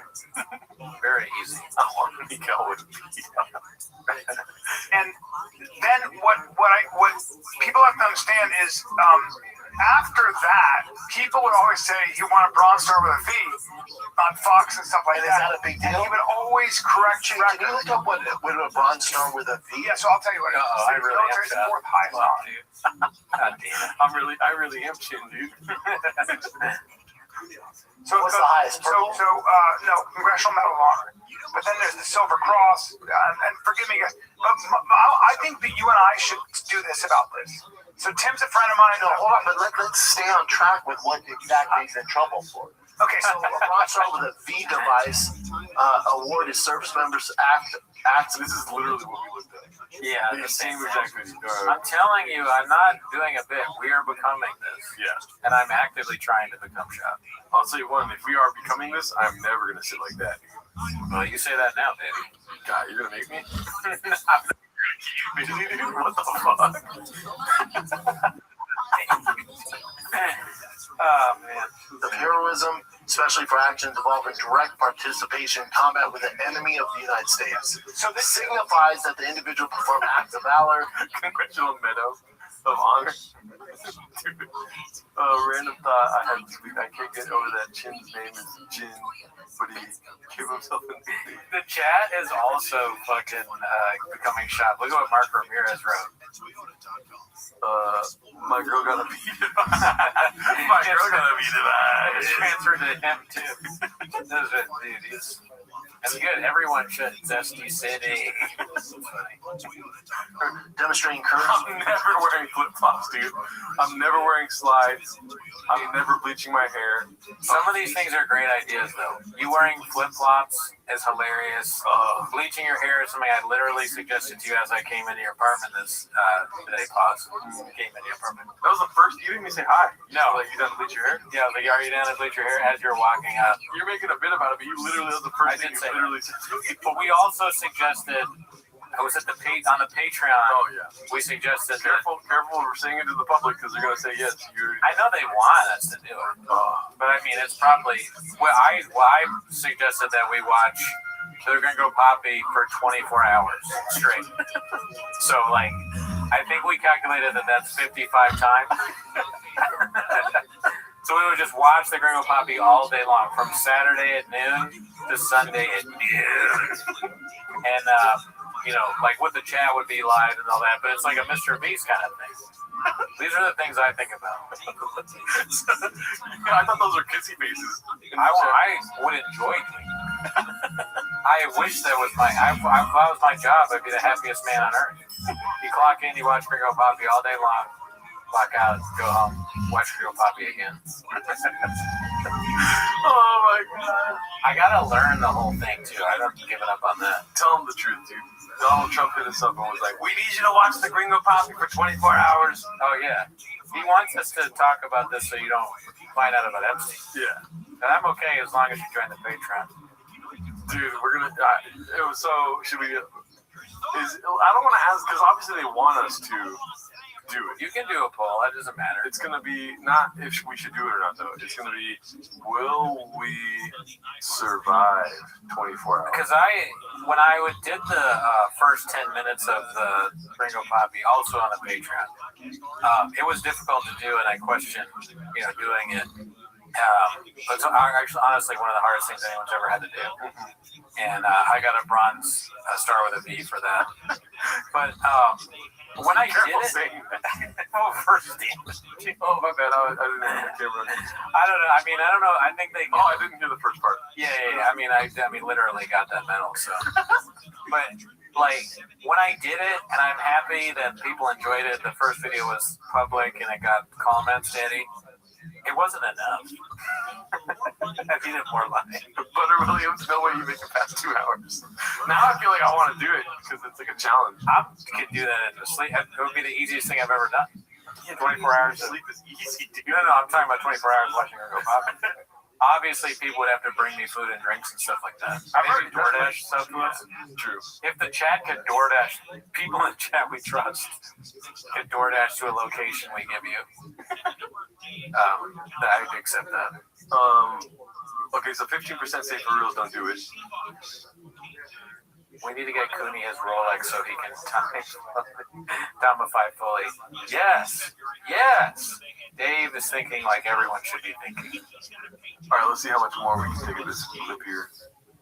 Courage and bravery under fire. The V device is attached to the Bronze Star medal. It's a ribbon to the skin ship from a Bronze Star warrior. So let me give you can I give it to you? Because I actually looked into this pretty carefully. A Bronze Star is kind of like, so a lot of people get Bronze Stars. Even lawyers get Bronze Stars in the military, from what I understand. It's almost like I've heard Special Forces guys say it's almost like a participation medal. You get it for good conduct. There's a lot of V's. So a V is when you have demonstrated valor in combat. It is a combat medal. That's what it says right there. One of the things you'll see is how many combat medals does he have? Okay. So a V device. Sometimes you can be awarded a silver star. Look this up, I think. And it'll be demoted as a Bronze Star with a V device. When you get an award for valor, you have to have two corroborating witnesses, expert witnesses who were there and saw it. Gotcha. Okay. So the thing about these special forces, Tim actually said he was about 8 years ago on a podcast. He said that. And then we should say that he was introduced as somebody with a V device, I guess, and he did correct the record several times. It feels like Brian's describing to you Cooney, and he's like, he did say he has violence in his DNA. I'm not sure if you want to fight him. Yeah. That's what you should probably be telling people. For about 3 years, they've been doing a show for 10 minutes a week, watching us do these content. And he their shop the whole time, like sweating. He's like, what is TMOS? They search, they Google search. It stands for what? 10 minutes of shop? With a V device. With a V device? Okay. So it was a time he said it. He's got to take responsibility for it, which he has. That's what he's doing. Because at the end of the day, if you said it, you said it. My thing with this is let's go back to Tim's before you do I want to take full unequivocal responsibility for a serious mistake. Over the years, I made public statements and gave interviews in which I unintentionally misstated aspects of my military service. Most notably, I implied very directly that I had an award of Bronze Star without. That is not true, and there's no excuse for it. I never received an honor, and I keep regret never suggesting otherwise. That kind of recognition is sacred. It represents extraordinary courage under fire, acts at risk or cost lives. To those who truly earned it, to their families, brothers, and all, I offer my sincere and direct apology. When I said disrespected your service, I take full ownership of that. I was young when I stepped into the public eye. While I was prepared for the scrutiny or pressure that came with it, that doesn't absolve me. I should have known better. Integrity is not situational, and I felt what hope stands I can represent. To the military and veteran community, especially those who served in combat or lost people they love, I am deeply sorry. I know that I've let many of you down. You had every right to expect more from me, and I did live up to that. This apology is not the end. It's the beginning. I am committed to rebuilding trust, honest reflection, visible accountability, hunger, and growing service to the community. I've misrepresented myself too. I will no longer speak about my service in a way that elevates me beyond what I actually did. From now on, my words will be guided by truth, humility, and respect. I understand that words alone don't kill this wonder of restore trust. Only time and action will. Thank you for those who held me accountable. I will do my best to honor that accountability from this point. Now let me say this before you go, B. So what's going to happen is the government and the military are going to look into Tim's actual accomplishments. This is what's going to happen, especially this for you, Tim. They're going to look into it, and they'll reveal some of it. Hopefully they talk about, I don't know how they're going to work. The ultimate sign of respect and achievement in life is that one of your friends reads out your apology on a podcast. That's what I'm hoping for someday. I'll have some kind of apology that Miguel or Othman will have to read on a podcast. I do have a purple star DoorDash. DoorDash accolades. I'm gonna go to the restroom real quick. All right, yeah, I'll talk to the chat. What's up, guys? How are you doing? What are we doing here? I'm gonna ask you a random question I've never asked anyone before. How many chicks do you guys fuck? Put your number in the chat. How many chicks that you fuck? Put your number in the chat now. How many chicks do you fuck? LPJ27. That is a fucked up thing you wrote. Put how many chicks you fuck in the chat. Travel G's, can you guys read my golf resignation letter? Damn, that's funny. Dude, Gerardo should have written a resignation letter after he got fired. That would have been hilarious. If you don't know, Gerardo was fired from the golf course. And yet, we still got to play there because he has a friend that let us in. 66 is a clever answer for how many chicks you fuck. Because that's also the number that Papa picked, and it's the number that Yasel Puig. Oh, shit. Oh, yeah, MNXD. Miguel is P with Coon. He's at 18, like 7 chicks. 7 chicks? That's good. That's a good number. Don't get off track now, Cooney. What were we talking about? I already forgot. I have grapes. Paul C said 0 chicks. Cooney, do you guys like the more relaxed schedule? Yeah, dude. The schedule is better because there's more clips to watch. Also, we were recording every day, every night. And now we record 3 days in a row, which is a lot, but it's also not very much. And it's also the biggest question is always, how do we fit in there? The Toronto department, how do we fit in that thing? The songs, I'm trying to get the songs back. My idea is maybe songs on... It's not me, it's the team. Yeah, we argue with the team a lot. And it's like, you go back and forth with the team, and the team makes some good points, and then they're mad at you because you blame them for everything. We've always planned on doing the songs again. It's just, we took a break from the songs. I kind of want to do songs that aren't chopped, or they're about specific things. Same thing, but about different stuff. What's it called? It's dangerous peeing on a live stream because people are like, did you wash your hands, this and that. So I need you to do me a favor. Can you smell my hand? No. But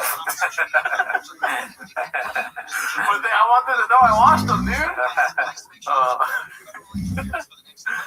I'm a songbird. Sorghum bird. Is that Trey Young? T Young? Your team is fire.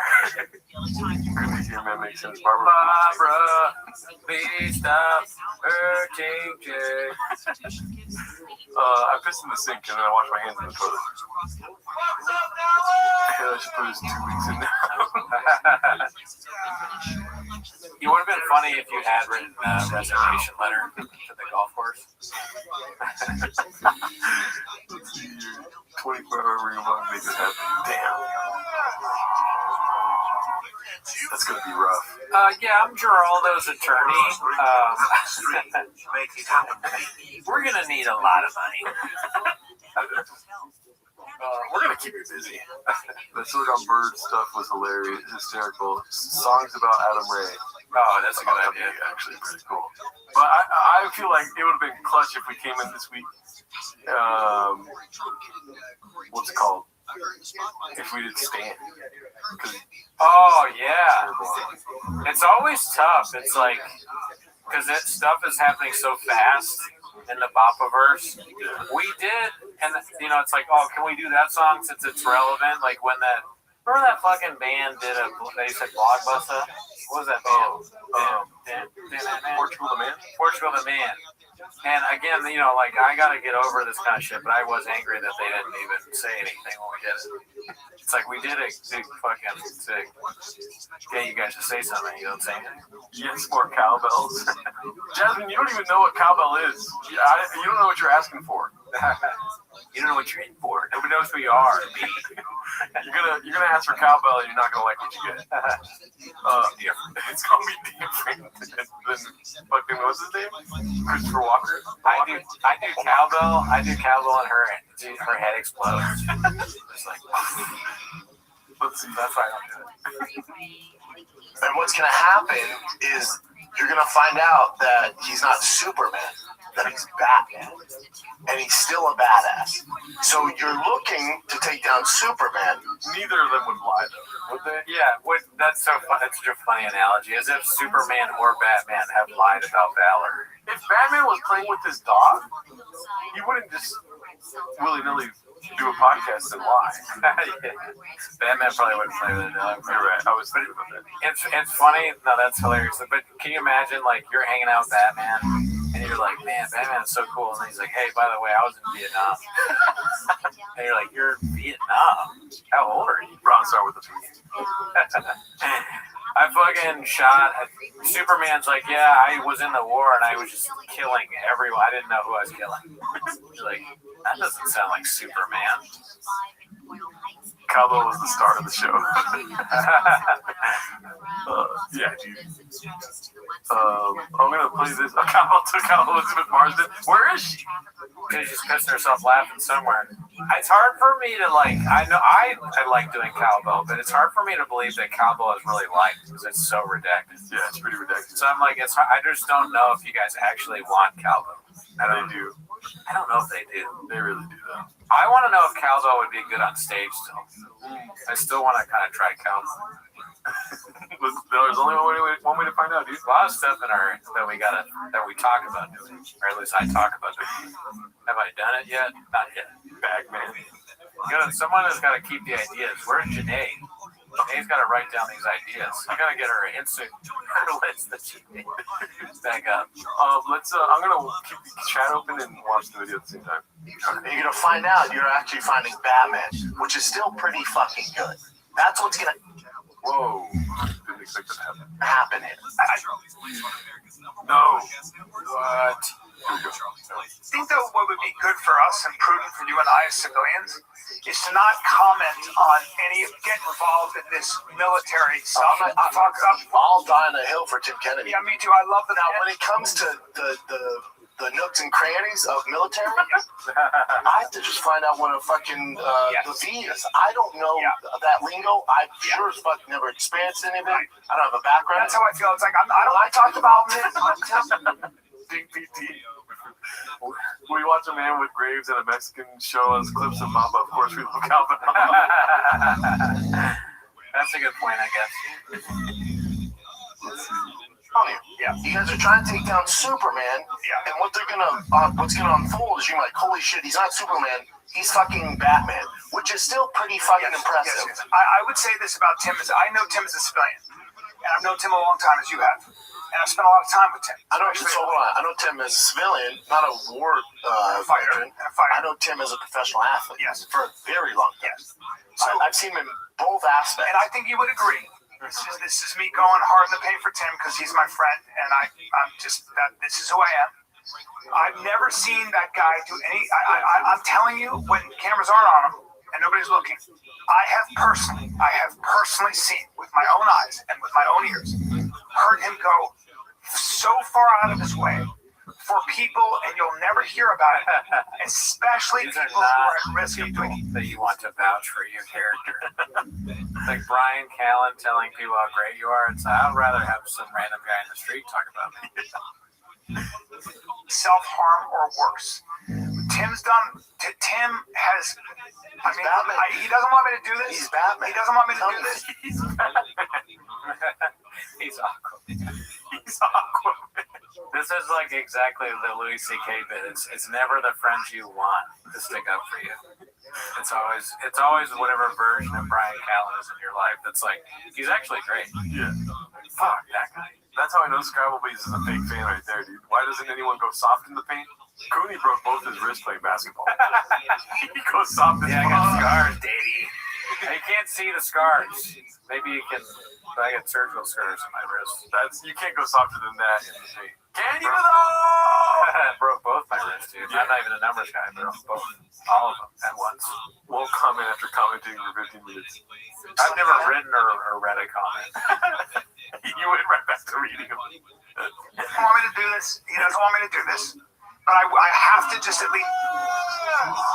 Just so everyone knows I can fly and see through shit. Parents. Hey, just so everyone knows, I can fly and see through shit. Parents are also from Krypton Batman. Shout out to you, Paul C. Let me speak on this. I'm not going to say the other stuff. I'm just going to speak on this.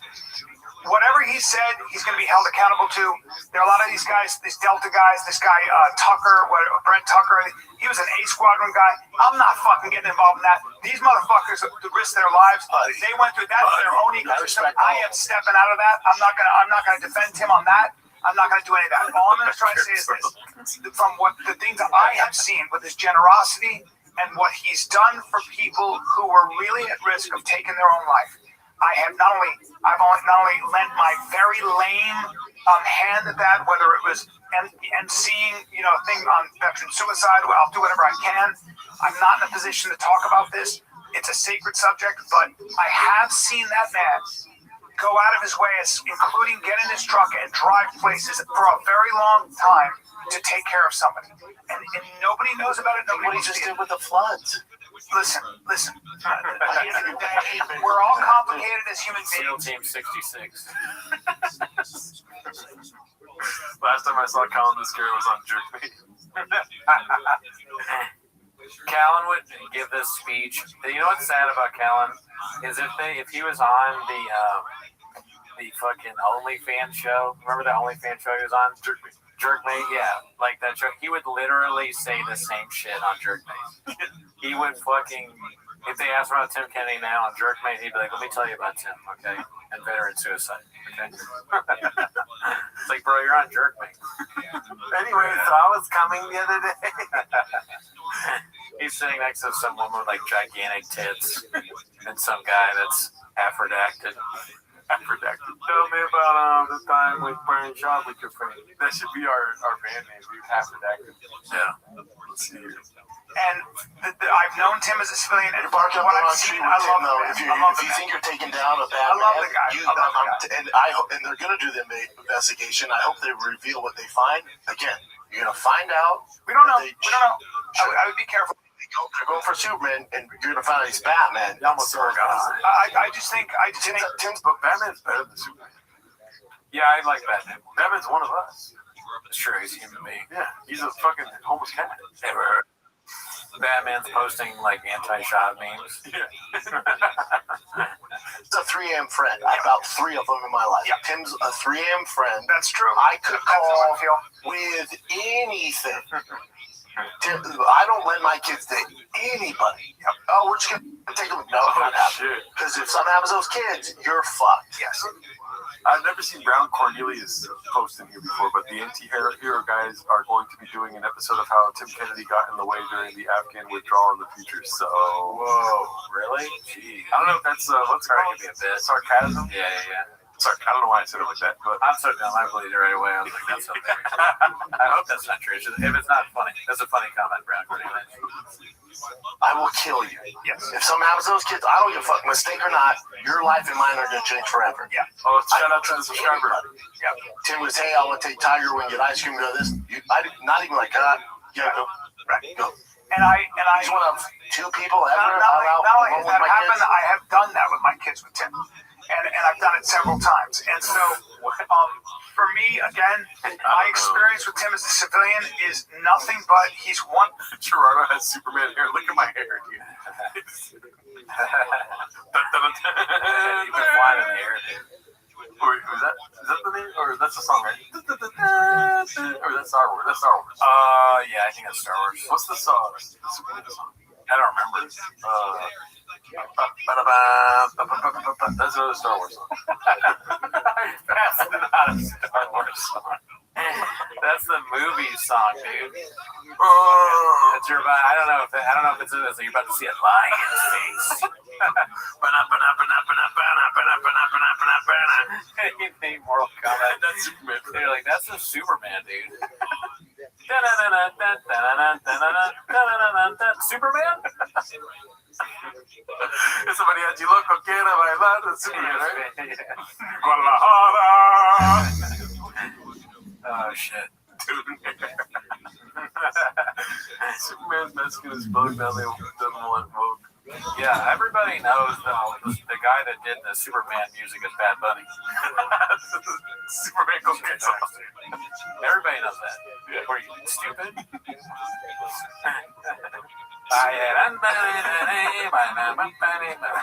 Bailamos. Alright, I'm done. I want to do another reference.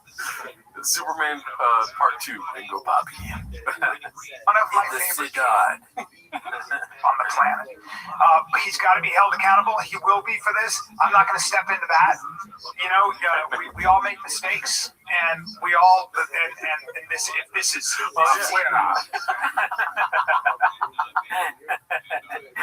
Clark Kent.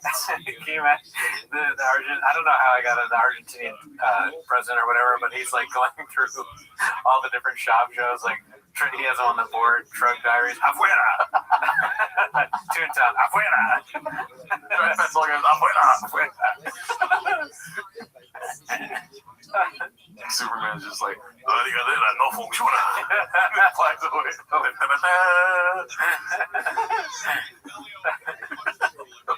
La ligadera no funciona. Brendan Schaub, Tiny Desk.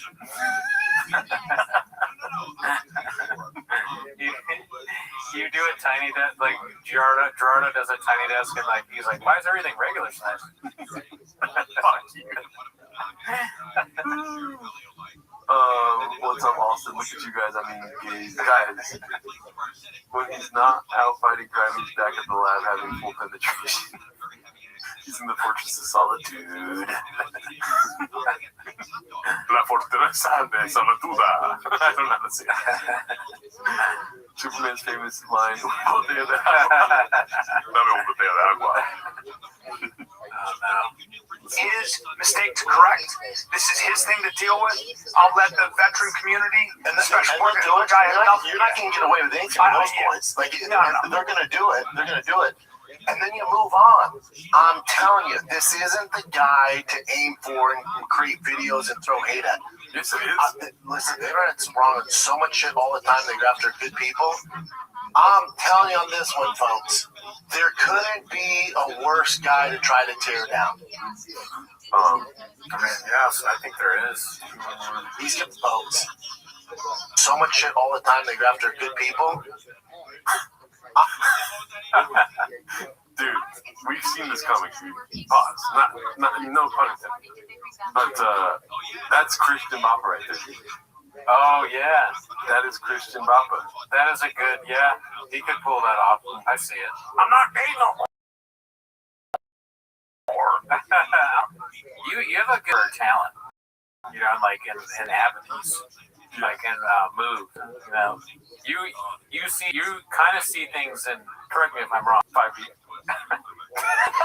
5D chess. Yes. Yeah. You're always like kind of like looking for the next bag, you know. Whereas I kind of just like focus on one bag and then I lose it. You know, you got an eye for that shit, dog. Or as I like to say, looking for the next Diet Coke. Right, exactly, and like you got the scoop out. Mm-hmm. I leave the scoop at home. Yeah, I leave it on skates. Facts. Yeah. What else can that be? No boner alerts. Okay, I will answer truthfully. It does look like he's trapped in something. He's mine. He's a mime. Or a mime. Yeah, he's mine. Bappa as a mime. That'd be good. He puts on the wrong makeup. He puts on blackface. He's like, I'm a mime, but he meant to mime, and he is on blackface. Horrible tragedy today as Brendan Schaub thought that he was going to be a mime, but put on blackface. You know how mimes are like, that's what gets him. He's Teflon Bran until he does the blackface. He does this, but and somehow the rope is real, and he accidentally flips another trap. I thought you used a real rope when you did mine. He could never mind, but he cannot stop talking. That's true. He'd always like fuck it up. They're like, his clown coach would be angry. Yeah. This is him sarcastically acting like you can beat him up. He's like, oh, like you say if I was in V-Day, you punch him once. He's like, this is, he fucks you up. He kills you. He kills you. Yeah. This is the face he made when the Starbucks guy was a security guard. He was like, do you mind if you wear a mask? We have masks if you want it. Oh, I bet I won't have to wear a mask. I'll fight you outside. What'd you say? I bet I won't have to do that. Like a child. He's like a kid in a fucking remedial class, like one of those kids where it's like, can you sit in your seat? And they're like, no, I bet I don't have to. It's like, all I want you to do is the chair that it's school, so you have to sit there. I don't think I do. You're not my dad. Sit in the chair. What if I sit on the table? All right, well, you're expelled. Get out of here. I don't gotta do that. I don't have enough time to waste my time with you. There's tons of other kids in class. Let's see what they say. He always sees an 8D. This is the last thing you see before he asks you if you have a gun. Next words drives me nuts. That's the drives me nuts face for sure, dude. Oh, shout out Successful Egg. When he sees McGregor lifting with his 8 inches. Successful Egg, get us on the Brennan Shop official site. Put in your words with Lumumba. Or no. Luna Meme. Luna Meme. Dr. Luna Meme. Make it happen, Jackson. That's the face of a guy who leaves with his Diet Coke on skates. Yeah, dude. Get us in. Let's see the rest. That face, why would you make that on a podcast? And then, granted, at the end of every podcast, I go, ooh. Yeah, I'm sure we did. Yeah. I'm telling you on this one, folks. There couldn't be. He goes back to it. He like makes eye contact and goes back to it. As if he's ever made a good point. That's his whole face. He's like the worst guy to try. That's the ad that he has for his OnlyFans. Is his face like? Oh, I'll stop. Then tear down. He's gonna be held responsible for this. He goes back to it. He's fucking telling you. You wish you had a friend like Tim Kennedy. Please trust me, he's not the guy to go for. Let the community that he's in, this very special group with an insane amount of skills, they're going to figure all this out. Well, lip injections with mine is a bad look. Then we move on. They're holding him to account. All good. And he'll and Tim welcomes it. He'll pay. Welcomes. He said welcomes correctly, but it sounds so wrong. Yeah. Well, that's weird. It sounded weird. That sounded like a seal learning how to speak English. Yeah, like an animal, like speaking. Yeah, I think that's the first time. Yeah. He'll pay the price. Tim's like, I hope they look into it. I would say that Tim is admitted to making mistakes. It sounds like his tongue and his lips are in a fight, and he's talking through it. Yeah. It's so funny to say that Tim, because he wants this to happen. No, he doesn't. He had 8 years to make it not happen. But no, he chose violence. Yeah. There's like countless episodes of people talking about this, and it's like after it's all done and everyone stops talking about it, he's like, I'm sorry. Yeah, I mean, it's almost like he wanted more press or something like that. Yeah. He could have just kept silent. That has to be accounted for. I think his community. This will be the last clip we do. Yeah, it's getting late. Yeah. Or ex-community, whatever you want to call it, will hold him accountable. And that is a separate thing. I just know him as a man. I know him as a friend. I know him very well. I spent a lot of time. He's done crazy things for me. And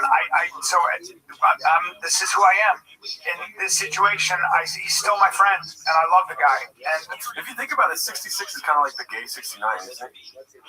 It's because both sixes have dicks. Oh, okay. You know, the 9 has a vagina, the 6, or which one has the vagina, which one has the dick? Sorry, I'm gonna head out. No, the 6 is probably 2 chicks. You just get really horny. You're just the horniest guy ever. You're like, it's gay, it's whatever. It's fucking a hole's a hole, man. That's where you're going. I don't give a shit. I want to fuck. Guys don't 69, they 66, dude. You start calling me weird. You're like, you're weird. You're fucking weird. You don't Why don't you want to talk to me about this? You don't want to fuck? You don't talk about it. You don't want to. Dude, why don't you have sex with me? That's the end of the life. I just God, you didn't get me. too many good things with him. Too many. He's just such a leader, and he just makes so many people's lives, including mine, better. And there's such better ways that you to spend your energy. If you're gonna throw hate, Well, I'm not gonna. I would be careful about that because if you're I'm not gonna be careful about that. Don't fucking hate on my friend. If you've been in war, and you're a military guy, you're allowed to hold your other guys accountable. That's not what I'm saying. You're not listening, buddy. You're just talking at him. You're not listening to what I'm saying. Oh, Jesus Christ. It's crazy. Oh my God. It's a little rude. Yeah. We gotta watch 24 hours of Gringo Poppy, dude. Mm-hmm. All right. Yeah. Right now. When should we do it? I think we should do it a few times before. Like we're ramping up. No, I think we should have like a regimented schedule for the 24 hours.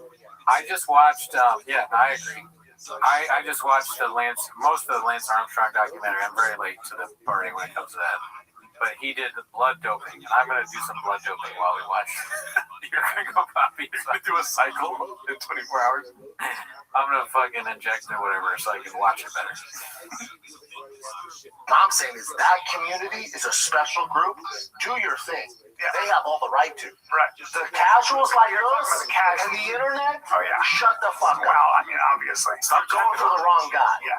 That's what I'm. Well, that's a given. That's like. It's not though. Go to his comments. No, I know. I'm not going to his comments. That's what I'm saying.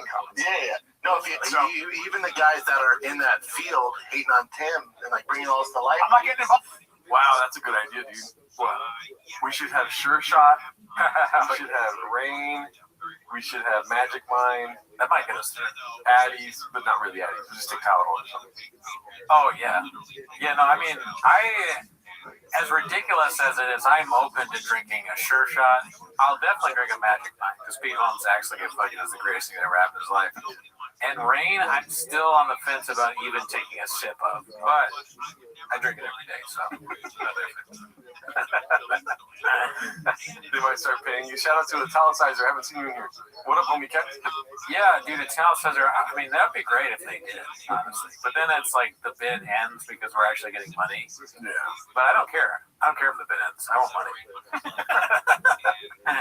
We'll hit them up. Rain beer pong. Not a bad idea. Dude, that'd be actually pretty dope. I'm down. Yeah, that's what's good. Also, another thing, almost everything is sober. So it doesn't conflict with sobriety. Yeah. Super tiger. And Adderall and Kratom. And Kratom, yeah. But neither of us have any interest in Kratom. No. I want nothing to do. Those are 1%ers. But let the 1%ers graft to the other 1%ers. The 1% clause. That's what I'm trying to say. I'm staying the fuck out of that. We're not 1%. I'm not a military guy. We're not I don't want to get involved in that. There's 1%ers and athletes. It's like Ricky just going for the jugular the whole chat. There's 1%ers. Yeah. These guys. Yeah, I'm not speaking on that. I'm speaking on Tim the civilian that I know. Love him. So. You let the 1%ers fight it out. Yeah. The rest of us. Yeah, I was thinking about it. I was like, it's the last thing I want to do is speculate and get involved in something like that. I don't. There's stuff for me. It's like you and I talking politics. We don't fucking know. Oh, are you just gonna regurgitate the same shit I saw? There's actual experts who are in there doing it. Listen to them. Yeah. What else you got, Chin? That's a special ecosystem. Don't come at me. Damn. Wow, that's a lot. I'm already checked out, dude. I'm fucking tired of shit. Yeah, I think we're gonna have to wind down here. Yeah. Oh, what's up? What's up, dude? Well, he's been here. Oh, that's how tired you are. He's been since the beginning. I'm like, hey man, good to dude, see you for the first time, dude. Great guy, never met you. So this, we've got the poll results is that we will survive. Yeah, we'll survive, dude. We can do it. 25% say for reals, though, don't do it. If Mr. Beast can do something like that, then I can do it. All right, true, bitch.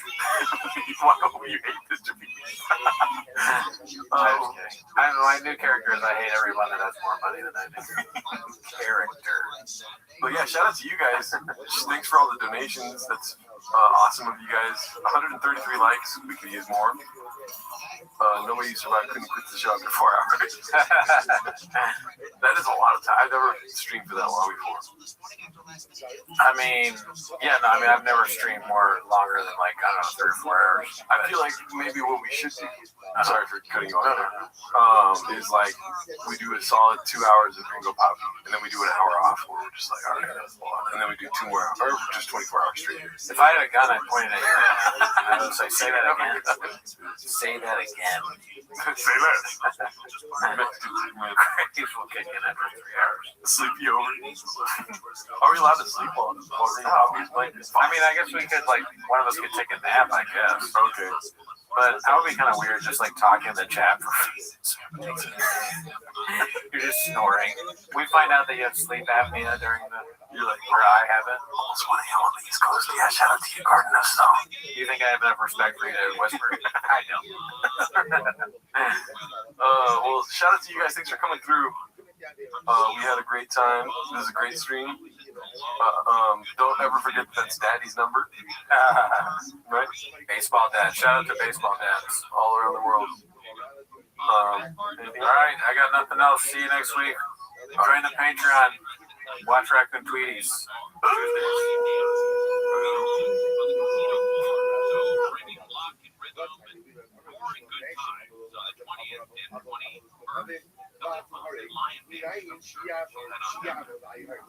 Sweet spot with Morongo's Sweet Shop for 3,000 points on a rewards card. You get the premium chocolates with complimentary wine pairing on the third day.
Welcome back to 10 Minutes of Shops. Thanks for tuning in. As always, join the Patreon, join the Discord, join the Reddit.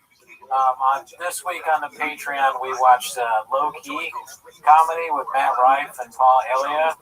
And we also, the previous week, watched Akash Singh, the 420 special. And, you know, they're both amazing. It's not a special. It's a set. Or, my bad, my camera's out. I'll have to just fix that. But it's a, what's it called? Akash Singh set. Oh, it's a set, a 420 thing where he doesn't talk about weed at all. And I mean, I was going to say it's amazing as a bit, but Gerardo enjoyed both a lot, and they're really good. His favorite was Whitney Cummings. What's it called? I just want to make sure we're good. We're good. Everything's working. Dude, how you been, dude? I've been all right. You know, I'll address the elephant in the room.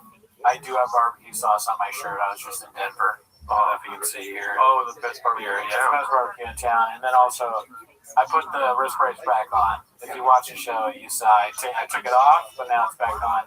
It's just a preventative measure. If you think Cooney's a bitch for putting the wrist brace on, give this video a like. We got 7 likes already, 40 viewers, dude. Okay, I like it. Actually, that's pretty good. Concurrent likes to viewers. I mean, it's almost about 4 times less, but it's more than usual when starting on these things. So the sound will come on. But the sound will go on if not more likes happen. Another thing you always forget to mention, dude, is subscribe to the YouTube. We like stopped getting subscribers. We need to get more, dude. Oh yeah, that's right. Subscribe. You know, because that's how it's all made. Yeah, you gotta freaking subscribe, or else the whole thing implodes. We get sued. I started doing work with CBD companies and saying I'm the CEO of one, and then I asked people to like my I don't have a special. I guess I'd ask people to like my YouTube, and YouTube would be like, "What are you doing? Like, you can't do that," all that stuff. Next thing, your other wrist has a brace on it. But can you do me a favor and start the timer? Yeah, that's true, and that's not why they're here. Oh no, he forgot the timer. They're here to watch 10 minutes of shop, so start the timer, play the chain clip. Nice. Alrighty, so did you watch any of the podcast cream stuff? We gotta stop. That's not bad. No, I didn't watch any of the podcast cream stuff, I don't think. Oh, okay. So you don't know about the lawsuit or anything? No, I do know about it, actually. I do know about it. So you did watch the podcast cream stuff? I did watch it. I said I didn't, but I did watch it. I lied. Yeah. Well, that's okay, because we're here to watch Papa. He lies all the time. We'll get to that later, I'm sure. I don't know how much of it is on the Reddit. I didn't really do that much digging before recording, because my mother-in-law made me taquitos. But this first one's posted by C Cabinet 8565. It's called Gadoosh. Sean McCorkle posted a tweet. If you have not heard yet, a methed out moron who's been stalking Joe Rogan for months finally made it to Austin last week. The stalker claims he eats only meat, lies about his steroid use, and mentions Rogan in every single social media post. But enough about Brendan Schaub. Classic setup and punch from the joke man, Sean McCorkle. Yeah. I'll give it 5 stars. There you go. It's like you just expect it from him. He's a good joke writer. He's got it all. Yeah, dude. Nothing more to say. I mean, it is kind of questionable the YN in front of his name. You know what I mean? What does that mean? Young N-word. Oh. Yes. All right, Sean, be cool. Sean, be cool, dude. Sean, you got to take that out, dude. That's a bit much. Dude, let's change that name real quick, yeah? I knew what it meant after I said what, and then I was like, oh, yeah. I don't know if he has any freestyles that we can listen to, but he needs to deserve that title. Let's see, maybe his homies gave it to him. You never know.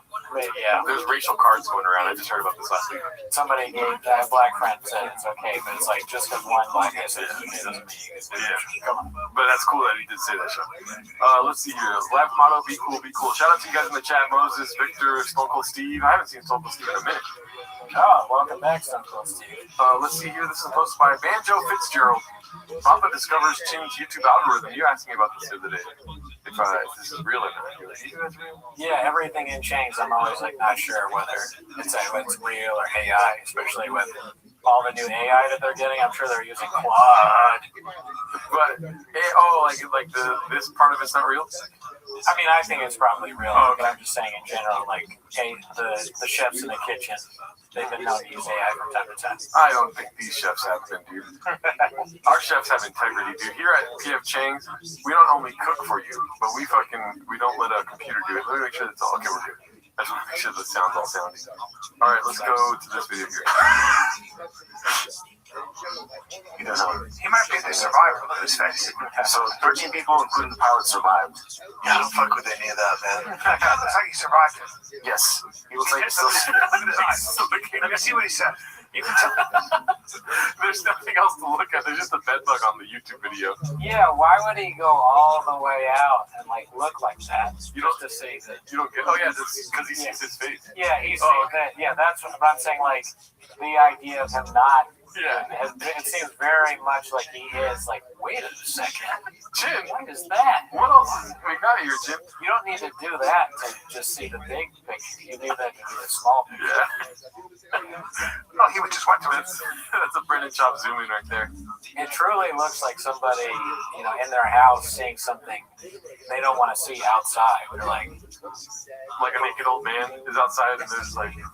Yeah, or somebody stealing their truck or something. It's a stolen truck face or somebody messing with their truck. Let's see. Oh, look at his eyes. I don't think he's not doing well. And then the justification, like, well, it's like they searched me, so maybe it's not a big deal that all the videos making fun of me pop up right away on my producers. What is American Redact? What does that mean? Podcast cringe. Yeah, it's crazy. That's terrible.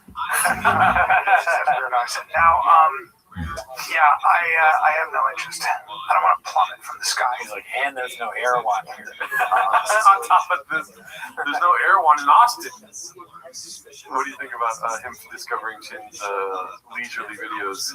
I mean, I wonder what was said after. So let's assume that is real. Yeah. At the show, he says nothing about it the whole show, which is kind of shows restraint. I guess he doesn't want to be embarrassed. But afterwards, does he say anything at all, or does he just like start secretly suspecting Chin of not being loyal? Ah, dude. For sure, there's a conversation happening in his head. Do you think he talks to Chin about it, or does he talk to Mexico?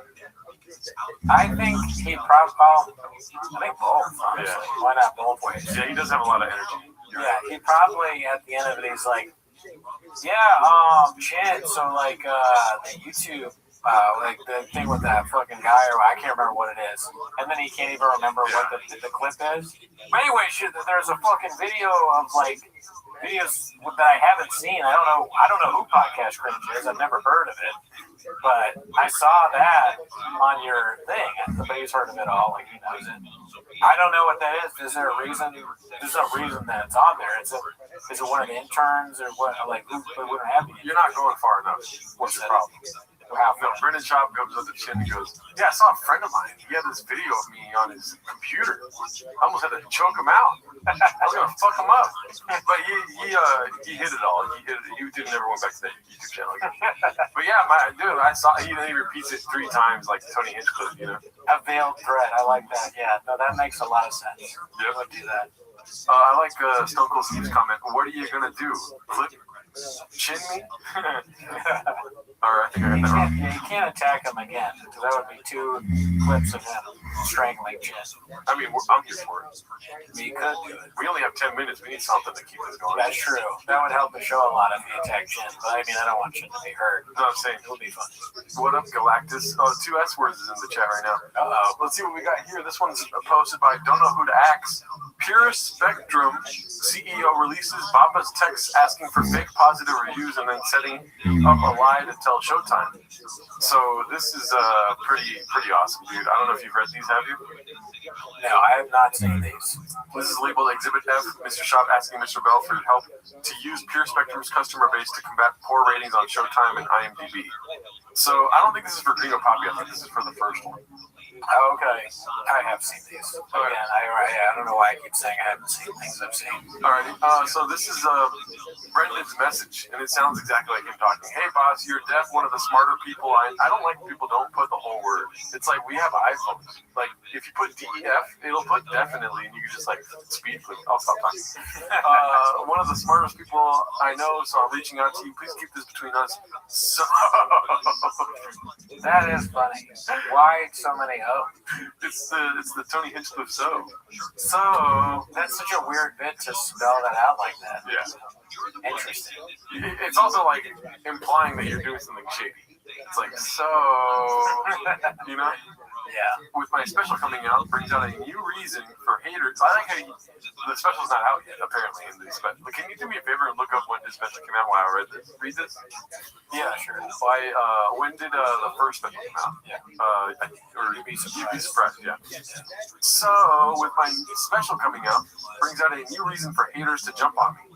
Well, it's been brought to my attention these idiots created a campaign to shit on the special and creating fake accounts and leaving awful reviews and 1-star reviews. I like how he does awful reviews and 1-star reviews. It's like, those are awful too. On IMDb. Spoke with IMDb, they said the same thing happened to Amy Schumer and Kevin Hart. Only way, when did it come out? 2019. The exact date. My bad, sorry. Same thing happened to Amy Schumer and Kevin Hart. Only way to combat this is by having positive reviews and rankings. We can't shut this smear campaign down, even though it's just on IMDb, but still I hate feeling like these fucking schmucks are winning. How old is he? He's saying schmucks as if that hurt somebody's feelings. Damn. I mean, He responds, "Good morning, Brendan. Thank you for reaching out and trusting me. First off, you're on top of a very high mountain, and all the sheeple below will always be yelling up at who's on top. Let me develop a strategy and plan, and while I am finishing this leg workout, is it okay to call you today to discuss? If so, what time? What day? May 17th. Oh, okay, so it is before the special came out. So I guess it was already able to be reviewed on Showtime or on IMDb. I don't know, dude. I like how this guy says, I'm doing a leg workout, so I'm gonna call you later to talk about this. And then he's like, for sure, I'm gonna be on a long run. There was, these are guys. They're guys. They're relating over the stuff that men do, like leg workouts and running. And then you always tell your friend, you're a guy's guy. Whenever you tell me, I'm doing abs right now. I'm like, when do you want to do the show? And you're like, probably after I work on my triceps. Yeah, my tri workout. And then I tell you, cool story, bro. I just finished a circuit. So then that's when we link up. I like this comment. All T-Moses should be live. Well, I mean, that's what's happening. Thank you, Italicizer, because that is what we're doing right now. If you say after my leg workout in the text, lose my number. I'm going to start texting this to all my homies. Yes, sir. I'm going to go on a long run around 8 a.m. Won't have service where I'm running, so can we talk around 11? Perfect. Call me when you're free. I'm working on my hamstrings around. That's not damn fuck. I don't know how to work out. We will combat this. I got you, my brother. We will put together a 5-star ranking ninja team together. Which is, I feel like we're starting to get into like Pizzagate territory. What is he saying by saying? Oh, you mean other things? Yeah. Or, it's just like an offshoot or a precursor to SEAL Team Thick, like Ninja Squad or whatever. Kind of sounds like SEAL Team Thick. So maybe he stole this from the Pure Spectrum CEO. Maybe. Yeah. Yeah, it's embarrassing to even confess it affects me. I couldn't sleep. Figured you would have an idea and not judge me. Weird position to be in. My other friends who are in comedy or TV just say don't pay attention to any of it, which I understand, but when it's a smear campaign against something I worked my ass off for and it's a good product, the competitive side comes out. So he's competing with the haters. It just goes to show how long this restaurant's been open for. It's many years old, I remember when I first opened, because that was right when I left 24-Hour Fitness. I left there, and then it was going on for a long time, all the clips and all that stuff, and I joined Crunch. Yeah, the first time I ever seen Chang's, I just finished doing my chest workout. What is it called? The barbell. I was doing that. I did like 10 reps, finished around 11. And then opened up my Reddit and was like, what the hell? You're being modest because that's also when you did the triathlon. Yes, I did. You finished swimming, running, biking. I did all that before finding out. And I was doing Ironman. Okay. So that's the thing where you do. It's a tough mudder and biking and shooting. So I did all of that. Yeah. But now I'm modding my truck. All right, let's see. This is Exhibit G. Shop asking Bell to take the heat for Showtime getting upset with the email plan. Yikes. Brendan is a yikeser. I like that. I use yikes. You do? Yikes. I think yikes is a way of it's like the pause game, but for canceling. You know what I mean? Like if I just think about the Jews right now and you go, yikes. You know what I mean? Oh. Yeah, I try not to use yikes as a diss kind of thing, because that makes you kind of an asshole, I think. Yeah. When I'm using yikes, it's more like if it's me and somebody else talking about something that happened that I don't like, or that I know it's like a bad thing, they're like, oh man, did you hear this asshole did this or whatever? I'm like, yikes. Yeah. That's where the yikes comes out. But I sometimes use jeepers. Jeepers. No. I wanted to keep talking. Let's see here. Yikes. Email plan backfired, my man. Showtime just called me. Not happy. Said we can't pay for positive reviews in any facet. That's not what they said. Def don't send or aren't anymore. Guys were just trying to wear positive reviews. Thought I was to drive traffic to actual special cool. Sadly, that is how I use Yikes. Yeah. We used it the way I use it, so whatever. We're all alike. Yeah. Wild. We didn't ask people to leave positive, I'm assuming he's saying reviews. All good, man. I really appreciate you going the lengths you went through to try and help me. I should have just ignored these haters. I really appreciate you. You know what I mean? When life gives you haters, ignore them, right? Right. That's what you got to do. Yeah, dude, you never read the comments. You only listen to Showtime. This is funny. He is like that comment said, successful egg. Shout out to him. Blaming the team. Be classic. He's blaming the team, but he's letting the team know that he's blaming them. He's telling Bell, like, I just blamed it on you guys. Yeah, he's like, don't do that. Don't do the thing I told you to do anymore. Oh yeah, I definitely told you to do this, but I'm blaming you guys. Like, you guys thought of doing this. Yeah, that is master manipulator type of shit. But he's also like letting them be in on the manipulating. Playing devil's assistant, they probably should have told him, knowing that he's Brennan Schaub, that's a bad idea. Yeah. Right? You always got anything Brennan suggests to you is probably a bad idea, and you should tell him that, or at least think about it. This is at the top of his power. This is before the special came out. You know what I mean? Right. This is when he was just getting gadooshed for throwing a roommate through a glass window. You know? But there's zero pushback. You know, it's like he didn't even try. Like, hey, Brennan, what if we get in trouble for that? And then his small feeble brain, he might actually accept it, or he might be like, no, you guys are being you never know. Playing devil's assistant while getting got a coffee. There we go. Nice. Everyone's not making sense, and I love it. Let's see here. This one's posted by It's Loon Meme. What should I do? Bot BrennanSchaubOfficial.com. Do you want to check up on what he's done so far? Yeah, let's check up on what he's done. I'm trying to think of what he should do. 8 days ago. If you bought BrennanSchaubOfficial.com, what would you do? I mean, I wouldn't gadoosh him. Oh my God. Pure Spectrum CBD just spoke to the owner. He said, I can give you a great deal if you bring a copy the review deserves. Gotcha. I'm the owner. Don't just take my word for it. Snapchats can't be saved.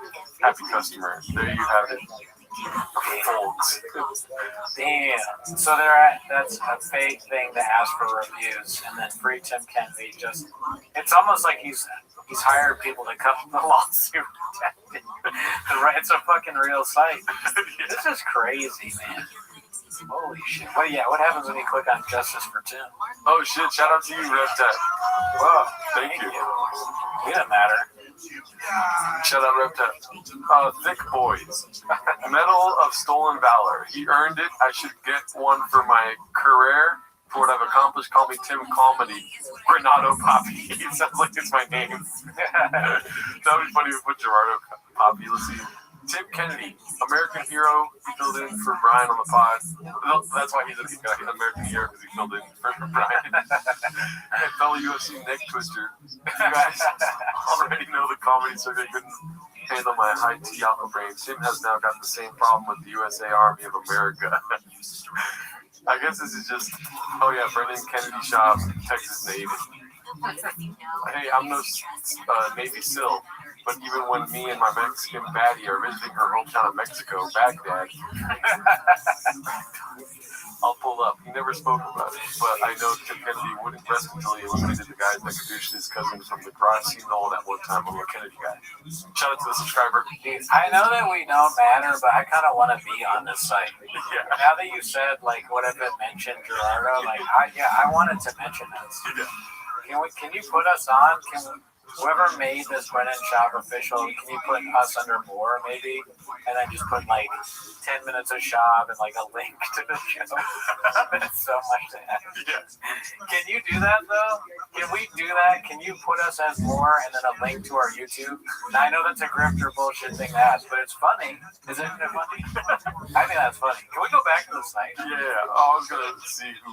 It's Loon Meme. It's Loon Meme. I'm going to send you a message on Reddit. It's Loon Meme. Say let's be 2 months all days. Yeah, please. Okay.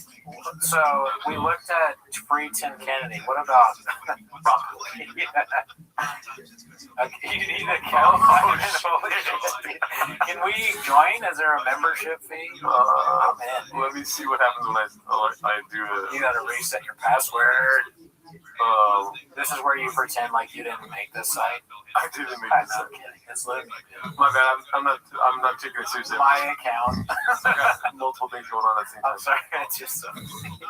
I'll read some of the comments. Successfully put in a word with the rest of the chefs to get us in there. Take a hike across the Gulf of America, says Victor.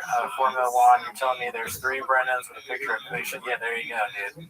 That was a funny one when it was like, me, Brandon, and Brandon, Brandon.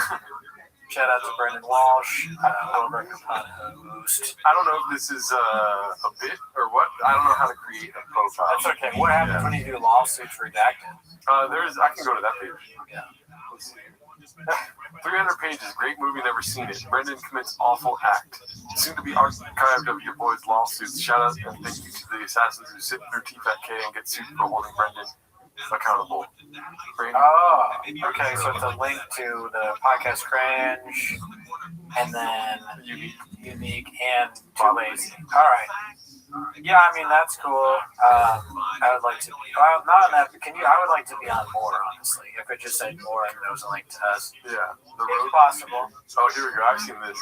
The team: Brendan Schaub, Brian Callens, producer Quinn, my friends Joe Rogan, Hart, Chris Kyle, American Psycho, Theo Vaughn, Tim Kennedy, Dana White, Lewd Meme. Okay. Nice. I had to block him on Instagram because he made this blog post up. Here, let me, I'm going to click the link. I don't like clicking links for that. Yeah, I know what it is first. Oh, let's see what this is. This is something Lewd Meme posted on Instagram. Let's see. Nice. Here. What? Easy lemon easy. We think there's a kid stuck on the second floor. That's great. Man, what if you saw Brendan Schaub save someone's life in real time? Oh, yeah. Actually save it. I'll probably be watching Moana. You'd be like, wouldn't you be kind of shocked? Like, oh my God, he really would do, he did that. He actually saved someone's life. I feel bad, kind of. But I'd also be like, damn, that's awesome. I got to see it. Oh my gosh. That's a bit much. Drive past my gas with a Nazi symbol. Do I still want to be on the site? Yeah. Scorpion milk. That's great. That's a good one. Peaches Delight. Nice. I need a tater tot once a week. 300 pages of evidence. These would be great stickers to buy. Well, maybe not now. Crossly confused. Mexican. And you fancy yourself a fisticuffs. Star Trek. Stick my fan mail. I think this is people messaging the guy that created the site. Oh, nice. Be wrong. I gotta do that. Anyways, shout out to this guy, dude. This is great. I haven't been on the site yet. Yeah, Loon Meat. This is what is under more? Just out of curiosity, I don't need to click on every one of them, but Stolen Valor we saw. Careers. What's Careers? Everyone who's better than Chin Diesel, who doesn't even have a truck, could never be in Fast and Furious. Yobi, it's Chun. Get rid of that 7OH head chin and get you a real winner, me and Chun. Chins, I know that you stopped looking for paid work to produce the podcast. We need big numbers or you owe me money. Come meet me at the mansion later and meet the fam. Producer job urgent. If you aren't a loser like Chin who messes everything up. Chin's in a dicey situation. I wish I could help, but he is a big loser who can't work hard enough to buy a truck and move to Texas, so I'm looking for a new producer guy. Don't tell Kling, no benefits, regular pay decreases. Slide hustle of lawyers preferred. Think of it as a couple buds hanging out and making a great product. So it's applying to be a producer of Thick Boy, or of, what's it called? Fighter the Kid. Well, these are all better than what I would have done with the site, but maybe another thing they could do is some sort of like Craigslist type thing where people could post places Chin could live in Texas. Yeah. Oh, that'd be great. like a revolving what's it called, apartments.com search. Yeah, like West Side Rentals, but for Chin. Yeah. Let's see here. What do we got next? That was great. Shout out to Luke. All right, we already saw that. This is. Oh, have you seen this too? I think no. This one I actually have not seen. I'm gonna keep asking you. I'm sorry, I keep asking you. Mayhem Miller is one of us. Same audience, 5799 posted this one. This is great, dude. Let's sue Flappers for being the worst place in the country. That's very good, Cable. Yes, we should do that. Let's see. God bless America. So, what's his name? Does Chop say God bless America? I feel like he does. Probably, but I don't remember it offhand. This is full of choppers.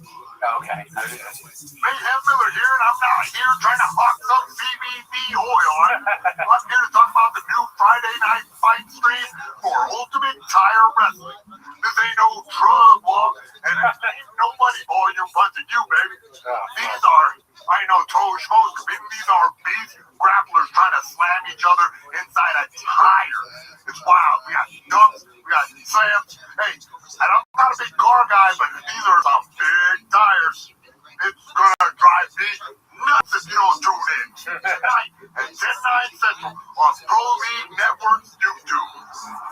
What are we doing here? Damn, dude. Imagine you're such an infamous goon that your own friends start using stupid things you've said to promote their own brands, their shows. You look at your phone and there's a TikTok of somebody just using all the things that you've said to plug a thing that they're doing. That's so fucking funny, but also sad. It's great marketing, dude. He's a marketing genius, dude. That's true. I guess if you have a bid, if you have a marketing angle, you gotta use it. And Papa's like the most. Some would say he's the most good at having a marketing angle done on him. Yeah. All right, so we got another video post here, posted by Max Powerbike. Chin thinks he's Luciano Pavarotti. This is how mental illness looks. Well, we already seen this. Remember? Like, we saw this a long time ago? Maybe. I mean, I remember him singing. I remember the Chin singing episodes. Should we just skip it, or what? It has 900 likes. Okay. I know that Pavarotti was an amazing singer. Pavarotti. Yeah, I remember that. And the reason I know that he was able to hit that tenor note in Nessun Dorma, and the reason it wasn't something like that for 8 years was because nobody else could do that. You know why I know that? Because it's I want to hear that note. Because it's I want to look up the note. It's culturally. Can we hear the note? What, is there a specific? You said no one else could hit? Yeah. Margelli's Line. It's great. I'll play it for you. Watch this. Jelly. This is No One's Sleep. That's what okay. It's Puccini. It's like the most beautiful song. Watch this motherfucker sing this up.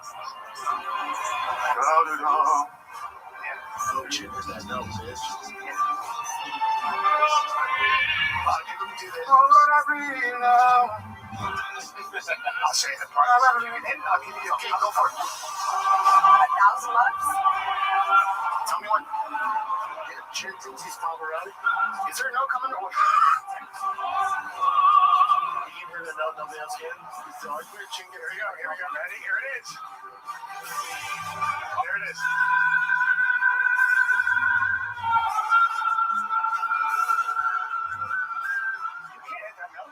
And holding it.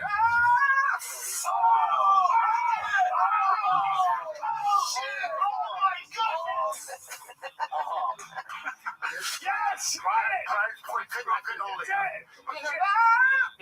That's so hard. It's so hard.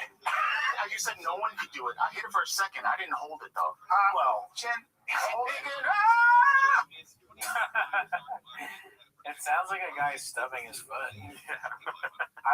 That's entertaining though. I like the idea of a show where you have like one guy where you're like, you can't hit that fucking famous opera singer's note, and then you wait to see if he does it. That's a good bit. Not too far off. Dude, I got it.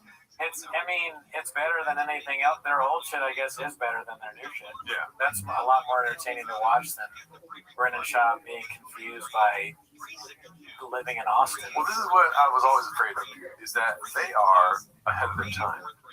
We're not laughing at the moment. We're laughing a year later. Yes.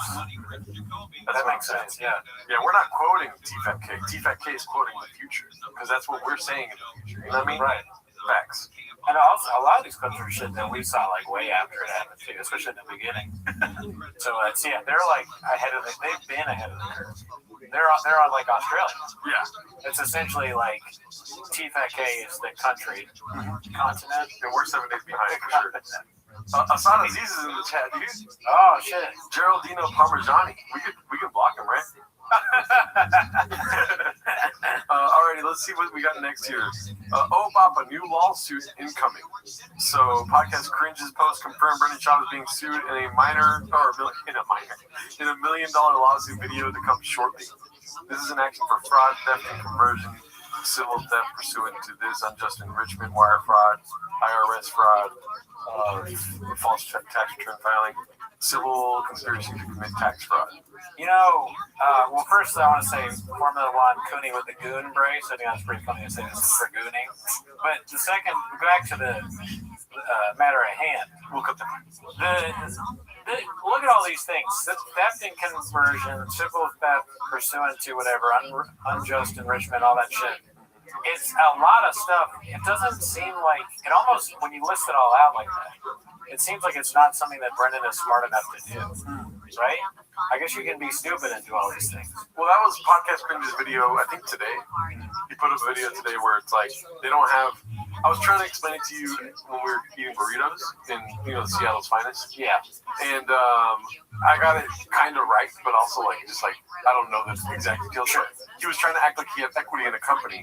He had 10% equity in a company, and he was trying to act on that 10% equity, but he already had signed away his equity in the company. But now today, worst case. Shout out to you, Blitz. Get seen. Worst case Ontario, Bopper does a couple decades. So, scenario, not Ontario. Worst case scenario. So anyways, so the video today he was saying that there is no paperwork filed where he did sign away equity in the company. So it's hard for any of these charges to stick because Bopper was so dumb. I see. Yeah. The Barry Bonds defense. Worst case Ontario to me for Bopper is him even trying to think of the word equity. Yeah. Say it, know what it is. And I guess that's a good defense for him, that he's too stupid to have done these things. Yeah. And maybe they are kind of maybe they are a stupid man's crime. I mean, theft, you don't have to be too smart to do that. Civil theft is just civil theft. Unjust enrichment, that just sounds like another way of saying theft. Yeah. Wire fraud, I could do that. I'm pretty stupid. IRS fraud is actually, now that I think about it, that's very easy. Yeah. Filing a false tax return, you just have to file a return wrong. And that's easy to do when you're dumb. Yeah, that's really easy. He probably didn't hire somebody to, do it, or maybe he did. And civil conspiracy to commit tax fraud is like somebody telling you, yo, you did this wrong. And he goes, no, I didn't. That's right. Yeah, when he knows it's did. Yeah. So I take all that back. Now that I've read it a few times, I realize that both me and Bappa and Gerardo are all capable of this. And, only one of us has. So that's why, dude. Cox. See, Cox can do crime. Cox can do crime. Cox, yeah, Cox guys. Imagine we call ourselves Cox. All right, so this one is posted by Massive Plan 4008. It is finally, I want to take full, oh shit, I didn't know this happened. This is Tim Kennedy. I want to take full and unequivocal responsibility for a serious mistake. Over the years, I made public statements and gave interviews in which I unintentionally misstated aspects of my military service, most notably applied directly or indirectly that I had been awarded the Bronze Star with Valor. That is not true. There's no excuse for it. I never received the honor, and I deeply regret ever suggesting otherwise. That kind of recognition is sacred. It represents extraordinary courage under fire, acts that risk or cost lives to those who truly earned it, and to their families and brothers in arms. I offer my sincere and direct apology. What I said disrespected your service, and I take full ownership of that. When I was young when I stepped into the public eye, and while I wasn't prepared for the scrutiny and pressure that came with it, that doesn't absolve me. I should have known better. Integrity is not situational, and I failed to uphold the standards I claim to represent. To the military and veteran community, especially those who've served in combat or lost people they love, I am deeply sorry. I know I've let many of you down. This is not a sad thing. It brings a tear to my eye. You've had every right to expect more from me, and I didn't live up to that. Well, he didn't blame the team. That's not. Oh, there's more. The first thing is the apology is not the end. It is the beginning. I am committed to rebuilding trust through honest reflection, visible accountability, and ongoing service to the community. I misrepresented myself too. I will no longer speak about my services in a way that elevates me beyond what I actually did. From now on, my words will be guided by truth, humility, and respect. I understand the words alone don't heal disappointment or restore trust. Only time and action will. Thank you to those who have held me accountable. I will do my best to honor that accountability from this point forward. Tim Kennedy. So it is a little bit ChatGPT-ish. And I don't see an M dash, so at least it doesn't have that. But it does, he's offering some, he's saying, my bad, team. But he doesn't blame the team, so that's not Papa. And he's just doing an apology at all, which Papa doesn't really ever do. Yeah. So it's above Papa. The problem is we got a time problem, y'all. This is... It's been so long. Yeah, it's like, why say it now? Yeah. It's a little too late. Yeah, dude. And I told you I just got caught up on it all. There was this one service member guy that made like a 2-hour rundown of, and if somebody's making a 2-hour, and it's pretty concise, like he's not really like staying on one topic for too long. He's moving on and just bringing up a bunch of different things that Tim Kennedy did. Yeah. And all the events that went into it. If it's 2 hours long, dude, yeah, it's too late for an apology. Granted, apology accepted. Yeah, I kind of accept it. But it's been a long while. It's just, I accept the apology because I don't care. He served.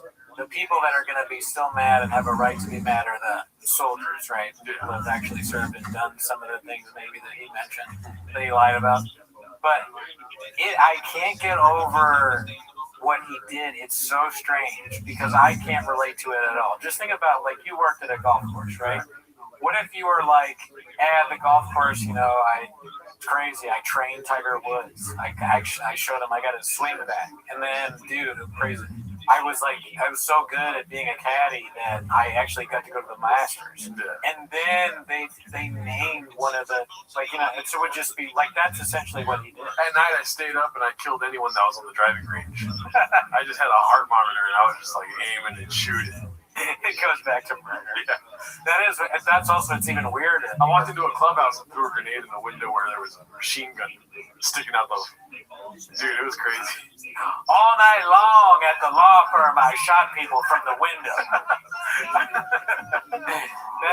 That's what makes it even weirder. It's not just lying about exploits, it's like war crimes. Great guy never meddled him. Great guy never meddled him. Shout out to Salaziz. I got this squeezing the life out of 15 children in an hour. What? That's not good. If the idea that you just indiscriminately kill people is not actually a good thing. Yeah. Some of the stuff is impressive that you said he did. But, yeah, some of it is also just like, why would you? That's not a good thing that you said you did. It would be cool if you would have admitted that he took dead people's stories, too. So, apparently he was taking, this one guy Mike's stories. Fuck. And it's like, yeah. And... the guy's dead, so he can't really stand up and be like, that wasn't you, Tim, that was me. On a much lower scale, I've already admitted to stealing another person's story. I used to do this terrible street joke about throwing hams. Oh, yeah. And I've admitted that somebody told me that I should do that. I did that immediately, Tim. Where were you? You're talking about some hero you stole his stories and said them your own, and then you didn't even say it in your apology. That's true too. Formula One, I did not fuck Squirrel. That was somebody at the golf course, and I took their story.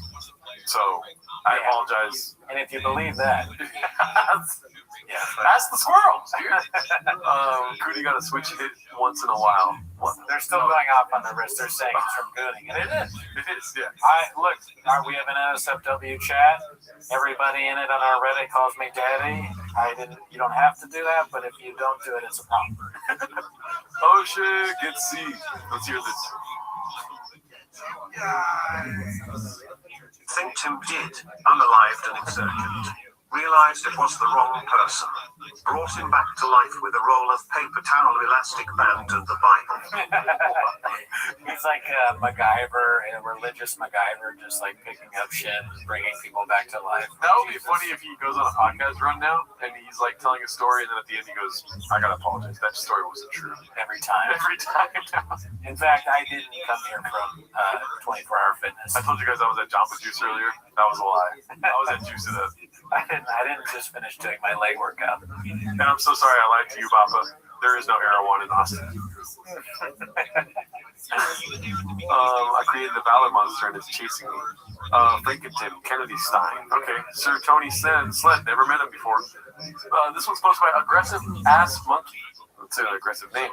Papacito acting toxic towards Rink for going on vacation with his family. I've already seen this one.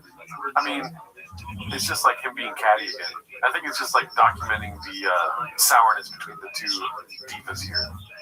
Yeah, well, I haven't seen this yet, but do you think they're more angry at each other now because of the weird situation going on? Yeah.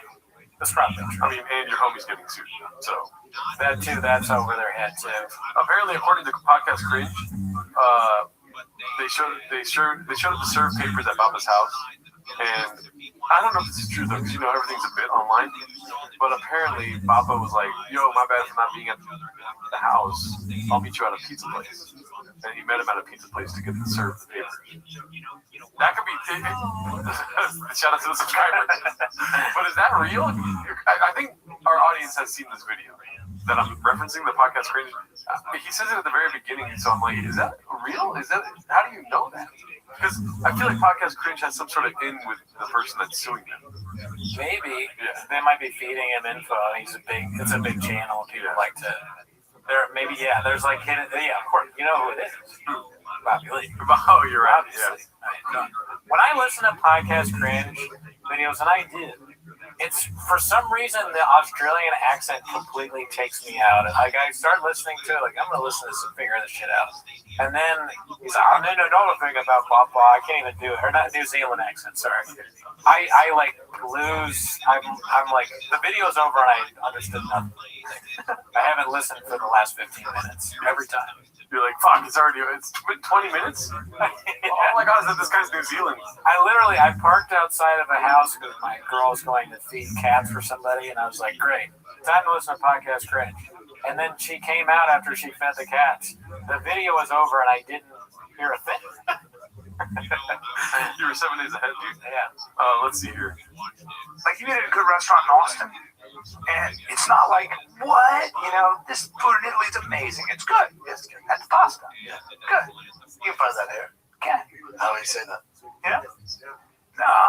But at least your old man had fun, right? He had fun. Did he though? It seems like a lot for him. This is like I've talked to a girl that sounds like Brendan Schaub. Like, your mom was fine though, right? The whole time you went to 4th of July? Yeah, it was cool. Was it though? Is it though? Oh, God. It's like, I answered your question and you're telling me that I'm wrong immediately. Yeah, it's weird. Unless he may be trying to do like a bit of some kind, like some sort of weird child joke. Yeah. But yeah, that's strange to be like, did your dad enjoy it though? He probably fucking hated it because you suck. And then putting his hand in his hair while saying it too. He had fun. Did he though? It seems like a lot for him. He's 85, so what he'll do is stay inside his cabin, breathe, do everything he does in Utah, but then have dinner with his whole family. He can do that anywhere, Pop. Probably. He wastes everybody's time, but that's a lot of money. But the kids love it. Oh, he's still mad that they went on a vacation. I see. He's like, I had to have Tim Kennedy in here. He's mad that Brian is seeing his family. What a petty thing. All Brendan Schaub talks about is visiting his family. Look at those things. What do you think about that? Tim's? Or the weird shoelaces? Everything about this. The socks? Yeah. There's no socks? No socks. I mean, he's a style guy. He's bringing back whatever shoe that is. Gay shoes? Maybe Tim's. I don't know. Let's see. My daughter's sleeping around. Kids don't know if they're in fucking Italy or fucking Chuck E. Cheese. They don't give a fuck. Such a weird thing to say about your kids. My kids they're not going to appreciate anything. They're fucking like 10 years old. They're going to know you took them to Italy. Kids want to go to Chuck E. Cheese? I don't feel like having pizza tonight. And we're not going to Italy. They don't know the difference between Chuck E. Cheese and Italy. Can you imagine your parents take you to Italy and way later in life, your parents are like, remember when we went to fucking the Coliseum and you got to see the Roman history? And they're like, oh yeah, Chuck E. Cheese, right? Or like the opposite, like, remember the mouse and the costume? Was that what Chuck E. Cheese is? Is it a mouse? Yeah. It's a big mouse, right? And they're like, oh yeah, we saw the big mouse in Rome. It's like, damn, I raised some fucking strange children. I mean, why are you bringing up that place with animatronic or a band playing? That's weird. Yeah, I remember that, Mom. Yeah, I remember. That was at fucking Sicily, right? It's just ridiculous. It's a ridiculous thing to say. Yeah. Okay, so here we go. Podcast Cringe goes in on Bappa again, exposing Shab for who he is. This is Dicey. So the embarrassing text Brendan Shab didn't want you to see. I think we already went through all the texts in the post earlier. I already saw that. This one's by Hamaku. Chin watches Podcast Cringe to keep up to date with Brendan's vlogs. Yeah, basically the same video. His face. That's so good. Somebody needs to put a fucking handcuffs on his tongue, dude. He's just like, that tongue is keep you busy. It's different. Yeah, it moves so much. Yeah. Clint Puller of Clips posted this one. Callan is really keeping his distance from Shab since the move. We watched this? Oh shit, thank you, James Freeman. I appreciate that. Thank you. James. No, that's a viewer racking tweets right there. Gerard, coffee bean on me. Kumi, keep rocking. I think Cooney drinks coffee bean too, dude, so it'd be cool, you know? Maybe throw him some. And I'm the one that rocks, dude, you know? I'm the one that plays the guitar. You shred. Yeah. And, you know, Cooney likes coffee. This is going to be a clip we already saw. I'm laughing at Terra Pizza. Reminds me of that one episode of Viva La Bam where Don Vito thinks it's like a pizza shop. I love stuff like that. And I mean, Don Vito, Brendan Schaub, that's a great comparison. These two, those. Same brain function. Let's see. I feel like I watched this on my own time. But I could be wrong. So how far do you live from Brian Callen? You know, I have no clue where he's at. That's a friend. Do you understand? I get it. That is what a good friend is. No, the good friend's right here. You two are pieces of shit, okay? That's what that is right there. You don't know where Brian lives? So has Brian been on the lake with you guys? Brian hasn't been on the podcast. That's a good roast. Shop doesn't think that's funny. Come on now. Stop lying, Shop. Doing the Rogan laugh. He's in fucking Italy looking at statues with dicks. Yeah, fucking right on the lake. We should get on the ear. Yeah, the ear. It's so funny when Brendan tries to have some input, but he just can't speak English. We're trying to get him on the ear. Yeah. You guys are right, man. I just think, man, cheers, dude. Cheers. Well, cheers to that, Chris. I will say this is an impressive setup as far as like video quality goes with somebody on Zoom, you know? So this is just the back of, like, this is Zoom, so is it like one of those Zoom things in the back of Chris? Like they're on a set in Los Angeles, but they're talking to Brendan Schaub, who's on a set in Austin. So this one is like, we're different though, right? The golden hour thing, they completely changed it up? It could be different, or they could just be sitting in different spots because there's no more Brendan there. I see. I feel like they did change it up though. They just changed the background up a little bit. Purpley, and there's some gold, shiny shit. You didn't even bank episodes? You just took off? Yeah, they're like, they gotta call Give me like a 2-day notice. Kennedy or whatever. Tim Kennedy did it, right? Well, I've been hanging with him. He seems cool. Tim's the best. Good, cool. Yeah, he's great. I don't know him. I never met him. I want to know him. You would love him. Really? Yeah, he's great. Okay, cool. Yeah, great. He seems like a cool dude. Yeah. He's a guy who's pretty good at lying too. Eric gets 1.2k views on his own. Poor guy needs Bappa or going to Target with wife. Did you donate the red chairs? You want to take that? No, I sold them. But wait, I said I wouldn't reveal what I actually did, right? Unless you join the Patreon. Oh, yeah. Yeah, so you gotta join the Patreon, and then I tell it all. Well, you told the public that you sold them, but you didn't tell them who you sold them to. Oh, yeah. That information can only be accessed through Patreon. It's a big thing. Trust me. Pause. This one's posted by Caterpillar Hot 7539. Coming in 2026, the faith-based fraud era. Proverbs 22:6b chin pull it up. For sure. He's gonna get into deep waters, dude, and then he's gonna come out and just be like, I remember when I was up for all those fraud cases and I was on my knees begging Meska not to leave, and then when she walked out the door, I looked up and I said, God help me, and then everything was solved. Chin stayed by him the whole time, and then so Chin has got the little pastor or like the priest suit where he's got like white neck part there. Okay. And they're gonna have different religions because they have to have some sort of chemistry on the show. Right. Chin's gonna go Catholic. Baba's gonna go Presbyterian or Islam or something. Islam. I doubt that. But he's got violence in his DNA. I definitely could see the religious thing. I think he's probably going to be like Protestant of some kind. I think you're right there. He'll be selling Holy Walder. They sell Holy Walder. This Holy Walder cures your promo code shops. It'll be the same thing, but it'll just be religious stuff. He's going to read from the Thick Boy Testament. I know you guys out there are thick boys that love the Lord. Instead of modding trucks, they'll be saving souls. We got a devil problem, y'all. Hey, that works. We got a devil problem, y'all. That works, man. I think you're on something here. Yeah. I know it's a post, but you went deep with it. Yeah, for sure. He's going to... Oh, Baba going full Amish. Okay, Alan. That is interesting, dude. Who said that? Victor said it's going Amish. And you said Islam? That would be a funny post, like shop or talking about shops in every different religion. Jewish shop, Islamic shop, Baptist shop. What is it? It's too easy, dude. Jewish shop? Yeah. Boy, gay. It's so easy. That's good. Yeah. Fuck. What's the one with Buddhist shop? Confucius shop. Confucius saying you're gay. Yeah. Buddhist shop. He becomes fat. Scientologist. L. Ron.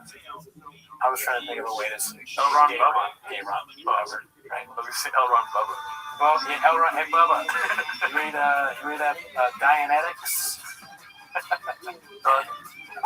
Today only, if you leave the kind of review Brendan and Bernardo deserves for Brendan Jones getting sued again, you will receive a one-time coupon for 50% off your entire Spectrum order. Yes, that's true. Your fucking audio, what the fuck is going on with the sound? What do we do? Oh no. Is the sound bad? Oh, is the sound back? No, let's see really quick. It's like, wow, oh, it's not fake. It's like, no, it's good. Yeah, it sounds fine. The sound is Netflix is Formula One. I think we got a bad computer on our hands. Fix the audio. What do you guys mean? So you hang out with Shab and then you go see your other friend. Like, man, they ask you how hang out with Shab is. You go, man, you fucking ask me if I want to do a theater reading. Like it's or like he finds a way to. He'll do one of those religions where they have to like sell you on whatever. It's like, man, he's a Jehovah's Witness now. He's crazy. Oh my God. Seventh-day Adventist shop. I mean, just soak it in, dude. Just soak that in right there, dude. Proverbs. Sharia law. Shab's house under Sharia law. The message of the cross. He would get it so wrong. He'd constantly be eating food that wasn't halal and doing things that are haram. It'd be like a joke. Other Muslims like, here he goes again. He fucking says he supports Israel. What the fuck? He'd have a fatwa against him quicker than any Muslim in the history of Islam. Dude, this is totally possible right there, dude. This the Jesus piece. Yeah, no, yeah. And this is why I think this is the most likely scenario is Christianity, especially since he thinks he's like some sort of Americana guy or whatever. But it would be very funny if he was something else or Christian. Either one is good. When he heard Rogan went like to church or whatever, he's like, "Fuck." What church did he go to? Why am I not there? He's a Unitarian Universalist. That's the least likely one, I think. Alrighty, let's see here. What's this? Okay. Now I buzz my head myself. Yeah, we could tell. Posted by Bright Bread. So listen, I was keeping up with Chang's a little bit this week. And so when I saw this post, dude, I was like, there's no way. They're just optical illusions. Yeah, that's what I thought too. And so I went to the video. I don't know why this bugged me so much. Maybe because I got hair issues. Listen to Raccoon Tweeties if you want to hear about those. Dude, it's for sure fucked up. Like, the front of his hair is fucked up. When he starts turning his head, you can see it. So it's real. Yeah. Yeah, I mean, in the clip, it looks horrible. Yeah. It really looks strange. He's got some weird buzz. It looks like it's like a guy who's going bald and is trying to do something to draw attention elsewhere. Yeah. But it's unfortunate. It's just like, how much of a hurry is he? He is busy. That's the reason. Yeah, he's got a lot of stuff to do. But it leaves me begging the old question, what are we doing here? I do that sometimes with my balls. You know what I mean? Leave some hair on it? Like by accident, and then I'll be exfoliating my balls and shit, and then be like, what? There's a big fat patch of hair on my balls right now. So then I gotta bring the razor back out and chop it off. In the bathroom or when you're exfoliating outside of the legs of the sun? Oh, yeah. Like in public? Okay, well, it's good. Right here. Yeah. Public? No, dude, this is private. I got a private pool right here. Oh, sure, yeah, you're private pool. I got 2 balconies here, dude. Right, no one can see you shaving your balls in the sun. No. From there. Yeah. To not seem like they are. Alan. Okay, cool. I don't know what Alan's on about, dude. Let's see. Can you guys put complete thoughts in the chat, please? Let's see. I'm not mad. I swear to God. Bappa insults a legend like Mike Tyson. I saw this earlier, dude. This is insane. Posted by Somali Gang 2025. Bappa insults a legend Mike Tyson, then cowardly shifts the blame to Brandon Marshall like a snake. Bappa lies so much he probably believes his own BS. Delusional, doesn't even cut it. Bappa's fully detached from reality. Go ahead and tell me when you want to, you know what I mean? Pause it. Okay. My bad. I have like 13 things going on in my head right now. No, you're good. It's funny that you have 13 things going on. I have like 2 at most, and I still have trouble paying attention. So you're doing fine. Let's see. And me and DC were hosting that Super Bowl show with Mike Tyson. Super Bowl? Brandon Marshall, who's a great receiver for the Broncos, it was like, kept fucking with Tyson, and DC was like, buddy, you're poking the wrong bear, you can't fight. No, I don't think you can fight. He's like, me and Brandon would be fine, but that's not true, right? Was he saying Brandon Marshall is trying to fight with? Yeah. Tyson? Everyone has seen the video. It's like a video on YouTube that people can watch. I mean, it's funny that it's just a strange thing. Like, unless Cormier is doing some sort of joke bit for the show, the idea that he'd be like, dude, you fucking Mike Tyson's gonna fuck you up. Me and Brandon, we can beat the shit out of Mike Tyson. Who says that? Yeah. He wouldn't say that. That's so crazy. It's clear that Brendan Schaub was annoying Mike Tyson. Yeah. It's like, I think this would be so funny to watch with a black guy that has seen the video. You know what I mean? Because it's very cultural, like laughing happening, and Brendan thinks that he's cool in the middle of that, which is hilarious.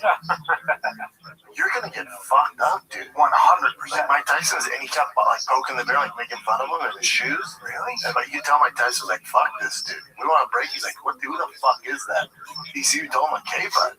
You don't have mine and Brennan's skill set, man. You're gonna get fucked up if you keep poking that. You don't speak this language. No, but you don't speak. So Daniel Cormier decided to warn Brendan that, you know, he shouldn't poke the bear because he thinks he's talking to Brandon Marshall right there. He thinks Cormier is Brandon Marshall. It still sent Brendan to the shadow realm, and of course Brendan laughs it off. You better hope Mike don't let me kick for that size 14, B-Mark. Y'all gotta stop doing that on this stuff. I like that, man. Mike Tyson. I don't think you like that, man. He coming back. He'll get mad at you, bro. And once he's mad, it's over. Yeah, that was said to you, Bob. There's no Brandon Marshall anywhere. He's not on the couch. Once he gets mad, it's over.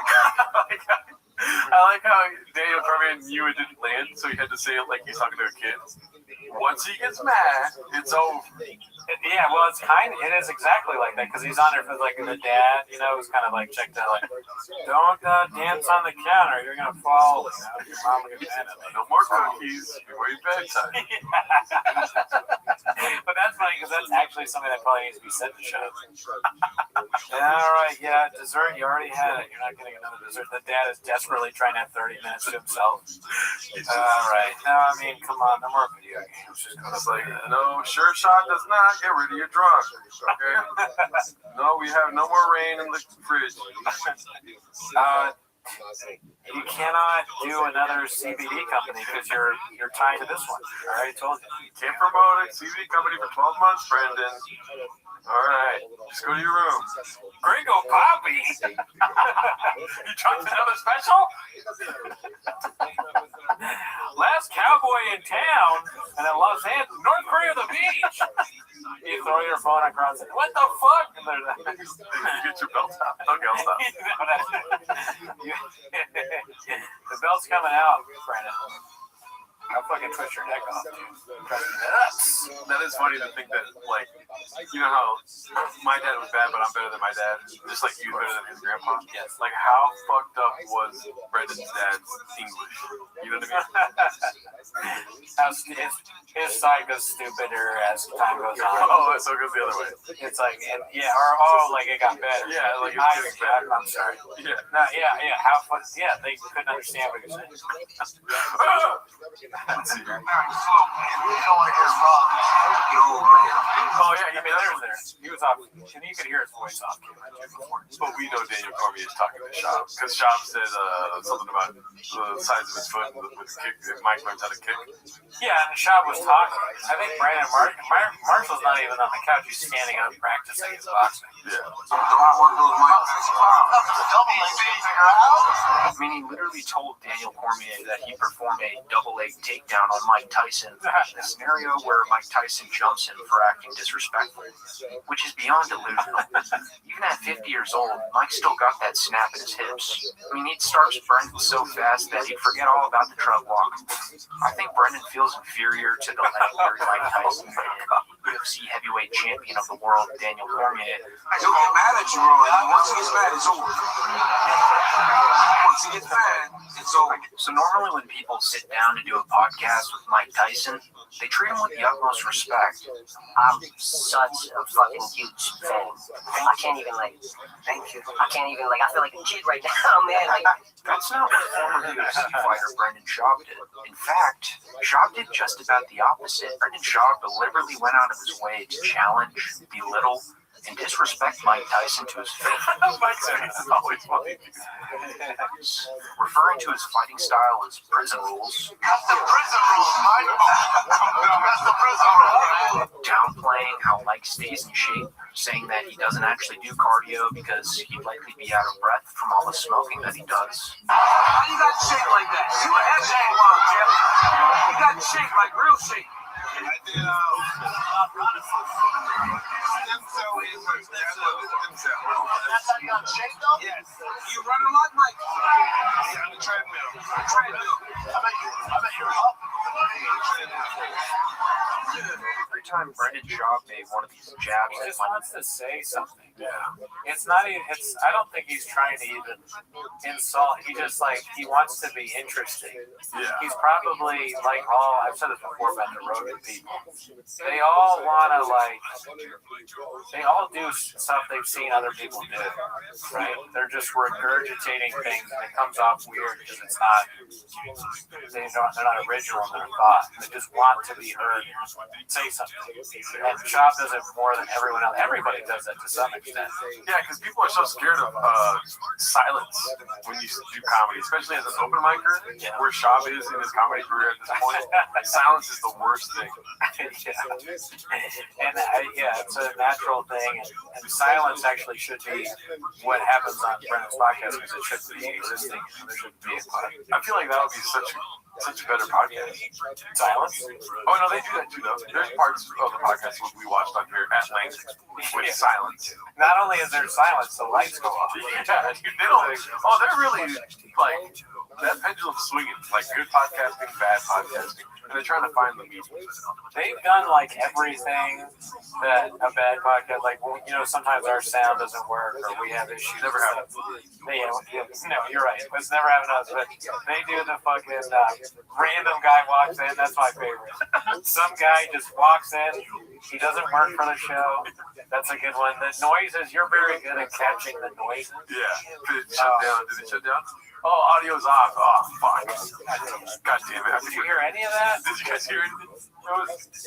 I was doing full-on act-outs. Yeah, dude. Water. You're on here it now? Fuck. I was saying I was going to turn the car around. I was threatening everyone. So I threatened the entirety of our viewership, and you didn't see any of that. And we didn't get a single like from it. Not a single. God damn it. Listen, if you've watched it live before, you know that, and I don't know if you've already heard this because I'm not sure what you didn't hear. If it doesn't get over 100, I make the annoying sound happen. Yeah. I'm the only one that can fix it. Gerardo can't stop me. He knows I'll twist his neck. Oh, but I'll turn the lights on.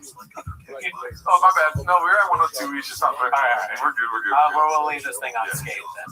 Because I just got back from doing my foot workout. Oh yeah, I just got done with the short run. You know, you work out your feet. Yeah. Can you do that? Can you work out feet? For sure, dude. Okay, well that's what I do. I blame the team, Cooney. NXT. Let's see here. Mike Tyson. You can see Daniel Cormier getting visibly upset about it. Sorry,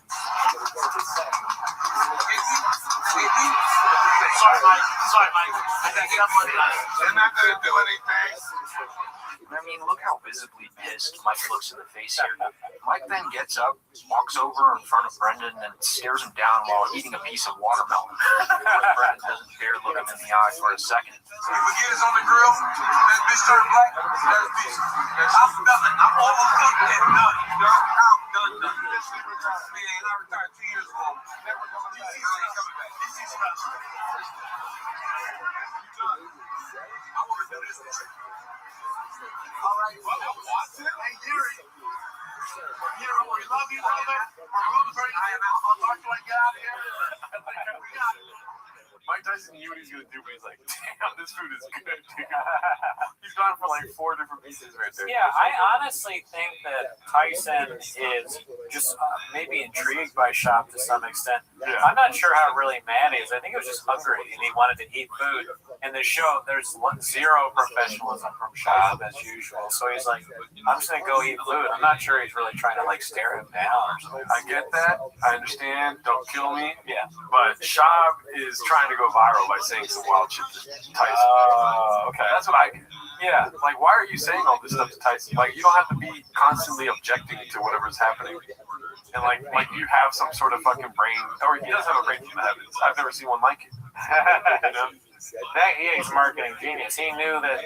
I mean, we're talking about it now. To this day. This is years later. Yeah. Years later. If he had just been like, Mike, you're the best, we'd probably still be making fun. Yeah. Honestly, but this is more entertaining. Mike's still pissed off at him too. Yeah. We got Bubba Wallace, the NASCAR legend, and Bush coming up right now. Who the hell, John? That's the last time Brendan Schaub's ever done a podcast with Mike Tyson. Why do you hear if it's fight? It wouldn't last over a minute.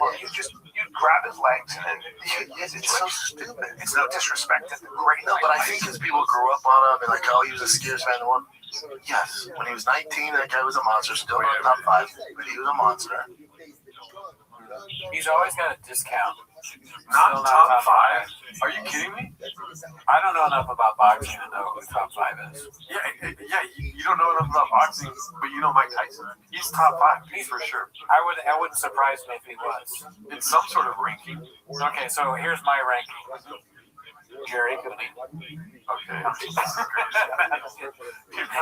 Celebrating. I name off white people. Yeah. They're not even boxers. Jeff Bezos. All right, so I mean, from what I know about boxing, Muhammad Ali is up there, right? George Foreman probably. This is so boring to do.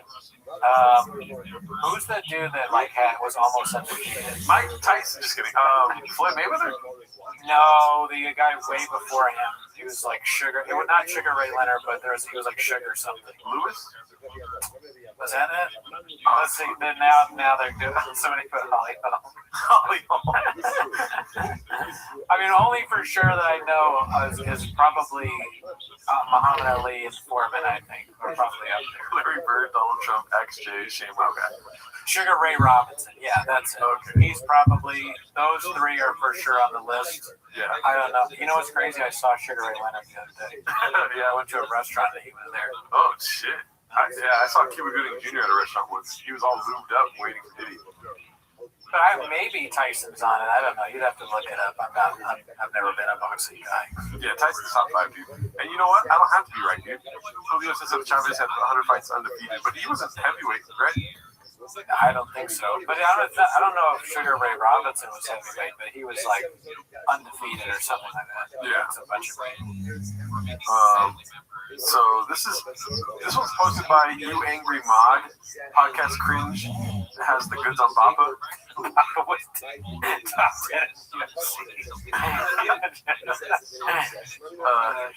What's it called? Princess Diana, top 10 heavyweight. We haven't seen this one, but I don't think it's worth watching here. Okay. You want to watch it or no? Podcast Cringe has the goods on Bappa. Because we already know what the goods are, so it's just him like teaser trailering it. Yeah, honestly, all I care about now is being on BrandonShopOfficial.com. The website. That's really, I mean, the show's fine. We'll keep doing it the second and fourth, but unless I get put on that website, I'm done. This is one of the best YouTubers watching the Trug. Oh, there you go. It's Trug viewing. That's what our show is, Trug viewing. Cats leaked courtroom text. Oh my God, did you see Brendan's hat? No, that's not real, is it? Like Cat, like the girl?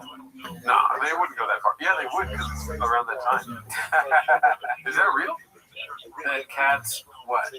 Cat, like his old producer lady? Oh, she did what? She leaked the text? Yeah. Or no, I'm just, this is probably just a joke. I'm probably wrong. Yeah. But it says Cat's leaked courtroom text. Oh my God, did you see Brendan's hat? Oh. The foot lady, yeah, the girl that sells her feet. I see. But how, just because, why is the picture associated with that? Well, oh my God, did you see Brendan's hat? He wore that to court? No. This is from way back when. This is around the time. It's an old picture. No, what I'm trying to say is the cat messaging that is funny. Oh my God, did you see Brendan's hat? And then because the picture of the old hat, like you got it. I want to see what the hat is. I want it to be real. I want it to be a real hat. Is this hat not enough for you? This is fucking nuts. Can you imagine if it was that hat in court? It would be like My Cousin Vinny, where the judge is like, "Sir, you cannot wear a mockery of my courtroom. You must leave and come back. I'm holding you in contempt of court, the accused George hat. Does this look like a circus to you?" Brendan full of Graves Cooney. That's true. I have grades. Yeah. You gotta, you forget. Guess what? I'm insensitive to it, dude. I have a disability. You got a disability problem. Let's see here. What did you say? We got a double problem, y'all. Posted by Diligent Brick 2518. Trouble in Paradise with Rogan B. I saw this one earlier in the week. Let's watch this. I want to see the comments. Shop wearing that hat proves the SAT. Probably the Elvis Graves make you gay. Come on. There's Reddit videos proving that that's true. Let's see that. I don't get anybody who does it unless you're a professional athlete. Oh, do you have so much inflammation from your kettlebell workouts? Yeah. Pro athletes, I get it. Sure. You working on an hour a day? You think you need a cold tub? 40 minutes. It was so uncomfortable. Wow. Why wouldn't you be sore from kettlebell? It's just another weight. You see his shoes? Oh, let me see. You know more about the shoes, dude. The shoes, you gotta comment on these, Kitty. Well, they're just the bottoms of it. But it looks like it's the whole shoe. It looks like, you know those gloves you wash dishes with? The yellow gloves? Yeah.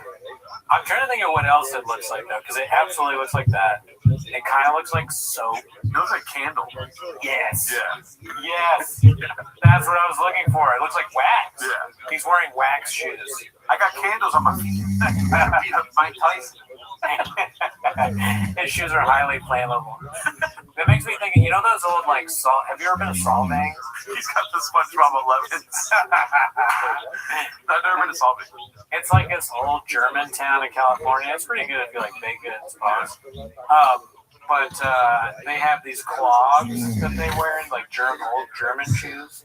They don't look like that, but that would be funny as fuck if you got those clogs. He's got the guppy yellows. Dude pulled both hammies running a straight line talking about ice baths. Yeah, right? The reason that Brendan doesn't want to fucking, it's like Danish or something. But Brendan doesn't want those kind of shoes or to get into cold plunge because if he got in with those shoes, yeah. Or he'd step on the floor and they'd crack afterwards. Gerardo's Graves, great guy, never met, saw him. Let's see here. I can block him. Let's see. We already saw that one. This was posted by Ness Ave.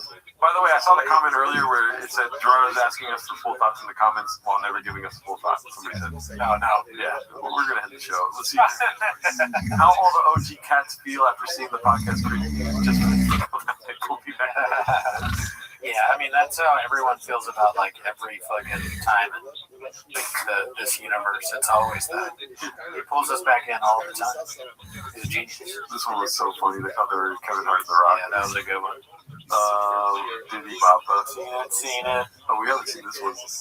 We are getting closer to the OnlyFans, guys. Posted by Financial Skin 4969. This is the only post I saw by myself. I don't ask you if you saw the links, I already know. Let's see here. This is not a sad thing. Nobody can give up about that. Truck in my neighborhood, drive fast, all gas motor company. No chance. That's crazy. Sentexu posted this. Can you imagine you see that? You're in Texas. Dude, I would get out and selfie as fast as I get out through that and I didn't take a picture of that guy that hit my car.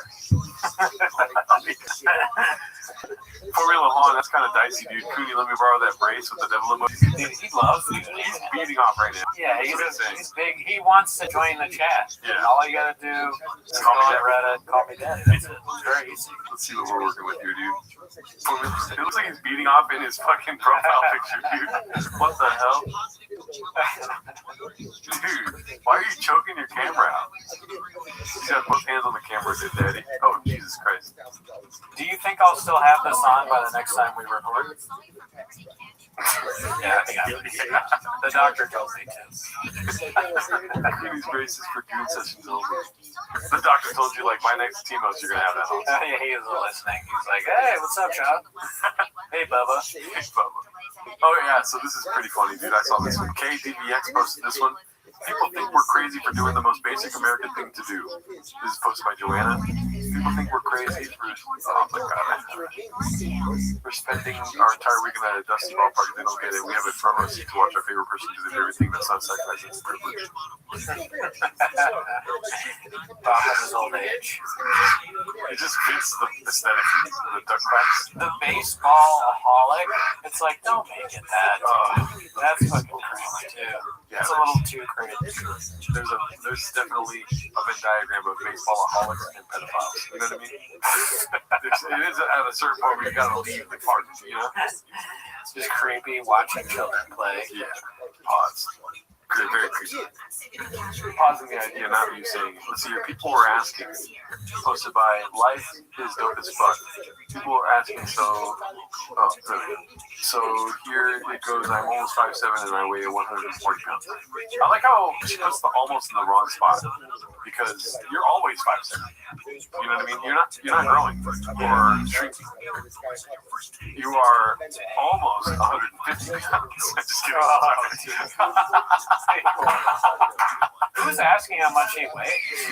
Yeah. And that's not something you have to entertain if someone asks you. Like, oh, here's what I weigh. Was that good or was that ridiculous? I mean, it was quick. Okay, I couldn't have thought of it. Chubby Italian. She's not even Mexican. She's Asada, these are the legend. What do you say? Wait, I want to find this. Cooney caught wrist straps this week. It counts. Asada Aziz is a legend. What did he say? All I see is thought that was a Jay Vance meme, but what was that about? Where? Assad says thought that was a JD Anthony, but I doubt that it's about this. Dig. It'd be kind of funny if it was. Bob and not getting invited to the mothership still. We saw that one. We saw that one. We saw this one. Chin wades into the comments. Posted by Danny Kaufman too.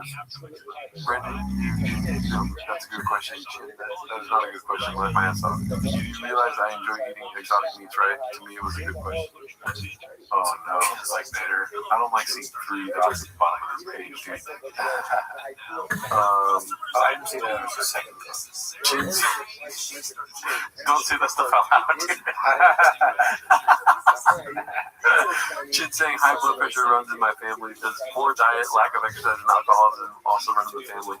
I'll give you the alcohol thing, but I don't get drunk. I just enjoy enough to relax after producing a crazy amount of different shows and putting out a crazy amount of different fires when I get home.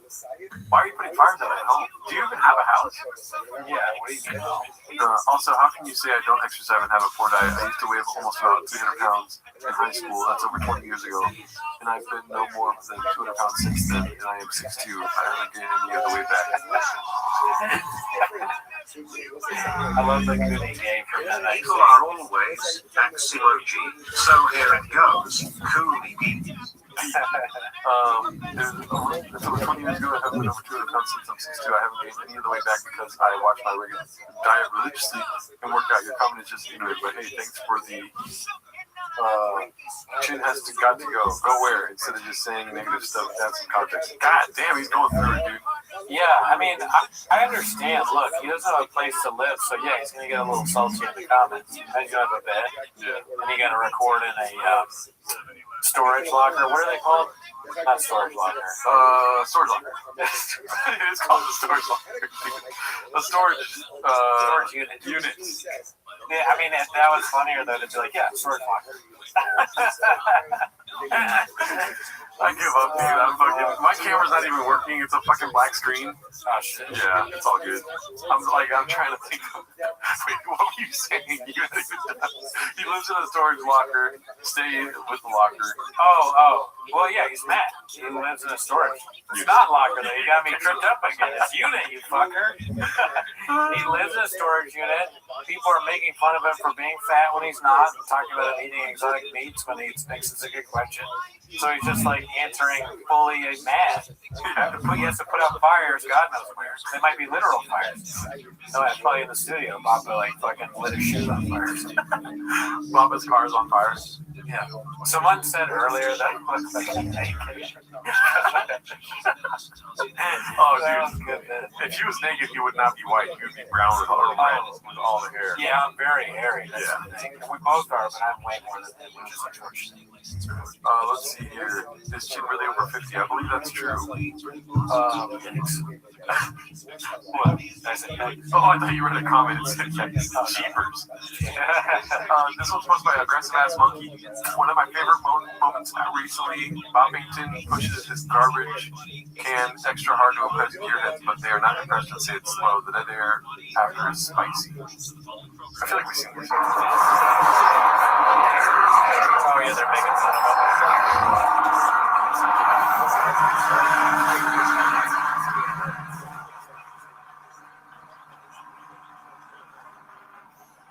It's funny, isn't it? After all of us being used to eating really fast shit.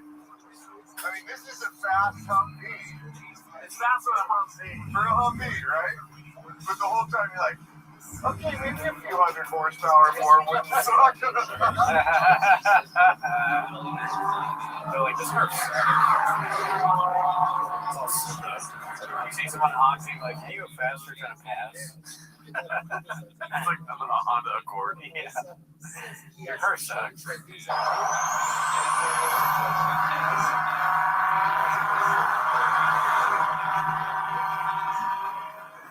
silent. Yeah, they're just waiting for something interesting to happen. Like they never seen a podcast before. Let's see here. Alrighty. Okay, so Successful Eggs 8345. Shout out to him. I think he's in the chat. Sick. Original email begging for positive reviews in exchange for 50% discounts purely on the Spectrum CBD oil. Let's show our support for Brendan.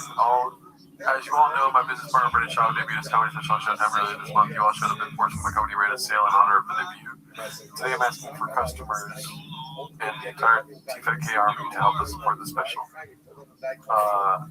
Throughout today's the end of the week, if you follow the link below and leave a kind of review, Brendan deserves for you to be surprised you will receive a one-time coupon for 50% off your entire Pure Spectrum order. 50% off. I've seen this before, but I'm now realizing that's kind of crazy. That's a fucking Prime Day deal. Yeah. You know? It's probably utter horseshit, but that's half off, really? Yeah. Interesting. It's like, wait, what's the profit margin on these fucking Pure Spectrum PCBs? It sounds like pure profit, dude. What the hell? It's like, because it doesn't work and it's not real, they can sell it for that. It's just like powder that does nothing. It's so funny. It's just like, nobody gets it. He's doing the fucking scorpion milk now. It's just like another shiesty thing. Yeah, just selling more shit. Who needs to milk the blue scorpion? Smiling face emoji. Sam's the school. Well, show him what you did, dude. I don't know if you just got here. This too much. Look at this. That was white before you started milking it, and now it's all blue. Yeah, this is actually not a cast. It's just skin color now. Yeah, for milking it. You know what those? I mean, this is what those kinds of things do, though. Not all of them are scams. They have pills that help you out or whatever. They will give you a huge deal on the first round, so that you're like, oh, these worked, and then there's no discount. You're hooked. Let's see. I know that's what all the kratom I do. Austin Native, we saw that one. We saw that one. That's the fart thing. You're not getting me again, dude. The fart has got us like twice. Oh, haphazard, finally. Why is Hap not at the top, dude? He's always like midway through the show. Gerardo milks the guy outside of the tent. Okay, the tent's not there anymore. The cops are actually really cracking down out here. That's how I know Formula One don't listen to Raccoon Tweeties. Good douche. Let's get some Formula Ones up fucking dog bitch in the chat. All right. They're still really good friends. Posted by Haphazard. Oh, one of our guys. Dude, every time I see Hap, I'm like this. He's got the goods. You think it's going to be the beginning of the podcast like he usually does, the first 5 minutes?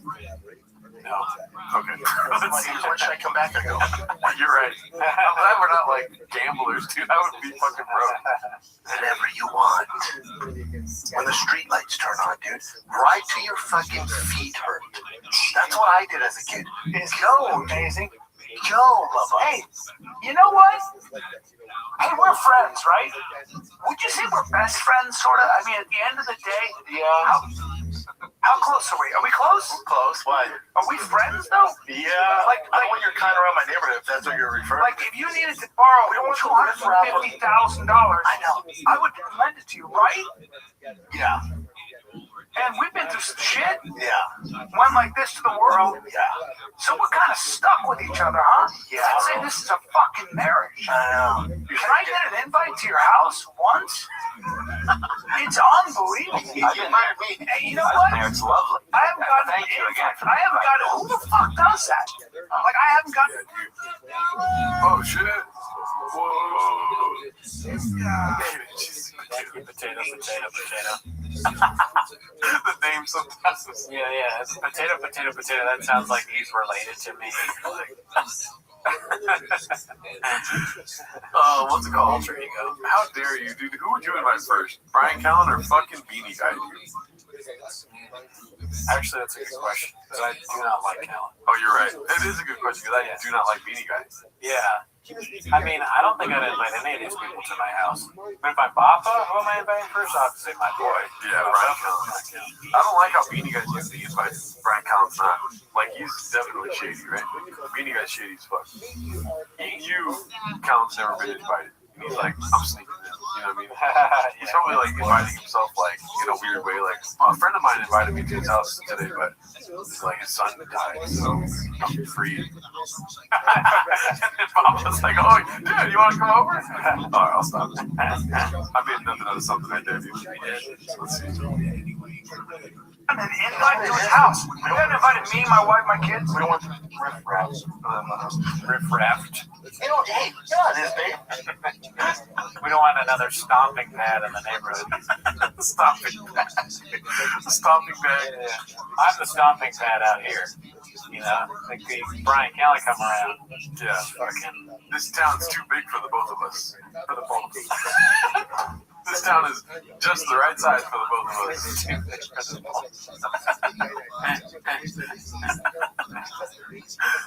The riffraff. I don't forget my roots. Hey, I don't forget my roots. You're welcome. I live 19 minutes away. You're welcome. You're welcome. Look how you want, but open door. You just gotta drive up and buzz the gate. Unbelievable. We'll see if you can get me close. That's actually shocking. So what budget you in? Hey, how much you in? I got a fucking 15-month-old and a 3.5-year-old. That's our kids are different ages. That's the problem. So what? You know how it is, man. Hey, I'll tell you this. So I don't even get an invite to your house. So I haven't seen your house. Come by. I'll buzz you. You know what? Why is he making it weirdly sexual? I don't know. It's some stupid bit. He is like channeling Callan. Oh yeah, like you're lucky that Callan didn't hit him with a keep busy because it would have been I'll buzz you. Keep busy. I'll buzz you. It would be like a vortex. They would just never leave the studio. Yeah, they would get in a real like riff. Wait, do you think that maybe Mexican just doesn't like Callan? A million percent. Yeah. He's like, I don't like it. Describe to me what it's like when Shop goes and inevitably pisses in the sink and they're in the room by themselves. You know? Callan's not looking, you know what I mean? Yeah. And Mexican's not just taking a selfie. You know what I mean? He's doing a lot of this. I'm not getting along with my wife. My knees. But you've been here longer than me. You've never invited me to your house. To be fair. You have a standing invite, but getting you anywhere is impossible. It's tough, which I know. I would love you to be involved with some of the things I know. I'm gonna start going to the. If I'm cheating, I'll go with that potato salad. It's a nice potato salad. So when that boy's Don's potato salad, little hole in the wall, dude, I like a nice potato salad. Potato. Yeah. Everybody likes potato salad. Not true. You don't like potato salad? I hate potato salad. It's disgusting. It's cold. Right, I think there was one time when we talked about it where I forgot. Dude, I forgot that it was cold. Remember, there was a whole thing, and I was like saying, I was like, it's hot, right? And then you were like, are you okay? But then there were people in the comments that were like, no, dude, German potato salad is hot or whatever. Oh, man, I forgot. Everybody reminded me. Well, good thing because potato salad, hot or cold? What is it? Hot or cold? Well, I mean, it's cold, but there's a German one that's hot. Yeah, I don't like cold shit in my mouth pods. I like it nice and warm. Shit. Where's she now? Let's see. Yeah, cold. Everyone said cold. 8 million votes saying cold. Let's see here. Alright, let's see. Financial Skin 4969 posted this one. Holy moly. It looks like Brendan Schaub on the cover of Diesel World. What is Diesel World? Have you ever heard of that? Obviously, it's a truck magazine. Not that shit. Random shit. Do I want to hear about it? Yes. I'm a truck guy. Looks like a Photoshop he made. Okay, cool. There is cold potato. I just want to make sure. I feel like right when you said like, "Oh, we've talked about this before," I'm like, "Oh no." I'll see likes his potato salad more. Damn. Honestly, I don't think it needs to be cold because a lot of times you have the potato salad at a cookout. It's not hot, which was crazy that I said it at the time, but it can be because Germans have it hot. But you have potato salad at the cookout. It's not going to be cold. Yeah, it is cold. No, it's not. It's outside. Not keep it in the fridge. Exactly. There you go. But you've taken it out of the fridge. Okay, so the only thing worse than cold. What? Room temp. That's fucking. A lot of it is room temp. Have you ever been to Philippe's? Yeah, I've been to Philippe's. It's not cold, I don't think. If I'm remembering correctly.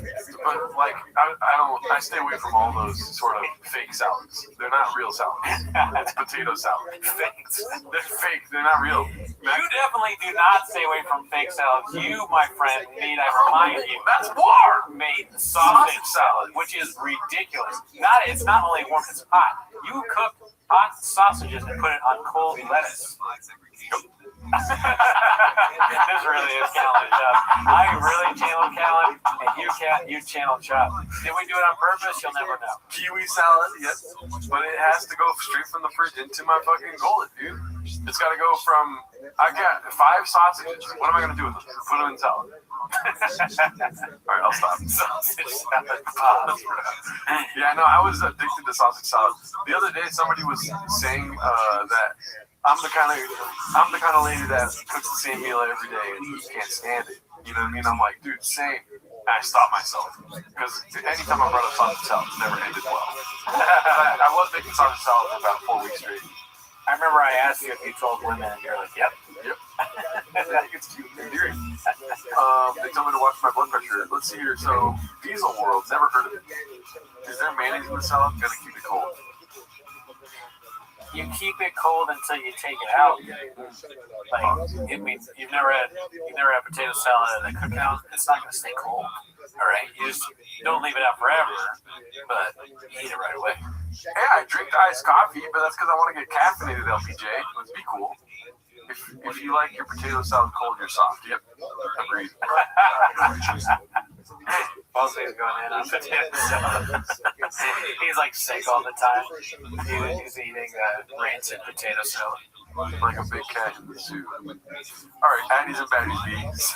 Because the goal is bringing it back to what matters. Handsome Black Man posted this one. Chin nearly got fired for being a beast of a producer. Oh, wow. You want to predict this? So I'm assuming that he's going to say a story about how, like, he was going to fire Chin. You know? But he's also going to have in the story that he's really good at what he does. But he's, like, mentioning that he's going to fire. All right, since you guessed something, I guess I would say that Chin mentions. Does Chin? Do we know if Chin talks at all here? No, we don't. He probably does. He's just on the shop show. Okay. So let's say Chin mentions something that he edited out, and Bob is like, "Oh, you edited it out? Why?" Even though it's something that's good for you. Okay. Let's see. But here's what Chin's talking about. So we shoot that show.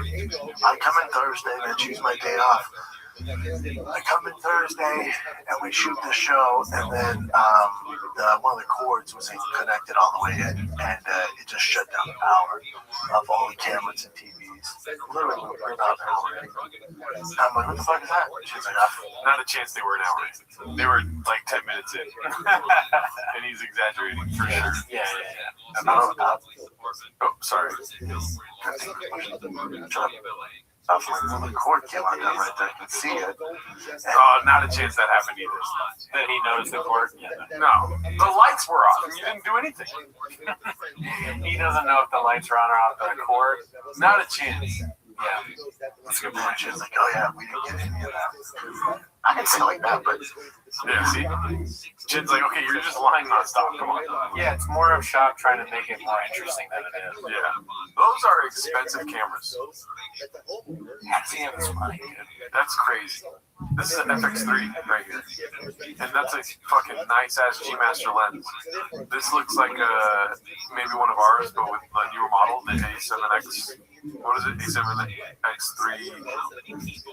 Looks like A7X3. Or they're all FX3s, which is insane. Those are $4,000 a pop right now. But earlier when they were first came out, they were like $3,000, but they're like scarce now, so they're $4,000 a pop. And a pop again. I don't know, but those lenses are $2,600. That's insane. That's a lot of money, but you know what I'm thinking. How do they fit in there? Yeah, that's exactly what I wanted you to say. We tried to cover it. Yeah. That's so funny to have those expensive. I didn't see it. And then she's like, oh yeah, we didn't get any of that. I didn't say it like that, but expensive. Oh my god, dude. Expensive ass fucking camera on like the cheapest tripod I've ever seen. Like they're saying, Bob is like, we gotta save money on tripods. Someone told me this is the way to go. Also, they're saving money on this guy right here. He has nothing to the show, dude. That pathetic fucking hat. Get a beanie. Yeah, no beanie either. That's supposed to be. This tripod is like, this camera costs so much, and this tripod is leaning over. I'm sorry. The way that it's interesting. The way that they're talking though, it does kind of sound like Shab right now. Kind of sounds like me when I'm pretending to know camera stuff as a bit. Yeah. I'm like, nah, that shit right there, FX3. Like if I was doing that, that's what it sounds like. But he's being serious. He's like, I saw a cable, it wasn't plugged in. Yeah. And I was like, Chin, we got it? And he's like, we didn't get any of that. if you're not an idiot, you can make it sound like you know what you're talking about by like sort of repeating what you've heard someone say. Like, oh yeah, one of the Cat 6s went out with the Cat 6 wires. Do I know that? Yeah. The AR-15 didn't have a switch on it, so it's out. So the camera's all fucked. We tried to cover it. I mean, how long have you been doing this? Over 10 years with me? You've never messed up. I know, that was, if you're like a new intern, I would have fired you. I know, I was so upset. And you would have been right for it. But you know why? I got the text that I could make the team. Yeah, right at that moment. I told you, dude, God works in mysterious ways. All they do in the show, you could have called me like, hey man, your dogfish died. I'm like, what? Tiger make the team though? I'd be good, baby. I'll be good. I'm fucking stoked. Dude, somebody check on Donnie. Wait, I haven't seen Donnie in a minute. He hasn't been coming to the studio. I mean, he just casually mentions like, oh, my dog could be dead. I'll be happy still. That's some dark waters right there, dude. He's not even a comedian, and he's saying this stuff. Yeah, you can't say that stuff about dogs, dude. Not with his history. That's not good. Oh yeah, he died. He was a show dog. Wait, what? You know, show dogs, fish. Death, iguanas, not iguanas, arowanas. Yeah, show us the fish tank, dude. Where are your fish? Fucking stoked, man. Alright, let's see what the comments are saying. That dog died, right? God must be redacted. Child has no personality and some people to watch. R.I.P. Tank. What do you think?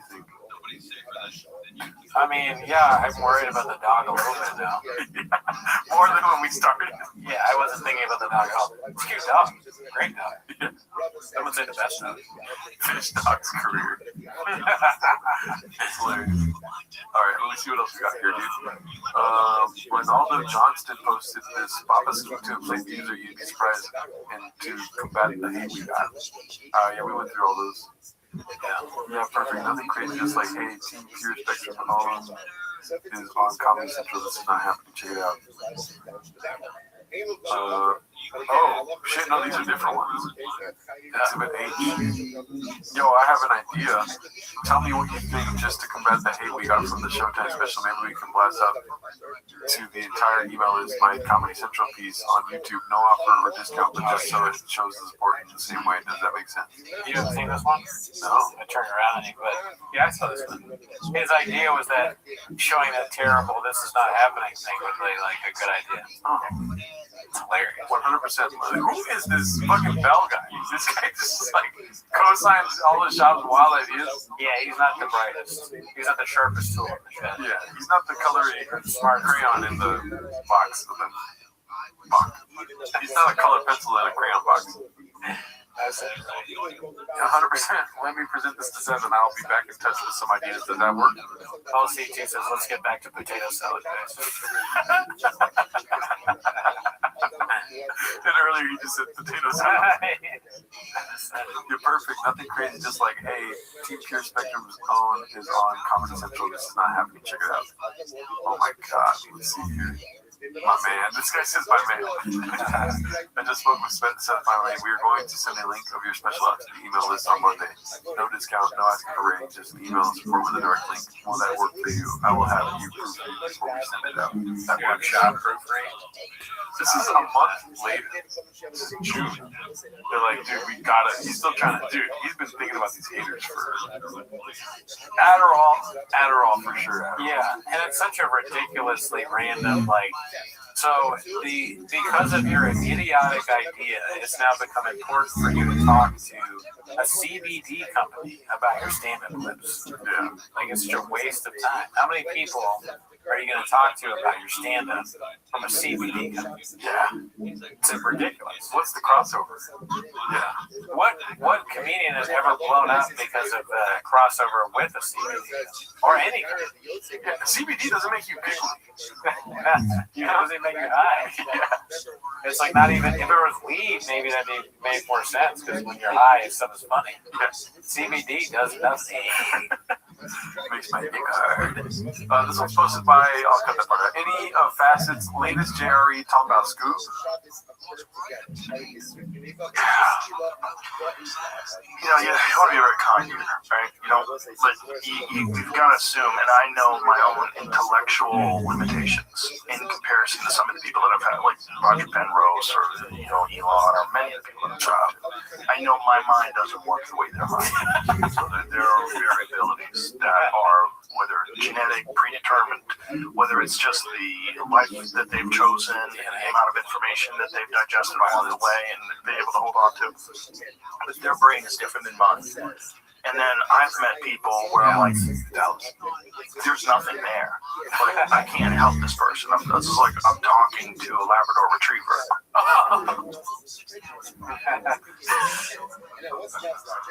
Rich, privileged, Rich. Kimbo's just always upset at them. I mean, labs aren't that dumb, though. Yeah. I can't. I mean, if a lab could talk, I thought it would say "rich." If you put the SNL, you ever seen the SNL sketch where you put the hats on dogs and they can talk? Oh, I feel like you put a hat on a dog, it's gonna be smarter than any dog. Even a racist dog. Racist dog? Maybe not a racist. I think the sketch is that like the dog is racist. That's just funny. He starts saying racist things. Oh, okay. It might have just been a dream I had. Appropriate Duty 930 posted this one. Not believing is why UFC sucks now. Why the UFC sucks now. It's because Brendan Schaub left the UFC to become a great comedian. That's why it sucks. The pro shop accounts are funny, like they're fake, like Big Blue Dollar. They're gonna crack me up. Let's see here, dude. We've seen this. Schaub's trying to get the guys to do a live show. Chris isn't having. We saw that. Generic longhorn neck tat that Bob is too embarrassed to show anyone. Oh my God! Why? It's posted by Don't Know Who to Ask.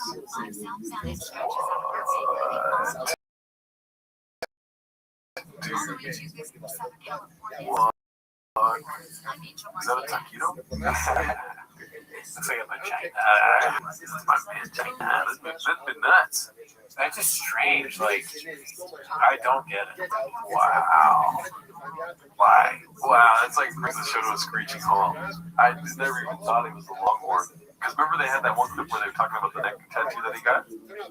No, I watch way too much of this shit. Baba has a target on his neck. Yeah, dude, you know, what do you scoop out the cum in the back like that, bro? Yeah, that's how they get pregnant. If he doesn't become the outlier Brendan claims that he is, he'll move into Boston and trying to live his sports dream out through his other kid. He has JRE on his left butt cheek. Be cool too, I swear. Where did it all go wrong? I hate this post. It makes me raise and tear to my eye. Yeah, they do look a lot happier there, more successful. Oh, Ryan, for sure. Yeah. Before the allegations. Brian looks like something was taken from him now. Yeah. So, life. Success. Let's see. Various Concept 2615 posted that one. Let's see. This. We saw this, right? Yeah. Baba and the rest of the heck was anywhere in Texas. Baba is hedging his bets against Cal leaving by starting a new podcast with Jesse on Fire Haphazard. Shout out to Haphazard Post. Let's see. Into it, my man Jesse, aka Jesse on Fire, is here with me in Austin, Texas. Long time coming, my man. I can't thank you enough for coming over. I don't have a lot of people to chat with fights about. Brian Callum, you know, he doesn't know what the fuck he's talking about. So I need to bring somebody in who you just don't know UFC, but you got your ear to the ground, like, dude. You know what you're doing when it comes to YouTube, all this shit. You're kind of the mastermind of it. So before we get into UFC 317, it's International Fight Week, solid card, main events off the hook, but I like to call it the Real Housewives of the UFC. There's a lot of drama going on. We kick it off with your boy John Jones is in the news, not for the right reasons. There's a lot of hearsay going out. Just give me your thoughts on John right now. He said hearsay he got, I think, but he said hearsay got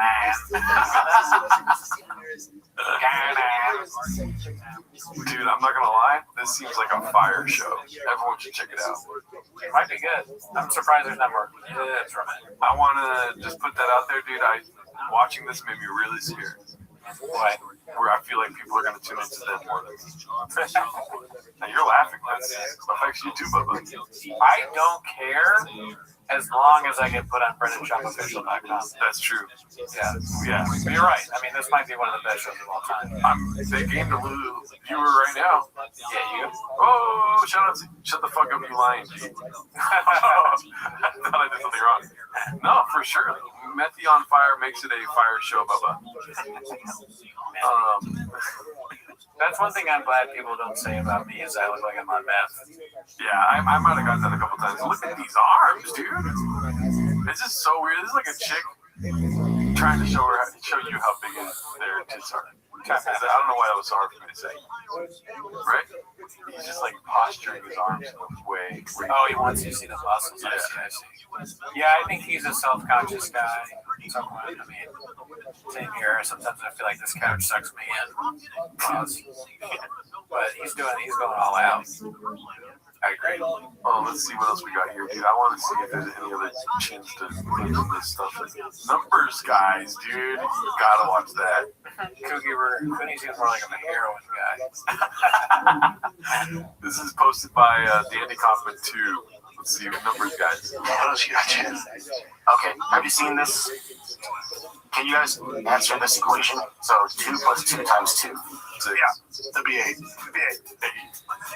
Unanswered word times 2 is 8. That's hilarious. No, 2 plus 2 is 4 times 2 is 8.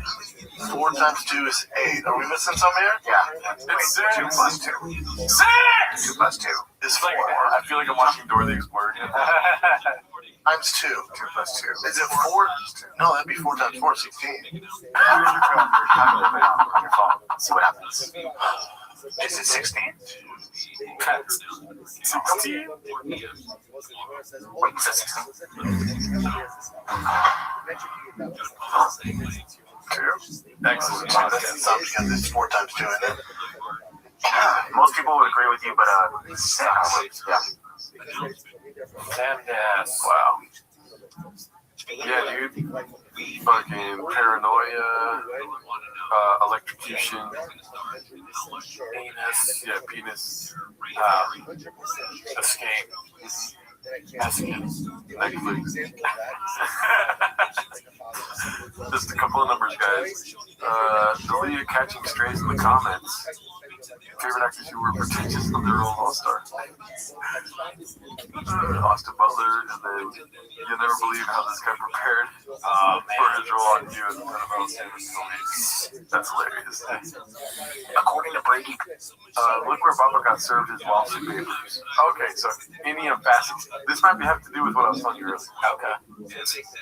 Bell, the one who filed the lawsuit, Brendan was actually just officially served with the lawsuit at his local Lefty's Pizza, which is just hilarious to think about, since he was probably mid-bite with his tongue all the way out when he was served with the lawsuit. Damn, how do they know? I don't know. That's why I was like, is that real? And I guess it is. It could be, but it's hard to serve somebody at a pizza shop. Yeah. Well, I heard of a comedian getting served on stage once. Oh, wow. That's different. I think we're good for today, though, dude. We're already at 2 hours. Yeah, we'll put a lot of chin into the clips for this week in the kitchen. Thank you to all the chefs. Thank you guys for tuning in. Do you want to go through some comments for a little while? We'll give them a chance to comment on us. Yeah. What'd you guys think? Like button before you bounce. Yeah, we're at 145 likes. We already gave up. Well, I thought we would be at 300 for sure by now. We're trying to get to 3,000 before the end of the show. So, time to fuck each other. Come on, dude. Get seed. Just because you give us money, you can't make us fuck each other. Man, Lehman, you didn't miss. I think you came in relatively early. I don't know. I didn't notice, but The beginning, I was a little uncomfortable. Go back to one per week. Or T-Rose Logie Daddies. Toss my potato salad. Potato.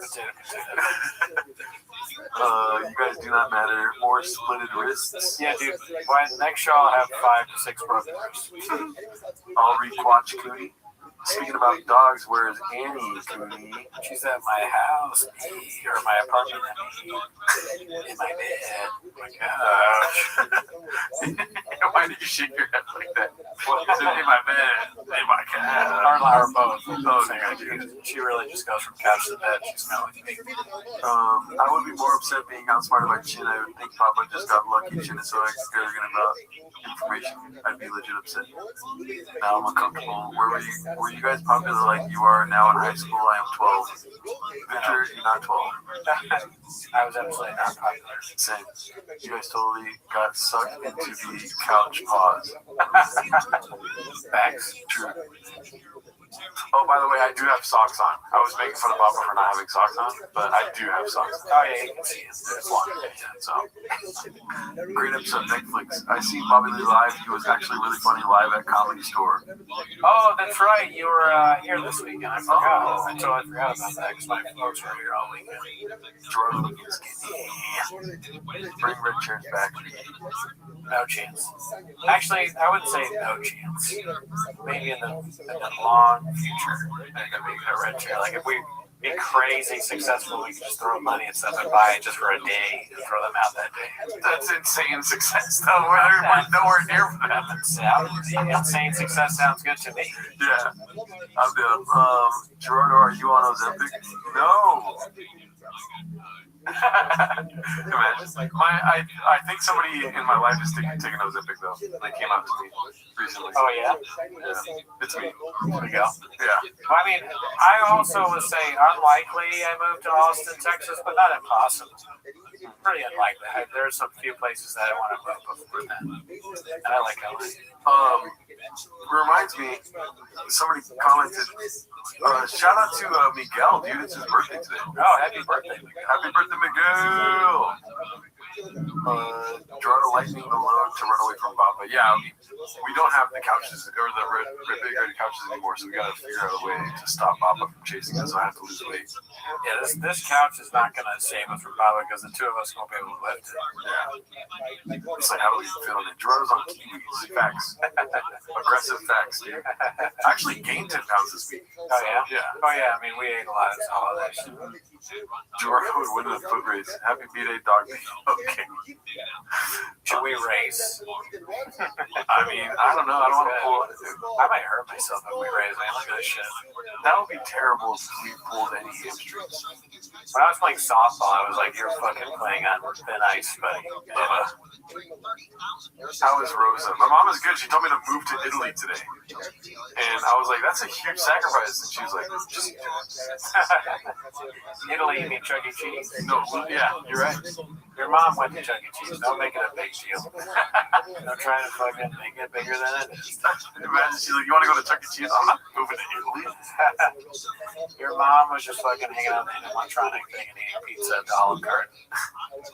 I hear you two were considered to take over Two Bears, One Cave. Did you hear about that? Yeah. We were second in line, but Ludacris got it.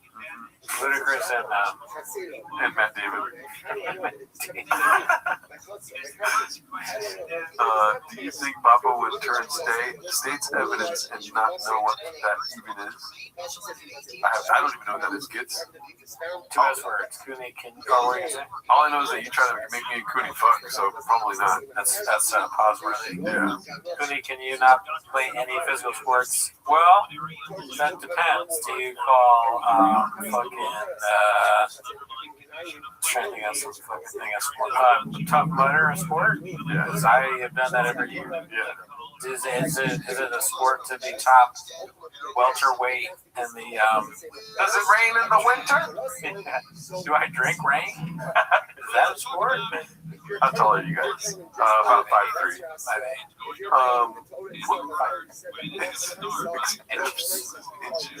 inches. Graves Olympics. All right, well, shout out to you guys. We were able to do 2 hours today, which it felt like it went like this. Yeah, felt like 5 minutes. It felt like 3 inches. So fucking stupid. 8 inches. Yeah, you said it felt like a certain inches. That was very positive. That was very positive. That was a lot. Alrighty, well, love you guys. I can't say love you after saying something like that, but and by the way, 77% cold, so I won the poll this time. I mean, cold is compared to hot? Yeah, sure. You got me, Goonie, flying high hogs. Is it a sport to goon to age? Okay. We'll talk to you guys later. See you later. Next week. Prices go up, they're not going to go up on you. They're going to go up on everybody else. And you can do that. You're like, this is the end. You gave me a year and a half. So even if you're not going to do it for another couple months, maybe another year, maybe another year and a half. Get the estimate now. Stick that in a small store.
Welcome back to 10 Minutes of Shop. Thanks for tuning in. As always, join the Patreon, join the Discord, join the Reddit.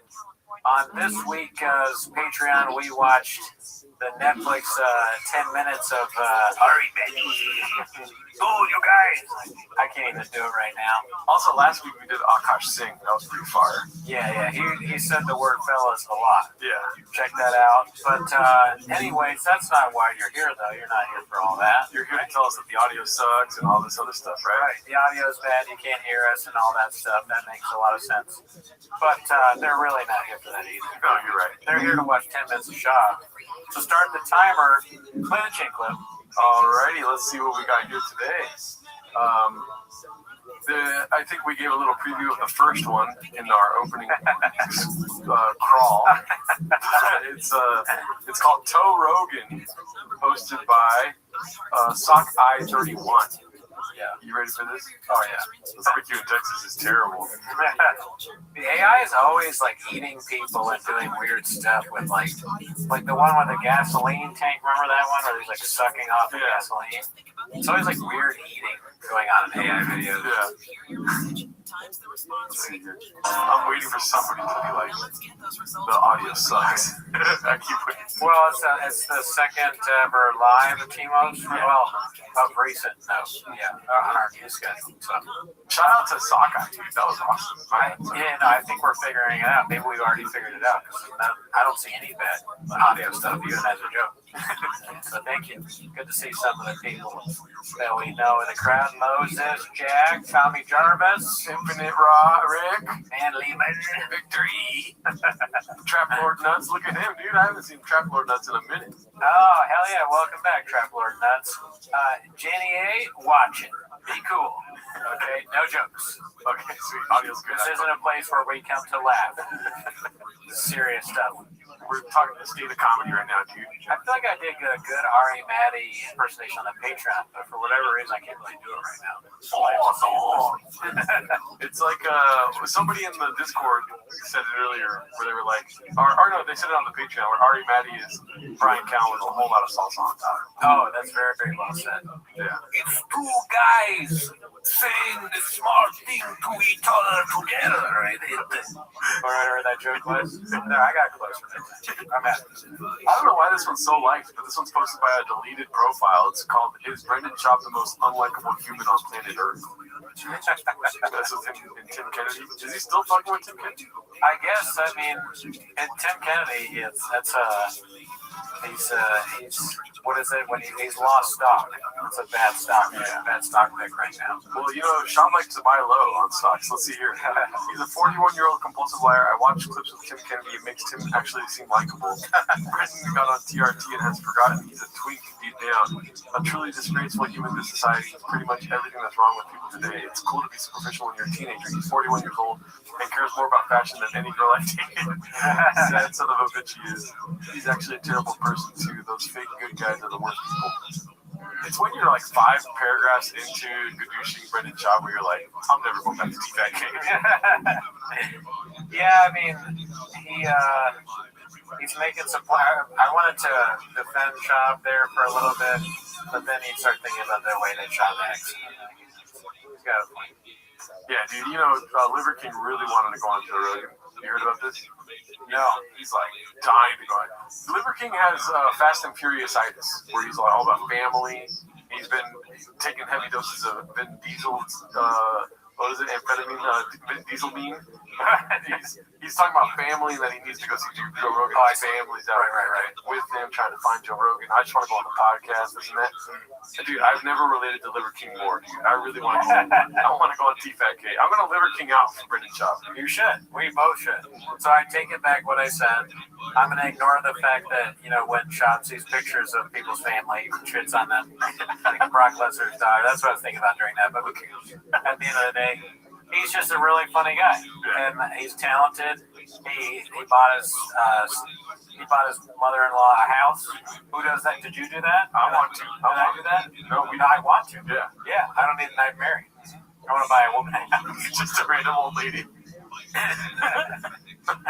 Just a Latina lady. Yeah, definitely. A Latina lady. I would like to buy a Latina MILF a house. It doesn't even need to be a MILF. It's keto, bitch. You know what I mean? I know, yeah, that fattened me up. Yeah. Come over and eat some tequila. Victor E says Liver King eats at Olive Garden because when he's there, he's family. I see nothing but facts in that statement. Liver King Bappa, Toe Rogan is Bappa's college roommate. I don't understand that. Guadalajara. A Taco Bell lady or a Guadalajara lady? Okay. Let's see what else we got here. Shout out to Tim Kennedy. Come on the show if you're down. Yeah, we'll fuck you up, dog. Yeah, we'll fuck you up. This was posted by 28 Texas 832. Texas Papa is my favorite of all. I mean, have you ever seen a couple that dresses like one is stupider than the other one? I'm trying to do hard, man. That's great. No, I like it, dude. One is wearing a cowboy hat and the other has a polo tie, but she's a woman. Brendan Schaub moved to Austin, and I cannot get citizenship in America. Dude, I wish we could like move around with these things because I would totally sell myself out to do the butt thing. Like, officer, like showing his ass. Netflix is falling. Yeah, dude. They got Ari Maddie on Netflix. That's like a doomsday scenario. Cooney's Ari Maddie just sounds like Strong Bad. I mean, I don't know. I actually honestly forget what Strong Bad sounds like now. Remember them? You remember that? Newgrounds, Strong Bad? It was fun. Damn, I like Ari Maddie, but that impression hit. If you like Ari Maddie, you should take a cold shower and see how you feel afterwards. Yeah, I think mainly when you gotta watch more stuff, he's not very funny. Yeah. Tommy, you're aging yourself there with Strong Bad, just so you know. Okay, because people know how old I am because I said it. You said it to yourself. Yeah. Let's see here. This one's posted by Ronaldo Johnston. Great first name, almost as like my name. Bappa says COVID broke up families. Then cites stories where he refused to allow his father-in-law in his house with a mask. Let's see here. Because you wouldn't wear your mask. Yeah, problem. Oh, Tim Kennedy's on the news set. Man. Made in USA. Come on, dude. Oh, dude, we got some developments here. What the fuck is that? Yeah, it looks weird. What is that? Who is this? It looks like it's like an old man as a baby. What? The soda, though, is not a Diet Coke. That I don't know what this one is. I can't remember. That looks like a Topo Chico. I know that from a mile away. Yeah. Or a High Life. Or. But what happened to the fucking rain and body shots? What are they called? We've been talking. Sure shot. We've been talking about body shots, dude. We've been talking about this. It's a development for sure. It's still not there. All the sponsorships. But I'm more interested now in the photo because do you think that's like shot as a joke, like Shab as a kid, maybe? Or middle? I feel like it's his kids with somebody else because that's not Shab. But the middle one looks like an old man too. It looks like a Shab's face photoshopped on a child's body. Oh my god. Oh, you're right. That's a big head. Maybe it's like a midget in somebody's arm. It looks like a little person, yeah. Oh, my bad. Yeah. Oh, yeah. Sounds canceled. Get out. Yeah. But, I mean, I can't say nothing in America anymore. Because you wouldn't wear your mask. Yeah, immediately he was flipped. The script didn't play. Like, you might have been. We had a family where to come. And, I don't know. Uncle Elmo talked. He said, and he came out. He hasn't seen his grandkid. He hasn't seen, my children and nothing. He came to the house, got a mask on, and I go, can't come in and call him. That did not happen. Can't come in with all that. I like how it's like a dramatic moment. There's violins playing. He's like, you can't come in with all that. What is going on in that photo? Because now there's a better view of it. I hope I wasn't gadooshing people, but I just... Yeah, that's not a real picture. There's no way. Ooh, that's Brendan Schaub. That's somebody else. It is Brendan Schaub as a little person. Yeah. I see, so it's a bit. And that's Chin. And then probably Brian Callen. I see. So they're like that's very strange. That's not a real picture. Let's see this. Nothing came to the house, got a mask on, and I go, can't come in and call him. Is it good? I'm like, alright, that's fine. That's what it said. Alright, but Come on, kid. He's like, anyways, so. Wild. That cannot be true. But I couldn't see my uncles ever trying to do that, but it would be so strange if my uncle showed up with a mask and I was like, can't come in like that. You gotta take the mask off. My uncle's a priest, and you can't come in with your priest costume. You gotta go. Yeah. I don't know, dude. That's insane. But shout out to Papa, dude. So I need to go. This is original versus stolen coffee shop story posted by First Umbler. Let's see. So I fucking go in, I don't have the mask, it's broke, and I walk in with my shit, but I don't have it. And I say to the guys, can I get a coffee? And I said, all right, they don't be every day, and they walk in, and they literally been for 4 years, you've seen them anymore. Actually, you have a mask? And I say, no, I got my shirt over my thing. And they say, you need a mask. It's fear of losing big black guy, but it's actually no. So I need to put my mask on. No, I said, hey, I can talk. So I said to him, well, okay. I need a mask during this pandemic. Yeah, I went, buddy, I promise you I'll get my copy. I said, no, you're not. He said, here's what's going to happen. I'm going to get my copy, and then if you have an issue with it, you can meet me in the back, and I will fuck you up, dude. We heard him tell us. So I fucking go in. I mean, anybody that's still, and this has been said by other people too, but anybody that's still talking about masks, get over it, bro. You're reading the comments, dude. Masks, what year is it, dude? Yeah, this is old news, man. Nobody gives a shit about that. Wear it, don't wear it. I don't care. Yeah. It's just like, it's part of society now. Masks. Yeah. And it's not funny. What is he talking about? He's going to beat up a security guard? Or I know. He really wants to fight. Yeah.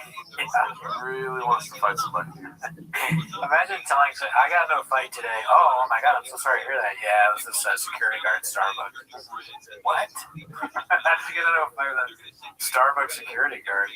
I'm up to date on this because I was door dashing today and I was binging podcast Cringe. And I like his username, Cooney's Dentist. I can't wait till somebody Fuck off, dude. dude. I can't wait till somebody is Gerardo's barber. Oh, yeah, that's a good one.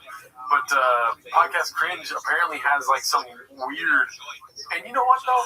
Because he was saying like, I've got this thing in the mail, and it's a bunch of stuff that Papa did from like 2018 to 2022, and that he's trying to source it or whatever and make sure that it's all true before he says anything about it. Oh, man. But guess who it's from, dude?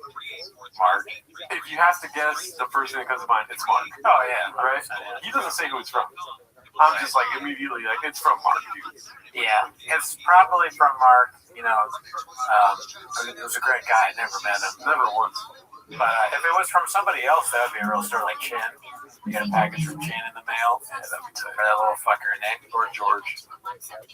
Yeah, George. That might be it. I bet the rat fucker, Nick. Kind of like Succession. That guy likes to fuck rats. Yeah. But yeah, release the BAPA files. Mr. What's his name? Podcast Cringe. No, Podcast Cringe. I was watching. Actually, I was in my shops in my house and I got a package in the mail.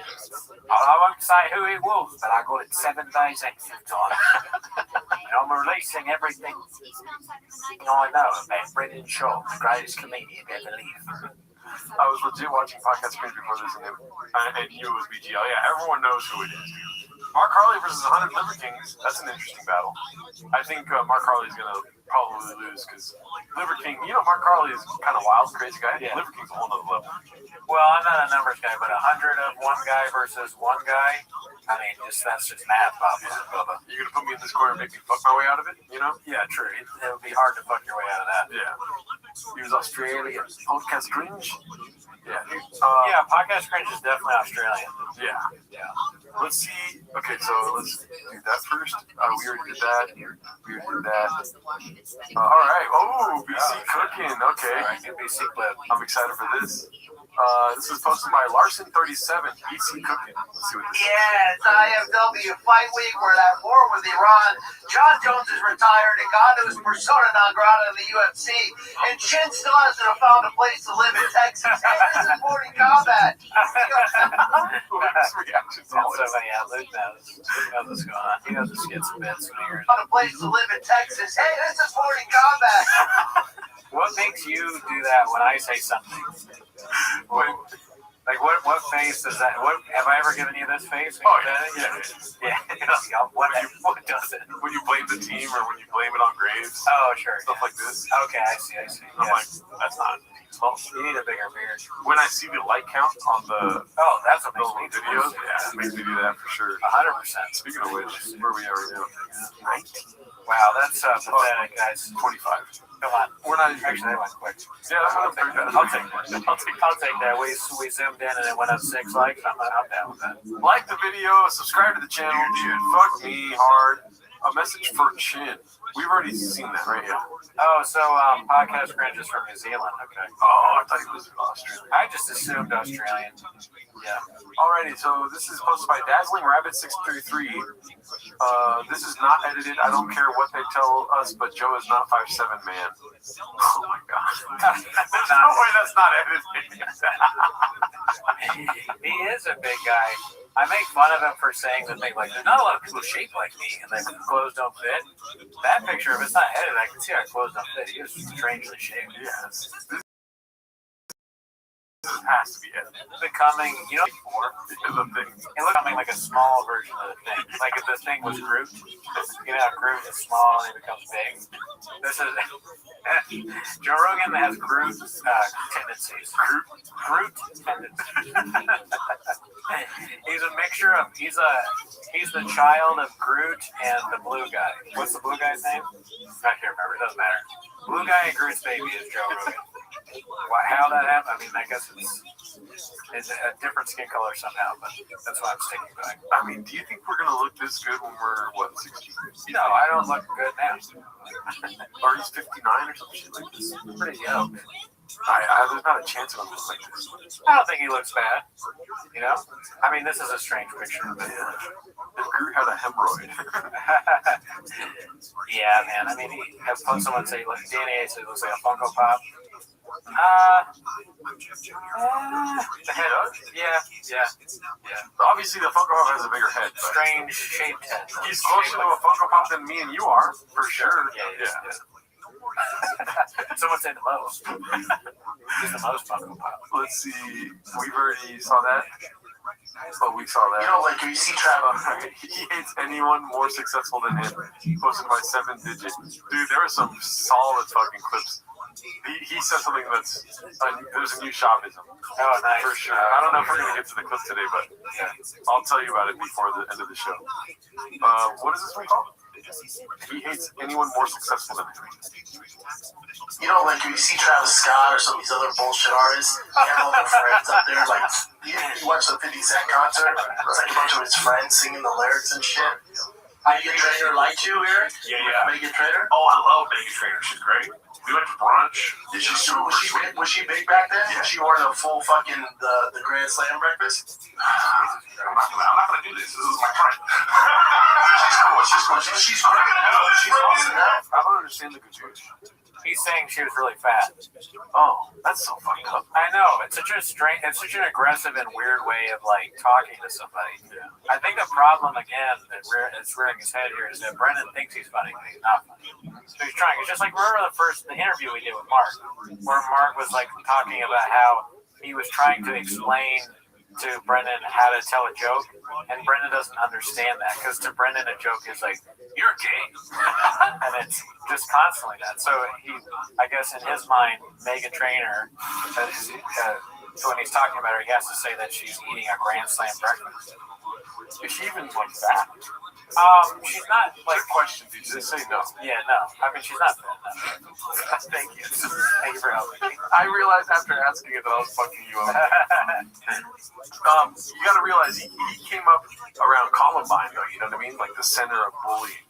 Right? Isn't that the first school to ever bully a kid before? And like, sure, he was like, everyone else was like getting shot or whatever. And, what's his name? Chavez was back on the side. Oh shit, he called him gay. Yeah, you know? You'd think it would teach him the other lesson. But no. No, he was busy punching foods, calling him gay, making a lot of notes about race. Yes, of the other students and whatnot. That's what he was doing. Where did he learn humor from? Whoever did that did him a huge disservice. Yeah. Yeah, dude. I mean, Colorado. He's got that Colorado humor. I guess so. That's not good for Colorado. Yeah. They probably changed it around. They released him. They waived him. They were like, go to LA. Cool story, bro. Yeah. They still have the humor themselves. And they're like, 8 inches. Cool story, bro. What are we doing here? You know? Right. And then they drafted me some new talent. You know? Hey, Colorado. You blockbuster. Let's see the rest of this clip. So he called the girl fat again. But she got no epic. She's great now. She was a big girl. She was Lizzo before Lizzo. She was Lizzo before Lizzo. Strange thing to say, but also just not true. Yeah, no, Lizzo is the first Lizzo, for sure. Yeah, I mean, I don't think she was ever Lizzo's size. I don't think anyone's ever put a banana in a vagina with the goal of eating it before Lizzo. Let me tell you this. Oh, that's probably happened.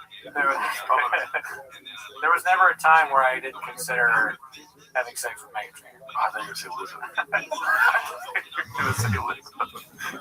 Oh, I thought you were going to get this. I want to... yeah, fuck my water. Go for it. I can play some clip like that. Different from like, it's just like Billie Eilish and her brother wants to be famous so bad. I don't think so. I think if he wanted to be famous, he would be famous. No, he tried. He went on solo. It's so funny. Like the cables are very long. You can have the headphones on. Phineas. Oh, Phineas Eilish. Are you fucking kidding? Wow, that's cool. I'm not gonna lie. This is a cool producing trick. They got Brendan in the middle of both of them. Whoa. You gotta give credit where credit's due. So they're just making. Oh wow. Yeah, that's cool. Maybe is this Harry Potter? Well, you guys change your name though. Change your name and write music for your sister and shut your little mouth. So soft. Write some music for your sister. Write music. I like that. Yeah, he's won a lot of Grammys as a producer. So because of his sister, yes. And it says like he hates everybody, but it's funny to see Shab in his shitty studio in Texas in his whatever this is, like we just worked out or something, talking shit about this guy Phineas who's holding all of his awards. He has all these fucking like, dude, that guy is way more successful than you. Yeah, Phineas is welcome to come on the show anytime he wants. Shab hasn't won a damn thing, not even in fighting. He lost a lot of things. Yeah, he lost Showtime. He lost UFC. He got kicked out after he drank coffee with Buffalo Bills. I don't want to punt our eggs before they're hatching. However that saying goes. He lost Rain. Yeah, that's probably the hardest thing to lose. Black Buffalo. We still got Rain, dog. We got Rain for days. Yeah, we might lose it. Yeah, I would kill myself. Why? I was on a plane with Orlando Bloom right next to my slick dough head. I don't get it, King. I don't get it. He's a small guy. But the second time I saw him, I was walking by LAX. I'm just laughing and laughing. Well, Katie, wait, what? I don't understand what's happening. I have no idea either. I laughed through it because you said, why? That was so funny. I stopped listening. I'm back. Oh, he's talking about a small guy. That's what I'm laughing. Fuck. Put it back. I was on a plane with Orlando Bloom right next to my slick dough head. Orlando Bloom. I don't get it, King. I don't get it. He's a small guy. I don't get it. Orlando Bloom. Come on, dude. The shop might be making a turn, dude. I like it. Oh yeah, I like this shop. Okay, yeah, I mean me too. I like it if they're trying to talk about something completely different. Like we went to the water park this last week, and he's like, "Are you finished?" Yeah, fucking George Clooney. What's with all the white hairs? Just like tiny guy. I mean, that is really funny. It's almost like me sitting next to fucking Brad Pitt and be like, I don't get it. Whatever Brad Pitt's damn that guy. I mean, he's old. It's just a crazy thing because Orlando Bloom's like one of those guys that chicks like. He's like, yeah, I don't get it. Makes no sense to me. Yeah, you're a man. What are you talking about? You don't get it. It's funny. Fuck other guys. It's so fucking sad. I don't get it. He's like, I wouldn't put my dick anywhere near him. What is Shop's type? Yeah, what kind of man are you attracted to, Shop? And that's the worst question to ask him because he loves that fake gay shtick that he's always doing. How big are the thighs? Oh, that's Callan. Callan's gonna butt in before your shop can answer. Is he Brazilian? Like, what kind of zip pads? That's a steal. The second time I saw him, I was walking by LAX. Texas B right there. He might be right. Yikes. It makes me realize because we make fun of people on the show. We're nowhere near the level of hating that Shop does, though. So that's good. Makes me feel better about me. I've never once called Shop fat when he was, or I might have said it when he was fat. I always thought, I mean, yeah, he put on some weight, but I never really thought he was that fat. I get squirrels. You always thought that was? I never really thought he got that fat. Oh, okay. He's just a big guy, you know? Yeah. It's all about how he can fit in cars. Yeah, and chairs. Yeah, cheers. Rapidly just making Yeah, I was trying to think of a hot guy. Orlando, how many chicks you fuck? That's a good comment. Yeah, you should ask him that. He'll chump that dick in if you 5'2" and a murder. Oh, he's into guys like Joe Rogan. Oh yeah. Yeah. Let's see here. What else do we have? Will you text me? Oh, wow! Look at that hair, dude. Okay, Baba admits he's heartbroken about leaving LA, posted by Ronaldo Johnston. I feel like Ronaldo Johnston's the only cat watching T-Pack here right now, dude. He's posting all these stuff. I haven't seen a haphazard clip of it.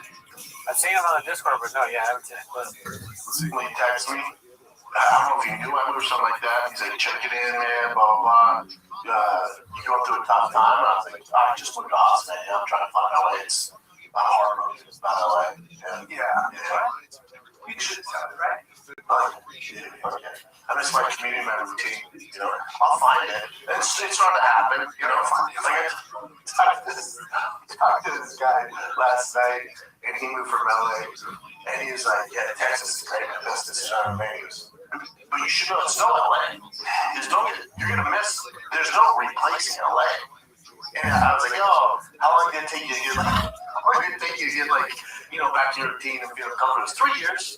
I went, what is? Yeah, 3 years.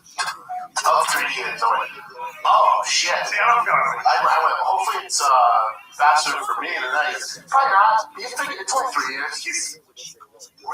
We said this about both of them, but I guess it's just shop. It's just like these guys don't realize that they're LA guys. You know, they're gonna hate Texas.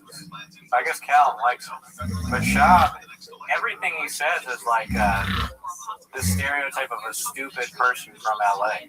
Like that, you know, that oh man, there's no Erewhon. Yeah, that was one of the first things he said to me in Texas. If you can't even handle that there's no Erewhon, You are in big trouble, dude.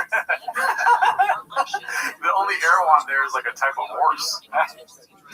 Okay, I'll go home, dude. Hey. See? What I was noticing in that clip though is just the shit he's wearing is it's like what is it what a mechanic wears? Like overall or something like that. Yeah. And it has the Drive Past All Gas logo on it, but also a Dickies logo. Who's buying that? He's buying it from Dickies and putting Drive Past All Gas. Okay. For sure. But they're not selling it, you don't think? Dickies? No, not Dickies himself. Like, is he selling mechanics wear? Yeah. For sure, dude. Why? I didn't know that before you asked the question, but when you ask it, I'm like, of course he is. So much of this just makes me ask the question why over and over again. I mean, keep in mind, he is a marketing genius, so he's trying to think of things that people haven't done before. Okay. You know, he's like, oh, why is nobody doing this? And then he finds out the hard way. That's what he likes doing.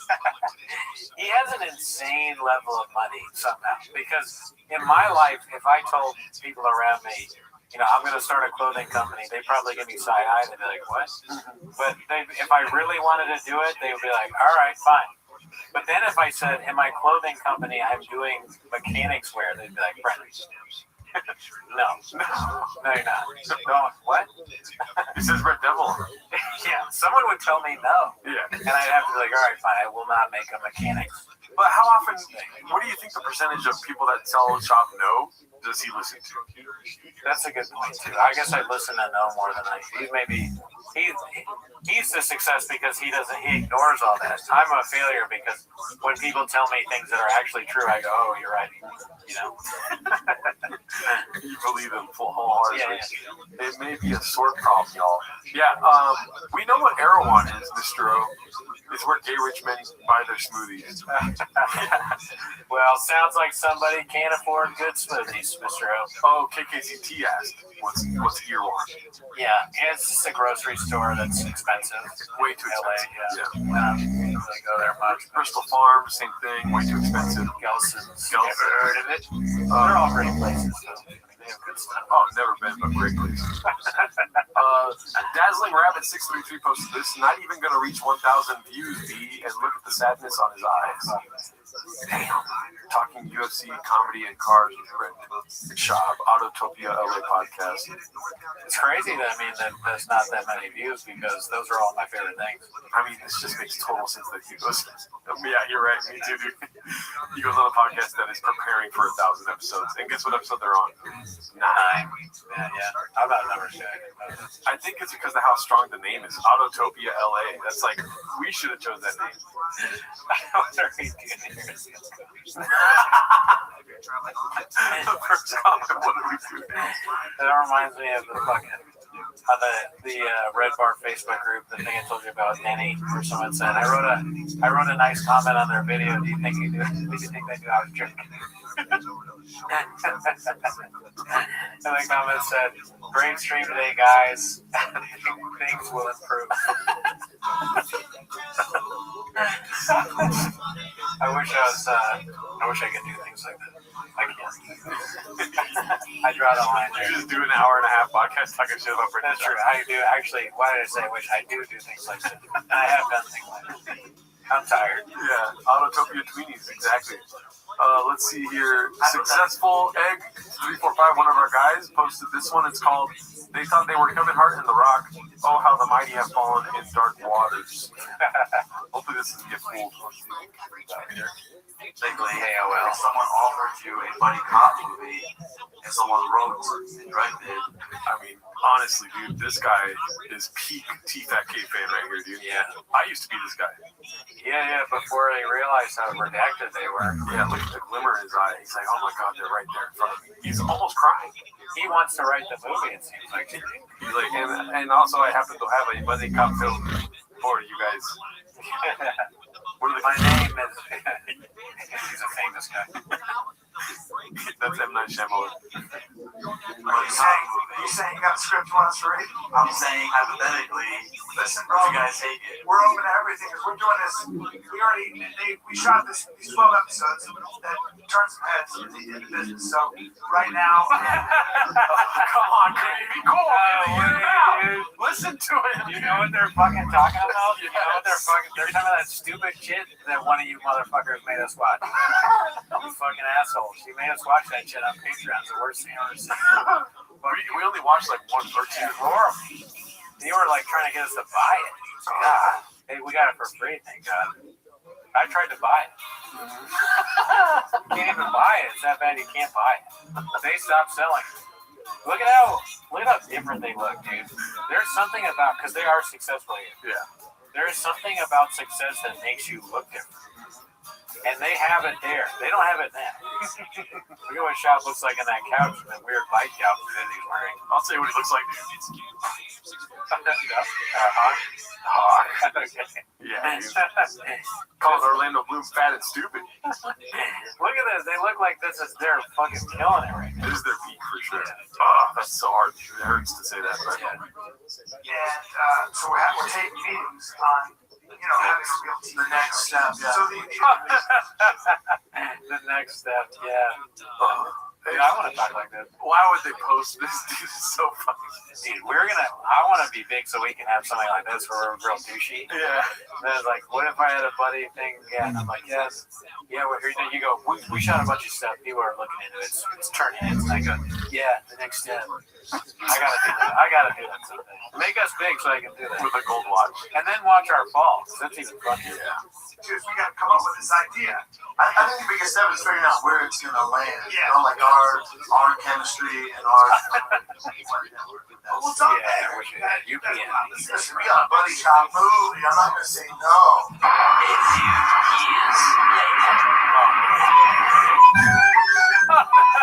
In the dark with some random guys. In the dark with their landlord. Looks like they're interviewing their landlord. Yeah.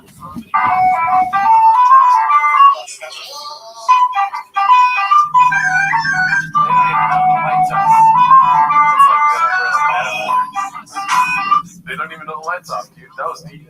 Thank you. I hope I use metaphor right there. I think it is. Meanwhile, we have a sign next to us with no light on. It's not light. Yeah. We can't afford light. Can't afford that. Yeah. Wow, dude. Incredible. Before the Tommy tattoos.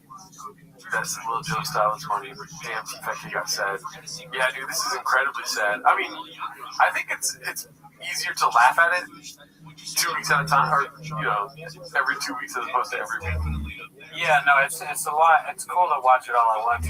Muhammad Kadir said it's so bad it's not available on Netflix or Tubi. It's a good call. That's brilliant. They're not on Netflix or Tubi. Diddy Baba, hosted by Joanna Zanellis. Why would you make it every night? I mean, I don't know who that is. I don't know who that is. We're just gonna skip that. When you that's a promotion, free show. Everyone likes to be all. Oh yeah, we saw it already. Like this. Texas Rushmore, we see him. Okay, so Shop doesn't leave Hollywood. Hollywood left him, acting chops of a ventriloquist dummy. I think this is from what they were just talking about, right? This is what turned heads. Successful egg 8345. This is one of the episodes we watched. That sucks. It's like, is he alright? Is he alright? I don't know. How is he? Is he dead? Is he died? Don't tell me he's dead. Is he dead? I can handle it. Tell me if he's dead. You know what? Don't tell me. I can't handle it.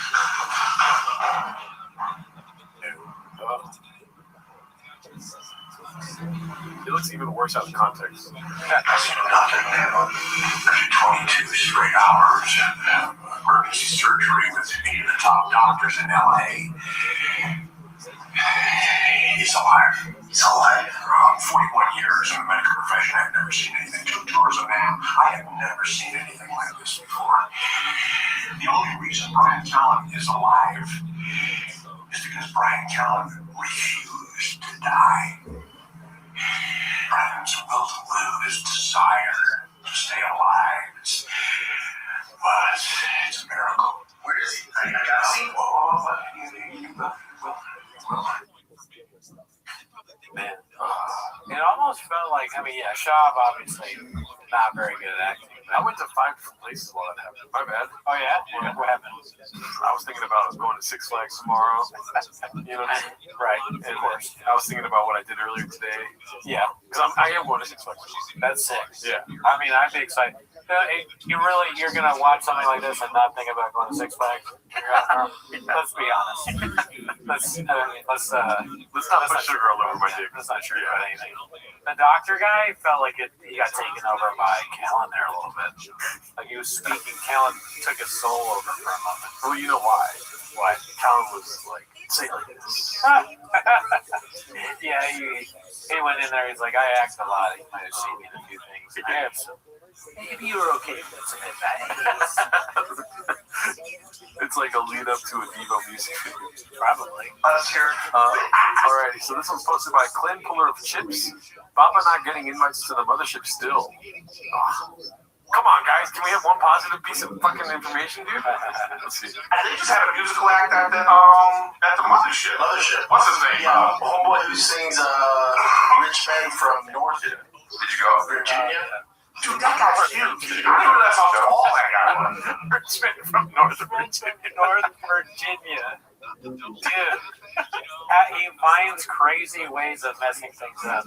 It's the opposite of what the song. North Virginia. It's Richmond, north of Richmond. Yeah. Richmond being the south. So literally North Virginia, that's me. Song about me. Richmond from Arlington or something like that? Richmond, North Virginia. Although He's actually almost right, essentially just saying the wrong name of the song. He's saying north of Richmond. It's Washington, D.C. is north of Virginia. True, but yeah, and he's saying North Virginia, so technically he's right. That is who the song's about. I don't even know that's how tall that guy was. He's standing there and he has a picture with him. This guy's like 6'4", 6'5", or something like that. He's kind of cute. Bro, I wouldn't go if Michael Jackson came out of the grave and performed. I wouldn't give a fuck. Well, I would go see Michael Jackson. Yeah, absolutely. I'd see Ghost Jackson. Also, I'd see Oliver Tree perform. It's not because I love his music, but it's you don't want to go to a show, dude? You don't have a good time? I mean, it might be worth it just the funniness of it for sure, that guy. But he doesn't want to go to the mothership? I guess. I wonder why. I'd like to hear some explaining. Like, why do you hate the mothership?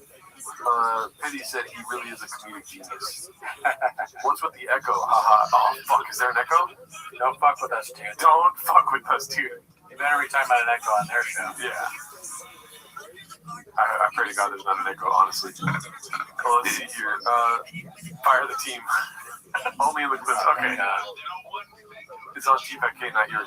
No, I think there is an echo, but on the clips, I can't fix that right now. I'll be able to fix it for next week. And yeah, Janae's gonna fucking clip that and be like, they don't work on the show. Yeah, it would be kind of funny to see that guy Oliver Tree or whatever it is. Like, if I heard he was in town, it would be funny to go as a bit. Not to say he's like really bad or anything. I think he's fine. But just like, it's not like my kind of music. Yeah. But it would be funny to go. Let's see if I can fix the echo in real time. Maybe. What's the studio like over there now? Are you guys done with it? No, not even. Alright, is the echo fixed? I think I fixed the echo. Echo copy? The dolphin being. Fixed. Got it. Okay, thank you guys. Love you guys. Chin Puller of Clips posted this one. Callen and Shab are on shaky grounds and Chin still hasn't moved into a new place yet. Why do they say all this on the podcast? Why can't they just keep it a secret? Dude, there's so much happening in the world. Yeah, but they don't care about that. What the fuck? It's like they want to melt down for us. Maybe it's possible But you know, Papa says a lot of stupid shit. Remember, he texted Malik that they can't talk about Black Lives Matter as if like they were chomping at the dig to like bring it up as just because they're black or whatever. Which is so funny because everyone else at the time was like, "Feel free to say whatever you want." This is a rough time right now. It's crazy to preemptively tell a black guy that they can't listen. None of that black shit, okay? That's just such a fucking. Even if you're a racist, wouldn't you have the brains to be like, maybe I shouldn't say that, but like have some way of them knowing I don't want them to talk about it? But like, he's just so stupid. So I wouldn't put it past him to be like, guys, we can't talk about Israel, Palestine, because then we'll be shadow banned. That's so funny. If you came up to me and was like, "Listen, I know all this ICE stuff is happening. No ICE shit on the podcast, all right?" Oh, I'll make delete something I was gonna say. Let's see what this is about. What's the studio like over there now? Are you guys done with it? No, not even close. I saw the clips. It looked cool. Yeah, it's cool, but yeah, Brian's a big help, right? Beat him up. Beat him up. I'd like to. But wait, so and it's a whole. What do you do there? Fighter and a kid.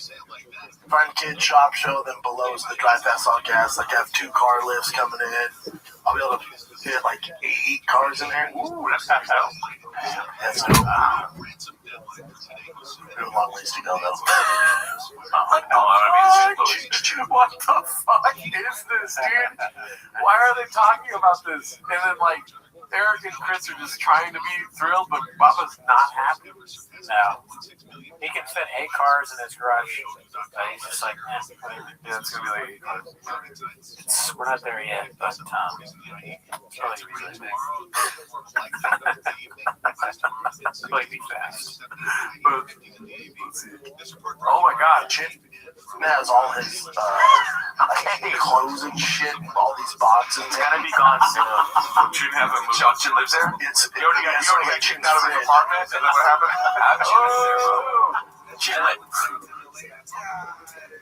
Oh shit, my AC went out today. Positive voice choosing B. Dang, thank you, Sal Alvaro. Sal, famous, talk to BC about us. Yeah. Also, don't give us money, fix your AC, dude. It depends on where you are. It can be pretty brutal. I know New York is like 100 degrees out there. I'm pretty sure he's in New York, isn't he? Or am I tripping? My folks said it's super hot. Well, thank you, Sal. I knew his chin it smelled like kimchi. I'm like, what the fuck? Dude, for Chin living there, you don't fridge. Yep. Yeah. So is Chin living in Shop's house? That's finally. Maybe they listen to us. Or maybe he's living in the studio. That's what I studio. A bunch of stuff is in the studio. Yeah, that's funny how many times that is the case. There's like a guy living in your podcast studio. Remember the fourth wall? They had the podcast studio in the back, but then it turned into somewhere somebody lives there. And Travis lived there, yeah. And then it turned into like a rock band came through and trashed the place. I can't believe that there was a guy that lived in the studio, and there was a guy that lived in the fourth wall truck. Oh my god! Chin's got a better setup than the fish. All right, this is supposed to be haphazard. Oh shit! Oh, one of our guys, baby. Oh, so this is the clip, dude. This is where the new shopism is. I want to see if you catch it. Okay. He won't return to comedy because he will beat up other comics for being mean. Oh shit. Dude, I was laughing so hard in my car when I heard it. Oh, nice. Let's see what you do here. Capacity to fuck people up is very high. Very high. Tim's is very high. Does that happen to you with adults? Especially in the comedy world, you know? Because you've got to be like, I know we're having fun here. Never. In comedy, because I was always like trying to like dole down my parents and how I could fight his parents, but appearance. Oh, fuck. That's not the shopism. But that one is also a shopism. Dole down his parents. Dole down his parents. I really think. Ferris, you happen to be there?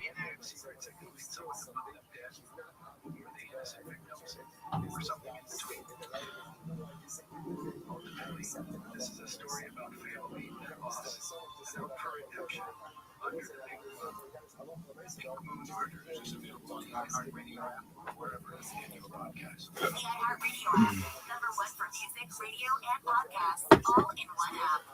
Is that a faucet, Rudy? That's not a faucet. That's a river rushing through the forest. Forest rivers provide almost water. What? I can't hear you because of the vacuum. That's not a vacuum. That's the trees in the forest cleaning up the air. I didn't know the trees were so amazing. Yep, and the forest gives us shade, trees to climb. Awesome. Let's go explore some more. Visit the forest today and enjoy all it does just for you. To learn more about the forest and find one near you, go to discovertheforest.org. Brought to you by the U.S. Forest Service and the Ad Council.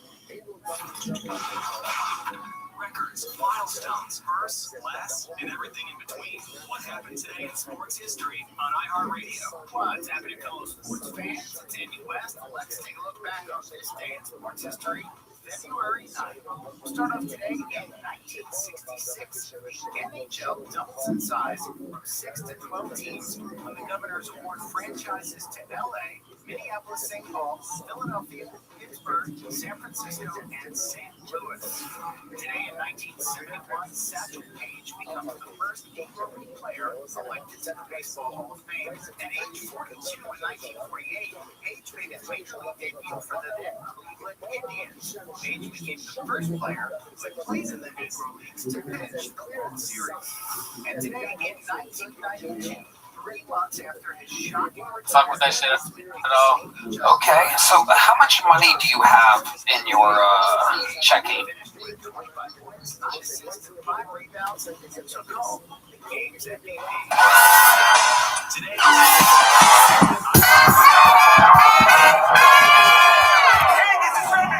From the Comedy Mothership here in Austin, Texas. For a brand new episode of Kill Tony, get it for Tony Extreme!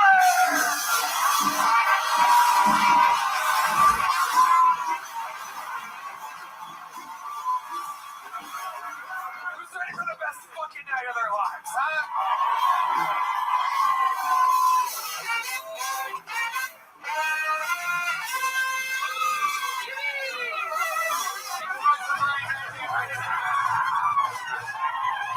Oh my goodness gracious. How exciting is this? You guys happy to be here or what? Oh shit.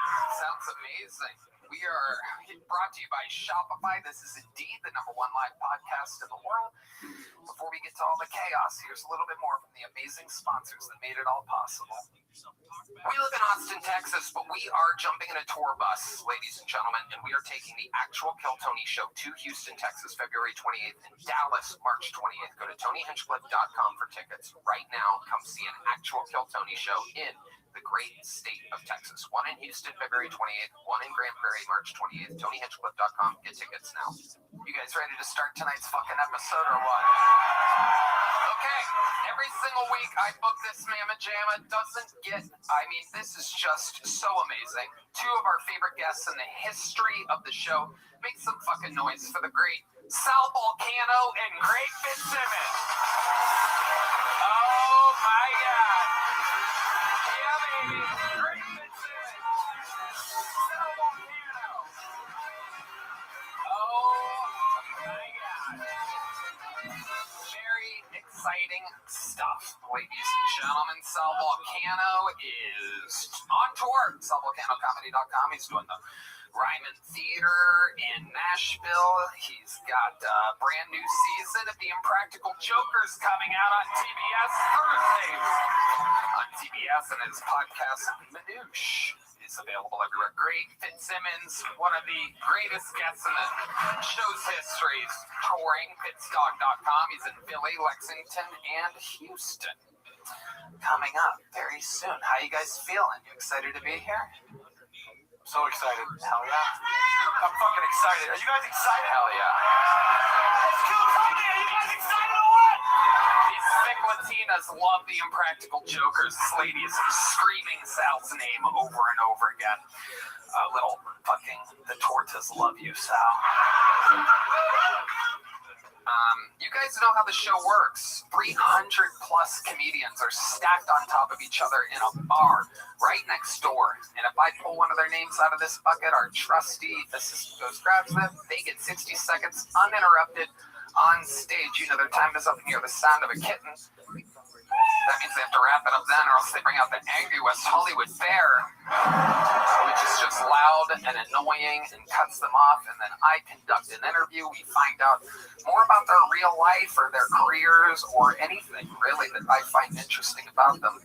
I'm so excited about this, Sal and Greg. I mean, we have you guys. It literally just does not get any better than this.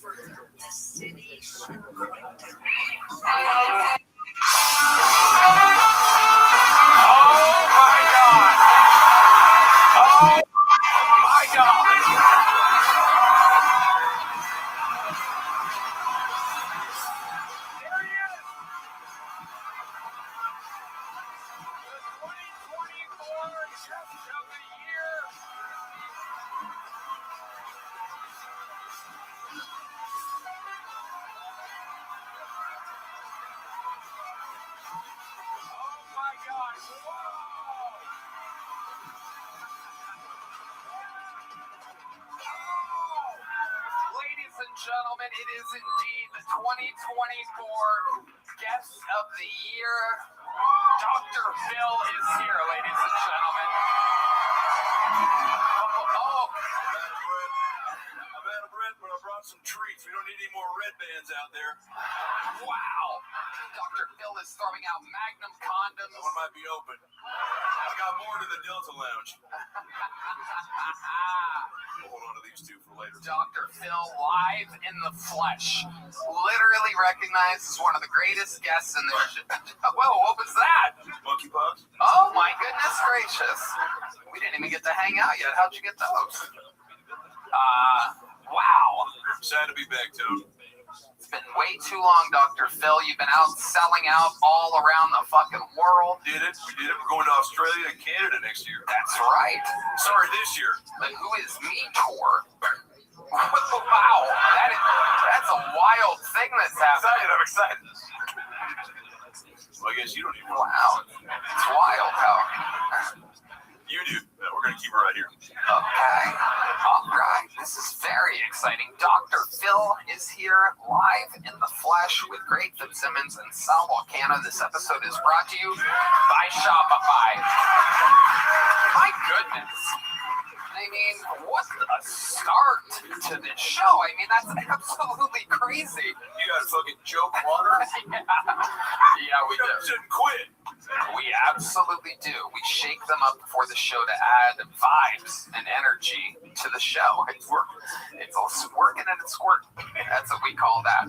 So what's amazing is that while this is an incredible, perhaps one of the greatest starts of the show ever, why don't we take it one step further and have the first comedian be the record holder for all-time appearances, normally the closer of the show, one of the few living members of the Kill Tony Hall of Fame. Some people call him the Memphis Strangler, the Manila Gorilla, the Titan of Tacoma, the Weirdo of Washington. This is the Big Red Machine, William Montgomery!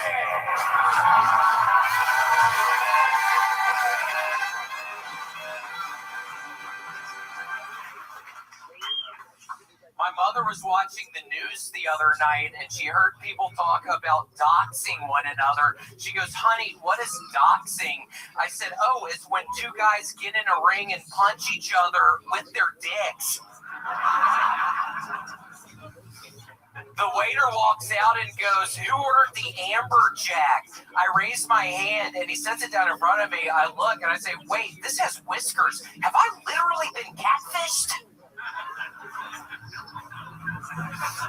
Can you imagine if you were a flat earther, like a depressed flat earther, and one day you tell your flat earther friends, I really can't take it anymore. I'm just going to walk this way and I'm never going to stop. And they're all like, no, don't do it, no. And then around 80 days later, you show up from the opposite direction and you're in a hot air balloon and you're like, guys, y'all are never going to believe this. Okay, that's my time, Tony.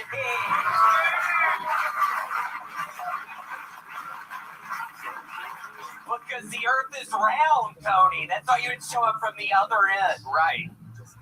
But that would mean that it's not flat. Right, it would mean it's round. It's proving, it's saying to his friend, it's ultimately teaching his friends that the earth is round. Right. It's kind of like a passion play.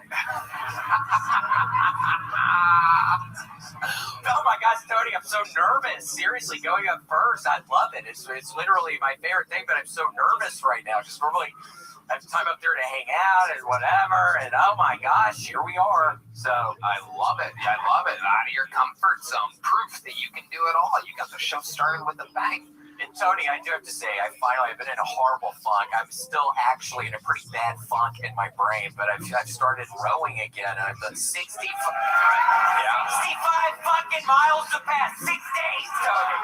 Very good, William. That's 10 miles and some change per day. Yeah, listening to fucking Melancholy and the Infinite Sadness by Smashing Pumpkins the whole time. Great, Fitzsimmons. Well, it's just great that you're. I know you guys have a long history of that as well, but it's good to see that you're rowing. We'll be right back. Take it from here, Greg. William, how's the AIDS going? It is not going good. That's part of why I'm in my funk. I messed up when I was in Vancouver last year. I allowed this guy to have sex with my ass, literally with my ass. Seriously. Well, it's good to mix things up. I know. It was fun. I was kind of in a funk. I've been in these bad funks, and the puzzles don't help. Nothing really helps. But when I was having sex with that guy, it was crazy. Oh, that was fun, right, man? What was that noise? The noise you would have been making in the corner, right, man? When you're watching my ass, you fucking weirdo. That's exactly what you would have been, just in the corner wearing your fucking tank top, you fucking nasty weirdo. Your little blue tank top. Yeah, have you ever seen it, Tony? Where's that little blue fucking tank top with these little swim trunks? And he acts like a little bad boy, and he's showing everybody pictures of his fucking girlfriend's feet. Stop doing that. Seriously, stop doing that. He's doing that in the fucking green room before we even start tonight. That's part of why I'm nervous, Tony. I did walk by and you were showing somebody a picture of a foot. Was that your girlfriend's foot? Oh, yeah. It's a tradition. Anytime Greg's around, Jenna shows her foot to him because he likes that. And wow, this is not a great start for Greg. No. There's certain things that stay in the green room. Yeah, whatever happened to taking it to the grave, Red Man? Yeah. Jesus Christ. Now I have to cut them off. Oh my goodness, I love it. William, so you've been rowing again? Yeah, doing the rowing, trying to hopefully please come see. I promise if I've been to a city before, I have a whole different set. It's mainly new jokes. I've got to get my tickets out. I got to get better at marketing, Tony. I got to figure it out. Yeah. Well, this. What did you just call me, a nacho vest? Or what did you say? You should say everything. You should encourage your woman to say everything that comes to the front of her brain, sir. You're doing a really good job. The Lakers hat always a dead giveaway for not having your woman under control. Shut up, bitch! Yeah. Seriously! Whoa. I'm trying to have fun. Fucking Red Man throwing Greg under the bus. Weird of you, dude. Seriously. It's really weird. Why'd you... William, I get what's happening with you right now. You're getting fired up, you're getting angry, you're getting more red, which I didn't think was possible. Yeah. Everyone else. Come on right now, where can we get some of it? That is, But look, it looks like little nachos. I know. I see it. Yeah. So maybe you're right. I see it. I know, you are right. All right, Sal, that's not how this works. You guys all see those little nachos? We all see the nachos. It is an incredible vest, William. What are you wearing? Or it is award season, and the world wants to know, where do you get a vest like that? So I literally clicked into ebay.com, my account. I click in vintage 90s Columbia vest, large. Nailed it. And then I get a bunch, and then, yes, this Nachos was not in the keyword search. No. Wow. Because the red little zags there, they look like little nachos. They do. They do. It is absolutely incredible. William, always a master of style. It is a nice vest. You look like you're about to lead a safari for a bunch of kids who are definitely going to get molested. Which is a tough gig to get. So I want to compliment you on the. Thank you. Thank you so much. It's true. You look like the tour guide at Epstein Island. There it is. The guy that walks you off the dock when you pull up on the boat. to your show. We'll keep it. Okay, everybody come in here, and it's just Rabbi and jacking off with all the fucking, you weirdo. Wow. Well, William, you got the show. Nice to meet you. Got the show started with a fucking bang, my friend. Unbelievable. Lights out. The great and powerful William Montgomery showing us how it's done. Now we go to the bucket, everybody. Oh my goodness. Whoa! Dr. Phil getting his own book delivered to him. That is incredible. You are a marketing genius. Philip C. McGraw, PhD, you and me. It's as easy as 1, 2, 3. I talk about that in my book. That's right. Page 73. 73. If you can't rhyme, get the fuck out of my garage. All right, to the bucket we go. Ladies and gentlemen, your first bucket bowl tonight is Sancho Pancho Villa with an uninterrupted.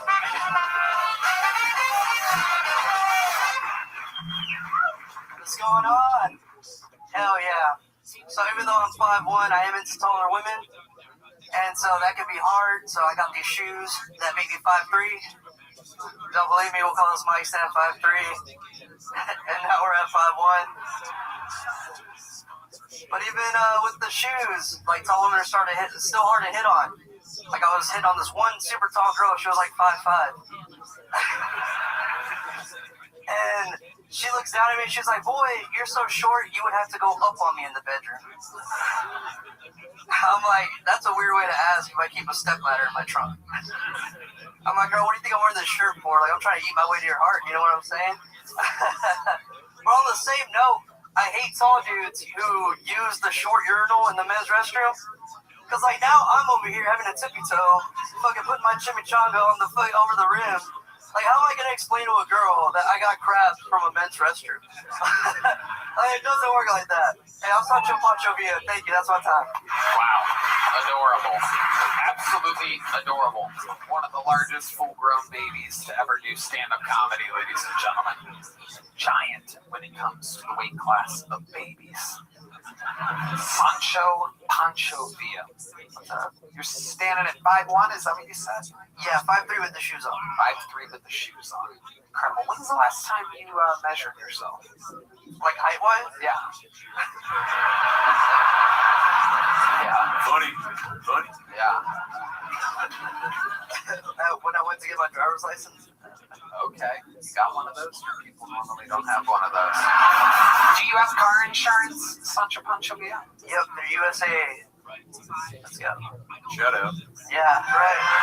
Hopefully they lower my rate. I don't know. Okay. USAA? AA, like the military. Oh, got it. You were in the military. Yes, sir. I'm a Marine. Okay, absolutely incredible. What the hell were you doing in the Marines exactly? What was your specialty? Man, I was in engineer company, so like we work with generators, we build stuff, we blew it up. Like I have more certifications than my cousin with 3 fake IDs. Like I can do any Texas job. Wow. Yeah. Sancho Pancho. You've been on the show a few times before. Yes, sir. You get very lucky.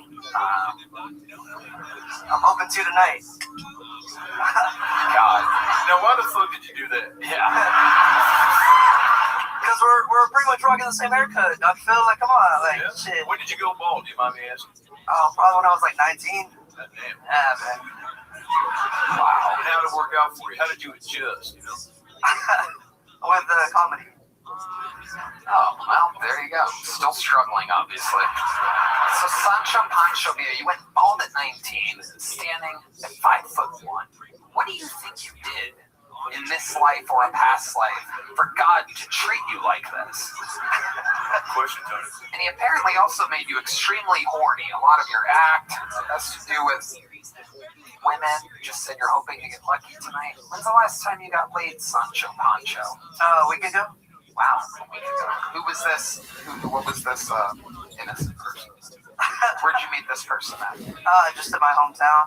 You know. Was you married? This one wasn't. This one was not married. It's true. We found out about you that you're into married women. You like wrecking other people's lives. Listen, like the door's already cracked open. I just walked through it. You know what I'm saying? If Even if it's the dog door, like I'm, The dog door is open, you walk right. That was tonight's Doritos blooper of the night. Put it on the cutting room floor, Sal. What were you guys gonna say at the same time? I was gonna say, well, yeah, he walked under the crack. He didn't have to go. I was gonna say he walks right through the door. Right, he doesn't have to duck down or anything like that. Work together. We all have different doggy door jokes for you, Sandra.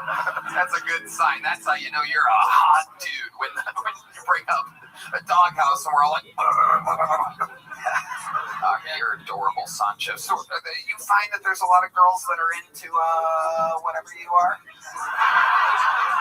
Women love a confident man, yes, Tony. Yeah, confidence to carry it well. When do you cry? When, do you let it out? Is there a moment ever? You work out, Sancho Pancho? I do. I'm down 10 pounds. What have you been doing exactly? Explain to some of these people out here how they can lose weight. I quit alcohol, so that was a big one for now. Yeah, but on St. Patrick's Day, I dress up like a leprechaun, so I'm 1 month away and I can drink again. So. Oh yeah, that's perfect. And then quitting alcohol and then just working out every day. So yeah, back to benching 245. That's cool. You bench 245? Yeah. Wow. Enough about your date from last week. If she's not 180, she ain't a lady. You know what I'm saying? Let's go. I'll talk about that in my book, Chapter. Chapter 25, fat bitches are people too. Get a copy at your local Barnes & Noble. What's the biggest girl you've ever hooked up with before I let you go, Sancho Pancho? Probably Red Band. Probably she's like 233. Probably, yeah. That's an interesting guess. Wait, sorry. Not to be specific. That was such a specific weight. Yeah. That's something you knew. That 233 is a very specific answer. And that's how much I weigh. Really? That's my real weight. You really think so? Let's get the fucking scale out, everybody. No. Oh, yeah.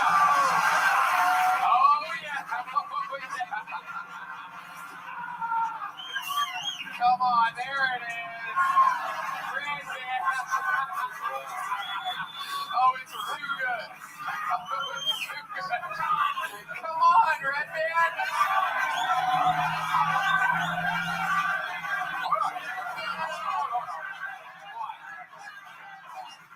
So I will say I'm fully clothed, and that was naked. He's wearing 27 pounds of clothing, everybody. Here he is. My real guess, though. Oh, my God. My real guess is, I weighed myself like 6 months ago. By the way, if a bucket pool gave this many excuses before getting on the No, I'm just going to say, I weigh about 239. Okay, all right. Don't be a redneck. You're wearing your hat. 233, everybody. Here we go. Ladies and gentlemen, he's been here for every episode of the show. Sal, read it off for me when it comes up. It just says, all right. It says, ouch. Okay, do you want me to report that? Yes, report it. 251.4. That's right, folks.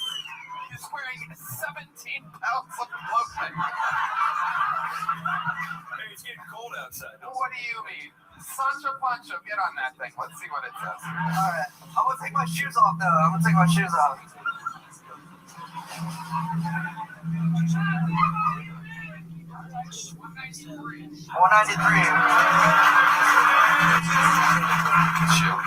Now, what do you mean you weighed in today? What does that even mean? Oh, you're right. This thing is pretty heavy. Yeah, okay. I'm 165. 164.6, everybody. Give it up for Tony Hinchcliffe, everybody. Let's go. What is this? Kill Sancho Pancho? Give it up for me. That's about 10 pounds. You're right. I'll give you 10 pounds. Maybe. Take yourself a joke book, Tony. Thank you. Thank you. There's the lovely Heidi, everybody, and Sancho Pancho. What size joke book did you get last time? I think you said like, a small joke book is the same size as a big joke book. That's right. So you got a small one? Yes, sir. Well, today you're getting a medium one. Let's go. Sancho Pancho Villa, everybody. There he goes. And the show is off and running. You weighed in at 233 today? No, 239 today. 239. Were you naked? Yeah. Okay. All right. Ooh, it's the lovely Heidi, everyone. There's a lot of drinks coming tonight. You guys having fun out there? We got Dr. Phil, Greg Fitzsimmons, and Sal Volcano, everybody, and a shit ton of water, an absolutely shocking amount of water on the table. You have enough beverages. Hey, this podcast is sponsored by Blue Chew. Guys, let's be real for a second. When it comes to performance, good enough isn't exactly good enough. That's why Blue Chew just raised the bar. Introducing Blue Chew Gold, the revolutionary 4-in-1 upgrade that targets both your brain and your body. Here's the deal. Most blue pills only focus on blood flow. Blue Chew Gold goes further. It combines 2 proven ingredients for circulation, plus apomorphine and oxytocin to enhance arousal, desire, and connection from the inside out. It's not just about function anymore. It's about total performance, physical and mental. Blue Chew Gold dissolves right under your tongue and starts working in as little as 15 minutes. Less waiting, more confidence, and a whole new level of readiness.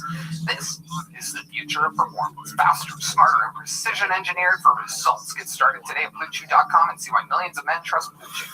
Now, with a gold standard upgrade that's changing the game for good.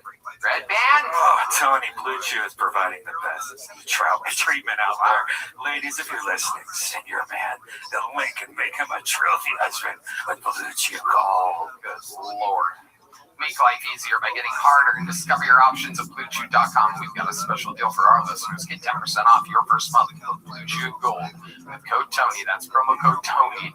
Visit BlueChew.com for more details and important safety information. And we thank Blue Chew for sponsoring the podcast. Hey there, this podcast is sponsored by Shopify. Picture this. It's late at night and you're scrolling through your feeds when all of a sudden you see it. That one product you've been looking for. You click on the link, add to cart, maybe even shop around a little more before finally hitting checkout. As you're filling in your address, you realize you don't have your card anywhere near you. That's when you see it, that purple pay button that has all your information saved. Making checking out as simple as a tap of your screen.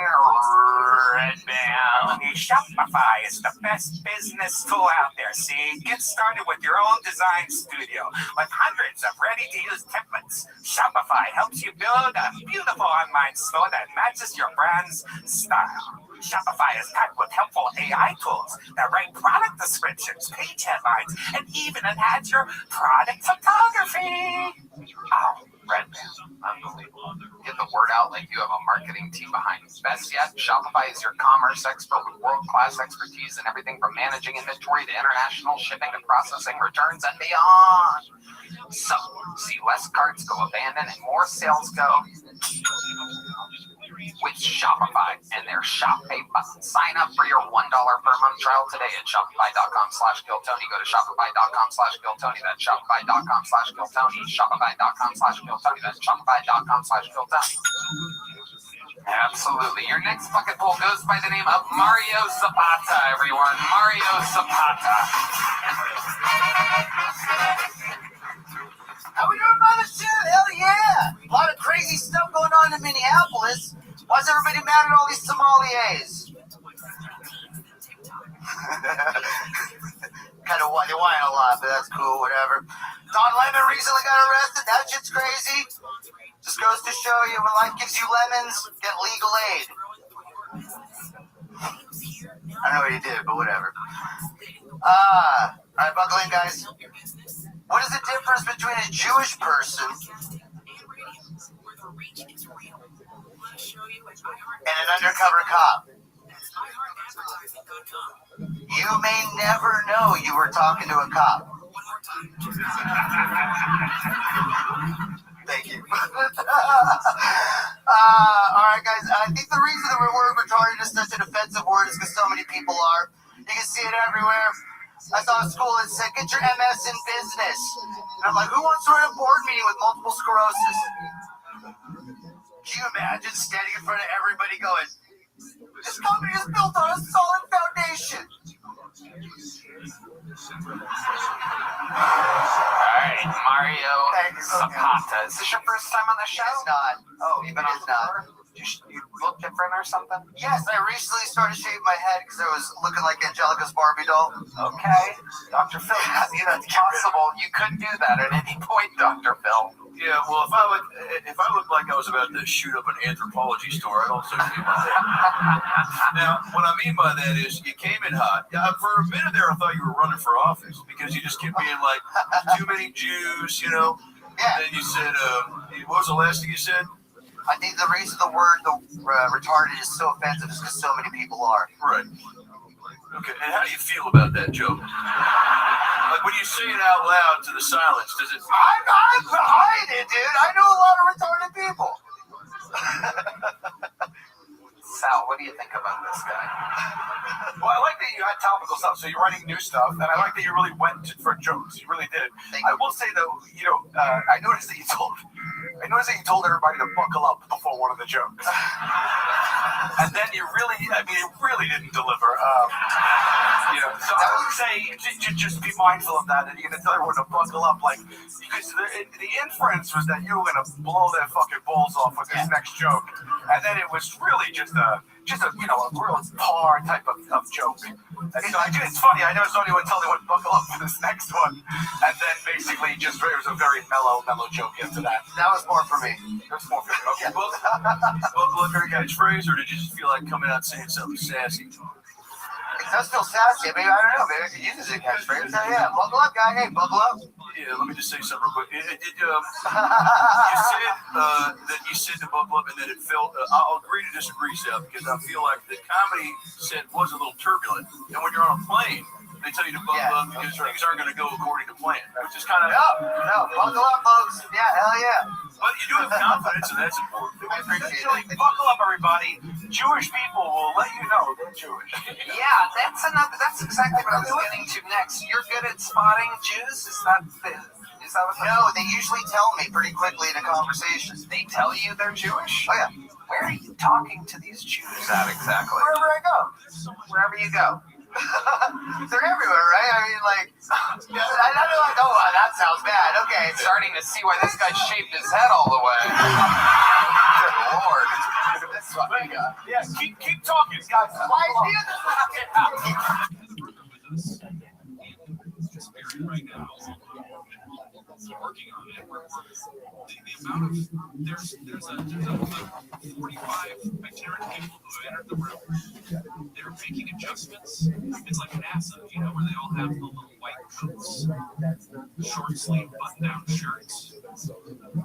Everyone is smoking cigarettes, and I did see that. We still don't have you yet. Oh, there you are. So, I'm She's in here like helping sorry, and Shayna's gonna be like, what the? That's a pretty good impression. Alright, it's done. I'm gonna miss you guys. Well, thanks for having me on your show, Andy. The best part is happening tonight, so someone's gonna find out tomorrow. You know more than rolling it, I don't want to say. What in the world? It's literally looks like someone killed the microphone. I'm gonna take a picture of it and tag Shannon and be like, it really does look like it's hurt. Why do you hate this place? Well, how much time do you got? I have done that before on this one, but not to that quite level of. Oh no, the metal literally melted. It's sheared off. We had that emergency alert go out, and the whole place is falling apart. So let's talk about Kate Bush, Wuthering Heights, which is. So you're telling me that the movie is not a recreation of her official music video version? It might be. Listen to coming in here off of the break. Listen, I think that was a perfect song. Does anybody remember that song? That takes me back. Maybe that makes me maybe I'm old. Wuthering Heights. 1978. Yeah. Well, apparently Margot Robbie listened to this song on repeat while she was making the movie. Yeah, 2 out of 10. That's a lot. Is it for real? Yes, for real. But we were talking about it. I also did a little research about that song.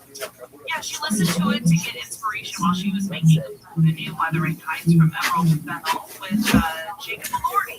So here's the deal with this movie. If you're thinking you're going to go in and you're going to see a classic. Alright, that's what I signed up for. Let's do it. Okay. I mean, people are everywhere, right? You run into different people everywhere. Wow, it doesn't get much more racist than that, everybody.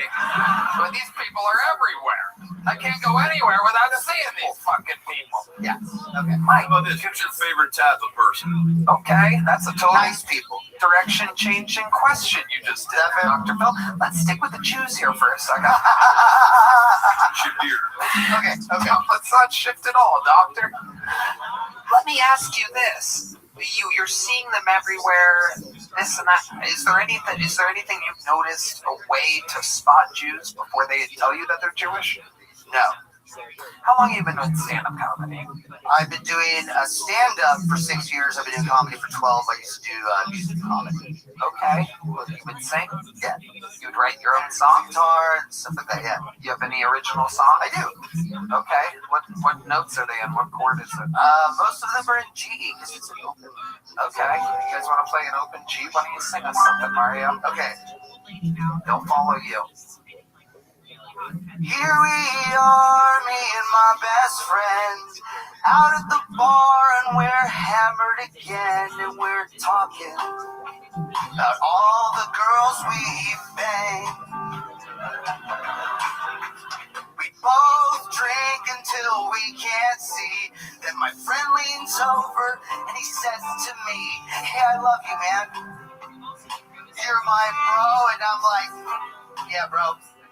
I love you too." The part that's weird for me is he's telling me this while he's rubbing on my knee. My name is Mario. And if you're having a bad time in the show so far, well, buckle up. I'm dressed like I'm ready to go. Work the late shift at Home Depot. Buckle up. Buckle up. Buckle up. Buckle up. And if you're driving drunk through the Taco Bell, be sure to call your dad who's in hell and say, "Dad, I'm gonna get that same order you used to get."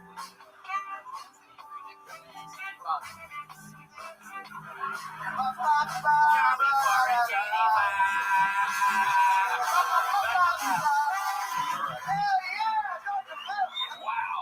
Well, Dr. Phil making Mario Zapata hilarious. And then I'll Pandora later. Appreciate that, Phil. Yeah, hell yeah. Mario Zapata. So you did musical comedy, now you just do stand-up, pure stand-up. What do you do for work? I edit wedding videos, I make porn, and I write comedy. Let's stop right there. When you say you make porn, what exactly do you Buckle up. Where was that personal step before I fucking improvised a shitty song? Just trying to be discreet. Yes. We talked about it last time. I make giantess porn with my wife. Oh, that's right. You have a big wife and you. Tall wife. Yes, a tall wife. Okay. Big difference. Big difference. You're not pulling a Sancho Pancho Villa out here. You're going for the girl side. I like to set the bar high. Very interesting, and that's been good for you. Fantastic. You guys are making good money. Good money. Yeah. Have you ever thought about, because those guys probably like the difference in height, right? Between the two people. Have you ever thought about letting Sancho Pancho Villa join in? Because I would charge him to be in the movie. He'd probably love it. Hell yeah. All right. Somebody's gonna jerk off. Dr. Phil? Yeah, where do we, is it all available online, or is there a specific, Looking up films. Got something. It's on fucking. What is that, a .org or something like that? No. Okay, it's on You sure it's not too? We sell it through Square. Yeah. You don't know the website of you and your wife's porn? I copy and paste everything, dude. It's like Wow. Yeah, look it up, films.gov. Yeah, look that up. All We're right. doing great things. Mario Zapata, our second extremely confident Latino in a row. You as well. Yeah, it was good, Mario. You know what? I'll give you a big jump. Hey, I appreciate that. Did you get one last time? Yeah. Okay, there you go. Boom. Good catch. It's a little off. If you want. There he goes. Mario Zapata, everybody. That's perfect, Mario. That's okie dokie. Well, all right, there he is. 12 years of comedy experience. There he goes, Mario Zapata, everyone. All right, our next bucket full, ladies and gentlemen, goes by the name of Robert Carroll. Here we go. Robert Carroll. Okay, this looks like a new face. Make some noise for Robert Carroll, everybody. Fucking A, kill Tony. Wonderful. So, I'm on shrooms. I got to lead with that. Sorry. What are the odds? It's my second time I signed up. There's no way to get me. I'm shrooming pretty long. Give me a little benefit, okay? So I get stuck here for the ice. Stay in a goddamn hotel. Very nice hotel. You know, how many times can a 60-year-old man jerk off in 1 hour? 38. The answer's 38. 69 would have been funnier, but so the mushrooms thing. Anybody do psilocybin? Goddamn it, Sprite. Oh yeah, anybody shrooming tonight? Well, I am. Well, that was a bad idea. It's gonna turn out fine, I'm sure. So I talked to all these young people, and I'm like, psilocybin's legal now, and they're like, oh, that's so cute. Are you microdosing? And I'm like, no, I don't know. What the fuck is a microdose? Is 7 grams a microdose? Yes. I guess I'm microdosing. Anyway, I'm Robert Carroll. Thank y'all. You gotta love a guy who 50 seconds in says it's gonna turn out just fine. Amazing. You're certainly dressed like you're on a bunch of mushrooms. This all checks out. Robert, grab that microphone. Let's talk about it, man. How long have you been doing comedy for? I lied. This is my absolute first time in front of a crowd and a microphone. So there you go. Okay, perfect. We got it. All right, great. You're 60 years old. I'm 60. What made you want to start comedy now? I went broke. What? I went broke. Okay, ladies, stop. It's okay, relax. Did you hear the laugh that got? Not at all. Shut the fuck up. What is going on? The women in this room tonight, it is unbelievable. Some weird improv troupe. Kamala lost, lady. Shut the fuck up. God, what the fuck is going on? This fucking one's back now. Okay, Redman, very good. Wow, can the ladies start heckling if Redman's gonna jump in with his fucking comedy? I understood that. My God. Okay. Robert, what made you want to start here today? It's a long story, but going broke, in short, and just... How did you go broke? Let's talk about it. Oh, well... It's okay, you're on the show. Decades of working as a builder for the commercial construction industry. You got a little quiet there, Robert. You really fizzled out. Years of working. Short version is, I just suddenly realized, fuck it, I'm going to be 60, and if I keep scraping, things will be so fuck them. I just literally went nuts. My whole family, they've decided to keep me from me, maybe. But like I said, I think it's going to work. I think he thinks he's in a Bed Bath & Beyond right now. You got to talk. I couldn't understand. I wanted to follow that story. Well, it's a rambling bunch. I did lead with I'm on mushroom. I really thought mathematically the likelihood of me being on today was not very good. But I do function at a reasonably good level. Mathematically, your odds are the same whether you're on or not on mushrooms. If you take an overload of mushrooms, that's when you wouldn't sign up. I'm not sure about that. I'm not sure that's true. I'm here, man. I had my second try, and here I am. You got it. You signed up last week as well. I did. I was here for the ice storm. What would you have talked about last week if you would have gotten pulled not on mushrooms? Were you on mushrooms last week? I was on mushrooms. So your whole plan was just to come out and go, I'm on mushrooms. I hope this goes okay. And it has been working so far. Where has it been working? Have you been doing other open mics? I mean, my bank account's aren't looking very good, but everything else is pretty sweet. How'd you afford that fucking scarf if you don't have any cash? Did you make that out of pubes and queefs? It's everything's negotiable. What the fuck did that mean?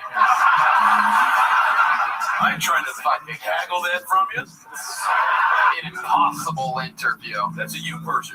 Tell us a fun fact about your life, man. You're 60 years old, and all you've said so far is I'm on mushrooms. Okay, I'm 60 years old. I'm a commercial builder. I'm a grandfather of 3 wonderful grandkids. We had play day Saturday. I was not on mushrooms for that. Okay. I behaved with a kid. How often are you doing mushrooms nowadays? Often as I can.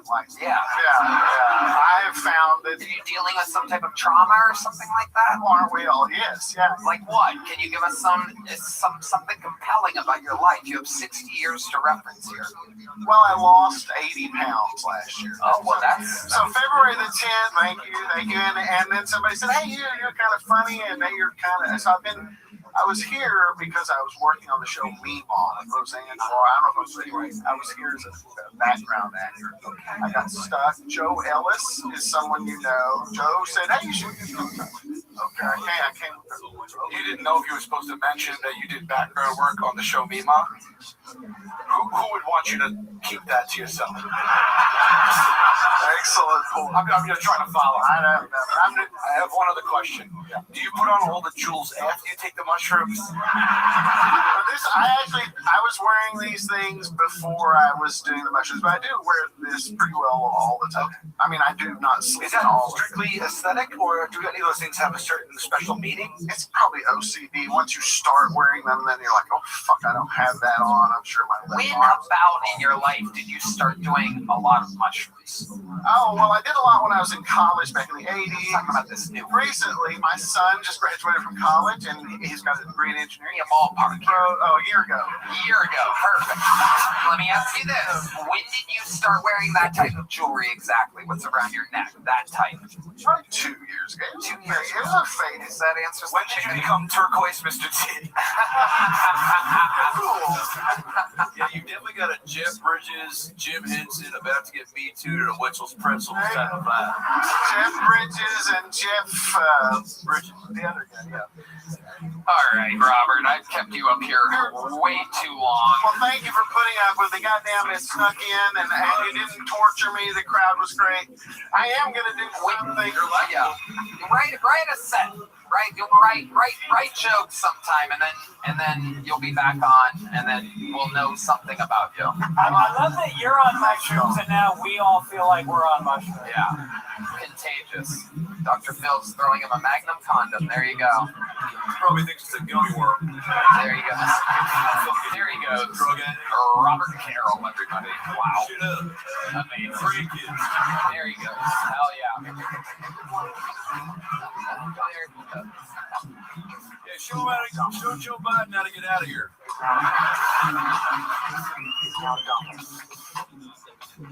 It's tripping so hard. That got dumb. These old people doing mass amounts of mushrooms out of nowhere. Insane. This podcast is sponsored by Talkspace. Talkspace is the #1 rated online therapy, bringing you professional support from licensed therapists and psychiatrists that you can access anytime, anywhere, and take control of your mental health. Talkspace makes it easy to start. Better mental health leads to better health overall. Just like your physical body needs exercise, your mental health needs maintenance and attention. Talkspace helps you build confidence and skills. Our therapists not only listen to you, they provide valuable techniques to manage stress or conflict in your life, helping improve your coping skills and self-awareness. Life is all about how we are in a relationship with one another, and communication is key. Talkspace can help you identify obstacles and create new meaningful connections. Talkspace makes getting the help you need easy, accessible, and affordable. Plus, most insured members have a $0 copay. Really? Tony, I love Talkspace. I think they're providing some of the best mental health treatment out there. I can't recommend them enough because therapy has led, for me, some crazy moments of transformation. Yeah, I can tell. And as a listener of this podcast, you'll get $80 off your first month. It's Talkspace. You go to Talkspace.com/Tony and enter promo code SPACE80. That's SPACE80 to match with a licensed therapist today. Go to Talkspace.com/Tony and enter promo code SPACE80. Hello there, my dear friends. It's me, your favorite human being. Very nice guy that cares about everybody. This podcast is sponsored by Jacobus because anywhere we're going is we're going in good boots. Find your perfect pair with Jacobus.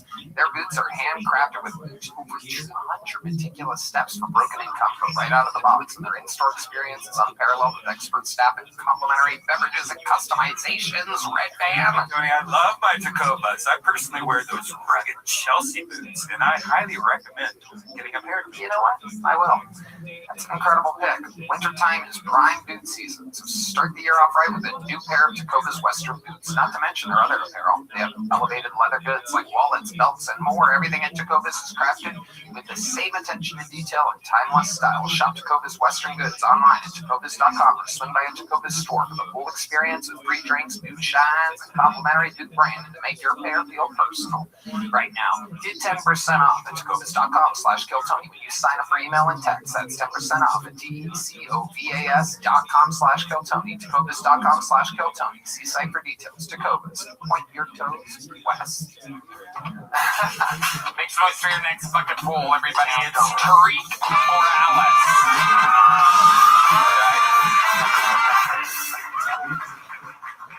Hell yeah. You guys remember when driving a Tesla made you a Nazi? I miss those days. I like being called a different type of N-word. Which is ironic. I'm from Idaho. That place is full of N-words. I had to go out and buy myself a Tesla Model 3rd Reich. That's what I drive now.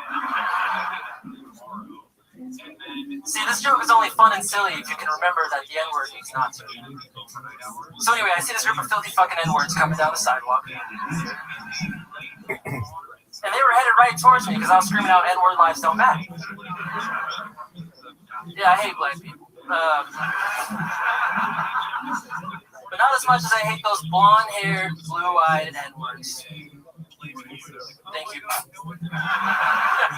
Okay, 50 seconds from Tariq Morales. Good job. Anything after Robert Carroll's amazing.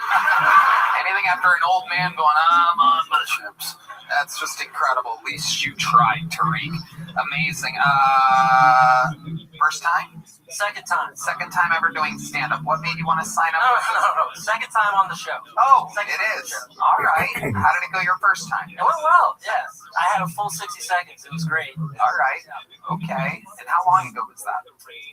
Maybe November. What did we find out about you then? What was the interview based around? Oh, I had a gong. Not that black. You got a gong? I had a gong, yeah. I didn't get to pull it out. Oh. I had it in my passenger seat. Oh. Car the whole time, and I just had to drive home. Okay, yeah, that wasn't anything we covered in the interview last time.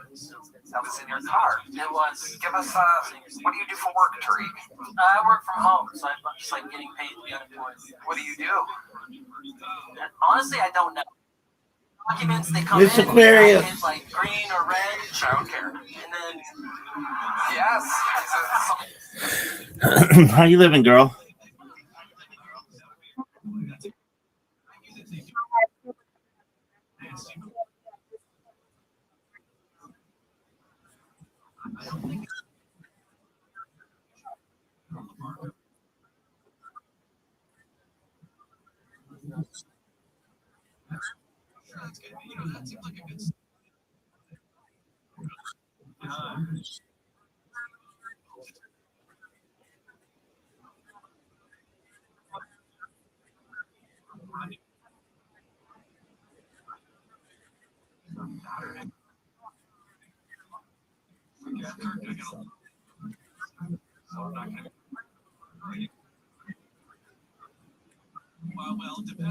Okie dokie, Mr. Aquarius. My thoughts are certainly with you. I know it's do.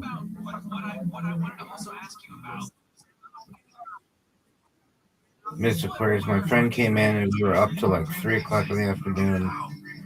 We talked for like Yeah, and then I took a little nap, and I thought I'd missed you, and I felt really badly. So I'm very glad that Pete that yesterday.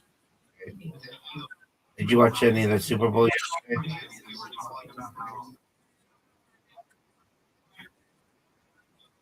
Sure, I definitely understand that.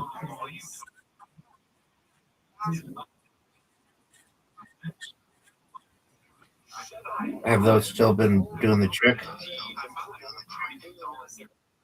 Have those muscle relaxers still been doing the trick?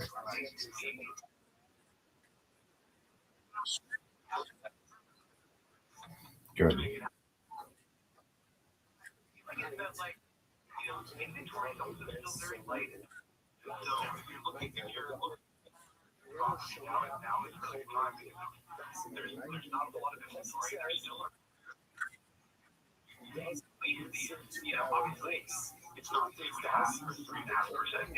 Give me this. Oh. If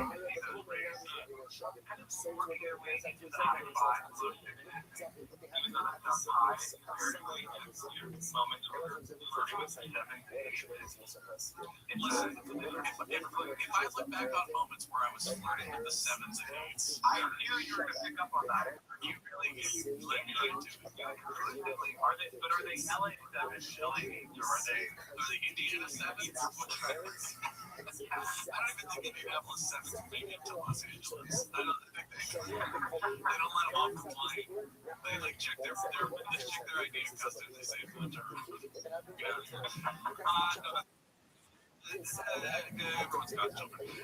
Kurt, I appreciate you calling in. We got to run, but thank you so much for being a part of the show. It's always nice to talk to you. And when can we see you next on TV? Are you on the morning show?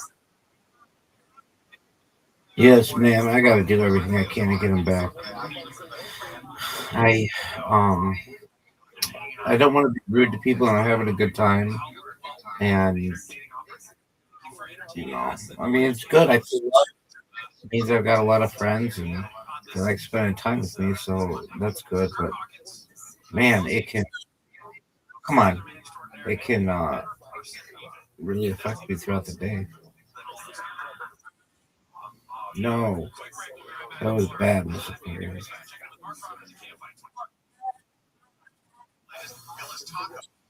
Enjoyed the moment in the spotlight after it was featured in Bad Bunny's Super Bowl halftime show yesterday. Buckingham Palace says King Charles III will support UK police assessing reports former Prince Andrew gave confidential information to convicted offender and sex offender Jeffrey Epstein. And filmmaker Paul Thomas Anderson and composer Johnny Greenwood are calling out the Melania piece of music from their 2017 film Phantom Thread was used in Melania breaching Greenwood's composer agreement. From your Toyota dealer's traffic center, we make it easy. There's a stall that's out of the way on 15 in Ontario. That's heading north now just before Restream. The middle lane has been reopened there. Traffic is now moving smoothly through the area. And if you're on the southbound side of 101, it's Echo Park right at Silver Lake Boulevard. I'll take it. All right, I'm at 48. You're at 198. I have 12. You have 2.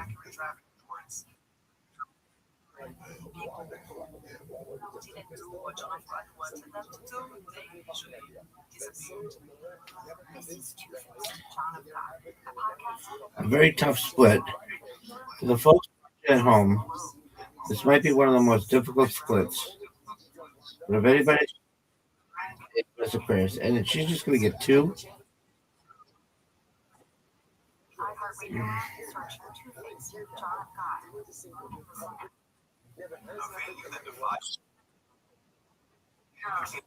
Thank you, ma'am. Join host Randy Six for a podcast exploring Charlie's Place, a club that was about so much more than music. Music, lyrics, creation of more than any. You're going to get these 5. Told you. Perfect. Oh, come on. Come on. Give that to her.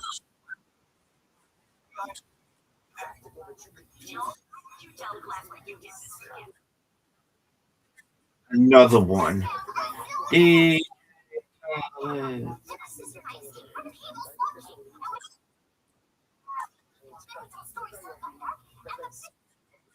at you. Look at Miss Aquarius there. Give me this. Not what we wanted, but I can get it. This is doable. Not like that though. Not like that.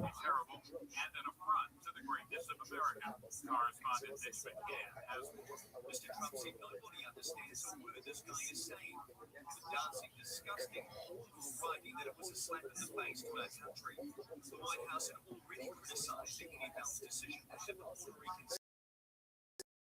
Trump made the comments in a Truth Social. Meanwhile, Turning Point USA's All-American halftime show, which was billed as an alternative to the Super Bowl 60 halftime entertainment, drew 6 million viewers on YouTube. Members of Congress are now able to see unredacted copies of the more than 3 million pages of the Epstein files. Democrat Congressman J.B. Raskin says he viewed some of the unredacted documents and described some of those redactions as baffling. Few of those linked to the late sex criminal at the Justice Department during business hours. That's politics. I'm Rance. Get it. Most trusted source of news. Accurate. I'll be at once. But this news won't be revealed until tomorrow. No, in advance. You'll never get it out of me. We're an impenetrable fortress of discretion. So join us on air at KFI AM 640 or anywhere via the iHeartRadio app. Big announcement on KFI PM. John Colbelt is staying late. The guy who runs iHeart West Coast is coming in with a major announcement tomorrow. Exactly. You win, I win, Mr. Aquarius. I win, you win. Undefeated in bowling, undefeated in friendship.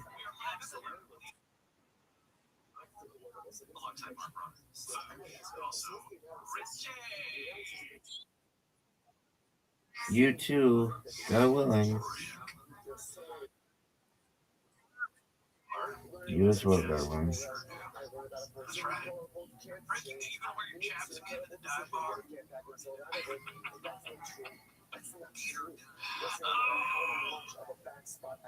Rick, you make me uncomfortable. Rick, do you drive a Trans Am? You got one of those old early 80s Trans Ams with those little pinstripe on it, maybe a white one with that gold leaf T-tops. Yeah, T-top, totally. What's your cigarette of choice? Red, Cowboy Killers. That's right. I didn't never smoke cigarettes very much. But I dated a girl that did. Were you on Virginia Slims, man, yourself? You can see it, kid. I got one of those Gorilla DeVille cigarette holders. Maybe a little metal box that I open and I take them out. Individual ones. Give me your life, won't you mark it, Mom? Give me your life, baby. That's just what we do. Yeah, no, she was in the Marvel 27s, which are, like, again, I don't know, I couldn't tell the difference between them and other cigarettes, but I did a puffed a bit back in the early days when I was in college, and I was just like, couldn't get into it. I did like the menthols or you crack you snap the little pod in the filter, and that can crush. Oh, that's an experience. I never did. Oh, buddy. You have led a much more decent life. I tried to smoke, but it just never took. I tried it a handful of times, and it was just foul. I didn't enjoy it. It is, I think it's, yeah, I feel like for people who like it, they really like it. It's to each his own. But I also understand that growing up, watching James Dean, watching, I mean, all the movie stars, there's nothing mentioned about cool. We mentioned Rick having a bar. Well, Humphrey Bogart or Rick's place in Casablanca may have been the coolest looking smoker in all of human history. And he had held it like a European, right? He didn't do that. He did it between the two fingers, like the V shape. He did the little hold up with one finger. thumb and index finger. I mean, he died when he was like 59 years old. Let's just forget about that for the time being.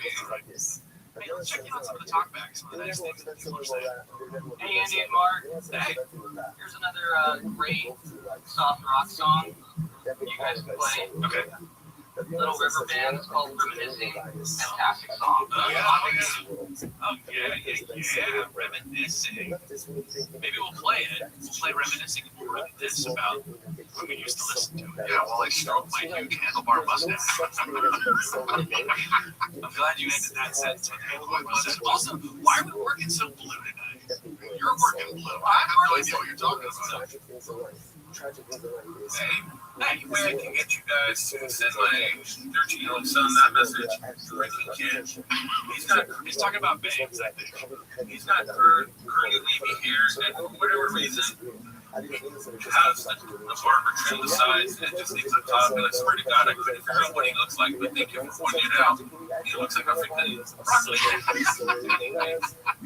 Name's Elijah. Let me know if you can send him a message. I appreciate it. Yeah, I guess. Does that constitute a message to Elijah? Do you think Elijah's listening? We're being asked for an intervention. I feel like we have to help him stop that man. Richie, I gotta ask, man. When will the broccoli be out? I mean, you look good. You don't look bad. Yeah, it doesn't strike me as like you're trying to. It's just a thing. It's just, until the next best thing comes up. I don't think the bag is going to last, though. Yeah, I don't think bangs are. Everybody thinks that it's a good idea. But a couple days later, I'm like, yeah, no, looks good. Unless you're Zoe Nation. Firstly, Wuthering Heights. Wuthering? There's no weather. Just like Southern California. This movie is an abomination. Wow. It's one of the greatest movies ever.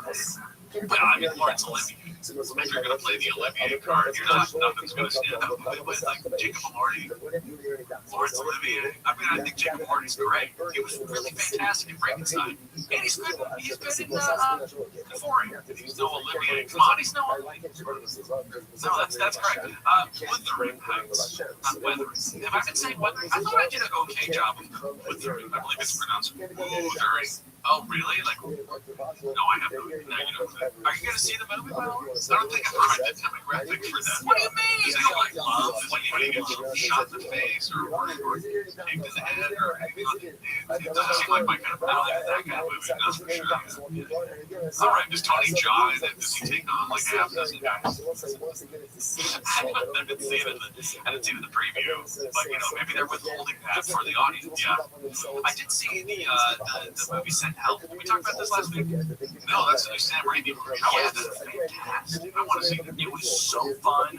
It's a movie that is, without spoiling it, it's about I didn't even see the trailer before I went. I had a group of friends who went and saw it. The trailer's good. And how would you explain, sort of, because you haven't seen it, right? So I don't want to spoil it. So how would you set it up for people? Well, it looks like a couple people who work together get stranded on an island in a state of nature situation, and things go really haywire. Perfect, yes. And it is great to see in a movie theater with people because it's a Sam Raimi film, so you know it's going to be like ridiculously gross in a funny way. And everybody was cheering, and they were screaming, and they were throwing stuff at the screen because I was at City Walk and there's a lot of security there. But they were having a blast, and we saw it in 3D, which made some of the gore even funnier. Oh, that's so good to hear. I love Sam Raimi, and I wish he would be more productive and work himself to death for my entertainment. Yeah, right. That's what you expect from your heroes. Right. Absolutely. Yeah. Good movie. Very fun. All right, coming up, we are going to talk about San Francisco. Very excited about how San Francisco has come back and people noticing it in a big way, in a post-Super Bowl kind of way. Plus, how much money did the quarterback of the Seattle Seahawks, Sam Darnold, have to pay? All right, good morning. Good morning. Let us begin by thanking all of our sponsors for this morning. Be sure to thank our Tommy sponsor for Tough Shin Hey. And do you like to eat alone? Those about the very style of dedicating all the show instructions this Here, Solo as dining it's is for the on the Soros rise. novels for Don't have to be a Israel. The only sponsors To enjoy it. Why it's more for about this morning, Milton Melanie Gertner, It's all for coming up here dedicating on this year in KFI honor of the 640 birth of on their KFI. grandson, As always, you God can find me at Moshe, KDKT or Live. to Shira and Ari Every message Gertner, on Instagram. Shalayia, Send us a talk back on the iHeartRadio app. Gertner, Play it on the show. Happy to correct any mistakes like with the ring, that as we go ahead and as etc. we begin our show this morning, the Levaya, multiple Levayas, the Vivas family, are doing their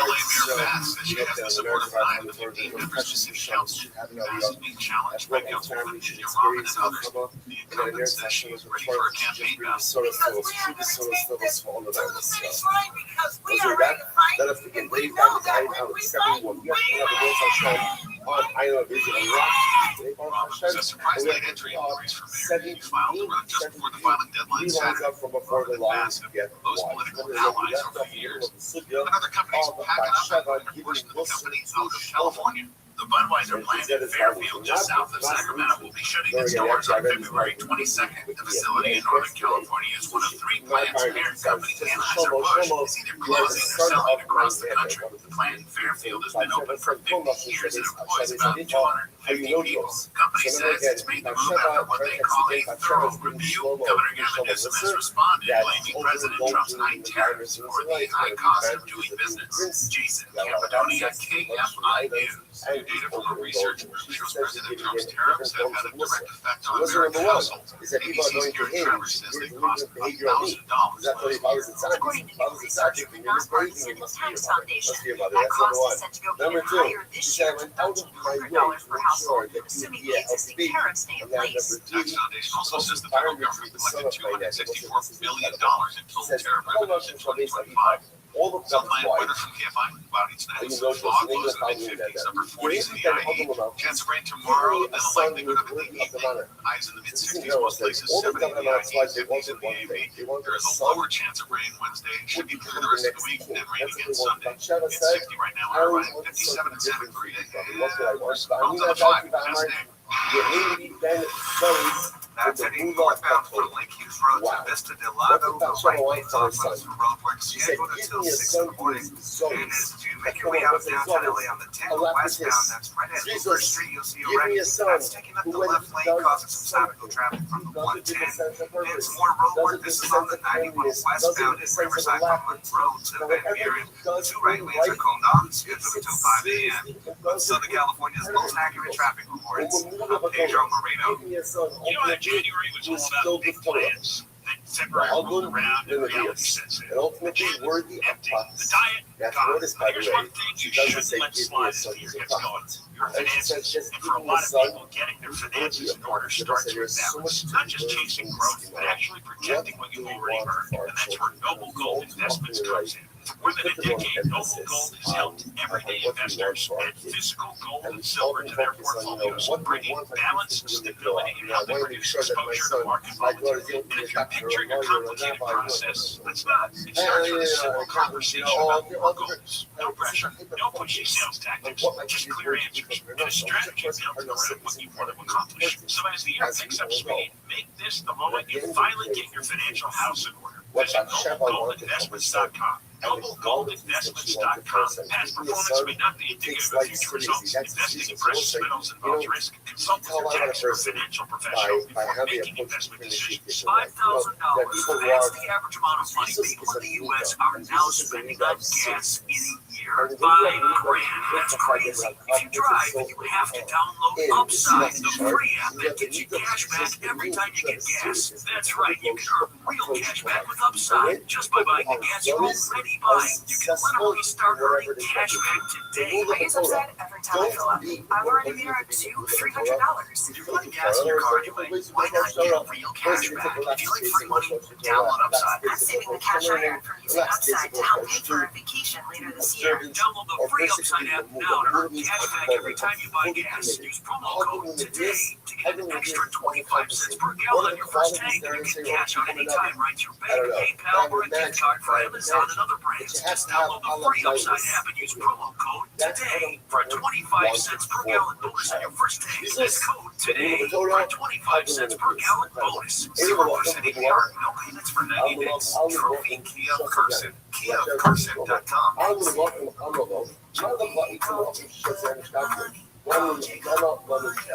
But Chevy said the show is incredible. You've got the one friend. Got the one friend. The winner of the iHeart Podcast Award is you can decide who takes home the 2026 iHeart Podcast Awards. Podcast of the Year by voting at iHeartPodcastAwards.com now through February 22nd. See all the nominees and place your vote at iHeartPodcastAwards.com. Audible is a proud sponsor of the Audible Audio Pioneer Award. Explore the best selection of audiobooks, podcasts, and originals all in one easy app. Audible. There's more to imagine when you listen. Sign up for a free trial at audible.com. We all hear the radio ads about the IRS. They tell you to be afraid, be scared, and they try to frighten you into calling. I'm not here to do that. Tax Relief Advocates is different. TRA is here to tell you that if you owe money to the IRS, whether it's $5,000, $50,000, or $500,000, we have a solution.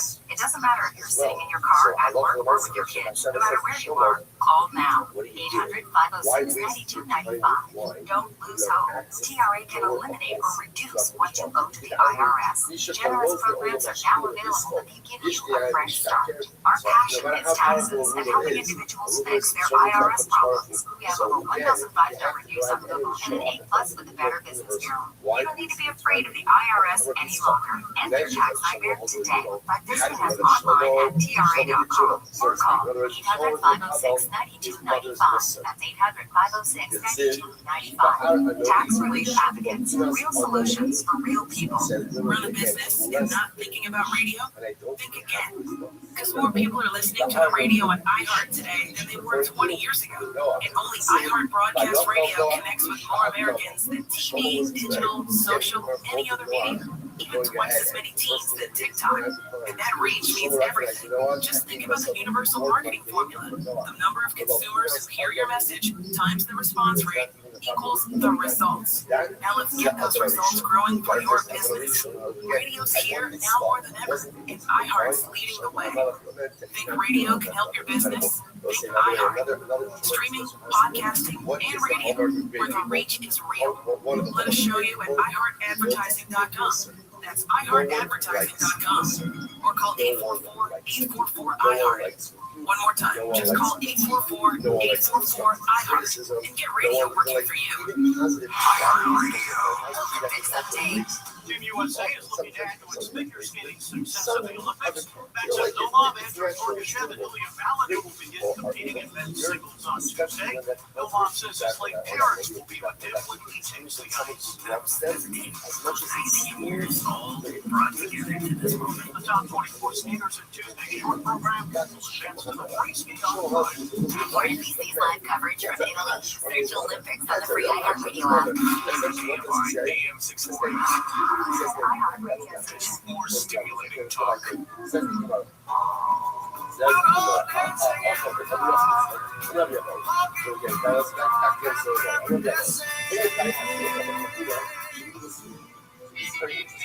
Like sort of our school, he's trying to get through stuff, right? Again, what he has to say, like what I should say, he's still money. What he has to find with that money, and how much he really has to do. Now that he was giving a little bit more talking about, he doesn't have to do it with. What does he have to do it with? So the whole says, it's only kind of, now what are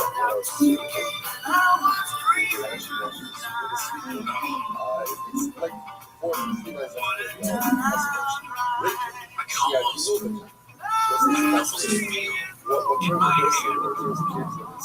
A monkey pot Mai Tai. Just sweats in Hawaii. What about reminiscing indeed? You know, a song that has a guitar solo that then gets a harmonized guitar solo on top of it is a song that's not afraid to say we're trying hard. It's a song that says you should have your shirt unbuttoned halfway and be wearing a big medallion. I can't even It wasn't just because of the other says, what is Ben Solomon Chaim? Only when he's eating the I'm curious what you think about that music. Is it that it's probably not hard enough for you to say, right? Doesn't say like not that good. No. Go ahead. You're more like a Slayer kind of guy. What do you play on the 8-track you can translate? Some Britney Spears. Oh, yeah, you got Britney Spears on that? They got 8-track go to maybe one more time.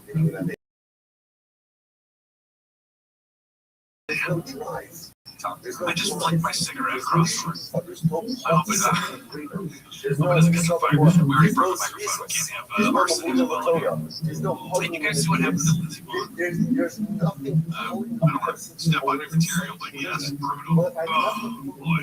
That was a painful thing to watch. 13 seconds into it, a run, a historic run. One when she was running down the hill with a torn ACL, a dramatic crash. First of all, made contact with one of those signs. She went flying. They hit her.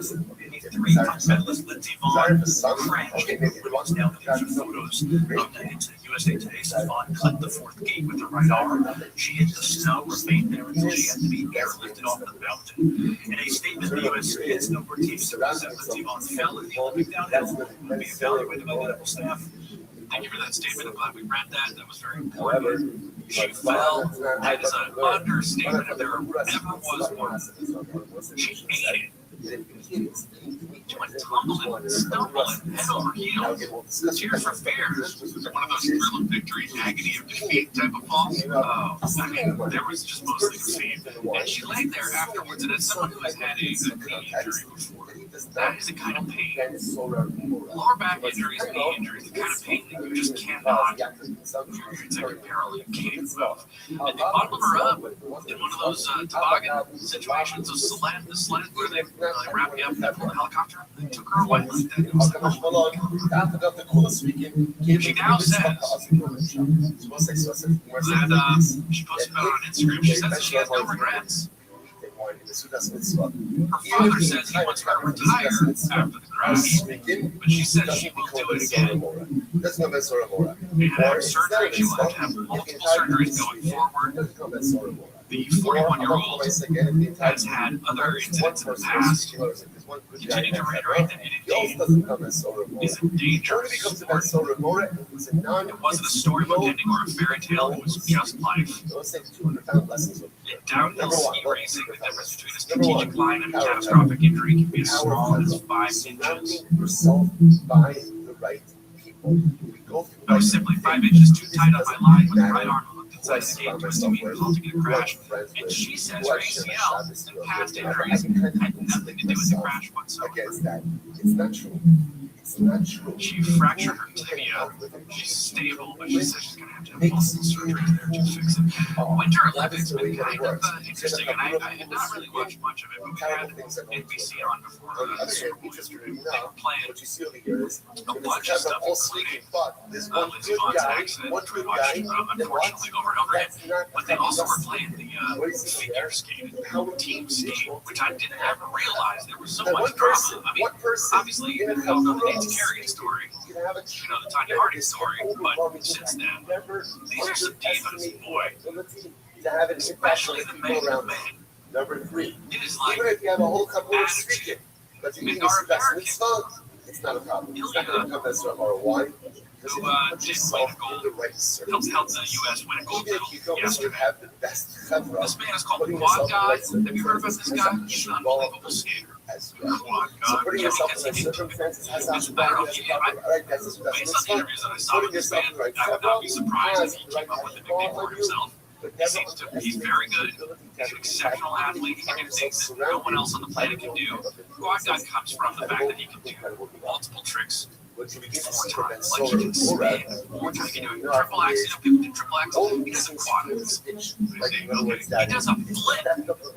He skated and he does a front flip over his head down, feet in the air, lands. I mean, it's nuts. It's not just skating. That's like gymnastics, daredevil, superhero skating. Yeah, I guess he's known for saying you can really get hurt doing this stuff. He's going to be doing that. No, I mean, there's not a lot of people really getting hurt playing tennis. There's not a lot. You don't hear a lot of like life-altering injuries at the Masters every year. Those are athletes, though. Those golfers. They're athletes. They're incredible, but you know the risk here is completely different.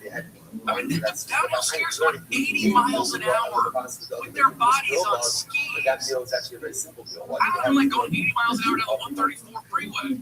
No, you never do that. I see it a lot in Washington, and it's real easy to wind up getting one of those handicapped parking passes. You can really mess up. And for some reason, it's just a year, but I associate you somehow. I haven't played some board time for sure. That's exactly what I was implying. When I was in high school, I was some of the people in my summer math class that I had to because I had to take math twice. It should surprise no one. I like it too. I'm good at work. It's terrible. Yeah, look at us. And look at us. We're all in no mercy, Howard. No one is asking us to count. All right? I can do tips really well now. That's all I need to know math for. 20%, maybe 25% if I was doing like it was an extra special day. And when you were asked about your favorite Muppet, did you mention the count? No, you didn't. No one likes the count law. First of all, not good at math. Will not make you he's not. He can't even count to 3. He does it very slow. And then he goes to take his law. I love the count. I mean, he's a good character. But I also associate him more with like Sesame Street Muppets and not necessarily like the crew. You know what I mean? Like the count is not. He's making a cameo in Muppets Take Manhattan, but he's not the top bill. He's not above the line. He doesn't have a trailer. No, he doesn't. I would like to see the count's profile raised significantly. You're calling for an increase in awareness. Should write to SAG-AFTRA to see if they can implement an excellent layer in the demand. It's imperative that we do something. Good, I'm glad you said so. Well, we will continue to, I guess, I'm probably not going to talk more about figure, but it is interesting to watch. And this guy, you know, he unexpectedly did not do as well as he was going, as he had maybe anticipated he was going to do in the first round. And then he came out and was like, well, you know what, honestly, I was just doing what I wanted to do. I didn't really care about everybody else. Actually, I only gave 50%. And then immediately, his boss had to come out and say, or his boss, his agent, had to correct the record and said, no, he always gives 110%. As an athlete, it would be like, oh, I was just giving 50%. And then he came back and did some pretty incredible stuff and helped the United States secure that gold medal in skating. But you want to laugh. Listen to some of the interviews that he did with that guy. I know he's really good at the top of the skate, but anybody who embraces a nickname that includes the word God, not a lot of room for anybody else in that statement. You know what I'm saying? Not so humble. We will continue with our inability to count, and also have some more fun here right after the break. Coming up, we are talking about all kinds of stuff. All your favorite people are here. Us. It's KFI AM 642, Mark Rodder, the KFI 24-hour newsroom. There's the latest. The California-based parent company of Facebook is on trial today in 2 separate states. In Mexico, accused of being unsafe for kids, and in California, accused of being addictive and harmful to children. Nurses at 2 major hospital systems in New York City reached a deal at the end of nearly month-long strike over staffing levels, workplace safety, and other issues. And today, February 9th, is somehow National Pizza Day. You know, we're grafting pizza right here. Foosh, what are we even doing? Lots of places offering pizza deals tonight. From your Toyota dealer's traffic center, we make it easy. There's a stall, 405 in Long Beach. That's heading north down just after Speaker Road. It's stuck in those right lanes. You'll start seeing some brake lights as you come away from the 605. If you're traveling on the 5 in Cascade Cleveland work zone, that's heading southbound from Parker Road to Hazlet Canyon. The 2 right lanes are coned off. That's good until 5 a.m.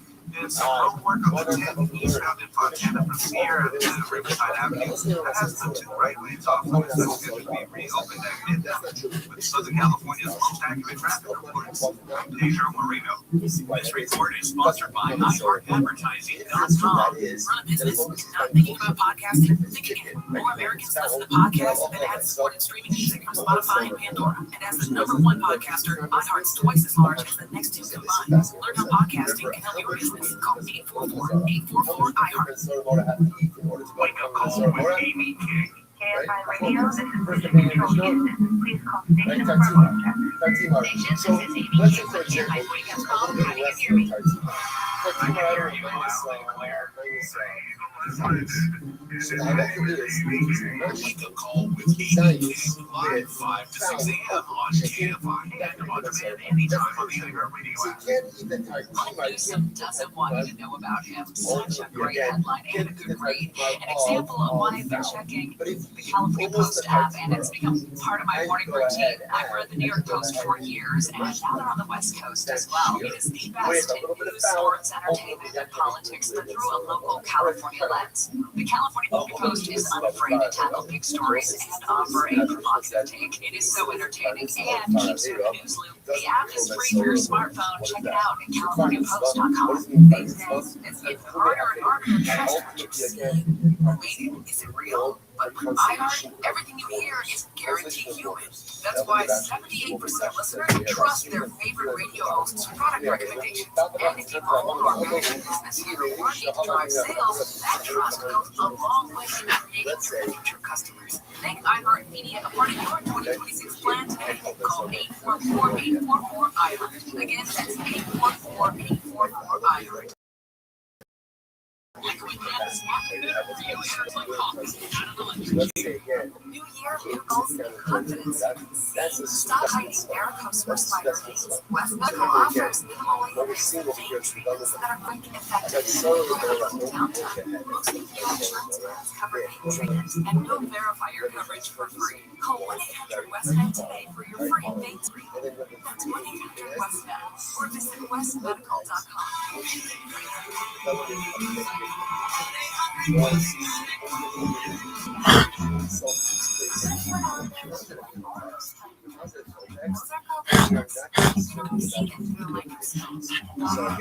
Today's students are tomorrow's great leaders and innovators.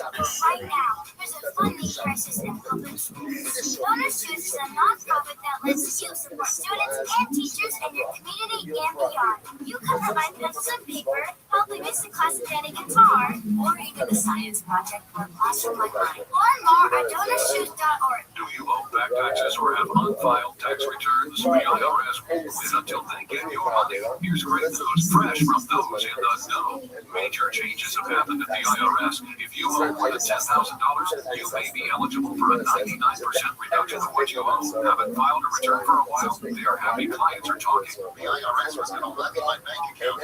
Guardian was able to prevent that and fix all my IRS issues. Thanks again, Guardian Tax. Need relief from Guardian Tax debt? The IRS now has special programs. Guardian Tax knows all about it. Personal or business, this is the fresh new break you've been hoping for. We are the company you call when you need a hug because you're scared of the IRS. Guardian Tax is the company that wins when you need it most. Guardian Tax Service is really great to work with. They really help me out. I recommend them highly. Call now for a free confidential consultation. 800-505-1608. 800-505-1608. 800-505-1608. Official Iowa cases coverage of law enforcement. Sports Betting Network and iHeart is the home of the NFL Podcast Network. Just search sports on the free iHeart Radio app and listen to portions of the following program. Friday at 6:40, more speculating talk. On the next Bill Handel show, U.S. Olympic athletes will express their views on representing America at the Games. Is this a position athletes should be put in? And I'm going to give you some history on that one. And that's coming up after 8 o'clock tomorrow morning on the next Bill Handel show. I didn't realize he was done.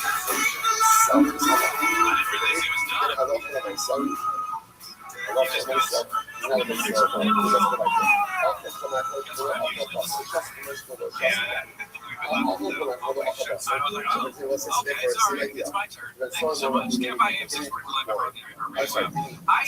it does nothing warms the causes of my sad heart. Like hearing when I accidentally stumble upon the thing that Conway also did. Like that is so. And everything in the world is right. If that's if like I noticed that, and he also noticed that, so I'm in the right, going in the right direction. You know, I've always been a fan, and I have listened to this radio station since I I moved to Los Angeles, and it probably, other than a couple of the friends that I moved here with, when I was in a band, I don't know if I'm talking about that. I don't know if I've ever talked about being a musician before. But Camp was one of those things that really introduced me to the city and Conway. And Gary and Shannon were his people at the time. But I like them because I think Shannon was with John and Ken. And I think Gary was with Hamill way back in the day. And then Bill Carroll was on. So it was a different lineup.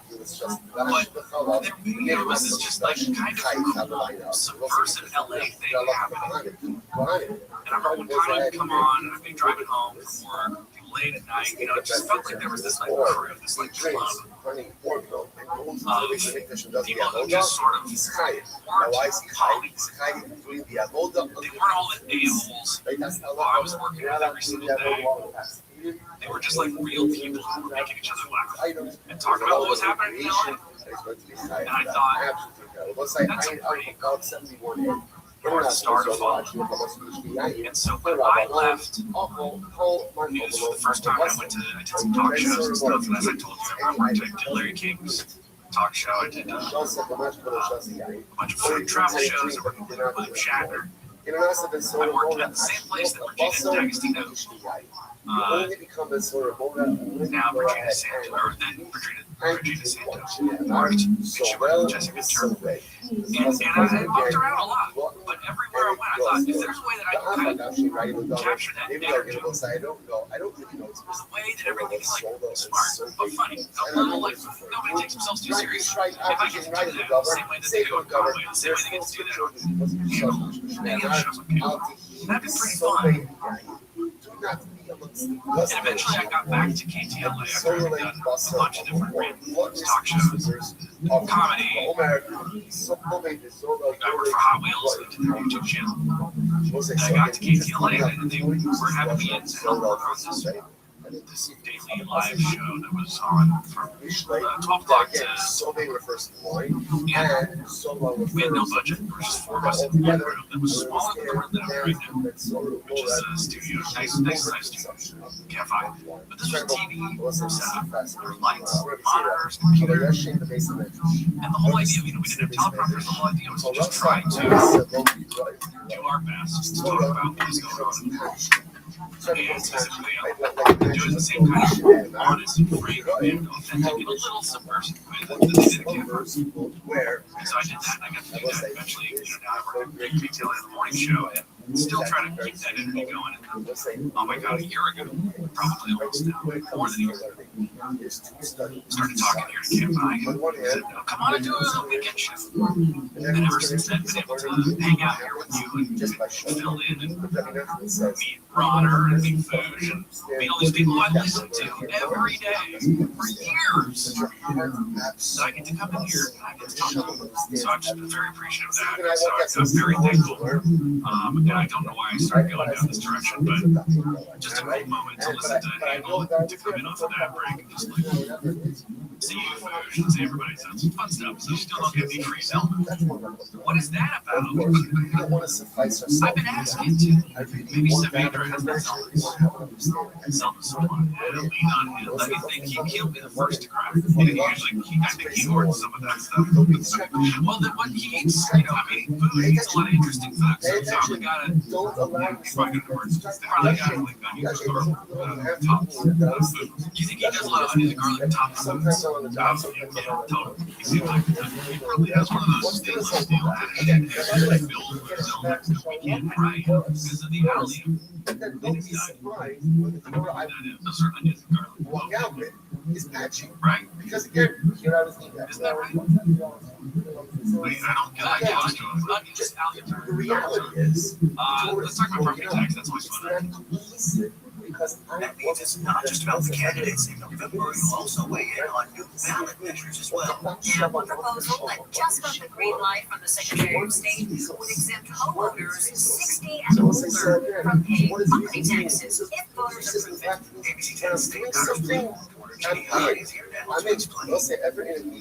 These proposals are initiated by voters and they make it to the ballot if they get enough signatures of support. We spoke with the person behind the measure as well as experts about it. Jimmy Cobb is a great reporter. If you're someone who asks questions, what better name than Cobb? Is he the only happening across the country that have 16 states that have already done something to address the eggs of seniors? Risha Kumar is behind a new ballot measure that would let voters 60 and older stop paying property taxes on their primary home. To qualify, you have to have lived in that home for at least 5 years or have lived in California for 10. You don't have to look right here. Just keeping it very simple. But experts say if this is passed in November, it would be devastating to local economies. We don't take this issue as qualified for the ballot, but we do understand how money flows, investor aid services in communities all down the state, and it would mean that local revenue could be reduced between $12 billion and $20 billion a year. Property tax is a lot of money, and I know it's capped at 1.25% or whatever, but it's still, the homes are so expensive that is a lot of money for the government. I'll tell you, I remember. We will see what happens. Lots coming up in the next hour. Don't anybody go anywhere. Stand by AM 640 on Canadian Respire. We're live everywhere on the iHeartRadio app. KOST HD2, Los Angeles, Orange County. More stimulating talk.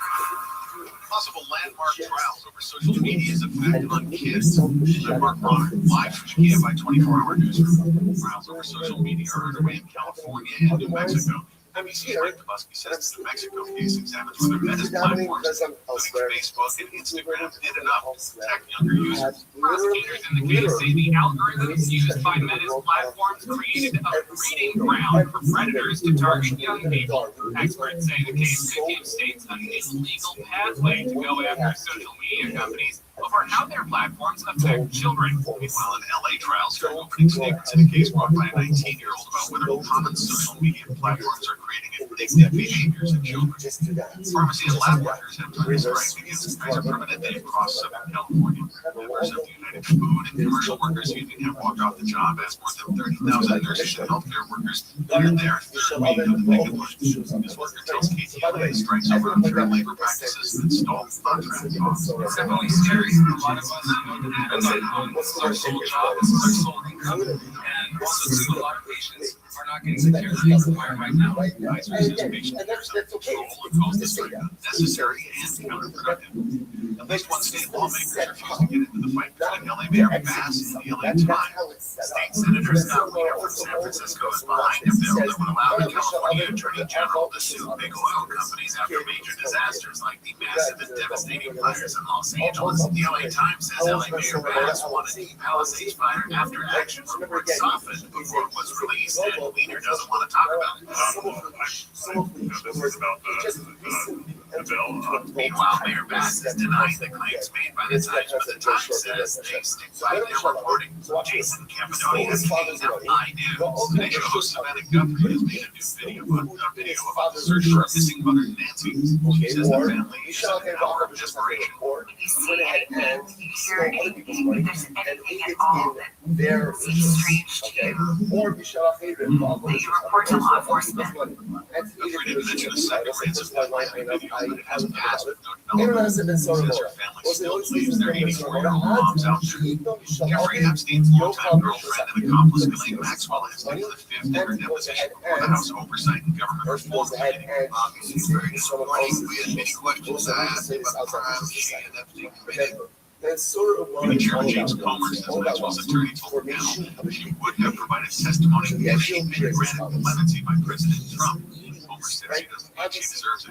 And finally, Paul Thomas Anderson is now the Oscar frontrunner. He won the top prize at the Directors Guild of America Awards for one battle after another, making him the odds-on favorite for Best Director at the Academy Awards. Best Drama Series directing went to Amanda Marsalis for an episode of The Pit. Seth Rogen and Evan Goldberg won for comedy directing an episode of The Studio. The DJ Film Honor is a strong predictor of Oscar success, matching the Academy winner in 21 of the past 25 years. year. Academy Awards air March 15th on ABC. Heather Brooker, KFIU. Some bad weather for the Campine. Cloudy tonight with a little bit of fog. Lows in the mid-50s, upper 40s in the IE. Chance of rain tomorrow. A likelihood of rain tomorrow evening. With highs tomorrow in the mid-60s. Most places 70 in the IE, 50s in the AV.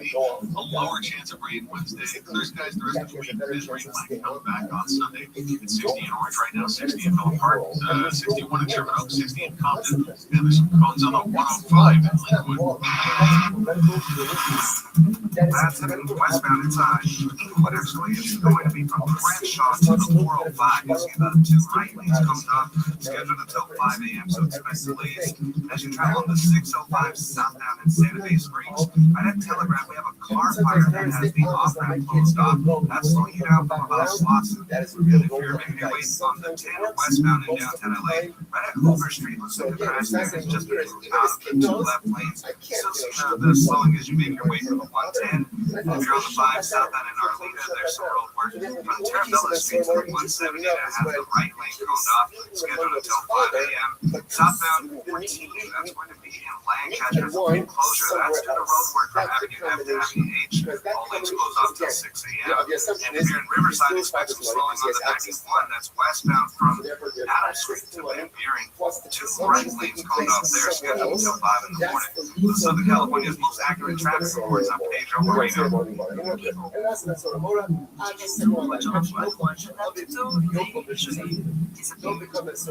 This is Juice, the John of God, a podcast that brings you insights from the religion across the globe. It's not just your fathers, but it's your fathers and your mothers.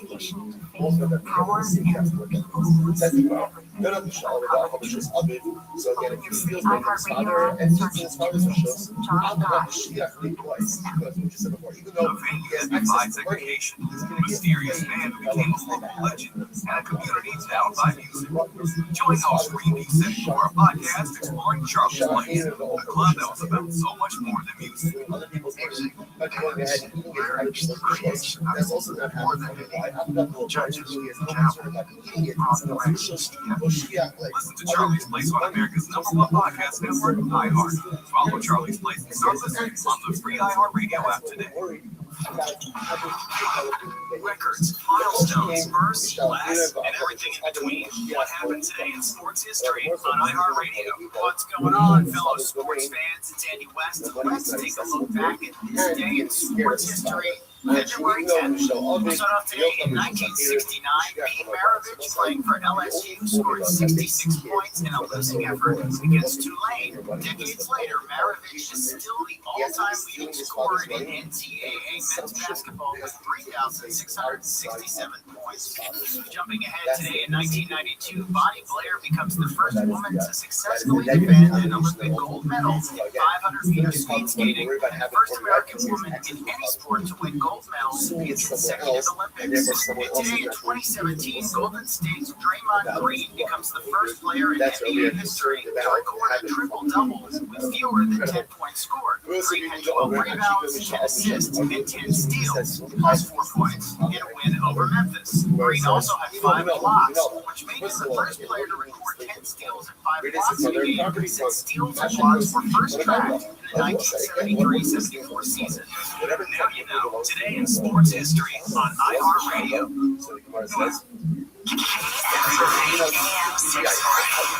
Radio station, guaranteed human. It's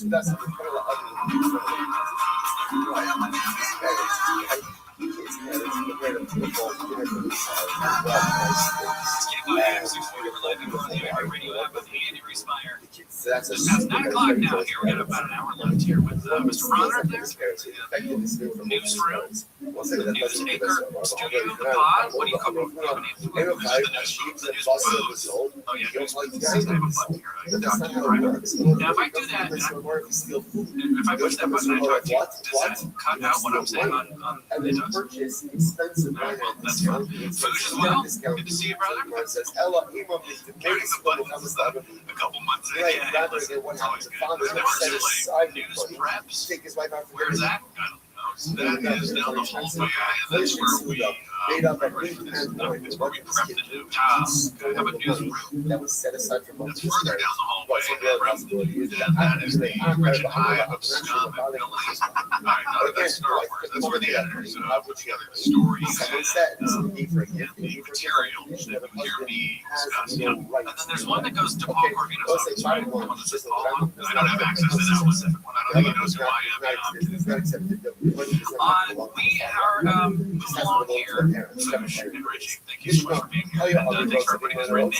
I want to get a question out to the listeners about tattoos. And I don't know if you've heard this, but apparently tattoos aren't cool anymore, according to Mark.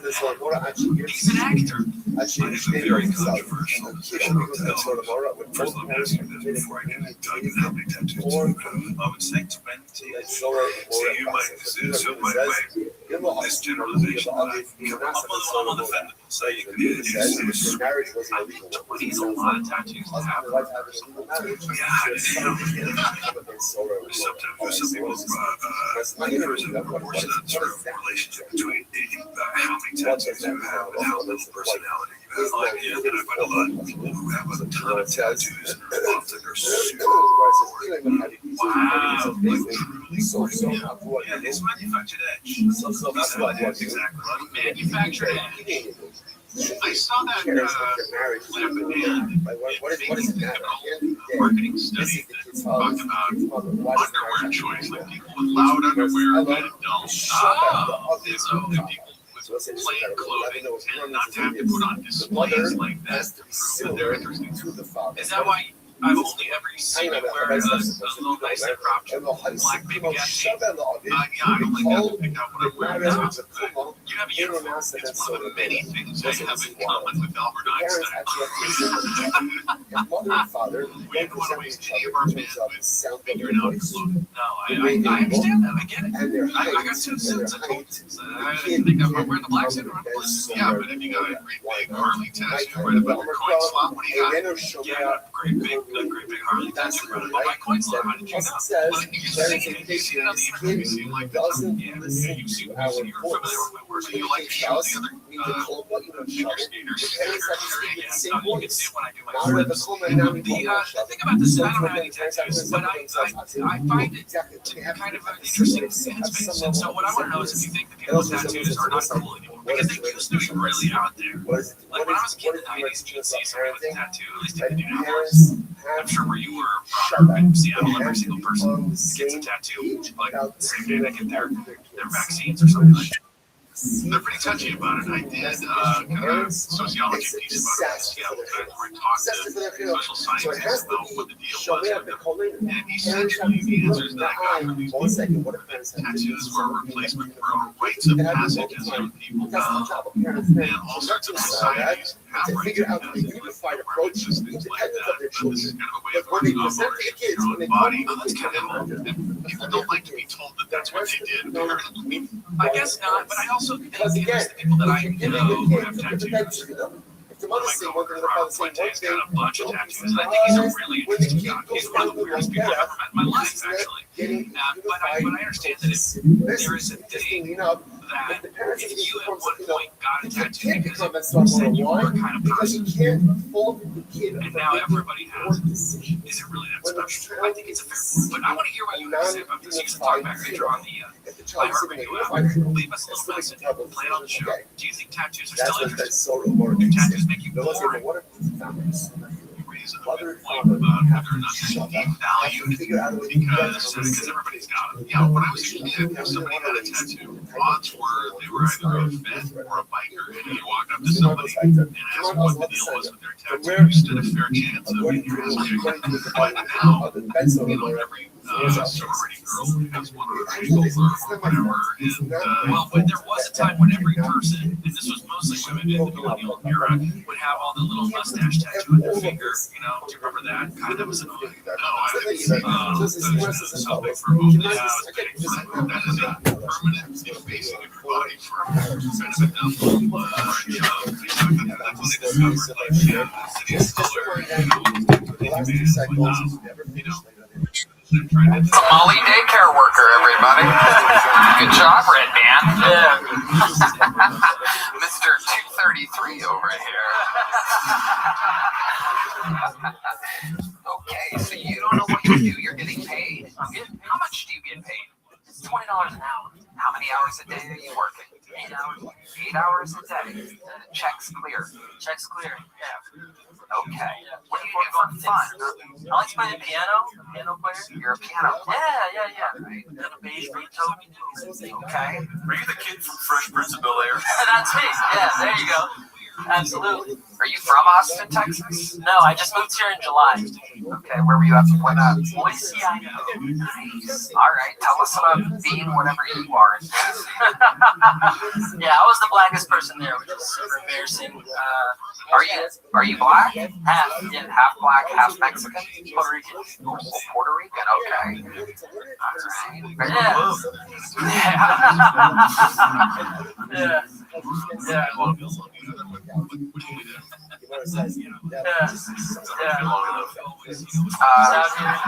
just want to double back on the job you do because you said that I don't know the documents come in. You said that I hit red or green. Yeah, there's like literally a thumbs up or a thumbs down. You literally do not know what you do? Literally, yeah. It's like something with finance. I don't know. But what do you do? The fucking document comes in. I check these numbers to see if they match up with like client information. Are you on the cast of Severance? The work is mysterious and important. Definitely, the work is mysterious. How long have you worked for this company? Like 3 months. Yeah, not long. Why would you hit it green? Because the numbers match up with the client information. It's fucking Lumen. That's it. Yeah. And you would hit red when the numbers don't match. When they don't match. And you do this for 8 hours a day. 8 hours a day. I'm watching movies. I'm on the phone. I'm hanging out with my comic friends. That's it. Was there training for this? Not really. No. Yeah. It's like day one. They're like, all right, here's what you're gonna be doing, and the name of the company? Well, I don't think he's gonna lose this nothing burger job. Since that. Yeah. Tariq, what's your love life like? Single right now. I can't afford to date. I make $20 an hour, so yeah. I should yeah, single right now. I haven't been on. How long have you been in Austin? Since July. And so you've been on no dates. You've met no women. I went on one date. I met her like at a show at Narbar, and it didn't go well. What happened? This is perfect. Take us through the night, Tariq. Yeah, she was like a bodybuilder. And I couldn't see. She was wearing a hoodie.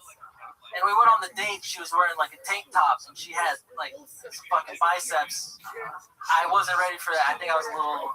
She was, thick neck. Thick neck, biceps. Is there any chance she had a dick? Didn't make it that far. I think you went on a date with Joe Rogan.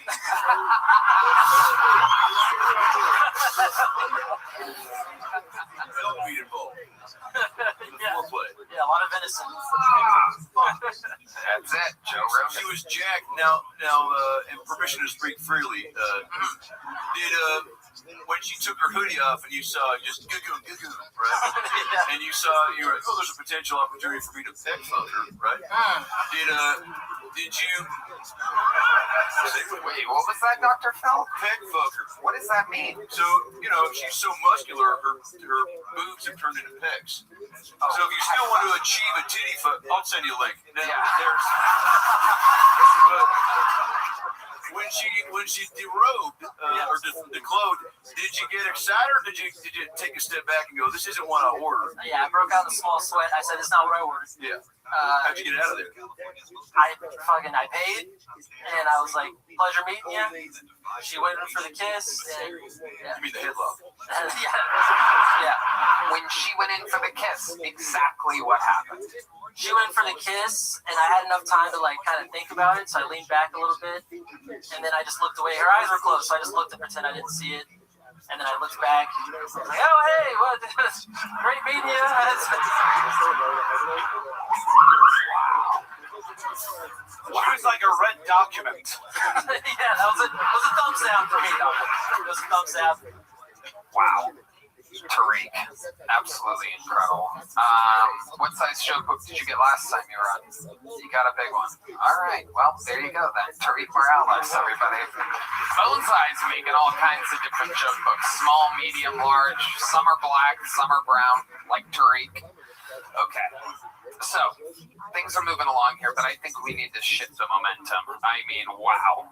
This has been Sancho Pancho, Mario, Robert Carroll, and Tariq. I'm gonna say none of them really knocked it out of the old fucking. Oh, I disagree. It's my favorite so far. Bangers. I'm gonna bring up one of our unbelievable regulars, ladies and gentlemen, to sage the room. He is fucking fantastic. Make some noise for the great and powerful, the Dark Storm of Atlanta. This is Dedrick Flynn, everybody.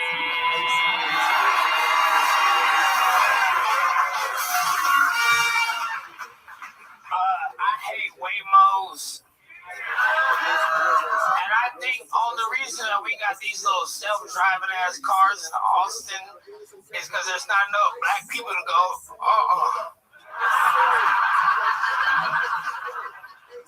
I hate these little self-driving ass cars because they don't leave the human factor in there. Because if I'm drunk and I'm going home, who's gonna wake me up in the Waymo?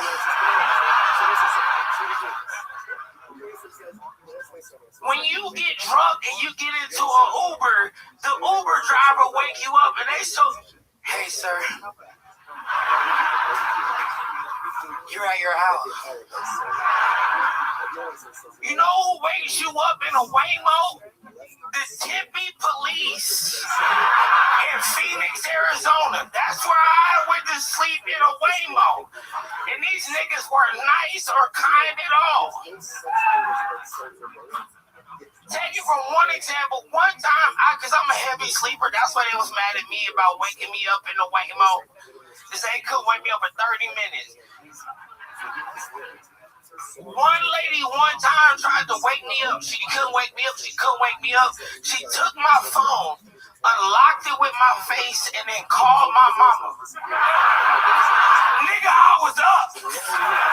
Daddy Christian, I was playing, nigga. I woke up immediately. And I was like, I'm so sorry. I started cleaning because, like, when I was a kid. When I was a kid, if your mama started whooping your siblings, if you cleaning, she not gonna whoop your ass too. And so I woke up to start doing push-ups, cleaning, and then she was like, how dare you let it lady get it? And the next day, I had to go to that same Uber lady place and then cut her grass and then wash her car. That's my time. They got so much up there to play. 2 minutes of material, tons of punchlines throughout, cleansing the room of the debacle of the past 4 bucket pulls. I'm so sorry. What are you apologizing for? The bucket pull. Oh, yeah, exactly. Great work, Dedrick. That really happened, didn't it? Yes, it did. It sounds real. I texted the Instagram the night after that. I apologized to the Tempe police. And I was so scared the whole time because it was like, when you drunk and they wake you up, you're still lying. When you wake up and you're like, oh, I shouldn't have been lying this whole time. And the whole time I was like, I'll be fine. I'll just call Joe Rogan. That's right. Phoenix Tempe police love Joe Rogan. They do. They told me that when they was walking me to the Omni where I was. I just did a sold out show. I felt so bad. I didn't know. I'm sorry. I'm sorry, Tempe police, to the 2 officers, and I don't know y'all name. And the Instagram asked me that too. They said, what officers? I said, nigga, I told you I was drunk. That's amazing. That is incredible. I never really thought about that. Falling asleep in a Waymo, there's no real... I heard that they start playing music really loud. That's what I don't know. Slept through that too. They don't have good music. That's what fucked me up. Because I was leaving Rochester, New York, and then I had a 5 a.m. flight, so I stayed up, went to that, flew, did 2 hours in Tempe, Arizona, and I was expected to see my grandma, but my grandma was dying right now, and she lives in Tempe, and so I didn't know until after the show, so I got drunk, And I started hanging out, and I started getting sad. And I said, you know what, I'm going to leave. And then I got in the Waymo, and the Waymo, they have suggestions for music, but none of them are good. What are they? Music that you listen to. Dr. Phil music. Vertical Horizon? Sure. I love Shania Twain. Don't play with me, baby. I'm right at it. Hell yeah.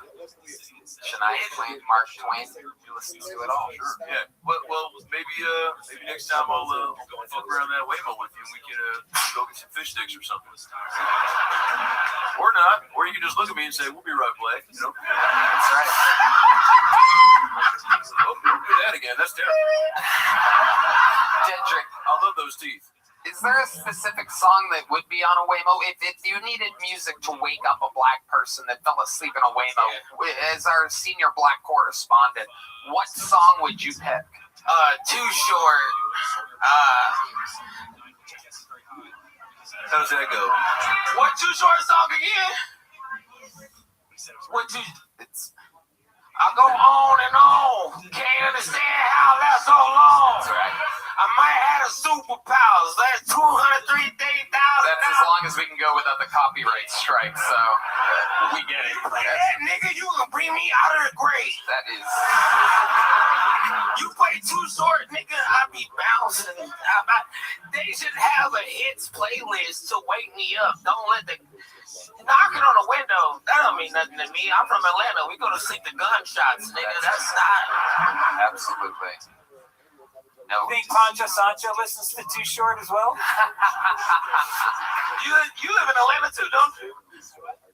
Yeah, listen, I'm in New York. I thought you was in Atlanta for a while. For True TV.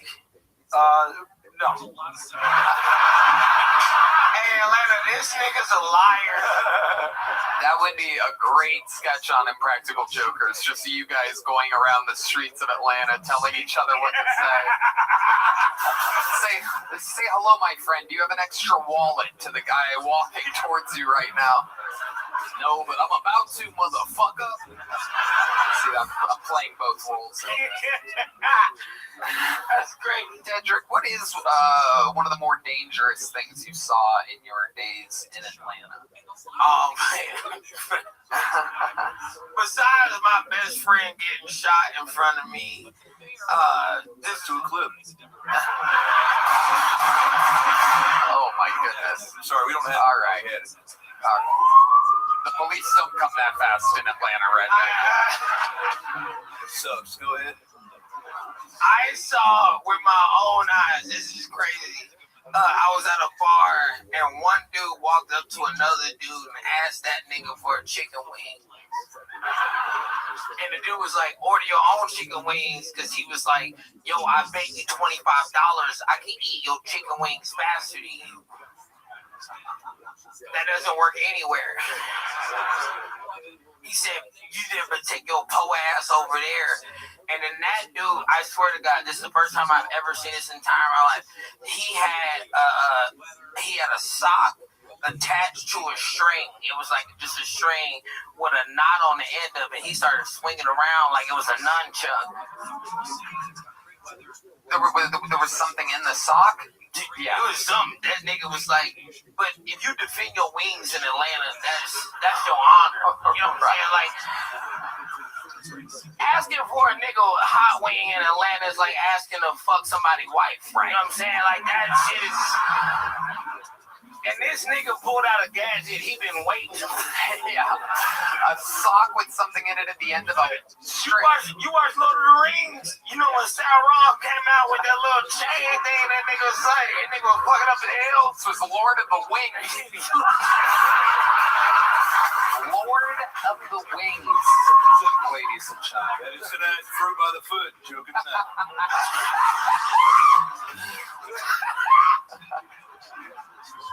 Just to summarize, the two craziest things you saw in Atlanta was your best friend getting gunned down in front of you, and someone eating someone else's chicken wing. So there's a string and there's a sock that's enclosed. Strings, and he has it like whooping into like a bigger thing. Wow. He has like a knot. It looked like a, I don't know what you call it because I'm not from the medieval times. Right. When that nigga had one of those, he was like, "How dare you?" And then did he hit him with that? Oh boy, did he? Oh my God. And then the cop showed up and he said, "This nigga asked me for a wing," and the cop said, "We'll take him to jail." Oh, Dedrick, you're the best, man. Unbelievable. No asking for wings in Atlanta. Don't ask for no other do wings. That shit fucked up. No, That's my new boys. That's some That's what the dude said. He said, "Don't ask me for a motherfucking wing." Oh my God. That weapon sounds scary. Yeah. Usually pennies, they put pennies in a sock. Yeah. Who's they? Red Band? Who's they? Who's they?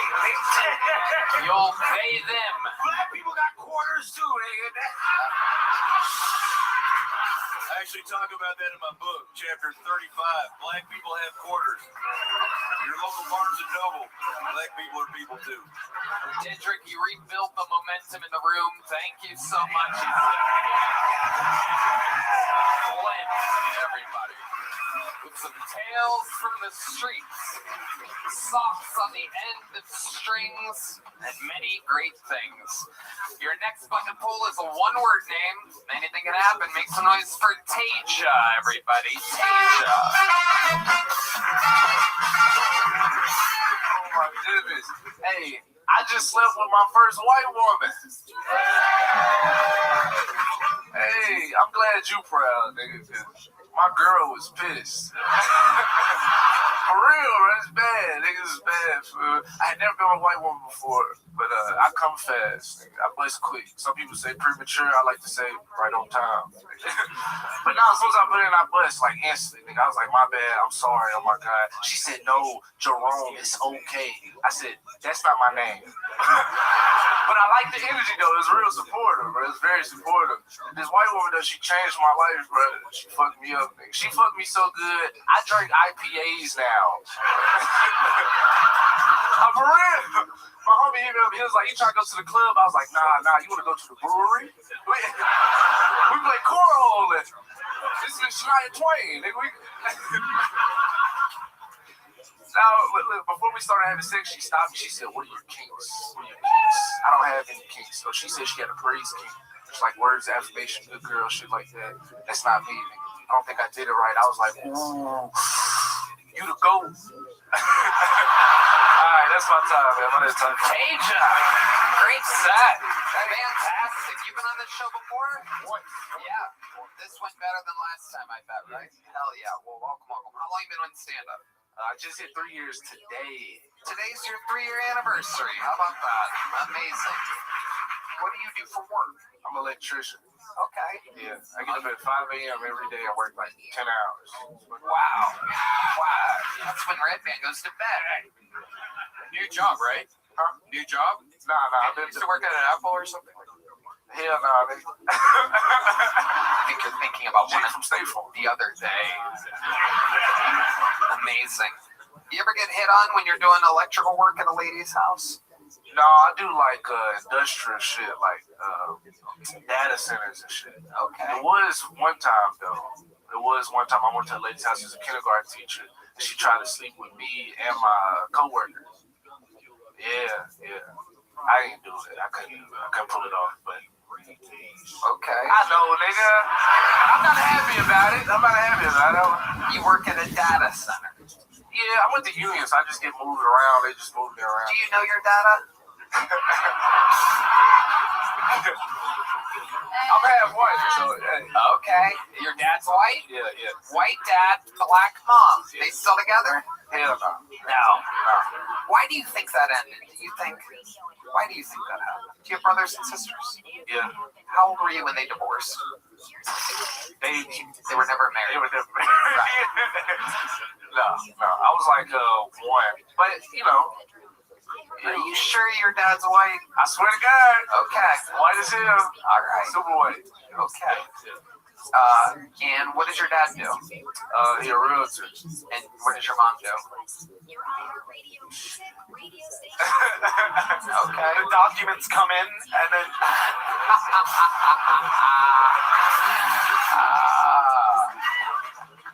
Taija is an interesting name. Taija. Does that mean something? Or Taija. Oh, Ty and a J. Taija. Your mom is black. That's what they call Target. Taija. Okay. I bet nobody says that correctly, right? Right. Possible to pronounce that based off of this spelling. Taija. All right, Dr. Phil. Yeah, you mentioned the premature ejaculating. When did that begin, and how you treat it? Because I would venture to assume not many women receiving that information are fired up, right? And I know you may be finished. So you're probably really used to hearing it, right?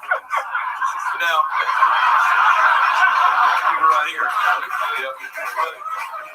What I mean by that, Taiwan, is there something that you do to compensate, right? So if you're gonna bust your nut corn nut style, right? Yeah. And the girl's still laying there like a dead fish, being like, well, "Where's my fucking, cum? Where's my?"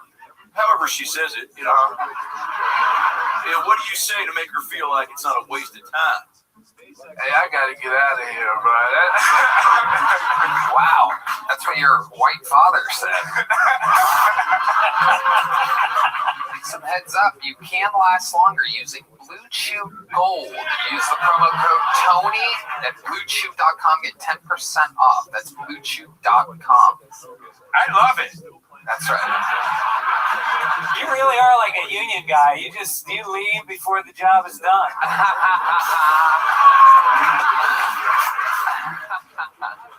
That is tonight's Frito-Lay joke of the night. Amazing. Taija. What else do you do? What do you do for fun? I don't really have a lot of time. I just go to work and then I do comedy. Man, my brother's gay. Oh, shit. All right. What's his phone number? Fucking throwing red meat to the panel. Desperation. What does he do for work? What does he do for work? Yeah. I think he like a librarian. Some gay shit. Okay. Hell yeah. All right. He's like one. That means he hangs around libraries a lot. Homeless. Amazing. Taija. Some interest that he did just bring his boyfriend home for the first time. Oh, let's talk about that. Now, did he brought him home to your black mother or to your white father? To my white father. Ooh, okay. Yeah. How did white dad take that? Well, I mean, we'll be white dad. How did white dad handle that? He very supportive of shit. He's supportive. I was mad though. I didn't like it. Right. What do you think your black mother would say about it? Well, on my mama's side, I got a sister and she gay. Oh shit. Yeah, but she a stud. Oh. Yeah. And then my brother on my dad's side, he like, flamboyant. Yeah. Okay. He's a tiger? he's a gay tiger. Yeah. He's a Tigerian. Okay. Was your brother's boyfriend a big fat white guy? No. More like Tony's bill. That's right. 164.9. But I was mad because that nigga was ugly, bro. That's the thing that made me mad about. That's what pissed you off. Yeah, because I don't care if you're gay. Don't bring no. You like ugly nigga home. Yeah. But you got to get held to the same standard. You know what I'm saying? Yeah, he looked like he bite people. I'm for real. He had a fucked up grill, nigga. It's bad. Maybe your brother likes to last longer in bed, and it's easy to do with an ugly person. Thank you. Yes, this is some of my tricks. When I want to last long in bed, I hook up with an ugly man. Right. Okay. This show's out of control. Did you get a big joke book last time? No. Well, you're getting one tonight, Taija. There you go, buddy. Hey! And it keeps on rolling. Good job, son. On to the next one. as the great Jay-Z once said. On to the next one. Your next bucket poll goes by the name of Greg McCowan, everybody. Here comes Greg McCowan.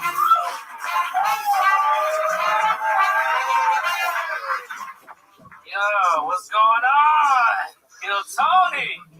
Yo, recently I've been trying to date, but it's been very hard with an Android phone because for some reason, iPhone users always discriminate on me based off the color of my text messages. You know what I mean? It's always weird. Like every time I'm in a club and I'm trying to talk to a girl, I feel like Martin Luther King. I'm like, I have a dream that one day green messages and blue messages will one day come together. You know what I mean? It was great. Like, I can imagine I'll have like a group of Android supporters behind me leaving the club. They'll be chanting shit like green or blue, we don't care. Let us see your underwear. Like, shit's crazy. Across the street, you know what I'm saying? You'll see like the Android supporters, the iPhone supporters. They'll be saying shit like, well, if he ain't blue, then he can't come through, or shit like that. You know what I mean? Yeah. Holy shit. Holy shit. Okay, I'm pretty sure that's his. This is crazy. That's his closing line there, Greg McCowan. Greg, how you doing? Is this your first time on the show? This is my first time on the show. Welcome, welcome. How long have you been doing stand-up? About 2.5 years. Tony. 2.5 years. Yes, sir. I love it. Ty J's your brother? Is that correct? All right. I knew he looked familiar. Yeah, he's long lost, you know. That's right. Greg McCowan. Okay, 2.5 years you've been on stand-up. All here in Austin? No, originally from Dallas. Okay. From Dallas. What do you do for work? All these people have fake-ass jobs now. Currently unemployed, Tony. When's the last time you had a job? Last year, 2025, the last month of 2025. December. Yeah. Yes, that would be. It took a little bit to collectively get it. The last month of 2025. I think 2025 was a December. It landed on December. It's Correct. December 25. Sometimes it's February. You never know when the last month's gonna be. What was the job that you had until December? I worked as a customer service rep for like Spectrum. Basically, I was just calling people about their bill, trying to help them out and shit like that. Calling people about their bill. Yeah. Dr. Phil. Yeah, I've recently been too many Spectrum debacles. Oh, well. So maybe we could do a little role play here, and you could give me some confidence in in the establishment. All right. Oh, your phone's ringing, Dr. Phil. Hello, who the fuck is this? It's 10 a.m. You better be on fire. Thank you for calling. This is Spectrum calling about your bill. It's been overdue for about 3 months now, so we're calling because you have missed your payments, and we're trying to give you a little. You get to the fucking point, son. We're basically trying to give you a heads up to let you know that we'll be knocking something off your bill if we can get click right now. Click a little bit right now. You know what I'm saying? Talk to me like that. I don't know what you're saying. First of all, how'd you get this number? I star 69 to your ass. You star 69. We got your number on file. We saw that you have been missing a lot of payments for a lot of households. Apparently, you just haven't been paying your bill. I don't know how you're not paying your bill. Well, it's been a rough. Ever heard of COVID, motherfucker? Oh, you know what? I got you. This is what we'll do. Well, if you go ahead and pay $100 right now, you ain't even got to worry about the bill, dog. Don't even worry about the shit. All right, let me call my friend Red Band real quick and see if he can Venmo me $100. Uh-oh, Red Band, pick up the phone. Yes. Hey, what's up? What's up? What's up, 257? Oh, shit. You know, I'm just here eating. What?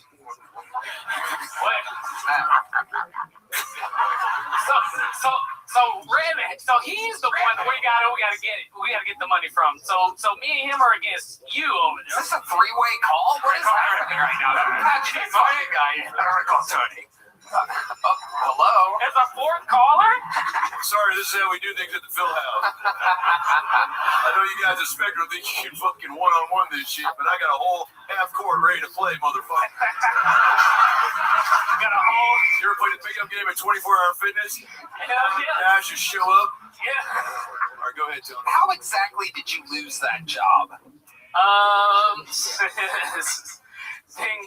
basically paying off a lot of people's shit, like just pushing them through and shit like that. Just, helping some people out. Okay. They didn't like that shit. They didn't fuck with that shit at all. Okay. So how much money do you have in your checking account right now? Right now? Yeah. Fuck. Well, just give us a ballpark. Ballpark about $10. $10. And okay. A solid 10. When is rent due? What's your living situation? Currently I live at the homeless shelter that's like right down the street from here. Oh, okay. At Orange. All right. This guy loves the homeless. That's not as sad as having an Android phone. How long have you lived at the shelter? I've been in Austin for probably like about a month now, so a month. Okay. And how are we going to... Wait, you moved from Dallas, so you had a living situation in Dallas. You're sacrificing it all for stand-up comedy right now. Okay. How much material do you think you have altogether if you were to do your longest set? We just saw your Android material tonight. I would probably say between 10 to 15. 15. Okay. So what can you do? Like, what kind of job can you be good at? Customer service, anything sales related, anything just dealing with talking to people is what seems to be. Fucking test. What was that? Failed the test. Wow, strange. Okay. What's that from? Antonio what? Oh, Antonio Brown. That's right. Okay, that's a deep cut. All right. That happened on this show? Holy shit. All right. I'm about to have to hire a brand new keyboard player. Do you know how to play keyboard? I don't know. I can make some work. I don't know. He seemed pretty solid back there, dog. I'm kidding. He's not going anywhere. What sort of food do they serve you at the shelter? Shit, literally. They serve like scrambled eggs, regular shit. Sometimes they do a little chicken bolognese. Some type of chicken bolognese. Amazing. I've never even heard of that before. That sounds like We're throwing in new shit. Well, you notice how he says bolognese, not bolognese. So it's like the dollar store spaghetti. Yeah. It's chicken and mayonnaise shaped into a ball. It's chicken bolognese. Well, it's real good. It's real good. It's not bad, yeah. Yeah. Food is food at some point. Oh, hell yeah. Well, how do you make friends there? Or you're a pretty, chummy guy. Yeah. I've met some people since I've been out here in Austin there. Yeah. Dr. Bill has a great point. Very rarely do we get to talk to anybody in the flesh about living in the homeless shelter. So kind of take us through what might surprise a normal person. Shit, man. Where the fuck do I start? So it's kind of like a cot, cold cot, 3 bullshit meals, if you can call it that. Occasional fights, a lot of crackhead energy. You see people in the corners sniffing cocaine and, But you don't do drugs? No, I don't do drugs. I watched them do. I'm an observer, Tony. I watched them do drugs, and they do it in such a terrible fashion. But they do what they do. They do what they do. Okay. All right. Well, Greg McCowan. Easy women, right? Like, do you ever get laid at the homeless shelter? Got laid outside of the homeless shelter. Yeah, in a bush, or and then near a tree. Okay. You gotta find it any way you can get it. All right. Talk about that. It's like that's crazy. Chapter 47. Pussy's a pussy. Old pussy bush. Depending what year it is. All right. So you have family in Dallas? Yeah, I have family in Dallas. And did they just not? Did they kind of like kick you out and tell you to go do your own thing, or was moving to Austin to a homeless shelter your own idea? No, actually, they didn't kick me out. I just kind of left on my own. It was just like, I'm just gonna do it. I'm all in for it. How old are you? 29. I just turned 29 on the 31st. Okay. Yeah, 31st of the last month of the year. Of some month. First month of the year. Yeah. All right. Happy birthday. Appreciate it. Does the shelter do anything? Do they give you like a cupcake or something like that? No. Nothing at all. No. Damn. This is all so interesting. Fuck. Yeah, well, we don't have any like sales jobs or anything like that, so this is going to be one of the saddest endings to an interview in the history of the show. So she got a job offer. Yeah, she raised her hand. She's been wasted for 2 hours. That is not the place to find hope, my friend. You think you can sell nachos? I think I can sell nachos. I can sell the fuck out of some nachos, dog. Greg McCowan, I'll tell you what, you have a lot of work to do, so here's a big joke book just to fill it up. Just have something. Worst comes to worst, sell it, double your net worth. Yeah, there he goes. Greg McCowan, everybody. There goes Greg. Yeah, let's do that. Let's go with one of our golden ticket winners who's here to pop in, just visiting, swinging by in town. Ladies and gentlemen, this is a brand new minute from Jack Shaw, everybody. Here he is. It's Jack Shaw.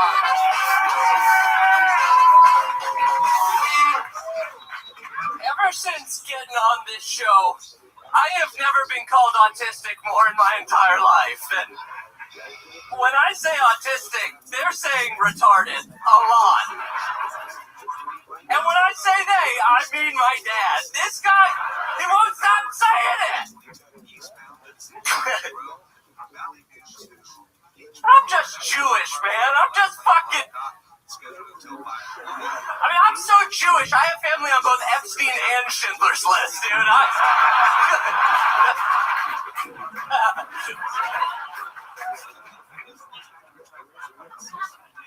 You know, I realize there's a lot of similarities between autism and Judaism, dude. There are, man. Like, I mean, we're both loud. We're prone to nervousness. We're very socially awkward. Shut the fuck up, dude. We're very anxious people. We can be obsessive, but I realize the number one difference between autism and Judaism is that Jews don't like trains. Thank you guys so much. Jack Shaw. You people really do come out and just say that you're Jewish. Always wondered what you were. Just kidding. Greg Fitzsimmons. So the last guy worked for Spectrum, and you're on. It's come full circle. It's like a choo-choo train, if you will. Jack. That was funnier than you guys gave it credit for. Or a choo-choo train. Yeah. Oh, play that sound, please. There's a little something to cleanse the bones. Jack Shaw, how's life been going? Dude, it's been going great. You know, the last time I was on the show, Joe Rogan told me to do some props. So I bought some fucking props tonight. You had some successful props last time you were on. Let's fucking...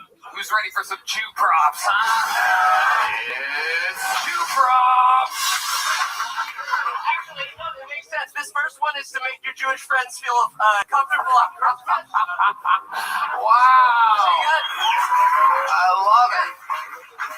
Hey, Jew props. We're talking Jew props. We're talking Jew props. My dad really doesn't want me to do this one, but this is a Hasidic gas man. Oh, goddamn. Oh, you got it. Goddamn. We'll picture it. Yeah, just put it on. Shit. Put AI on it. Fuck.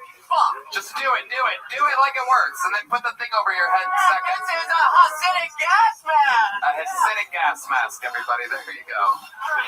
He said it, not me, by the way. This is an ancient dick pic. That's my dick, dude.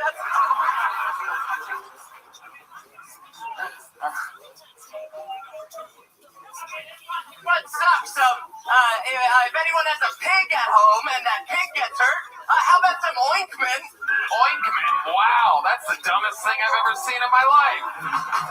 Jew props. We're talking Jew props. We're talking Jew props. He's doing the Jew props. Jew props. Uh-oh. This is a drawing by D Madness. I thought that was pretty.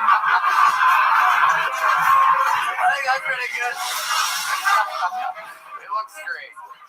That's amazing. Great stuff. This is health insurance for healthcare CEO. Bulletproof vest. Alright. Big on box top. This is Lego Epstein Island, everybody. I thought that was gonna go so much better. What the? Jesus Christ. All right, well, we have an expansion pack with Donald Trump and Bill Clinton. I think.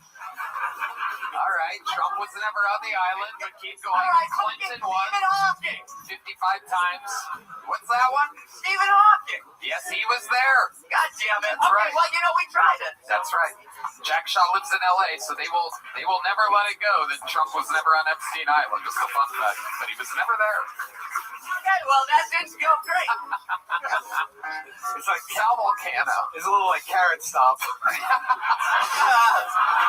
Dude, that's what I wanted to ask Carrot Top. I was hoping Carrot Top would be here so I could ask him for some mentorship. So Carrot Top, I'll be Carrot Bottom right here. Whoa! Yeah. You were ready for that. Yeah. That's amazing. Hey, you want this? Wow.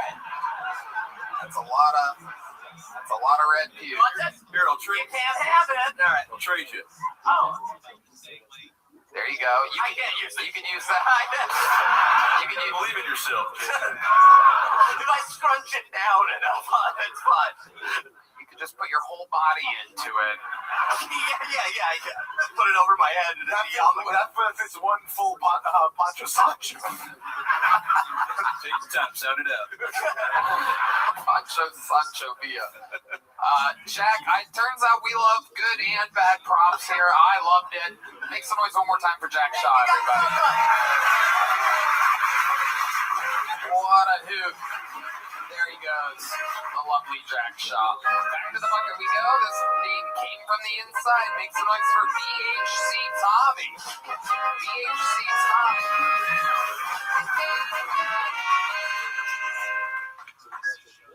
Last Christmas, a Corpus Christi coroner was in court for having intercourse with corpses. And they said it was the best sex ever. Magical even. Abracadabra, if you will. That's what I call Netflix and chill.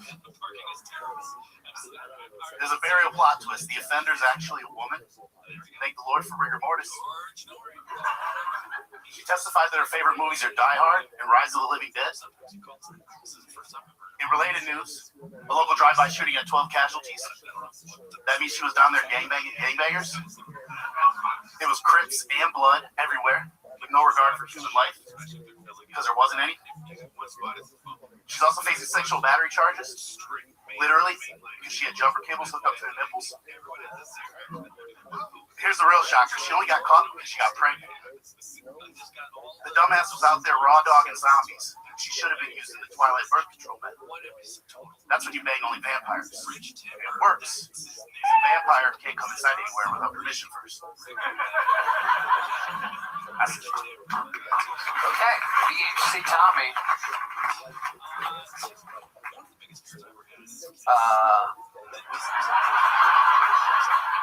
There was a lot there. There was, that may have been so many. You had so many attempts. You had so many jokes, and only that one at the end. I don't know what the 12 people that laughed at that one saw in the vampire thing. Maybe I'm missing it. Sal Volcano. I think it's Wayne Gretzky said, you miss all 100 attempts that you take. No, I appreciate that. That was the most dense minute I've ever seen on this show. It's true. And what you did was you really hitched your wagon to one thing. And so once it, you know what it is when you came out, the setup was, you got into it so quickly, I almost kind of was a little bit like confused. Well, it's part of a bigger set. It's not quite a minute, so I just try to. Is that your thing? Do you just have jokes about like fucking dead corpses and stuff? Well, I mean, the only thing stiff about my love life is competition. There's another one. BHC Tommy, how long have you been doing stand-up? I've been chasing this selectively since last February. Okay, chasing this selectively. What a way to say I'm not really doing it. Bro, you are going to make it. That's what you got to do when you really want something. You chase it selectively. Yeah, what do you mean by chasing selectively? Take us through your work. So I've been a fan of the show for a couple of years. Started chasing the bucket last February. And chasing the bucket sounds like a Judy Blume book that never made the cut. Chasing the bucket. Are you there, God? Yeah. So I've done some mics and some practicing to get ready for this because it would be insane to come up here with zero mic. I agree. And Especially if you did that while on mushrooms at the age of 60, that would be insane. And it happened here tonight. Okay, so BHC Tommy, how old are you? I'm old, Tony. Okay, 43. 43. What do you do for work? I work with marine construction. Marine construction? You mean? We build beaches. You build beaches? Yes. It's a thing, it's dredging. So we have a boat that basically has a drag head that sucks up all the material. And then we pump it to the beach, and the beach constructs the beach. And then Red Band washes up on it, and that's how you find a red band. Okay. BHC Tommy. So how long have you been doing that for? About 7 years. Anything crazy ever happen when you're out there dredging? Yes, but I'm not really allowed to talk about it because government contracting and whatnot. But I mean, It's kind of like you were a background player on that show. Let me give you an answer. We find explosives and like Civil War head vessels and stuff. And this is mostly off the coast of Texas. We do work. You do? Okay. And Freeport, but I've been working mostly in New Jersey. Oh, I can't even imagine what you find in New Jersey. Absolutely. How long has your hair? How long has that been? How long? It's like your barber was chasing your head selectively. That is Dr. Phil. Oh shit, there he is, Mr. McGraw. Now that's a joke because I can't pull it off. So I'm obviously deflecting and admiring, but also judging. When I go to the barber, I say make it look like G.I. Joe on this side and Barbie on this side. Killing it. But for real, how long have you had it like that? Probably like 18 months. It's a new acquisition. What made you want to go with that? I mean, I've always had like the mohawk on the side, but I have a nephew who plays hockey, so I like the flow and the mullet, so kind of threw it out together. That's cute. Okay. Why BHC, Tommy? What does the BHC mean? So BHC has just like been my handle for all my social media ever since like Mail Instant Messenger. It's just a nickname I've had. Banging hot corpses? Sometimes. Oh, fist bump. Hey, I want to play Big Hairy Cock. Wow. Sal, your turn. So it really stands for Big Hater Company because I hate on shit all the time. Like I just talk shit. Wow. What do you hate on? I mean, I'm just a troll in general. Like I just. Oh, Jesus Christ. This fucking broad. Me hating coochie, I think is what she said. All right. BHC comedy. Here's a little joke book from the great Boneseye. Keep trying. Keep selectively chasing your dreams, baby. There he goes. BHC Tommy. Some people just try. Some people just hope for the best. You gotta try. If you don't at first succeed, well, maybe do something else. Is that in the book? Chapter 4. You son of a bitch. Your next bucket bowl goes by the name of Lorenzo Tyree, everybody.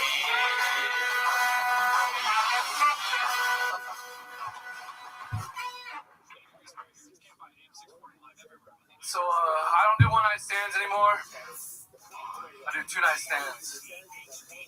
Otherwise, it looks, makes the bedroom look uneven.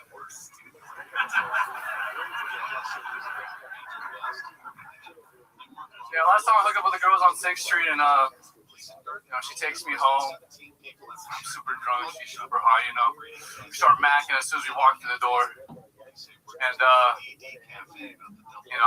go down on her. I don't know why. I just in the moment I go down on her. Horny, that's why. But yeah, she stops me. I'm like, oh shit, is she on her period? No. She trans? No. She told me she had a DUI, or that's what I thought I heard, And I'm like, why'd you tell me this now? You drove us here, then you're gonna tell me that? That's fucking crazy. But she tells me, no, a VYI. I'm like, VYI? What the fuck's a VYI? She had vaginal yeast infection. Yeah. I was like, yeah, I'll take the mac. You can keep the cheese. Thank you, mine's Tyree. All right, Lorenzo Tyree. Lorenzo, have you been on this show before? Yeah, third time. What? Third time. Yes, sir. Absolutely welcome. How's it going, man? Man, pretty good. I didn't expect it tonight. I was drinking a pitcher of that good stuff. Tequila, pineapples. Yeah. You had a pitcher of tequila pineapples? Yes. You think that was a good idea? Yeah, I was like, chill night. I love hanging out with the other comedians, and it's fun. Are you the second Aunt Viv from Fresh Prince of Bel-Air? I am not. All right. Let's make it small talk. Thanks, Dr. Phil. Thanks. It's incredible. Well, yeah, I like your. I did want to say, a lot of sexual content tonight, which is fair. It's a relatable topic. It's something we're all going through and trying to figure out. But you said a second stand, so you are out there trying to grease the wheels quite often. Well, it's a simple yes or no question. You're in active season. Preseason for what? WNBA? The fuck are you talking about? You look like breeding. My way of saying you look like a giant lesbian, Lorenzo. Thank you. You're welcome. Somehow you look like every character from Sesame Street at once. It's so great. Absolutely incredible. Ladies, any stud likers out here? This guy's built like a fucking palm tree. Look at this guy. Oh my god. Tequila pineapples. Do you ever make jokes though about your appearance? Because that isn't one way to get the crowd on your side, right? To be self-deprecating right out of the gate. Yeah, I got a couple. Yeah. I missed last season because I was in a Russian prison. Shit, that's Alaska. That's why. Yeah, Alaska's basically a Russian prison. Lorenzo, what do you do for a living? Mainly work a smoke shop job right now. I also work fireworks in Alaska. You what? I work with I do fireworks. You work with fireworks? Yeah. What exactly do you do with fireworks? Cargo containers come in with full of fireworks. Where are they coming from? China? Yeah, I think so. You don't know where they're coming from? Well, who else makes fireworks, Tony? I'm asking you. You're the one that works in the fucking business, Lorenzo. Jesus Christ, the attitude on these children nowadays. Fucking people. It's unbelievable.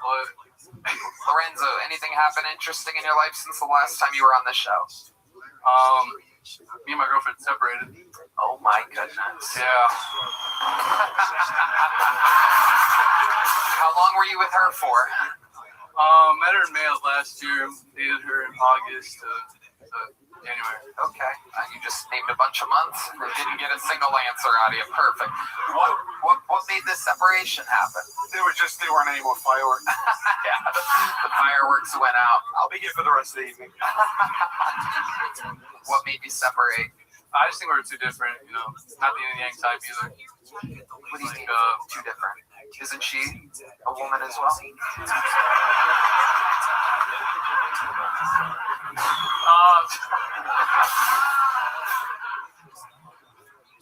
I like working out. She really didn't. Long term, that's I need that future. Going out, I didn't. She's like, what? Going out, I do like going out. Your homebody. Kinda. I go out for mics and stuff like that, but I like to come too often. I get really drunk sometimes. It sounds like you do that a lot. If you drank a pitcher of tequila pineapple before the opportunity of a lifetime, I'm pretty sure you might have a drinking problem. Sorry, Grandma. What? That's his closer. That's how he signs off his sets. Sorry. Hey, that's my time. Sorry, Grandma. Yep. I'm actually not mad about it. It's a little bit better than Buckle Up. They're in the same department store, though. Lorenzo, we're going to keep it moving along. There goes Lorenzo Tyree, everybody. There he goes. You got nothing but little joke books, right? I'm guessing? Little and medium, so. Okay, little medium next time. Keeping it moving along. Make some noise for Sion Lazar out of the bucket. Go, you drunk ass motherfucker. Jesus Christ. Sion Lazar. You thought it was one of those AMV stores, you know? One of those automatic curtains. Hold on a second. Hold on. I'm sorry. You just missed something crazy. I don't know if you guys heard, but Dr. Bill just said he thought it was one of those gas station doors. He stood there waiting. Let's reset. Ladies and gentlemen, this is the Kill Tony debut, I do believe. One more time for Sion Lazar, everybody.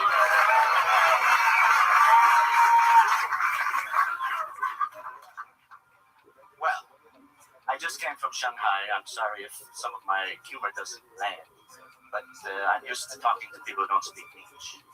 So if you don't mind, I'm going to talk a little bit about some Chinese problems that you people think that they don't drive well over here. You should see how they walk. There's this one guy, he walked into me about 10 times. It's kind of like those remote cars when they bump into somebody. They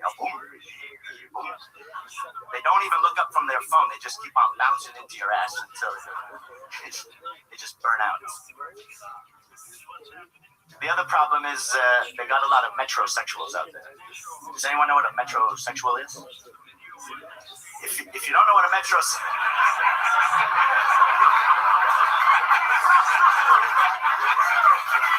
calm down, Americans, calm down. Stand on your head and calm down, like the police say. So put your hands in the air, stand on your head and calm down. No, calm down, sir. You need to go. No, what they do is in the metro, if you're walking around and you don't know what a metrosexual is, just watch who's bouncing off of the poles. All right, Sion Lazar. Sion, where are you from? I'm originally actually from Texas, but I lived most of my life Mediterranean. The Mediterranean Sea? In the Mediterranean area, yeah, Greece. How old were you when you moved to the Mediterranean Sea? 19. 19. And how old are you now? I'm 34. 34. So, oh my God. In 15 years, okay, guys, Jesus. I see why you moved to the Mediterranean. Fucking drunk Latinos everywhere. So in 15 years, you're saying that accent's like real? Well, you work on it, you know. It's not perfect. You polish it and you sleep on it, and it is what it is. I don't know what to say. No, I think you're reversed.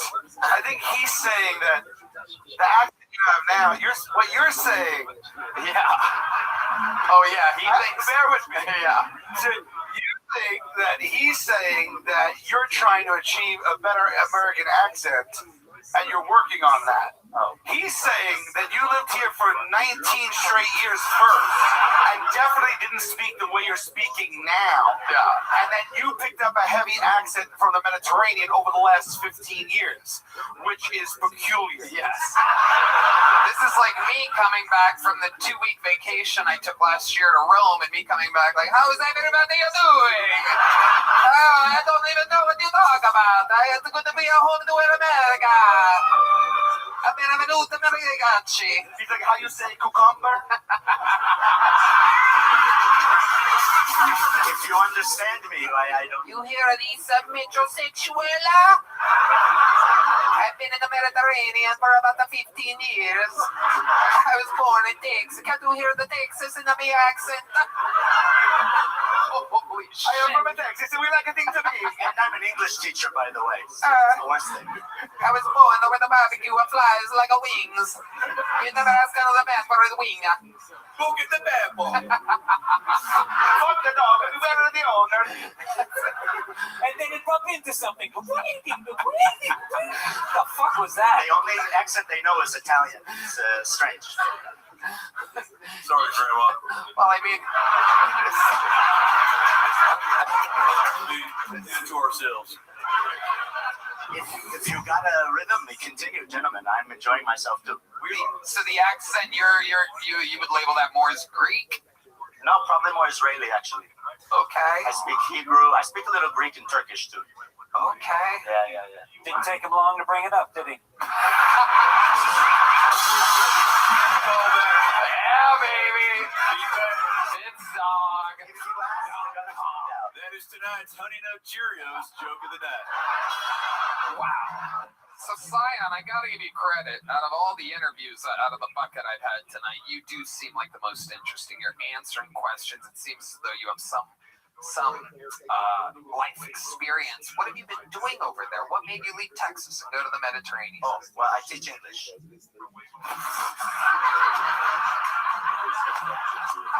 I focus on the adjectives more than the nouns, if that makes any sense.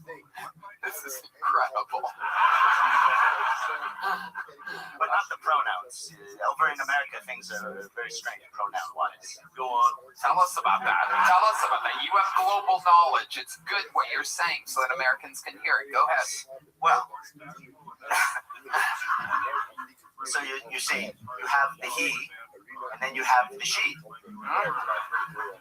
But sometimes, in certain circumstances, the she, or usually, will decide he would like to try the other side. So, he looks up the doctor, and the doctor says, turn around. And then he examines the size, that's the first thing.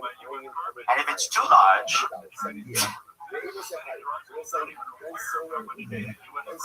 then he needs special equipment. But sometimes it's minimal, it's nominal. And in that case, he just says, continue with what you're doing, put on a little lipstick, and you're good to go. Anyway, to the bride and groom. Yes. Worst wedding speech of all time. Can you imagine your best friend's getting married and he's up here going, hey, let's go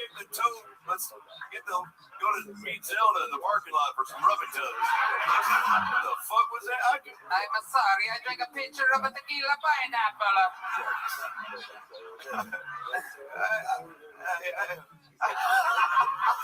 That is true. It is not the direction I thought things were going to go, but I found it hypnotizing. So you teach English in all those different places, and you kind of just go wherever you want. Yeah, well, yes, that's the way it is. It's kind of addictive, actually. Once you start traveling, you just can't stop. You just keep running away forever, and you convince people that this is the way Americans speak. So wherever I'm teaching, they're going to talk like me. And wherever you're teaching, you're going to talk like them. You have to assimilate. You have to assimilate. Hell yeah. I don't want to be a racist. This is the one contestant tonight. Panelist, Yeah. yes, what do we call them? Bucket pull. Bucket pull that looks like he gets pussy. That is true. Or dick. Do you do well? I've seen one or two. You present like everything you're saying is so much more important than it really is. You might not think it's funny. I'm going to go home and laugh my ass off. You got me hooked. I'm like, what happens to the he and the she? It comes from Genesis chapter 6. And they knew that they were naked. And they hid themselves in the garden.